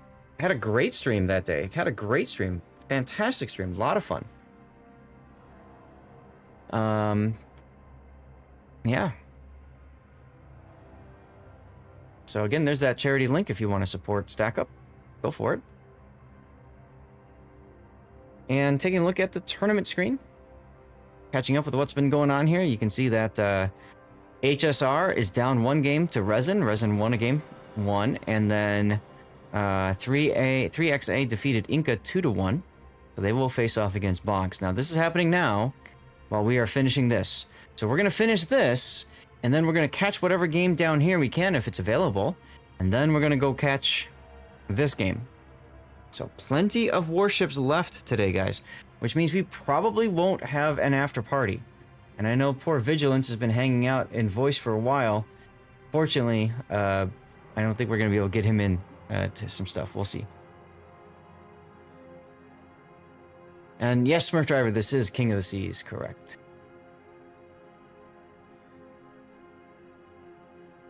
Puddin', would you mind, just, I don't know, taking over chat for a minute so I can step away?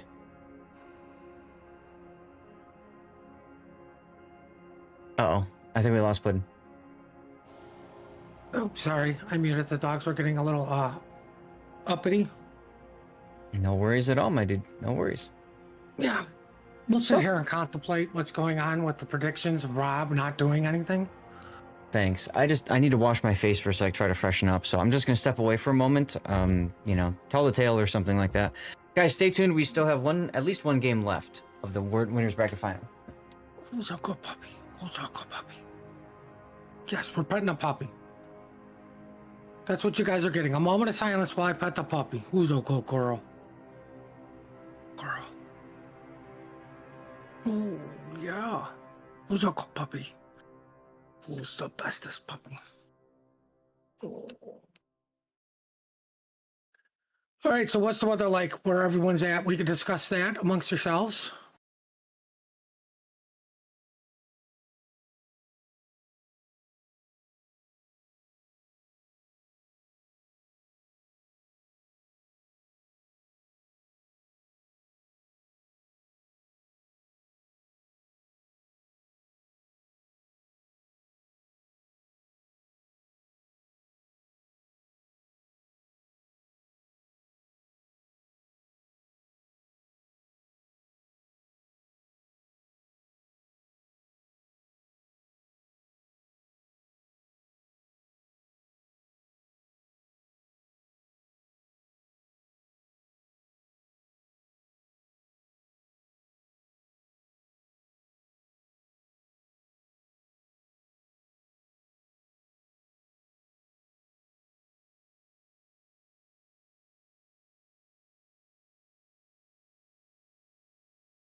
All right, well, there we go. Thanks for the,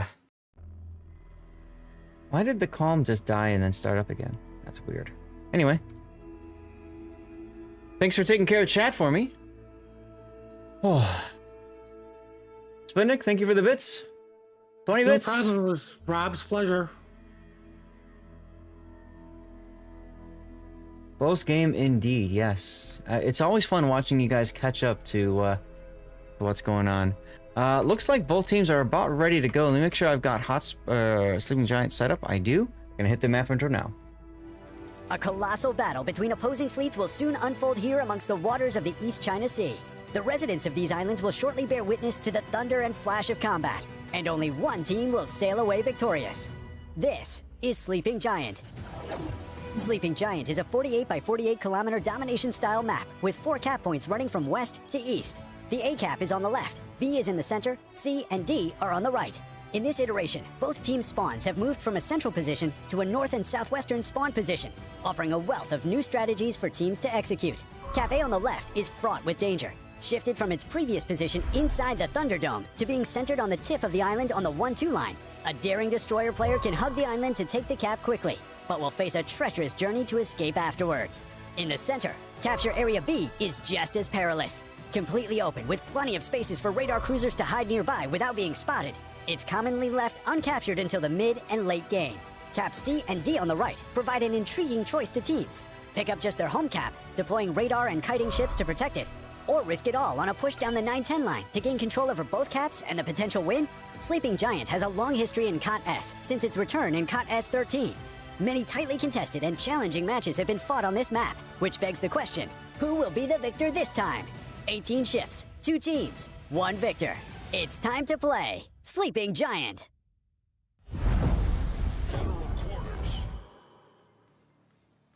All right, ladies and gentlemen, here we go. The potential final game of our winners bracket final best of 5 match, as Virtus is looking to win this battle, tie it up, and force a game 5, which we all want to see, right, Puddin'? Exactly. All right, so Virtus has a Daring. That's Cowboy this time in the Daring. Shimakaze torpedo build, Ragnar, another Ragnar, Napoli, another Napoli, a Moskva, a Conqueror this time, and a Libertad once again. What's going on to the south for Team Hot Dog, Puddin'? For Team Hot Dog, we have a Let's see. Radar YY, a Spay, a Deering, Moskva, another Deering. Well, the Moskva Deering, Bittersweet Deering, and Doomed are going to Bacon, probably going to eventually head over to Donut with the YY. Where the Wisconsin's going. I think that's the first Wisconsin of the tournament. Second. We saw it earlier today, too. Second. Okay, so then we have the second Daring, San Martin, Sabir, and Juan heading to Apples.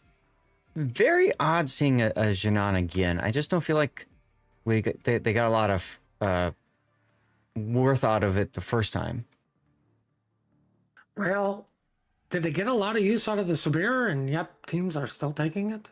Yeah, and again, I think the difference here is, I think the first weekend, it's easy to see the value of Sabir, right? Because it's easier, generally speaking, to get in those situations where you can just womp on somebody.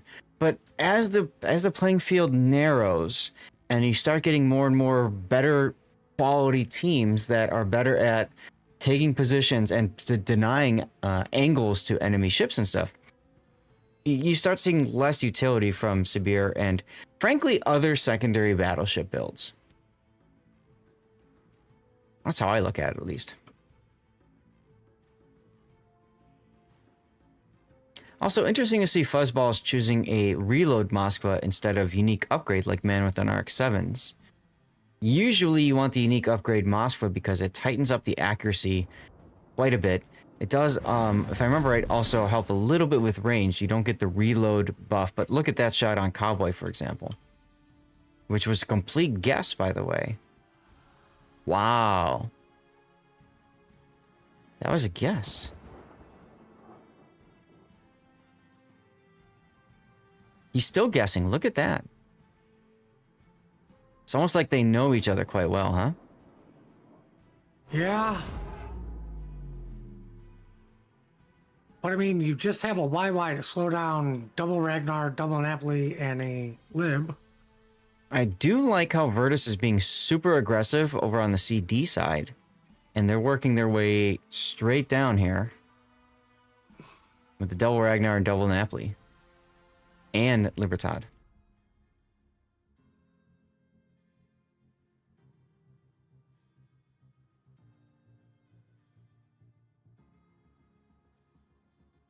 Now, Conqueror. Conqueror is a good ship against other battleships. A decent ship against other cruisers. Decent ship against other destroyers. Why do you think they took a Conqueror, Puddin'? Well, I believe the Conqueror could Citadel to San Martin. Yeah. Obviously, it can HE Citadel to Jinan even, I think.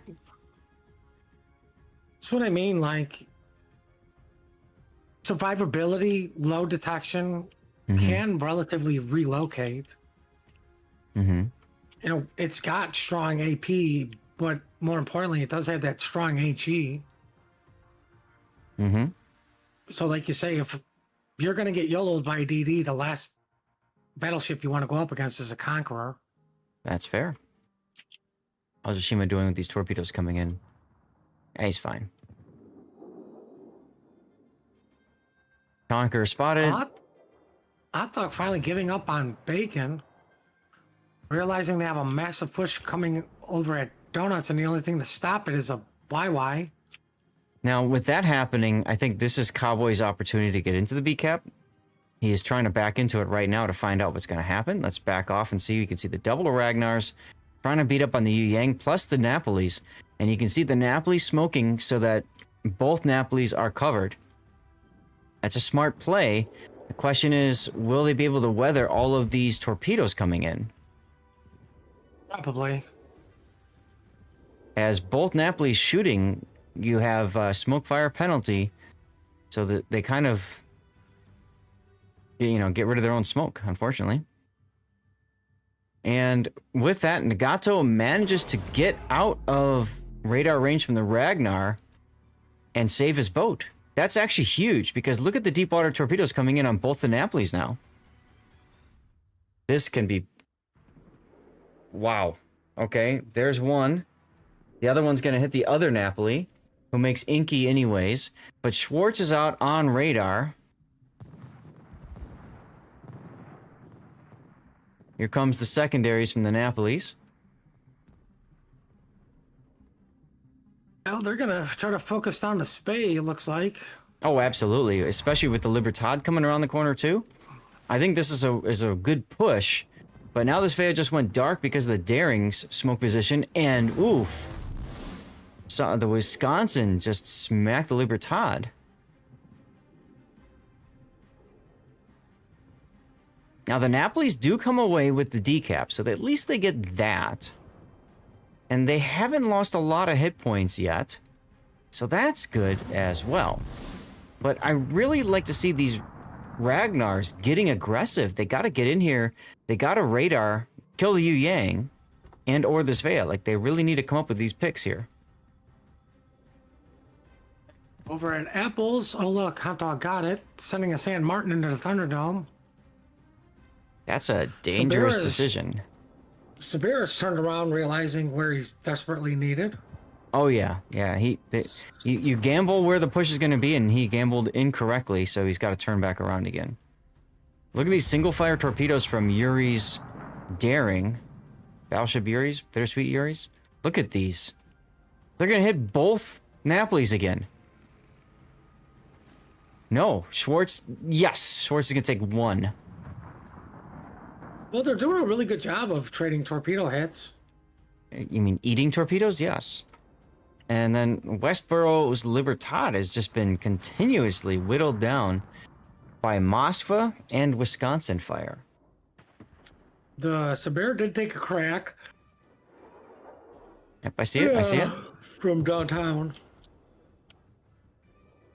Couple of hits. Couple of hits. I kind of feel like, hello, Virtus, Danny Loves. Time to turn around. Especially now that you know the San Martin is over there. And you know that the Svea has been pulled back. You know the Moskva's looking the other way. Like, this is your opportunity to go back into the ACAP before you completely lose your other flank. Well, Shimmy bumped into the Daring over at Apples. Oh, look, Shimmy's on Schwartz the takes another border. torpedo. Ay, ay, ay. I'm sensing a theme with Schwartz. Yeah. Ragnar, okay. Dwan The enemy is about to win. comes don't out like- against the Shimmy. I don't like this, that both of the Ragnars have split up on that side. Don't like that at all. Let's see what happens to this Janan in case the Conqueror is looking Danny. Realistically, he's gonna have to... Nope, he went dark. Slow down in time for a smoke. Crazy to see a Janan just bullying a Conqueror. And Libertad is about to die. There he goes. Virtus trying to make something happen. Unfortunately, coming up, missing everything, unfortunately, for them.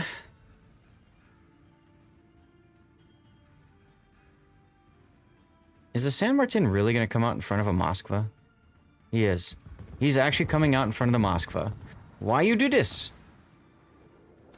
He's Sock got wants torpedoes. to torpedo the Moskva, I guess. Okay. Well, you see, there's this thing called Cowboy's Daring with AP. And then there's also Poops Ragnar with AP. RX-7 totally whiffs that shot.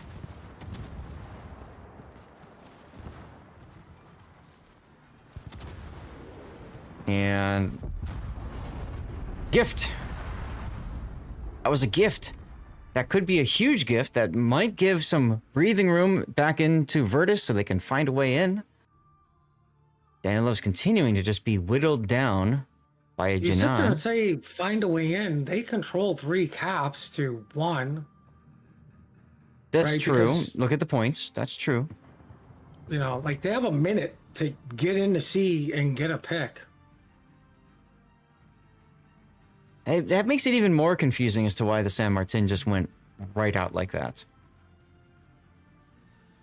Okay. I mean, you pushed the Moskva back, but there was nothing to punish his broadside anyways. Right. And now Jinan has decided to go in the Thunderdome. Is Danny Love's ready for this? I don't see a shot from him. RX-7 fighting. Torpedoes in on the Moskva, deep waters, no hydro going. Yeah, it's time for the KOTS play of spot the torpedo, then pop the hydro, because you forgot that hydro is available. RX-7 takes 2. Time extension. Or you could just die. Very important time extension for Hot Dog. As the Severe walks into the B cap. Good luck dislodging that. Coop's Ragnar being chased by a Daring. Fuzzballs, radars, cowboy. Yep. Yep. Interesting that the Napoli shooting... There we go. Now he's changed it over to Doom's Svea. Good hits, good hits, good hits. Gets the kill. Okay. 27 seconds left. 20 seconds to a Virtus victory, but Bittersweet Yuri coming up a Ragnar's butt. Coop's final heal.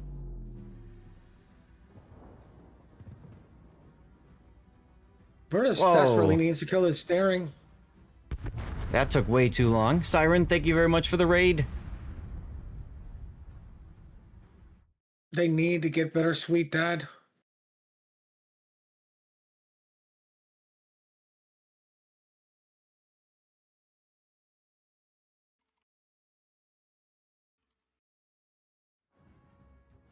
And there's the kill on Cowboy. Oh my goodness. That's huge. Absolutely huge.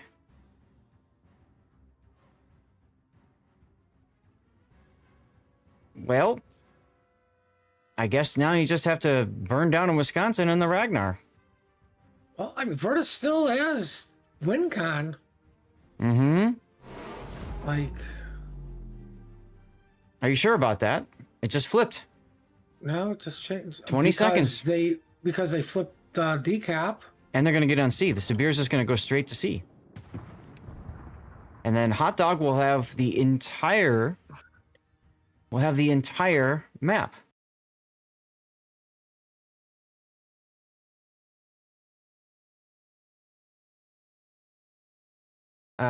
Thanks to the raid, I'm going to yeet out a code. You guys know the deal? Virtus needs to kill Bittersweet or the Wisconsin Right. without trading anybody. Good luck on that one. Wisconsin is lowish. Nope, there goes the Napoli. That'll probably do it. 1 minute now left for a Hot Dog victory.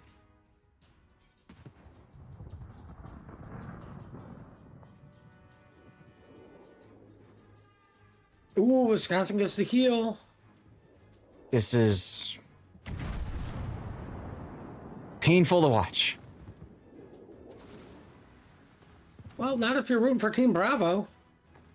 This is true. I'm rooting for Alpha because I'm hoping for, a game 5, but that ain't gonna happen, folks.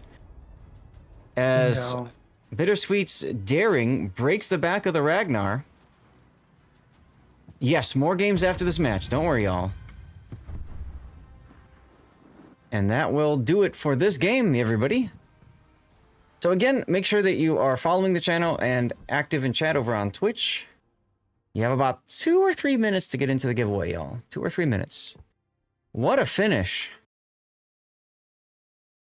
Let's go ahead and update the helper. This is basically a reverse sweep, right? Virtus came in with the first game, and then that was it.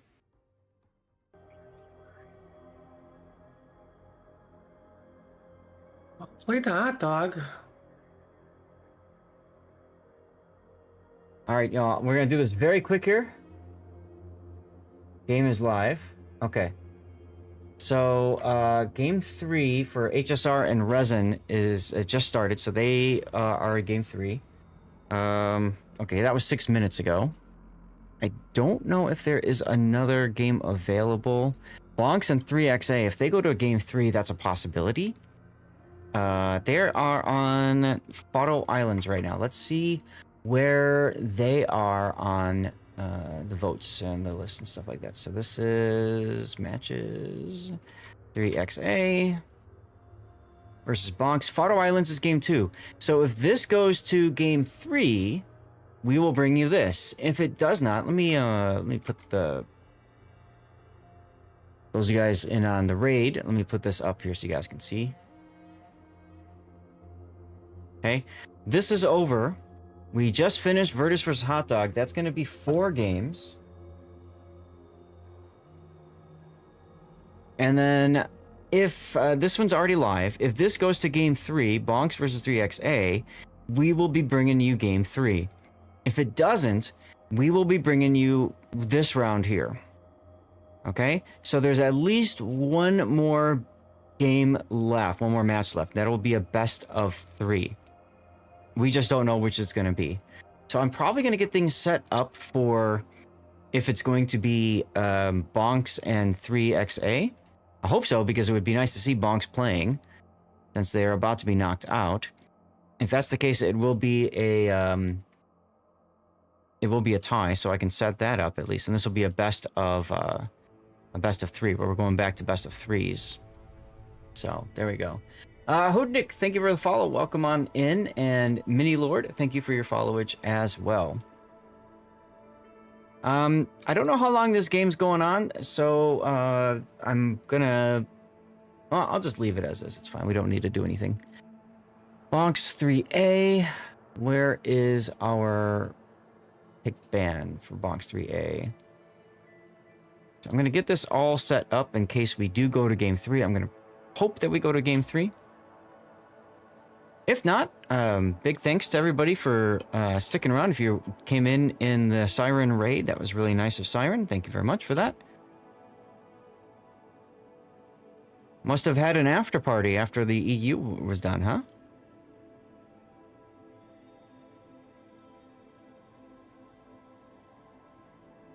There's the Svea. Harugumo is next. So we have this handy dandy stream helper that we program in. That's what I'm doing right now, is I'm programming in the ships that have been banned so that you guys can at least see what the best of 3 looks like. And we know 3XA won game 1. Very much well played a hot dog, yeah. Very much well played a hot dog. So the only way this is going to work is if Bonks wins this game that they're playing right now. It's in progress. I cannot tell you who is winning or anything like that. I'm just setting it up as if it's gonna go to game 3. There we go. So I'm gonna press the apply button, and I'll show you guys the best of 3 screen here. So if, this is an if, this is hypothetical, this is what we're hoping for right now. This is what we're hoping for. We won't know for sure for probably another couple minutes. I don't know what time these guys went live yet.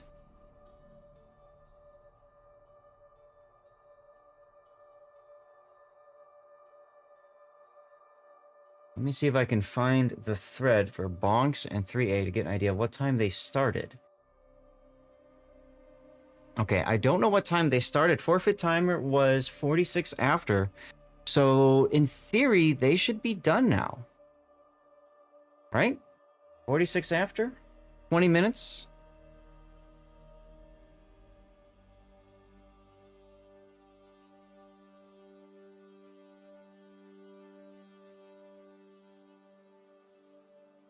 That was their first game. Okay, so that was their first game. Their first game finished at 4 o'clock. It looks like they turned it around. It got started pretty quick. So we're looking at 5 to 10 minutes. 5 to 10 minutes until we get a result. And then from there, don't forget, we have to do pick bans of the final. So it's either going to be this plus the last match, or it's going to be just the last match. if it's this and the last match, definitely no after party because we're gonna go till 6 o'clock, maybe later even. Puddin', if you have to go, of course, you're more than welcome to. Don't feel like you have to stay here the whole time. I'll be fine. I was just gonna say, see, Puddin' already left. But anyway, big thanks to you guys for sticking around, being a part of the stream. Very much appreciate you guys for doing that. If you are part of the Siren Raid, my name is Lord Zath. If you don't know me, I'm a community contributor for World of Warships on the North American server. I do replay analysis as my kind of claim to fame. So I do a lot of, like I pull up players' games and I give them feedback, try to help them learn the game, grow, all that good stuff. Share what they did right, share what they did wrong, and it's a great learning opportunity for everybody. So that's the idea for my channel. Siren, of course, I know is a German streamer. She's a lot of fun to watch and hang out with. Actually, one of the first outside of North America, one of the first streamers that I used to tune in and watch. And the first time she saw me and I waved and I said hello, she said something in German to me, and then I didn't respond. And then I think she realized I don't speak German, so she goes in English, "Why are you here?" And I told her, I said, you know, I'm here because you've got a great smile, because even though I can't understand German, I can tell you're having a good time and you stay positive with your community. And those are all very important to me. So that's how I met Siren. And she's good people. Many of you guys know that. She's good people. So I'm going to shout her out again because I can. And game just ended. Yes! Yes! Let's go! Let's go! Game 3, Puddin', get in here. And where? Bonks versus 3XA, the only game that's run by staff right now, because literally there's no other game left. Fair Pew Pew with a hydrate. Thank you for the reminder. White Coat Clubber. Cheers, dude.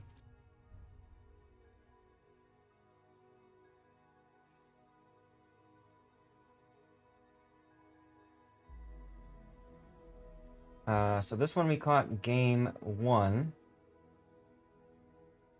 And then I think this will be Bonks versus 3XA. Game 3. I'm trying to think about my YouTube release schedule. I might... This was 2 games, this is 3 games. I'm trying to keep it down to like 3 games, if I can help it. That was 3 games. This was 3 games. This was 4. This is 4 games. This was 3. No? This is 4 as well. Okay. Alright, who won? Tuber Chimpy. Congratulations, Tuber. Thanks for tuning in, my friend. I was in Fort Corgan. You're fine, dude. Welcome on in. You had Wargaming Official up because you weren't going to be in... Oh, was Wargaming Official live? That's right. Weren't they going to be live? Was it today? Was it going to be today that they were live? I can't remember. Nobody knows. Yeah, it's the Frog Last Battle of the Pacific, but that was the... That's in 4 days. That's on the 12th. Okay. I didn't know... Oh, no. So you just had it on hoping you would get the drops. Is that what it was, Corgan?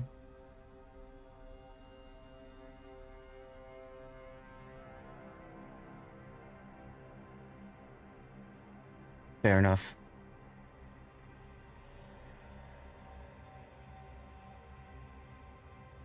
Corgan, don't worry. You should still have time for your KOTS drops. We still have at least an hour to go.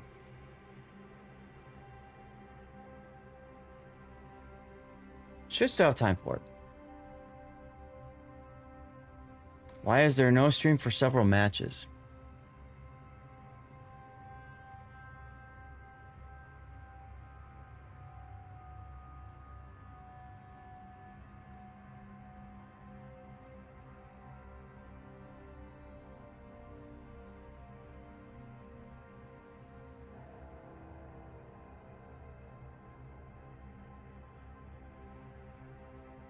If you are from EU, you probably noticed that there aren't that many games as opposed to NA.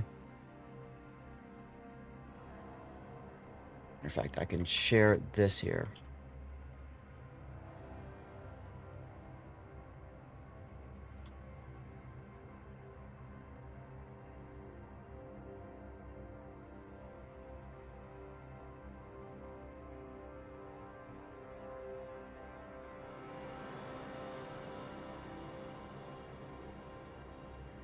Forfeit timer of 28.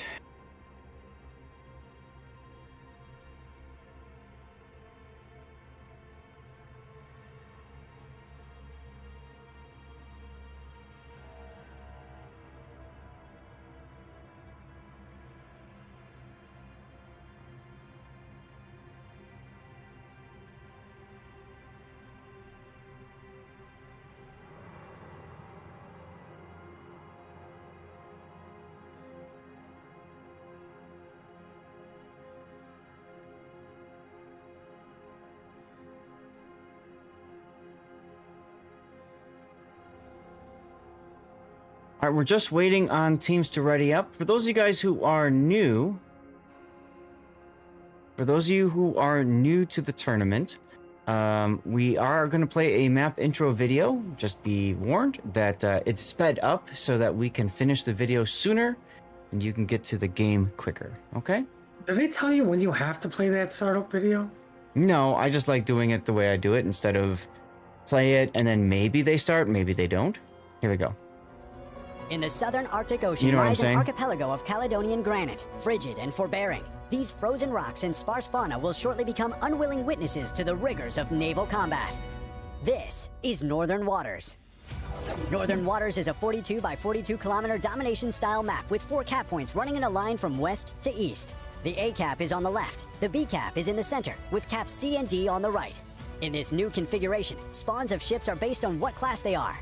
Battleships spawn above cap A, cruisers spawn above cap B, and destroyers spawn above the home caps C and D. This aims to provide teams with new and specialized tactics for each flank, with unique deployment ideas. Cap A on the left is larger than in previous iterations, now having a small island providing cover for any ship that wishes to contest it. Cap B was moved to the right to be harder to directly contest, with the small islands inside offering minimal cover. The home caps, C and D, are surrounded by a fair number of small islands, allowing destroyers to set up for ambush-style hit-and-run tactics more comfortably. Support from cruisers spawning in the middle of the map is critical for success on both sides. How will teams divide their forces for the most optimal strategy? 18 ships, 2 teams, 1 victor. It's time to play Northern Waters.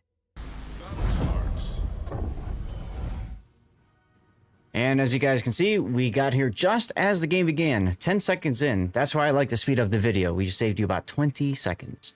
So, welcome to 3X versus Bonks, Game 3. One of these teams is out of the tournament after this game. The other one advances, and we will cover that game next, that match, best of 3. So, 3XA on the north spawn as a Schlieffen secondary build with a Bungo. In the middle, coming their way is a Napoli. Got a Mosby unique upgrade, a Des Moines unique upgrade. Starboy is in a Cassard. Got a Daring. Link Light is in a Forest Sherman. Saw one of those earlier today. And then finally, we've got Fluffy Tail Smallland heading towards the sea cap. Puddin', tell us about the red team to the south, please. The red team to the south, which is Bonks Z, has got a Shimmy on D, and his backup is Shimmy on D. But on the way is a Petro, and then we have another Petro. I hope you're ready for another Petro. Then we have Obi Shimmy in the middle of the map, not being shot at, but Admiral Tester is. I hope you guys are sitting down, but over at Apples, we have a Petro, and a Petro, and a Lib, and a Schlieffen. So just add Petro. So they went diversify when it came to cruisers and destroyers because they brought a Shimmy and a Petro. Well, I guess it makes sense. If the Petro isn't banned, then why not abuse the living daylights out of it? Right? Well, The Schlieffen's also not banned, but yet you don't see everybody just doubling up on Schlieffens Mm-hmm. or Spears. We saw how useful Spears have been for the other team. Yeah, that's a good point. That's a good point.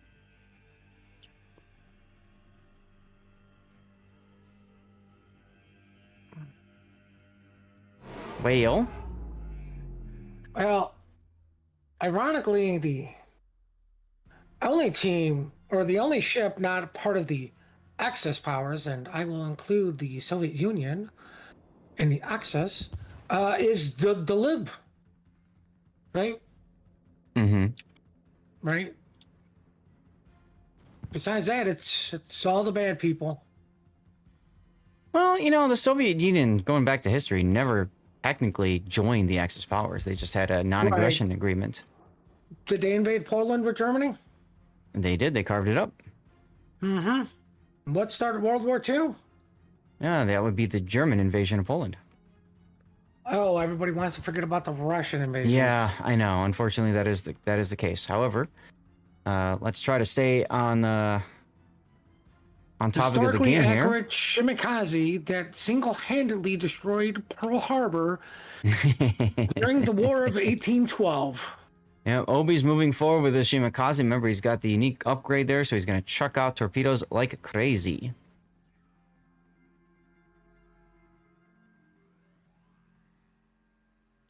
Yeah, is he running the 12s? Yes. What a waste. Everybody runs the 12s these days. But the unique mod, if you're gonna puke out torps, it either go with the 8s because they're technically the fastest, or the 20s because they reload faster than the 12s. Like if your whole object is to puke out torps, puke them out. Skimono taking a decent hit there in the Des Moines. He's on one of the Petropavlovsk radars. That's Addie's.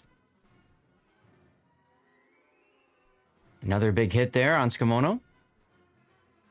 Don't think he's in radar range, though. No, for Fratstar. My God, that's an OG name.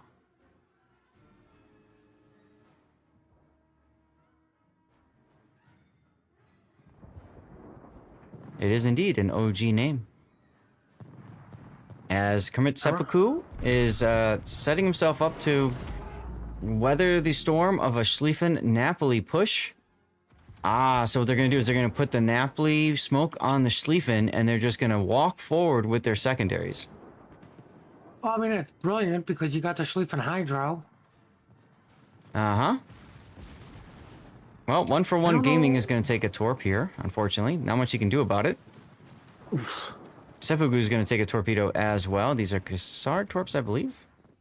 Yeah, but more importantly is, did it get the flood? Well, it did on the Libertad. I was going to say, that's going to be their focus with those secondaries. Well, just for fun. Get him out. Just for fun is in big trouble right now. Here comes Starboy on Petro. Yeah, I gotta try to capture all this action. There he goes. Starboy going down to the Libertad. This mountain is in my way. Well, ironically, that was poorly timed because he would have blocked all the Schlieffen torps. Yep. So... There goes just for fun Schlieffen. Yeah. So, Petro's Bonks... flooding, burning. Tell you what, Bonks is in a really good position right now.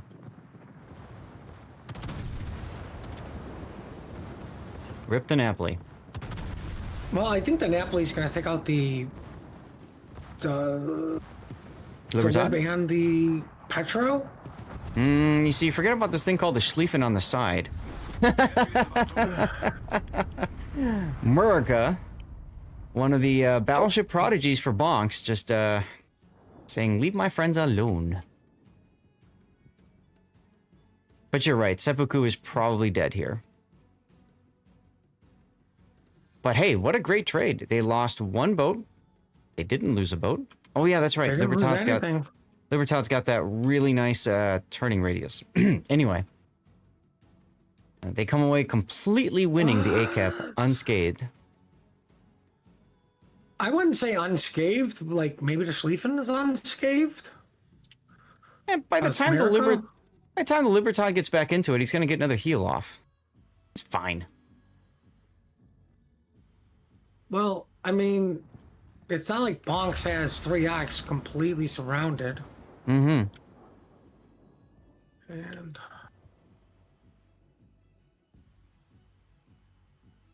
Look at Chukwama just coming right up the Bungo's rear.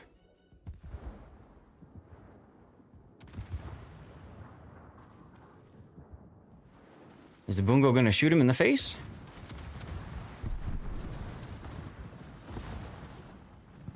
I doubt it. Doesn't look it. What's the Bungo looking at? Ah, Addy goes down. Pastor with the shot. Yep. Eddie saved us from an official wargaming blowout. This is correct.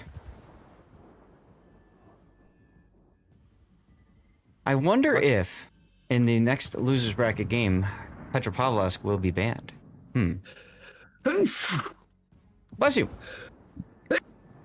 I'll see you again. Oh Jesus, what are we? There goes Bungo, Pastor. Now Chukwama might be he might go forward into these torps. Nope, he's Nah, not. he'll be fine. He's got his hydro running. 49 seconds until a Bonks victory. Or sooner, something dies. Mm-hmm. Like, I'm not really paying attention because this was just a W and a win. Okay, well, it's your team Bravo, so that's what you care about. Yep. Nice hit, Admiral Tester, getting this Moskva Starlight up in the rear there. Actually, nope, that was on the nose. Well, we're down to 15 seconds. Morkborg coming in with the raid. Thank you very much, Morkborg.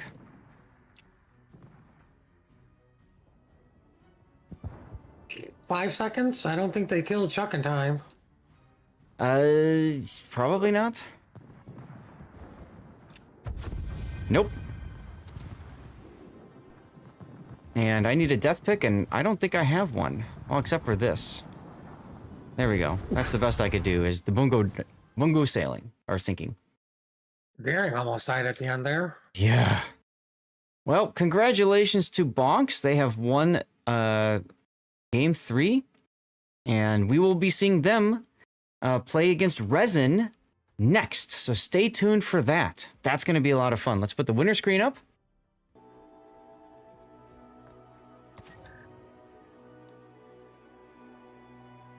Ta-da!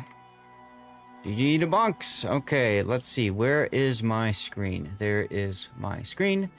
And let's go to here. And let's put this up. All right, ladies and gentlemen. So we will see. I believe it's going to be. Let's go back and forth here for a sec. Yep, Resin versus Bonks. That will be what comes up next. I will say this. We are about 20-30 minutes away from this starting. Why? Because teams need to do picks and bans, and that has to be done on the website, and it takes a while. So now is a great opportunity for self-care. I'm just going to put that out there for y'all. We have one final best of 3 left to go. All right. We're about 20 to 30 minutes away from the start of our last best of 3. It's going to be a minute. It's going to be a minute. In the meantime, I want to say thanks to Admiral Morkborg for the raid. Thank you very much, Morkborg. We're going to put up a giveaway as a way of saying thanks for the raid. So for those of you guys who are new, again, I'm Lord Zath, the North American community contributor for World of Warships. We are taking a look at the King of the Sea tournament on the North American server. And in order to win, it's very simple. All you have to do is be a follower on my Twitch channel and typing something in chat over on Twitch. I am also multi-streaming on YouTube, both horizontally and vertically, as well as Rumble, as well as Kick, as well as Twitter/X. So if you are on any of those platforms, make sure you head over to the Twitch channel type something in chat. Some people like being on the other platforms because it's a little bit more calm and that sort of thing. So there you are. Let's get the code yeet out done here.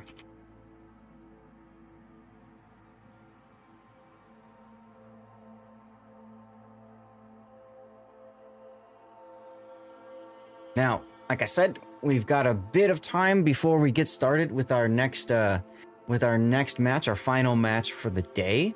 So, again, stay tuned, chill. We're gonna probably get a commercial break going in a moment, and stick around. My co-caster, by the way, is Puddin597. So feel free to toss him a follow if you like, as well as Totally Average Gamer. I just shouted both of those fine fellows out in chat. And Call me a fine fellow. I will call you a fine fellow. Well, guys, you can clearly tell Zath hasn't been to my streams. I have been to your streams, and they are very entertaining. Here we go. So Virtus, having lost the winner's bracket final, is going to move down to the loser's bracket. Tomorrow morning, well, tomorrow 1 p.m., the very first game is going to be Virtus versus whoever wins what we're bringing to you next, Resin versus Bonks. So that's Virtus's second shot at this, to try to get back in and face Hot Dog in the finals. Okay. Yes, there is a drop for King of the Sea. 1 hour is all you have to do is watch for 1 hour and you'll get a drop for 250 community tokens. There are better drops tomorrow and next weekend and the weekend after even. So I recommend make sure you're getting your drops. If you aren't getting your drops, I'll say it again so you all know. First step, turn off all your Twitch channels. As many people are watching multiple Twitch streams at once. Turn them all off. If you've got more than like 3 going, Twitch gets really confused about who you're watching and actually watching. Mohicans, thank you for the sub. That's 2 years, guys. 2 years, everybody. Hype in chat for that 2 years of support. Mohicans, thank you so much. So turn off all your stuff. Wait 5 minutes. Pull up my stream, somebody else's stream that's doing KOTS. I don't care. Okay. Wait a couple minutes. Double check the top left corner of your screen. Make sure that it shows you are getting progress for your drops. If you are not, what you should do is go into your Twitch account and disconnect the World of Warships, Wargaming, and reconnect it. Then go to wargaming.net or whatever, log in, disconnect Twitch, reconnect Twitch, okay? Then pull up the channel again and make sure you're getting progress. You should be getting progress by then. If you're still not, I don't know what to tell you. Mess around some more. Consider today a dress rehearsal for the better drops that start tomorrow. Okay? All right. I think that's about everything I wanted to say right now. I'm going to take a quick breather, run to the bathroom, that sort of thing. We're going to run a commercial break as well. Stay tuned, guys. Trust me, you're not missing a thing during the commercials. Commercials are a way you can support myself as a streamer. It does help quite a bit. Only Dabs, thank you for the follow. Great name. Also, a couple quick reminders before we get to the commercial break. We are supporting Stack Up. It's a charity drive that we've been doing all year long. We're hoping to reach $10,000 raised. This is to support veterans, mental health amongst veterans through gaming, preventing suicide amongst active duty and veteran personnel. So if you want to support that cause, click that link there. $5, $1, $20, every little bit helps. We are trying to get to $10,000 so that our community can sponsor a air assault, which essentially means that we sponsor a group of veterans going to the Phalanx house in Los Angeles, which Stack Up technically leases for $1, which is really cool. And they've got video game stuff there. They've got board games area. They've got swimming pool. Great opportunity for networking, touching grass, all that good stuff. Stack Up does a great job with their program there. I was actually there last weekend at the Stack Up house, at the Phalanx house, and I could tell you it's a very much a worthy cause. So if you're willing to help out with that, we do have some various milestones for giving away an Atago and a Carl Johan, as well as a whole host of different games on Steam. So you are more than welcome to get in for that if you would like. Okay. All right. You had Fre- me until you said touch grass. there you go. Fresh Babbage, thanks for the follow. mglass61, thank you for the follow as well. And Kerbilg, thank you for the follow. Let's go. Okay. I think that covers just about everything I wanted to say right now. All right. Darksaber, thank you for the follow. So, guys, we're going to get the commercial break going. You aren't missing anything. Again, we have to wait for the votes. I'll show you what we're waiting for right now. Bonks versus Resin, we're waiting for the vote. Vote is done. Once that's done, they have to create the room. It's up. Yay. And then a certain amount of time before they get started. They might kick it on early. I don't know. We'll see. Let's go with that. 139, hello. Grand Admiral Rapier, some good games today. Hell yeah, brother. Hell yeah. Let's see, banned ships are Petropavlovsk. Hey, what do you know? Brisbane. Petropavlovsk, sorry, Napoli. Des Moines. Moskva.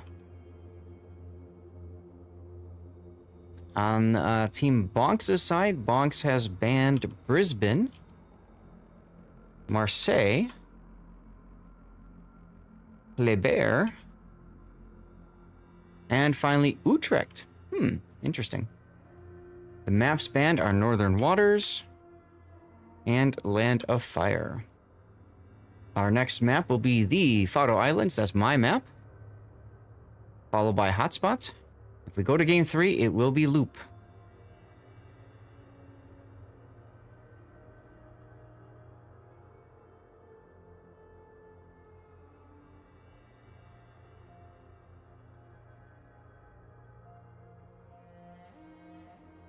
All right.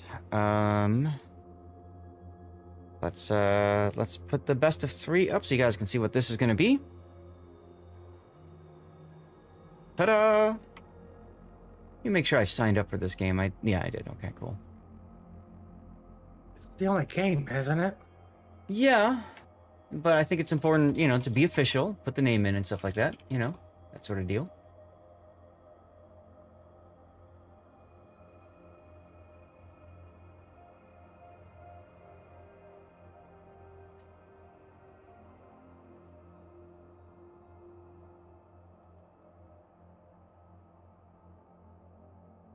Alrighty then. Well, I hope you all don't mind. I'm gonna run away for just a moment, hit the bathroom, and yeah. Interesting.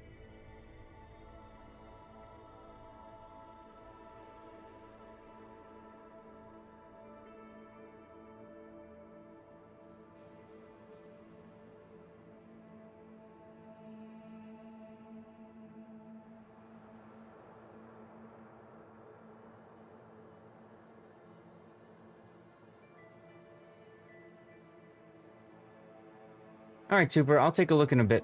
Let me hit the bathroom before I forget.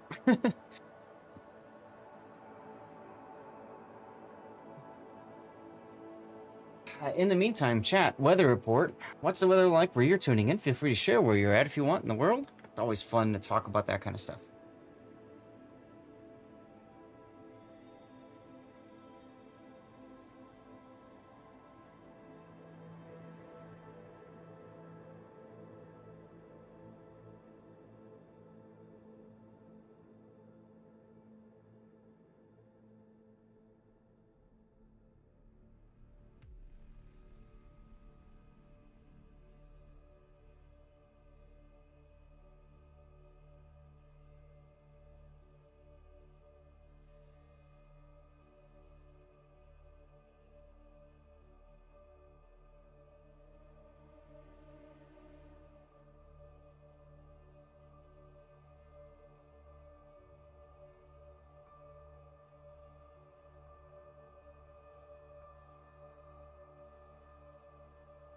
Oof, okay.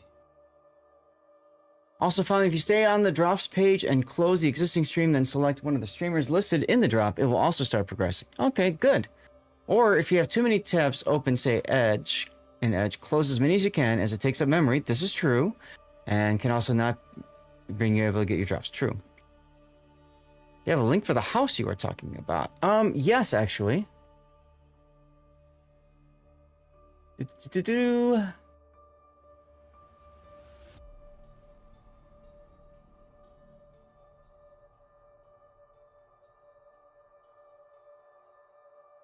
Who won? Morkbork, of course. Didn't he raid? He did raid. Oh. So the way to win is to raid you. Well, Guys, hear that? You got to become a streamer to win. that's right. That's right. There you go. It's just Bala. Thank you for the follow. Welcome on in. All right. I need to look something up for Tuber Chimpy.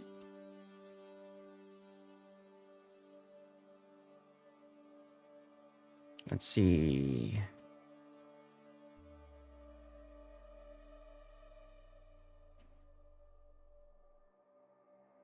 Do-do-do.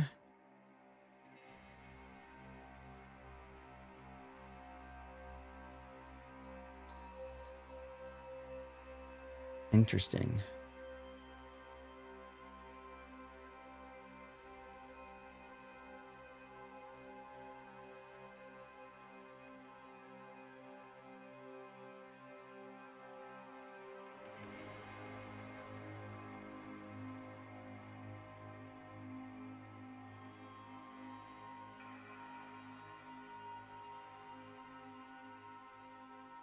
Now I gotta figure out where this came from.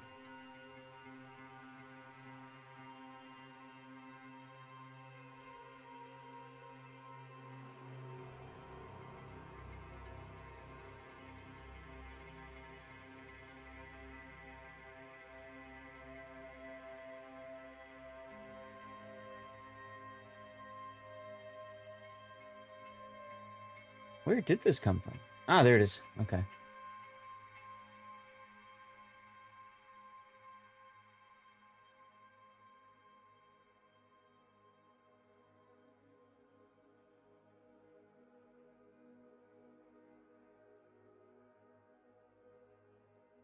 Hmm.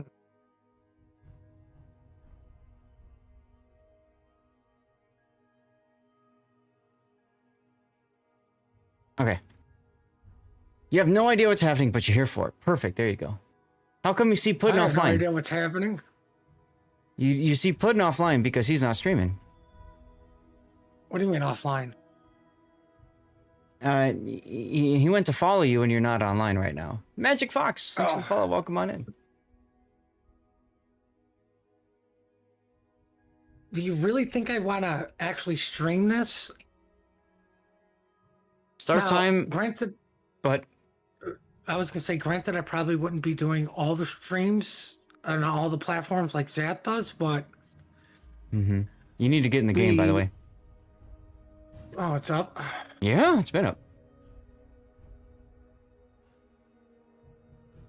Are they starting? Or are they waiting on me? No, Oh, thank God. I don't want them to start without you by accident. That's why I wanted you to get in. That's all. Now, we tried to set up Thursday, which we thought we accomplished. Then we did it again Friday, and then we did it again this morning. Because problems. Problems.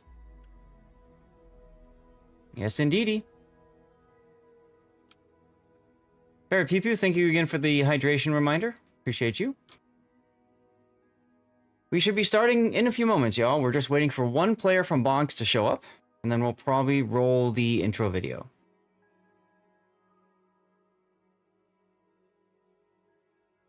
And I should write this down. This will be our last set for the day. This is going to be Bonks.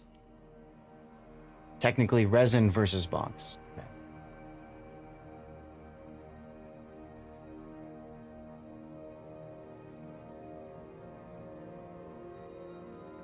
Let's see.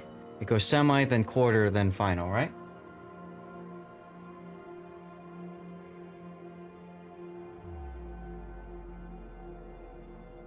So this is the losers bracket quarterfinal. Well, Bonks is still missing one player, otherwise they're ready to go.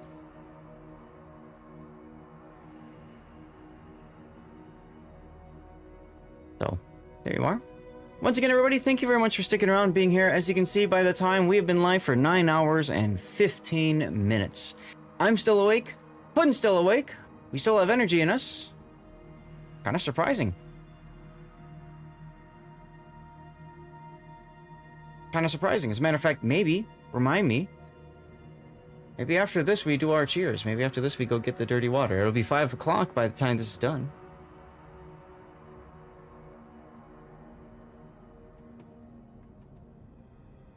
How about you guys, chat? You guys have any special drinks you are consuming while you're watching the stream, or doing whatever? Right now I just have water, plus I think I still have some... Yeah, I still have liquid IV in this mug, so I should probably get rid of that. Liquid IV is a little bit of a... For those of you not in the United States, it's a... It's an add-on for water that kind of helps with hydration, electrolytes, sugars, etc., etc. Helps keep me going, but it's not quite like an energy drink thing. Uh-oh. Uh-oh. Obi-Wan Kenobi had a problem and is reconnecting. So it looks like Bonks is bringing a replacement in. Let's start the map intro video. Here we go. Between the Norwegian Sea and the North Atlantic Ocean lies a subpolar collection of islands guarding the gates of northern Europe. The seas surrounding this rugged volcanic land will erupt once again as 2 opposing fleets donate molten steel. Only one fleet can successfully tame this land. This is Faroe Islands. Faroe Islands is a 42 by 42 kilometer domination-style map with 4 cap points running from the northwest to southeast. The A cap is in the top left, B is in the center, C is in the bottom, and D is in the upper right. The A cap lies far from each team's spawn. Ships heading this direction will be forced to expose their full profile to potential enemies along the way. With nearby islands providing refuge to radar cruisers, destroyers must play cautiously. The B cap sits in the direct center, the remnants of an extinct volcano bordering the caldera. On all 4 sides are narrow waterways, in and out. Fleets must commit significant resources if they wish to take and hold this crucial territory. The C and D caps serve as home caps for each fleet. Though easy to take, the islands between them will serve to mask the advancement of friend and foe alike. Will teams opt to blitz their opponent by directly assaulting their home cap, or play it safe and fight for more? Map control. The 4 corners of Faroe Islands consist of landmasses which serve to funnel ships into various choke points. Battles on this map will resemble the molten forces that forged them, fiery and fierce. 18 ships, 2 teams, 1 victor. It's time to play Faroe Islands.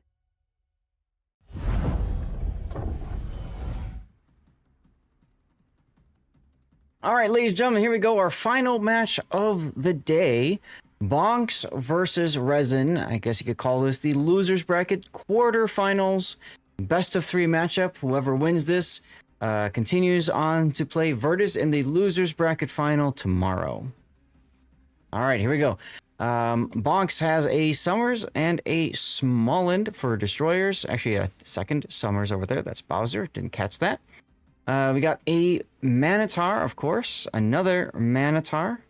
A Stalingrad and a Prince Vanirani. That's a range Stalingrad.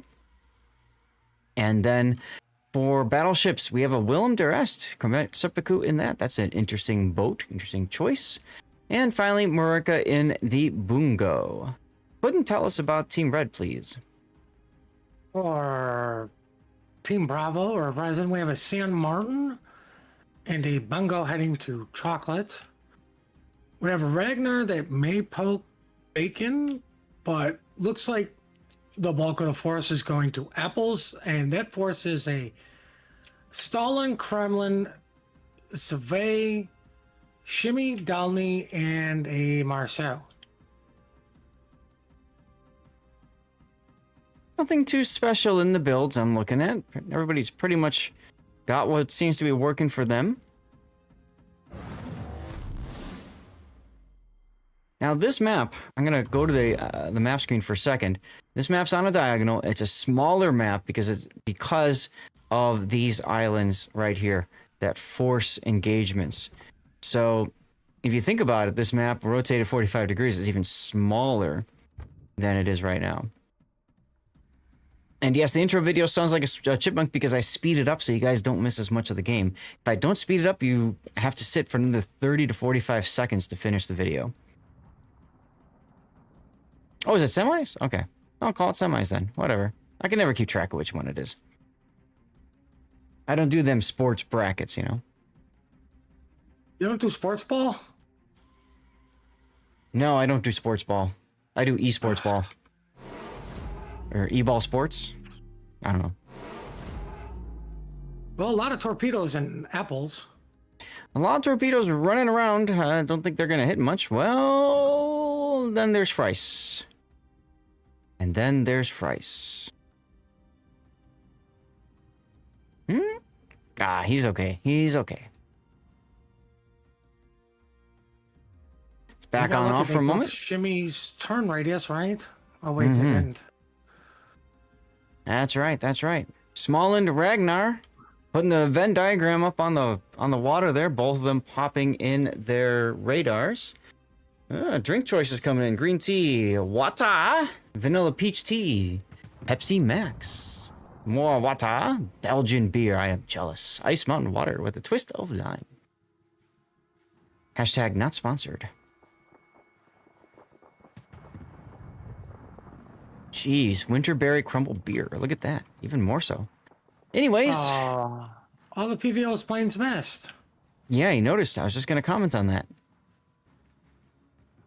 Diet Dr. Pepper, now coffee.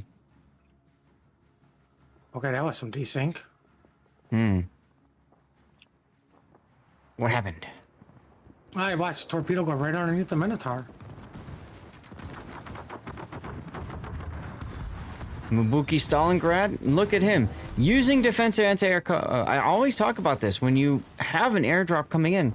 Use defensive AA. You might take out one or two planes that might have dropped the bomb that sets you on fire. Well, the Smallland did manage to get bacon. America using HE on a broadside Kremlin. Interesting. But yep, Flipper does grab the B cap for bonks.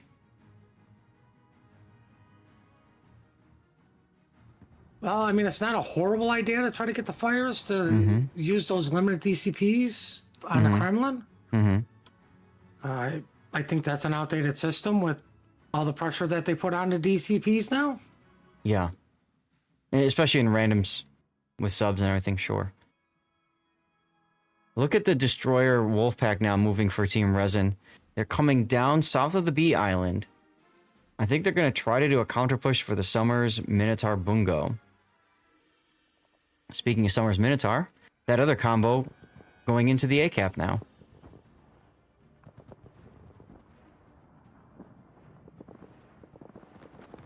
I wonder if they're going to force this Smallland out.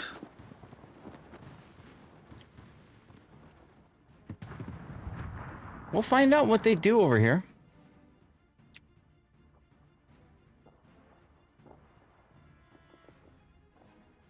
Bryce's Shimakaze torpedoes coming into 1-for-1 Gaming's Minotaur. Of course, he's got Hydro on, but he might still end up... Nah, he's fine. He's going to lazily turn as he reverses. Easy dodge. He's cheating, though. He popped the Hydro prior to spotting the torpedoes. Right, right. As you do in a competitive environment, Puddin'.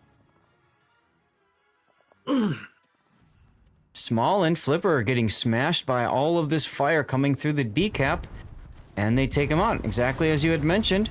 He loitered a little bit too long, and Resin moved their destroyers into position, and they approached from two different angles. Really impressive to see that. That was definitely, hey, let's kill this guy, and this is how we're going to do it. Yep. Yep, And Chukwama. Resin still maintains control of apples. Chukwama just like completely stunned by all this. I mean, he had the ability to pop his radar, but he's choosing not to do it. Instead, he's just taking more and more hits now. He just took a big Kremlin hit. No, Bungo hit. I'm sorry. That's Fiva G's Bungo. And Beavis, yes, this is how Puddin likes to call caps. Instead of A, B, C, D, Alpha, Bravo, Charlie, Delta, He does foods instead. Is this a rip Chukwama? Let's find out. These shells are gonna make it, I think. They do connect. Ouch. 2-ship lead now for Resin. I feel like Bonks needs to find a way in now, yeah? Well, they're getting apples finally, but that might be a little too late because, you know, Resin's got the lead because, you know, the ship lead.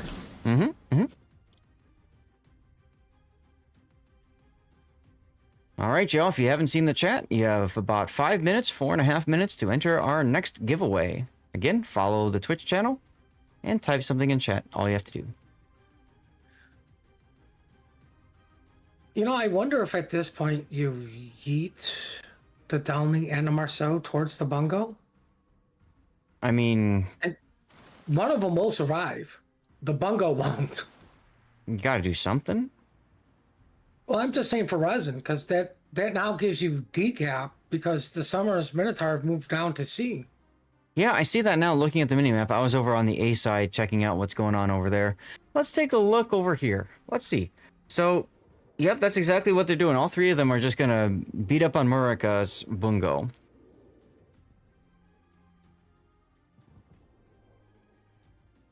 I just did a Marceau replay on Friday's stream, yesterday's stream, Puddin'. You were there for that. Yeah, I remember that. The guy that chose to farm his PR instead of winning the game earlier. Yeah, And it worked. Hey, it worked. it worked, but it was way closer than it needed to be. But I mean, like I said, if you take the Dowling and Marceau and just rush the bungo, how does he live? Like, granted, they're killing him now without having to do it. That's the point I was just about to make. Why even risk the health of a boat instead of just do it? Well, because you're giving time for the Summers Minotaur to come back is my thought process on that. No, that's fair. That's fair. Like, sacrifice one of them, you get the cap, the bungo's gone, the Summers Minotaur are going to come back anyways, but you got the cap, now they have to sit on it, so you kind of pin them in the location for a couple of minutes. Mm-hmm.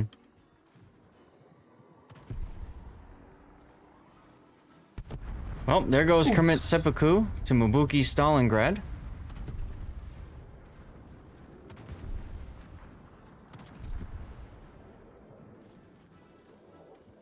And this is not looking good for Team Bonks. If I'm Bonks, I'm thinking we gotta get planned for game 2. This game 2?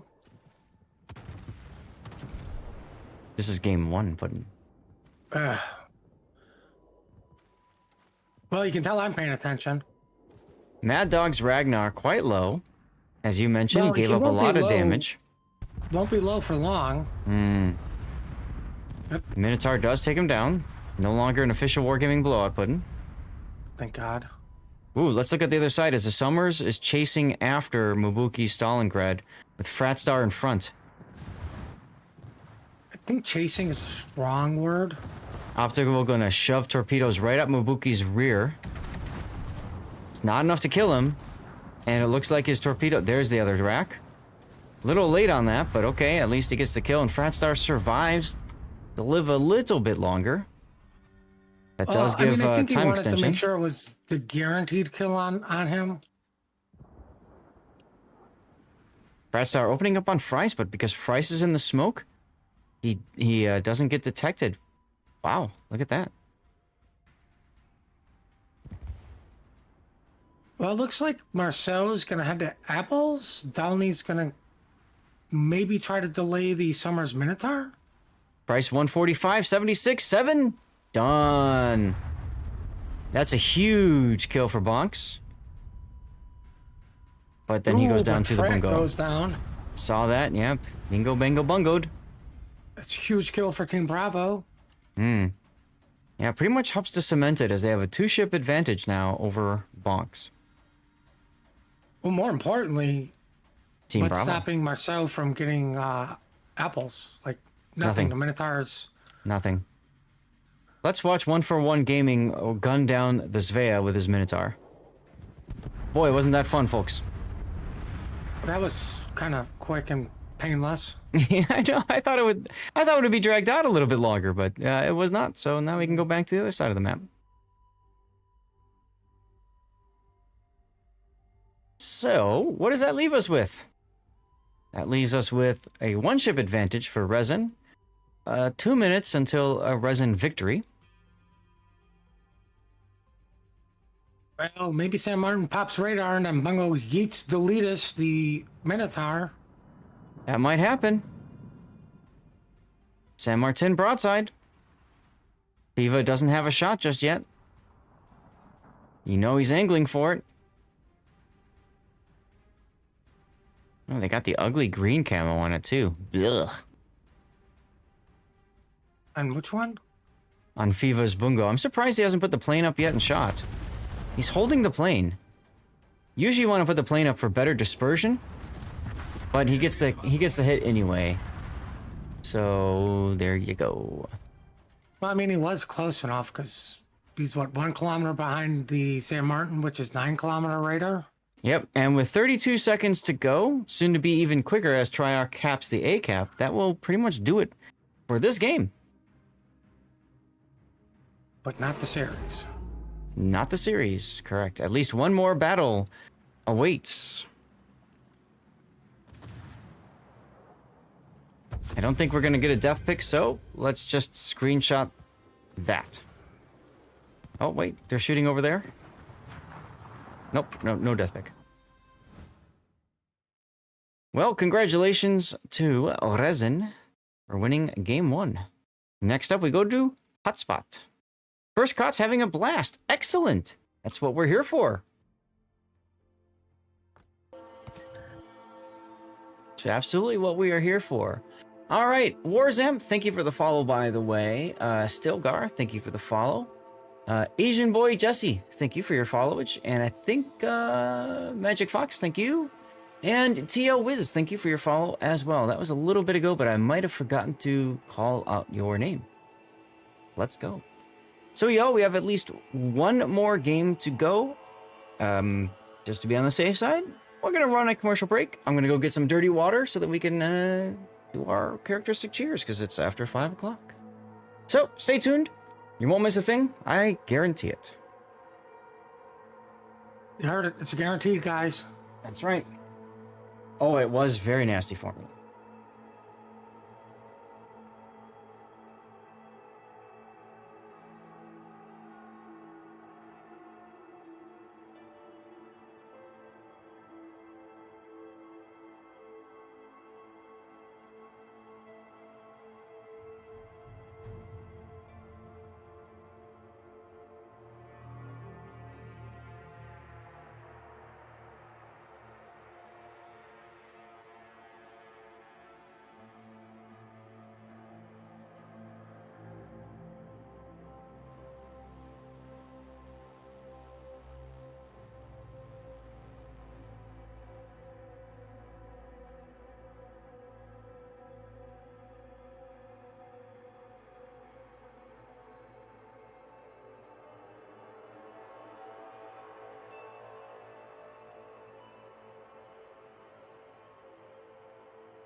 Alrighty, I am back.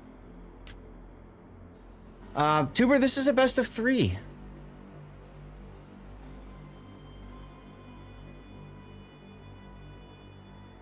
Alright, so, this is something that I do during my normal live play portion of the stream.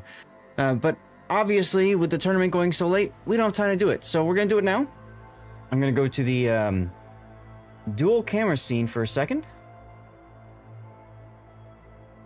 There you go. Puddin', all the rest of y'all, cheers. Thank you for being here. Appreciate you all for tuning in.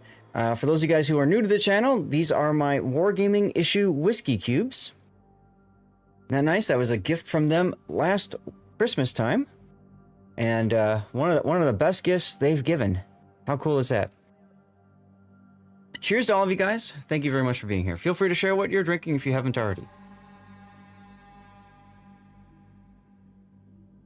Yum, yum, yum, yum, yum. All right. Oh, look at that. Asian boy Jesse, who just followed 9 minutes ago, won a code. Let's go. Find that awfully suspicious. Oh, goodness. Well, it's up to Bonks to win game 2, get us to a game 3. That's what I'm rooting for. And hey, Puddin', look at that. Bonks is going to be Team Bravo this time, so you have to root for them too. Mm-hmm. Mm-hmm. Mm-hmm, mm-hmm. Big thanks again to everybody for tuning in, being a part of the stream. Hope you guys have been having a good time. You've been enjoying the show, all that good stuff.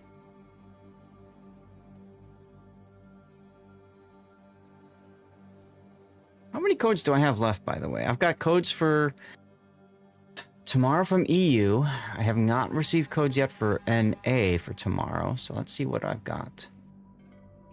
Okay. Okay. We'll probably do, depending on timing, we'll probably do 1 or 2 more giveaways. We'll see. It depends on where things end.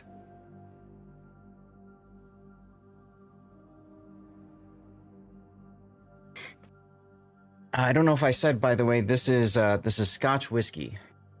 So, cheers.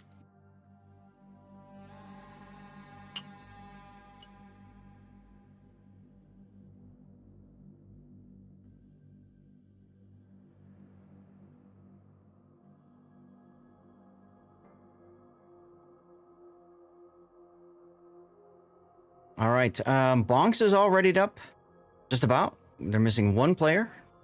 Resin is not ready, but all their players are here. I have a feeling that we're going to get started pretty darn quickly here, so I'm going to start the map intro video as soon as I see Resin start to ready up. You kind of after a while get an idea of the ebb and flow for how these all go. For those of you guys who are new to my channel as well and my casting, I've been casting World of Warships tournaments for ever. 7, 8 years. Something like that. So, hope you guys are having a good time. If you have any feedback for me to make the experience better for you, please, by all means, let me know. Do what I can to improve for you. Resin is starting to ready up. We have 2 out of their 9 ready. My finger is on, or my thumb is on the map intro video button on my stream deck. I'll be pressing that as soon as I see 4 out of 9 ready. So 2 more of Team Resin. Then they'll all ready up in a hurry anyway, so it is what it is.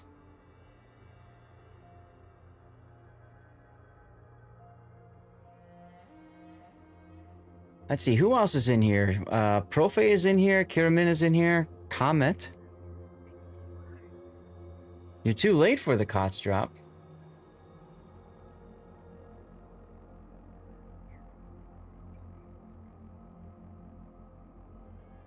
If you guys don't know me by now, you know that I do what I can to try to help people get their KOTS drops. So that's something I'm going to mention at the end of the next battle if this goes. Oh, okay, they're flipping now. They're dropping a couple players. What I typically do is try to get people their drops. So what I might end up doing is leaving the outro scene up for a bit so that people who still need their drops can get it. And I'll check in with you guys in chat to make sure everybody got their drops. So, K2 Hedgemon and everybody else who's trying to get their drops, stay tuned. We'll get it for you. We'll do our best for you, okay? Not so important today because it's only 250 community tokens, but we'll still try to get it for you. All right, I have 2 readied up again for Resin. Everybody's here now. 3. There's 4. Here comes the map intro video.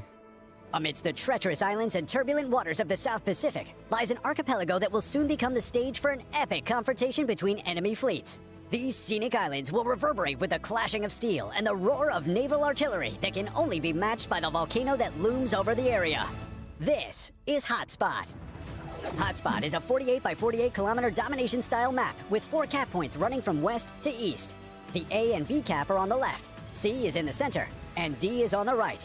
In this setting, the spawn points for the teams have been moved from a central position to a position located on the 7-8 line.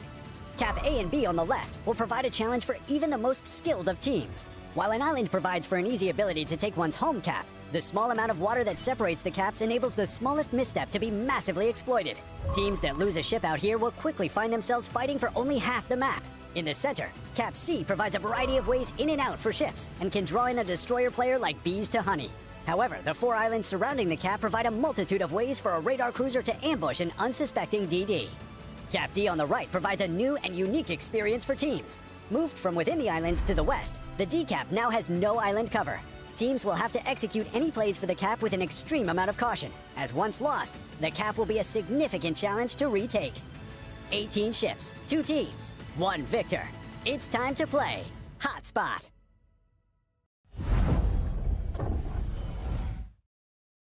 There we go. All right, ladies and gentlemen, let's take a look at what could possibly be the last game of the day. This is Resin versus Bonks. Bonks looking to win this and force a game 3.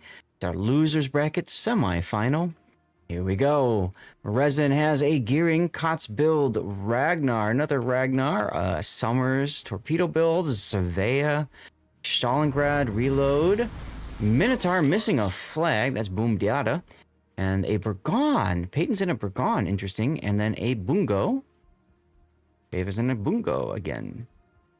Tell us about the South Puddin'. What's Red wearing here? Bringing. Well, Red has stopped and it's shooting each other. Oh no. I think they're calling the lawyers. A lot of times when you see ships stop and shoot each other, that means it will be a restart. Best KOTS broadcast is impious. Thank you. That means a lot. That means a lot. Here we go. It's a draw. Close game. Could have gone either way, everybody. We're going to go back to the best of 3 screen. We're going to go back to the port screen.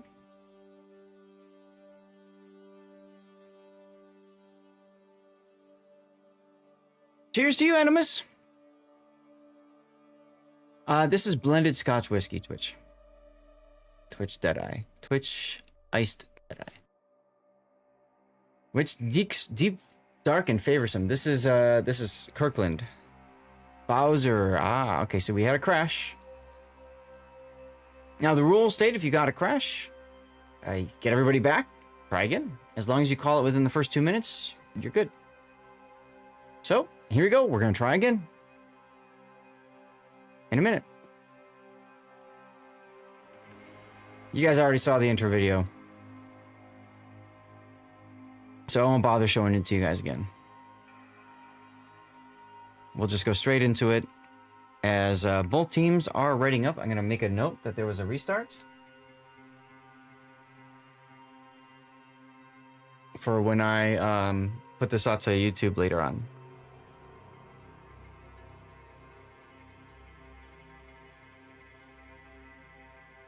Okay, here we go.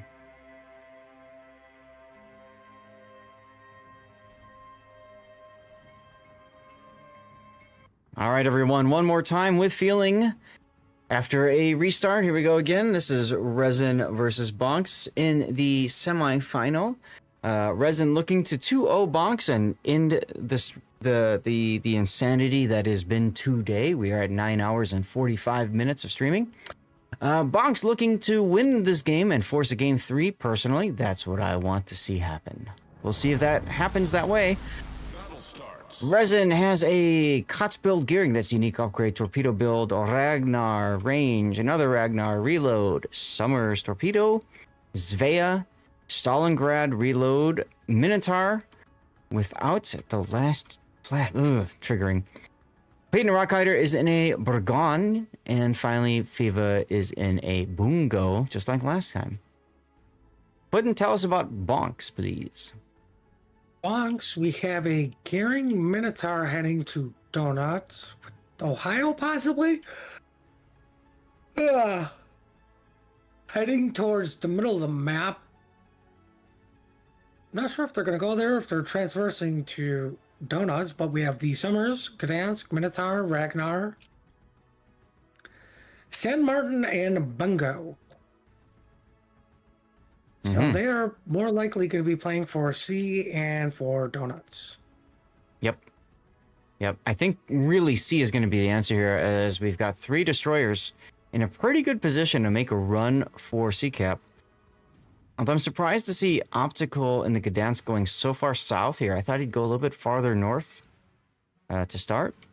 But I'm sure they're looking at, you know, the Resin lineup and saying, hey, wait a minute. We can maybe do this. They have 3 destroyers. We got 3 destroyers. Let's rumble.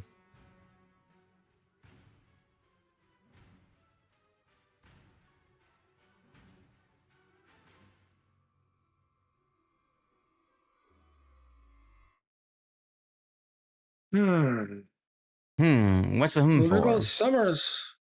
Summers Torps never would have saw that coming at what would be predictable alleys of Traverse. Who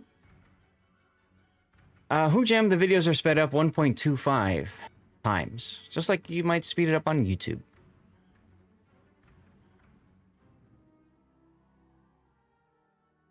Listen, if we're gonna have a funny voice, do the intro videos, we're gonna choose how funny the voice will be. I mean, I could also slow it down if you want. I don't know if that makes KOTS any better sounding than it already kind of cringy sounds. Personal opinion there. Mad Dog finds a very convenient gap with his Ragnar and that torpedo spread. Unfortunate for Team Bonks. And they have decided not to go into the cap. I find this really interesting. Do or die for Bonks. I mean, Like, like, oh, you no. got your Minotaur, like, right there. Yeah, speaking of which, Stalingrad detects all of this. Look at this. Bowser, Tester, and Chukwama. Oh, Burgon shots. Oh, oh, the pain. Oh, the pain. Chukwama forced to take all of that heat. Mabuki with a really good radar. And Resin walks away with the C cap. Yeah, they Blind do. hit on Ragnar? Yep. They do get the C cap, that's true. Possibility for Bonks to find a way back in, but eesh, that kind of demolished Bonks' plan there. What's going on? Bonks is under the gun because Resin got cap first. Yes.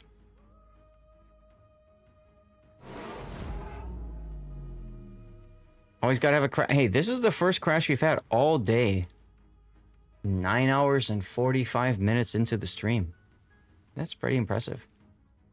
So, yeah, 1-for-1 gaming in the Minotaur all the way over.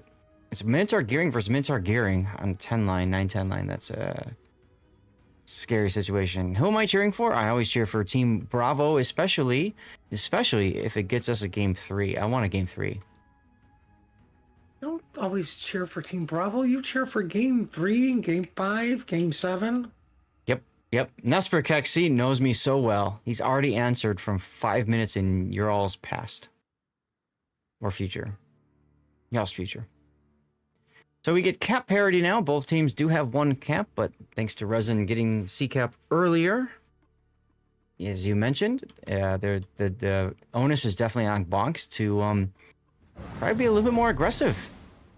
As Obi-Wan Kenobi dodges torpedoes, trying to put himself in a position to back himself into the decap. Well, Bonks is going to have an advantage at Donuts very soon, as soon as this Ohio shows up.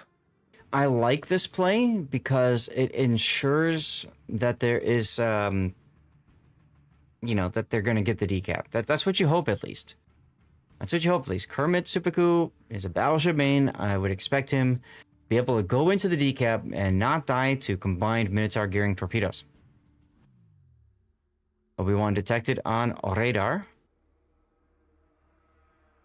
Now, Boom Diata's not detected, but because his radar reaches the edge of decap, he knows as soon as Obi-Wan gets in, hey, there's the shots. Obi-Wan's sitting there knowing that Kermit Seppuku is there.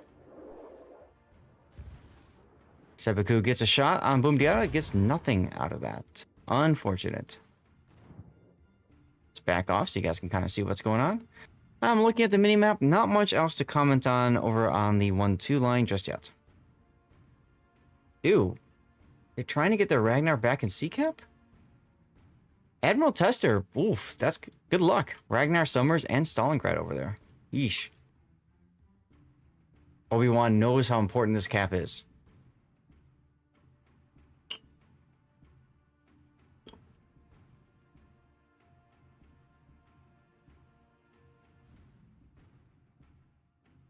All Where's right, the well, resets? yeah, radar goes down. Boom Diata does get a couple of resets. He might get a couple more. He can continuing to fish for Obi-Wan's gearing. Might as well. Whoa, what happened over here? Chukwama's Minotaur just got smashed.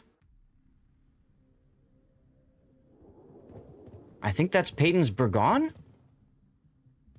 Yep, Peyton's Burgon. I would think so. They've been really been aggressive with Chuck. Yep. Chukwama's got a lot of experience in cruisers as well in competitive play. At this point, all the players have a lot of experience in competitive play, which is fun to watch. Bowser detected by Eagle Lance's Ragnar radar. Bonks managed to pick up Donut, but once again, they are still behind on points because Yeah. Resin got him first. Yeah, but Bowser's in a good position to at least step on the A cap once Svea and Ragnar radars go out. I think he's fixing to back into the A cap right now. That being said, Formula's got some torpedoes heading straight for that, figuring that's exactly what Bowser's going to do. This is the 4D chess that you see happening amongst really good players. Big Boy 69 just sitting with his Summers in the middle of the C cap. This is my cap. Go away. Is what he's saying.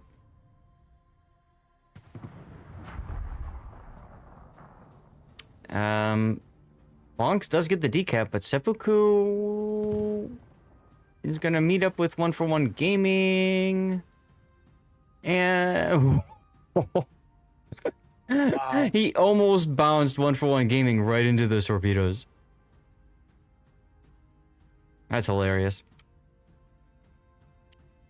Well, Admiral Tester realizing he's not going to get The C cap, yep. chocolate anytime soon is rotating over to help with the apples. I kind of like this play, but you can see Mad Dog and Tester are about to detect each other. Watch this. They're about to bump. There's the bump. Spider-Man meme as Tester pops the engine boost on to get the extra maneuverability. And we're going to see shells flying from all over the place. I think Tester's in the worst position, though. Well, hopefully those bungo shell or Burgon shells don't connect. They fell astern. Tester's okay from that. Big thing is his heal is over now. There's a fire. His DCP is down. He's on permanent. He's dead. Well, I mean, at least the fire's out. Yeah, the fire's out. So Bonks comes away with the cap. They do lose the ship, though.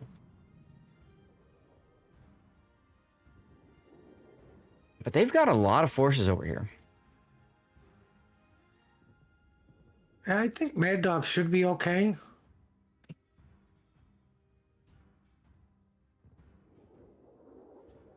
And the Ragnar, yeah, he'll probably be fine.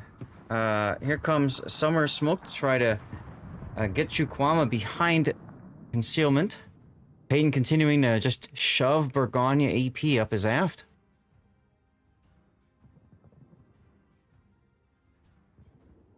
Eagle Lance detected. Ragnar, that's I mean, at this point, optical, everybody should be shooting Eagle Lance. That's not happening. Addy is not shooting Eagle Lance. Surprised by this. I'm surprised that optical isn't radaring either. He can radar Eagle Lance right now. They want Mad Dog bad.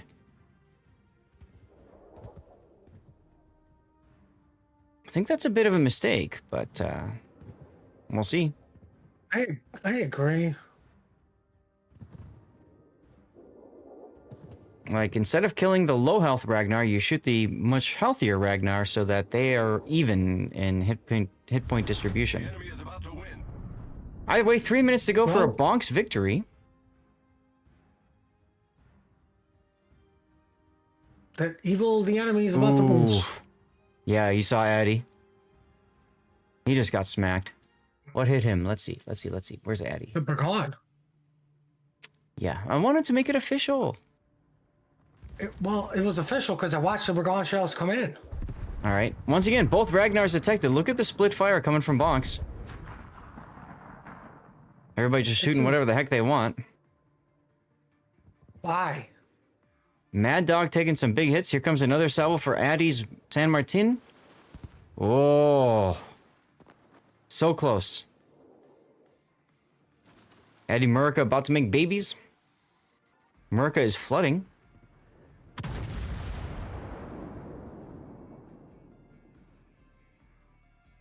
Ooh, Peyton. Burgon got a blind on optical in his smoke. Peyton just continuing to just make use out of that Burgonia. Like, very impressive. Murica now on fire. He doesn't care about that, though. 2 minutes to go for a bonks victory. Mad Dog detected again. This time on Chukwama's Minotaur radar. Chukwama's detected, though. And here comes Peyton's salvo. I think this is a bit too desperate, too early to be desperate like this, but okay. It does push them off of the cap, which obviously Bonks wants resin off the cap.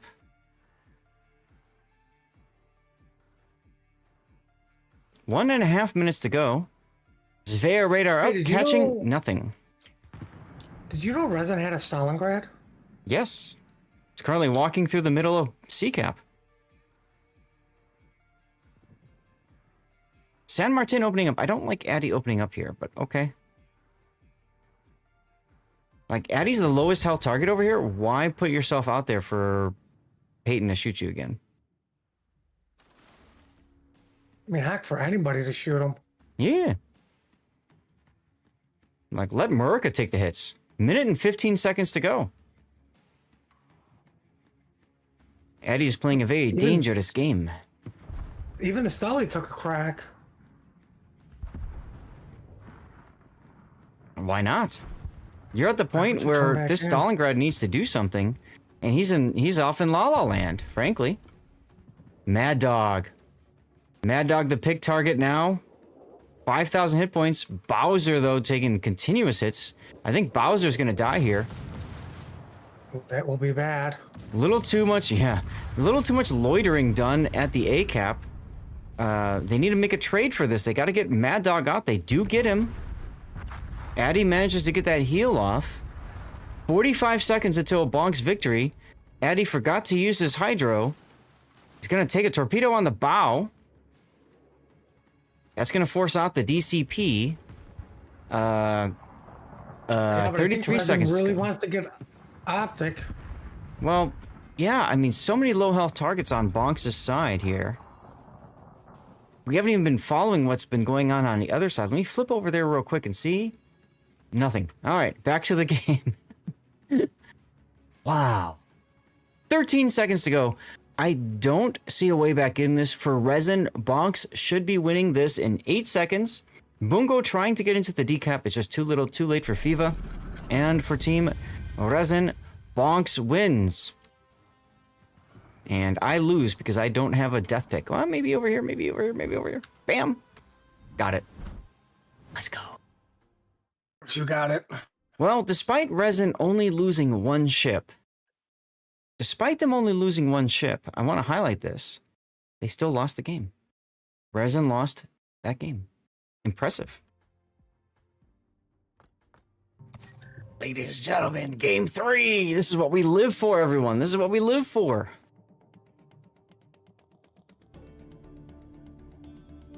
We definitely, absolutely, 100% will not have an after party. However, I will remind you guys, if you still need drops progress, at the end of game 3, I'm going to ask you to tell me, and then what I will do is I will keep the stream up in the outro screen and try to get everybody their drops. I'll also put some giveaways up in chat as well.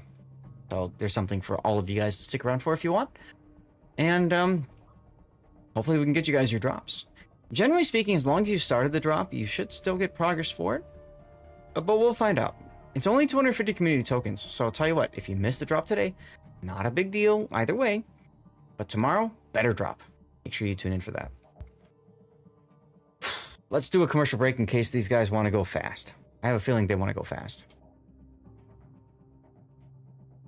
Also, Revan, thanks for hanging out.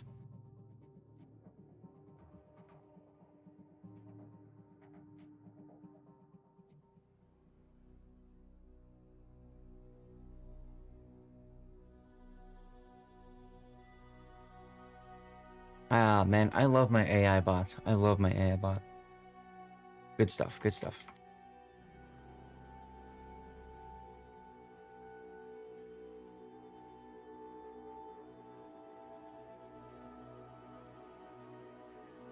This rate, we're coming up on, oh, we just passed the 10-hour mark, so we're going to be at least 10 and a half hours, maybe 11 hours into the stream. Let's go. Oh, Daniel Rusev with the raid. Thank you, Daniel. Welcome aboard, everybody. I'm Lord Zath, a North American community contributor for World of Warships. Unfortunately, that means you guys just raided into a commercial break. I'm sorry about that. To make it up for you, we're going to go ahead and yeet out a code whenever we get raided. So let's do that. Again, you have to be a follower of the Twitch channel and active in chat. That's it. If you are watching on YouTube, Rumble, Kick, or X/Twitter, make sure you're on Twitch, follow, and type something in chat. Let's go. Yeet!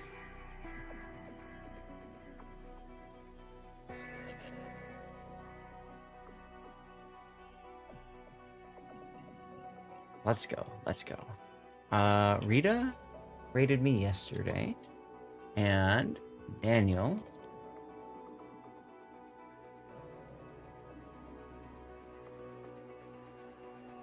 Let's go. What's going on, Hurricane?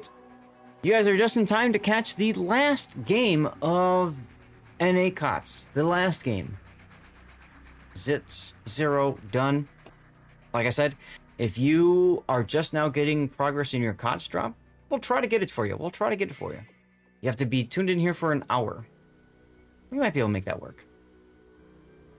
If not, who cares? You tried. Cheers.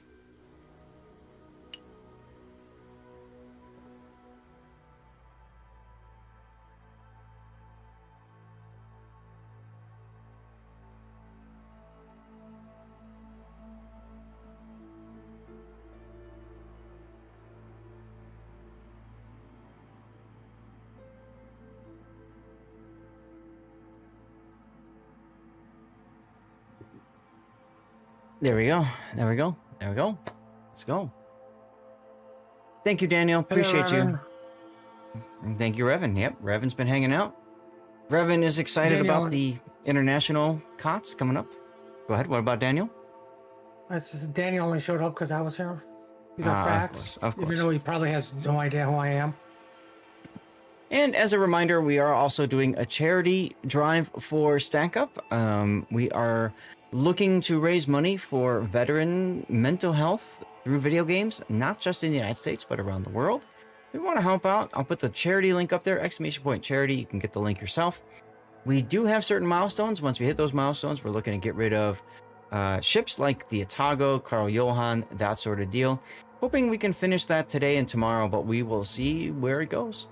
Ultimate goal is to reach $10,000 raised for Stack Up. That allows us to sponsor our community to sponsor an air assault to the Phalanx house. We bring a group of veterans together. They do some networking. They do touching grass. They enjoy each other's company, and the important thing is that they build relationships to the point where negative thoughts, suicidal thoughts, all that kind of stuff are gone. Right? That's the hope. You feel like that Stalingrad being in a better position could have changed that? True.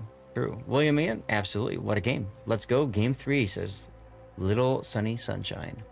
Love that name, by the way. Welcome on in.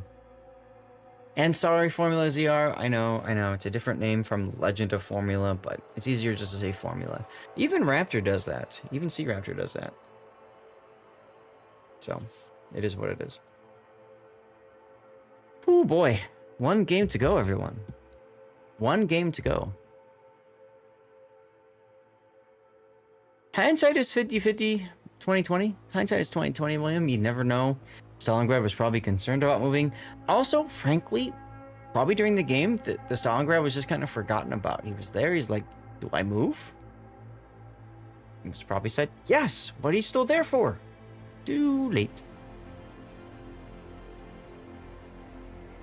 Much too late. Oh well, it is what it is. There goes the commercial breaks.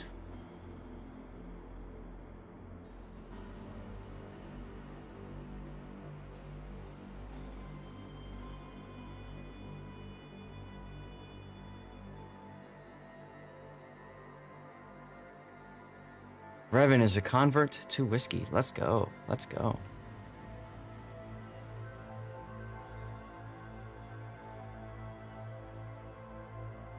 Quick prediction for Resin versus Bonks? That's something that Puddin does. Cough, cough, Puddin, cough, cough. What? Did you say Rob do a prediction? Why should I root for Bonks or Resin? I don't know, Duckman. I think you should root for either team. Whichever team gives you the best experience. That's what you do. We are missing one player from the training room. So, as usual, as soon as it looks like both teams are going to ready up, we will start our intro video. Now, a reminder, guys, I have sped up the intro video. 1, because it sounds hilarious, and 2, because it gets done faster.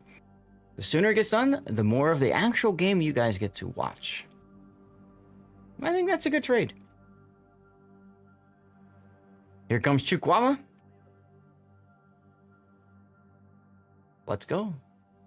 This is indeed the rubber match.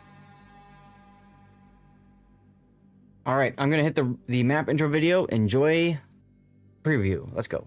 Along the Portuguese coast lies a crossing of sea lanes critical to the survival of opposing fleets. Surrounded by towers of crimson sedimentary rock and the expanse of the blue Atlantic, these two fleets will soon engage in trial by combat, where only one team can claim victory. This is Loop.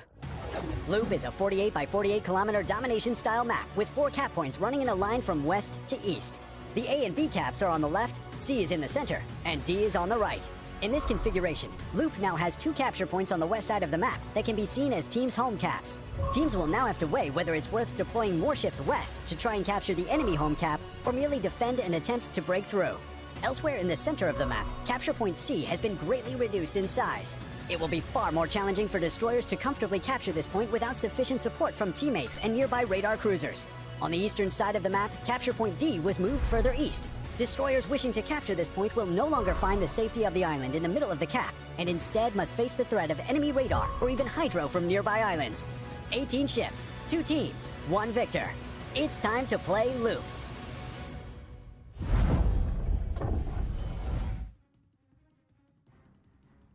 Ladies and gentlemen, boys and girls, warships of all ages, this is going to be our last game of the day, as long as it's not a restart. Nobody's moving. This is going to be Resin versus Bonks, both teams tied at 1 each.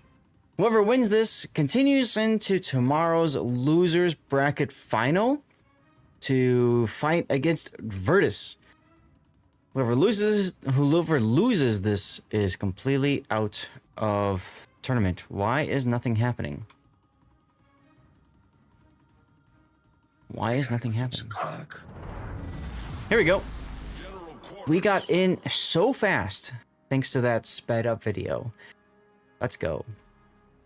Is that your full-time job now? No. This is just a side gig. I enjoy doing this. I enjoy hanging out with all of you guys. Let's take a look at the game. Resin has a Marsu, a second Marsu, a Delny, and a Laffy. Our first time seeing a Laffy Puddin in this tournament. Exciting. We've got a Svea, a San Martin, a Stalingrad with reload, a Bungo, and Peyton in a Wilhelm der Este again. Interesting, interesting.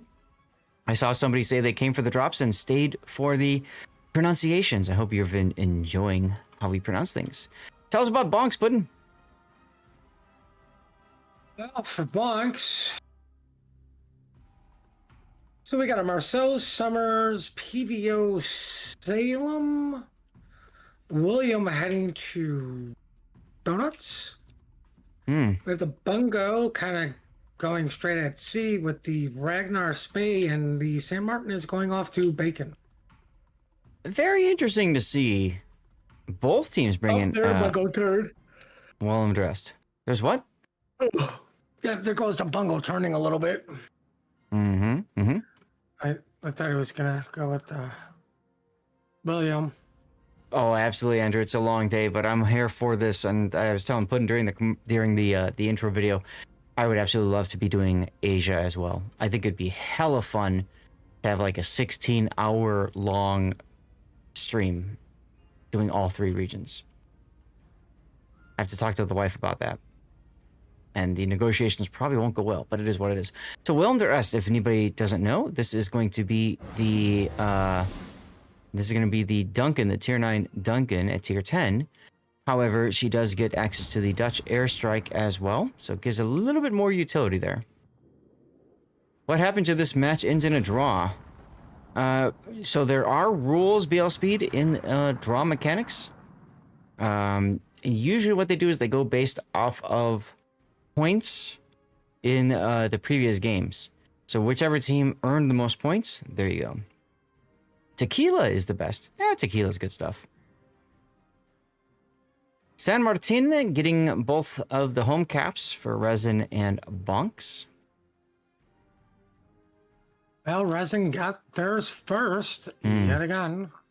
Well, I think a Marceau kind of played into that.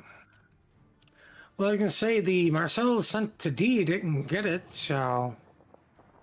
Yeah. Poopies? Poopies indeed, as Triarch is detected. And so is Obi-Wan Kenobi on Svea radar. Will be taking a bunch of hits. He's got this giant smoke tunnel for nobody. Maybe for Chukwama Salem to get in position, but too late for that. Anytime I ever won back-to-back clan battles, that I don't know. What? Back-to-back King of the Sea, absolutely. TWA, Ban CV, Penta. I don't know, whatever else they call themselves. 3X, Yeah, right? there have been teams that won back-to-back clan battles. Even on A. 07. Long time ago. Yeah.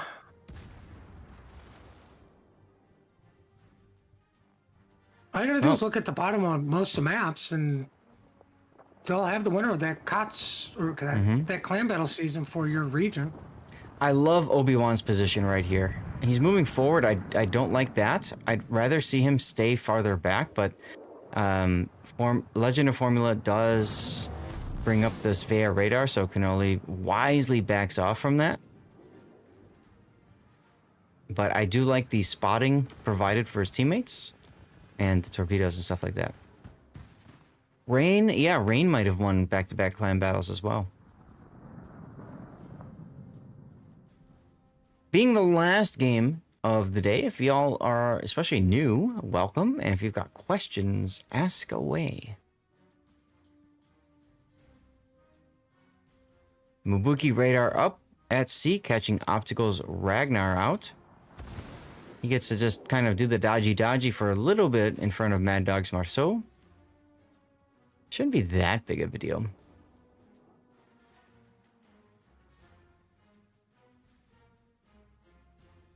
But I feel like the way both teams have deployed, the focus is on the middle and on the east.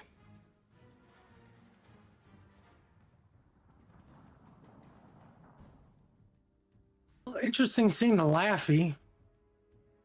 Well, so Laffy, of course, has the kind of zombie heal, so to speak. Doesn't have the greatest torpedo range.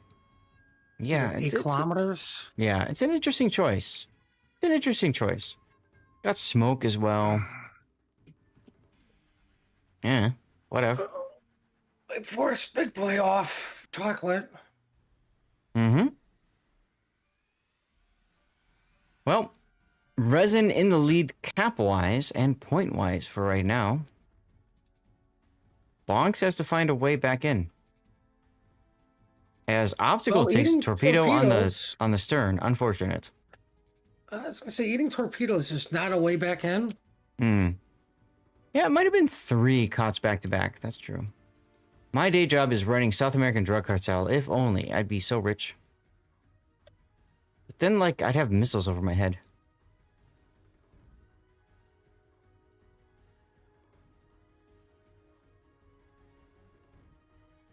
Meanwhile, Tester in the Marceau also not looking too good for Bonks. What happened to Tester? Let's see. Marceau and Delny. Okay, he got spotted. Yeah, he rushed donuts. Right, he was the Marceau that rushed donuts, as you had commented earlier, and didn't quite make it. Obi-Wan trying to back into the sea cap now. He's spotted, and he spots Triarch. Ooh, Triarch might take a torpedo. Oh, he does! That's huge! Now that is how you get back into the game. It really is. It really is. Although Tester's in trouble now. He opened up, got spotted.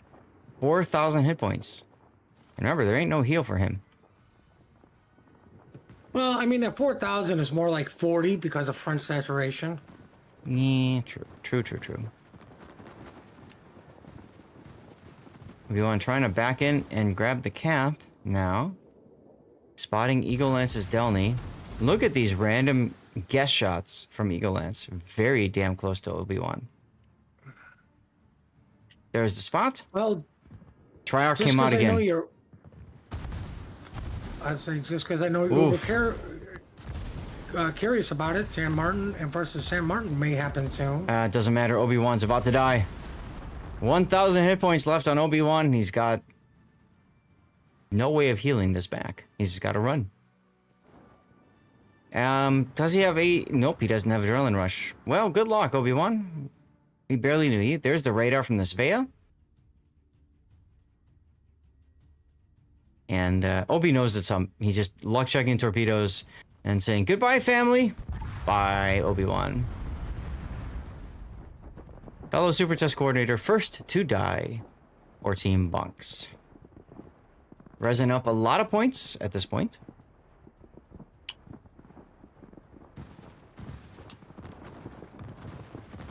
Payton actually landing the Dutch oven on Bowser's Prince Van Oranje. Tester forced to back off. Yep, One and for you were One Gaming decided to go broadside to the San Martin. curious about this. I think he's trying to get closer to the island, but yeah. He was already pretty close to it. I mean, so if he... There it is. He charged up his funny button. There's the heal now. 20-odd seconds. So that's why he didn't care.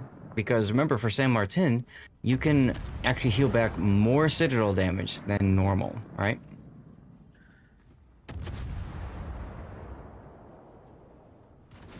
It's still not a good look, but maybe he keeps the...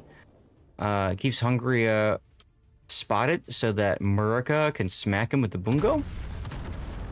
Maybe? Well, Bungo is definitely trying. Oh, absolutely. Murica is doing the best he can. He's the battleship main, and he does get a good hit on Hungary. Wait, there's more. There's more. Oh, some more hits. Problem is, Hungary goes What I dark now. don't- What I don't like is One for One Gaming taking his time getting to A. As stupid as this may sound, you're behind the 8 ball and you kind of need to take some risk here. So he did beach, unfortunately, which does allow Hungary to go dark, right? Which forces Murica to be just hardcore focused left and right. That's a problem. So we'll have to see what happens here.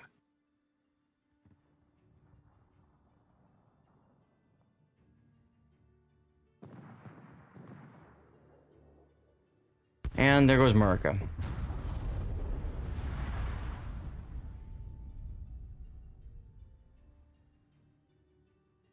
Well, that whole hope there is gone, unfortunately.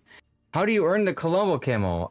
That's the last weekend of KOTS, the last day of KOTS International. So, what, 2 weeks from tomorrow? Mark your calendar. It's a special Twitch drop. 2 weeks from tomorrow. Hmm. 3 minutes left for a resin victory at this point.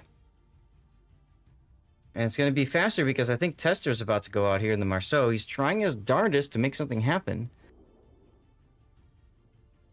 Ah, Kermit goes into the decap with his Willem Durest. Engine boost active. Chukwama supporting behind. He's going to support by taking these torpedoes.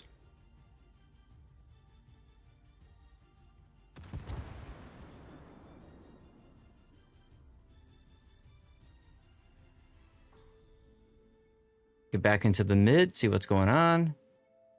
1 for 1. Ew. Just kind of a weird position against the San Martin. Viva's Bungo is in a position to just shoot shells right up to the bum. I mean, Eddie's in a position to The enemy is about to win. maybe stop the Laffy from opening up on the Ragnar, but oh, there's his radar. There's the radar. Now, Mubuki also detected on radar, and Mubuki's radar is out as well. Should be cashing Admiral Tester out. Bonks knows they need this cap. If I'm Addy, I'm also looking for torpedo run on the Stalingrad, but unfortunately he just took a Laffy torpedo. Big Boy 69 is laughing a lot in his Laffy. See what I did there? Yeah, but he failed to get rid of the Marceau. Mm-hmm. Big Boy Oh, 69. Eddie is flooding. Oh, there goes Seppuku.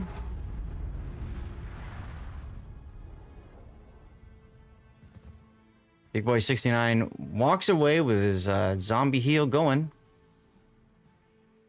Seppuku dies and does not get the decap. He actually sailed through the decap. Kind of feel like Chukwama should have been sitting in the decap while Seppuku was going through it. Ensure that he's There going goes to Eddie, gets flooded out. Yeah, I saw that coming. Unfortunate. 36 seconds left in this game, Puddin. 36. I'm sorry, make that the end, as 1 for 1 Gaming gets bungoed up the stern. How many seconds were left? 0 now. 0. That's right. 0. Ladies and gentlemen. Just like the amount of deaths on Resin's team. 0. An official Wargaming blowout, ladies and gentlemen. Let's set them as the winner. Put the appropriate winner screen up. GG's to Resin. Resin winning this 2-1. All right, here's the deal, y'all. Here's the deal. What time is it? Oh, look, it's 6 o'clock. Perfect timing. All right, let me just exit out of the game. It's easier that way. All right, here's the dealio, everyone. We're gonna go back to the tournament screen. I'm gonna show you all where we are right now. I'm gonna refresh the page. Like it really matters. So, well, I actually finished that pretty quick. So tomorrow, what you can see here is Curtis versus Resin. And then following that, Hot Dog versus whoever wins this. Now, there's this extra box here. This is a secondary best of 3. This is a best of 3, I believe. This is a best of 5. This is a best of 3 if it gets to it. This is only going to happen if Hot Dog loses in the grand final. Okay, whoever wins losers bracket round 5. If they defeat Hot Dog, they do another, like, are you sure about that kind of a match. Now, on this channel, you will also see King of the Sea Europe. Tomorrow, we will be bringing you guys TWA versus Rain. Probably the winners of that or something. I don't know yet. We'll figure it out. We also have the play-in bracket that's going to start tomorrow and will conclude, yes, you could see that correctly, on the 12th of November.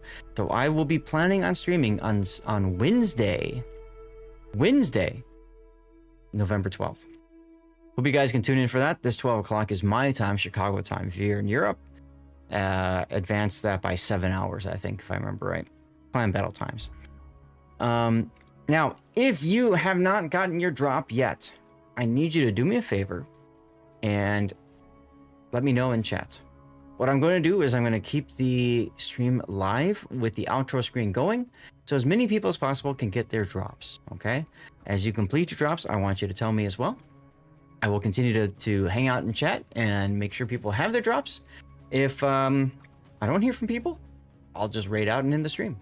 We will also get some giveaways going as well for people that want to hang out and that sort of deal. What's this map view? This map view is a spectator view. It's not just streamers, Beavis, that's correct, but it's also spectators. You can do this yourself if you go into a training room and add spectator slots and add yourself in as a spectator. Puddin', am I missing anything? No, and on that note, it's been fun, guys, but I get to just dip and go. So you all have a good evening, and I'll see everybody here tomorrow.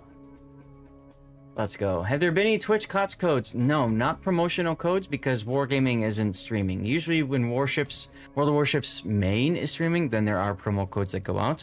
But we just have the drop plus whatever else we're getting rid of. Okay? There's a shout out for Puddin'. Don't forget as well, we are doing fundraising for Stack Up, a military-based charity focusing on supporting vets, current and active duty, as well as veteran personnel through gaming. Ensure, of course, positive, good, strong mental health. Our goal is to reach $10,000. We're at, I think, 2,000 and change away from that. And that's to get us a special sponsorship called an Air Assault, a group of veterans going to the Phalanx House in Los Angeles area.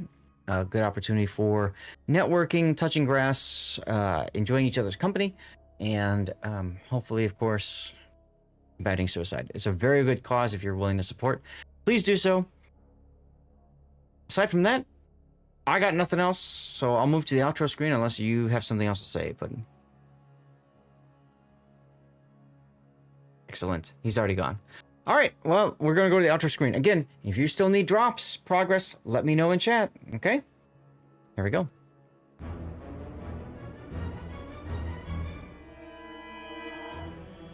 Why did this not go to the outro here?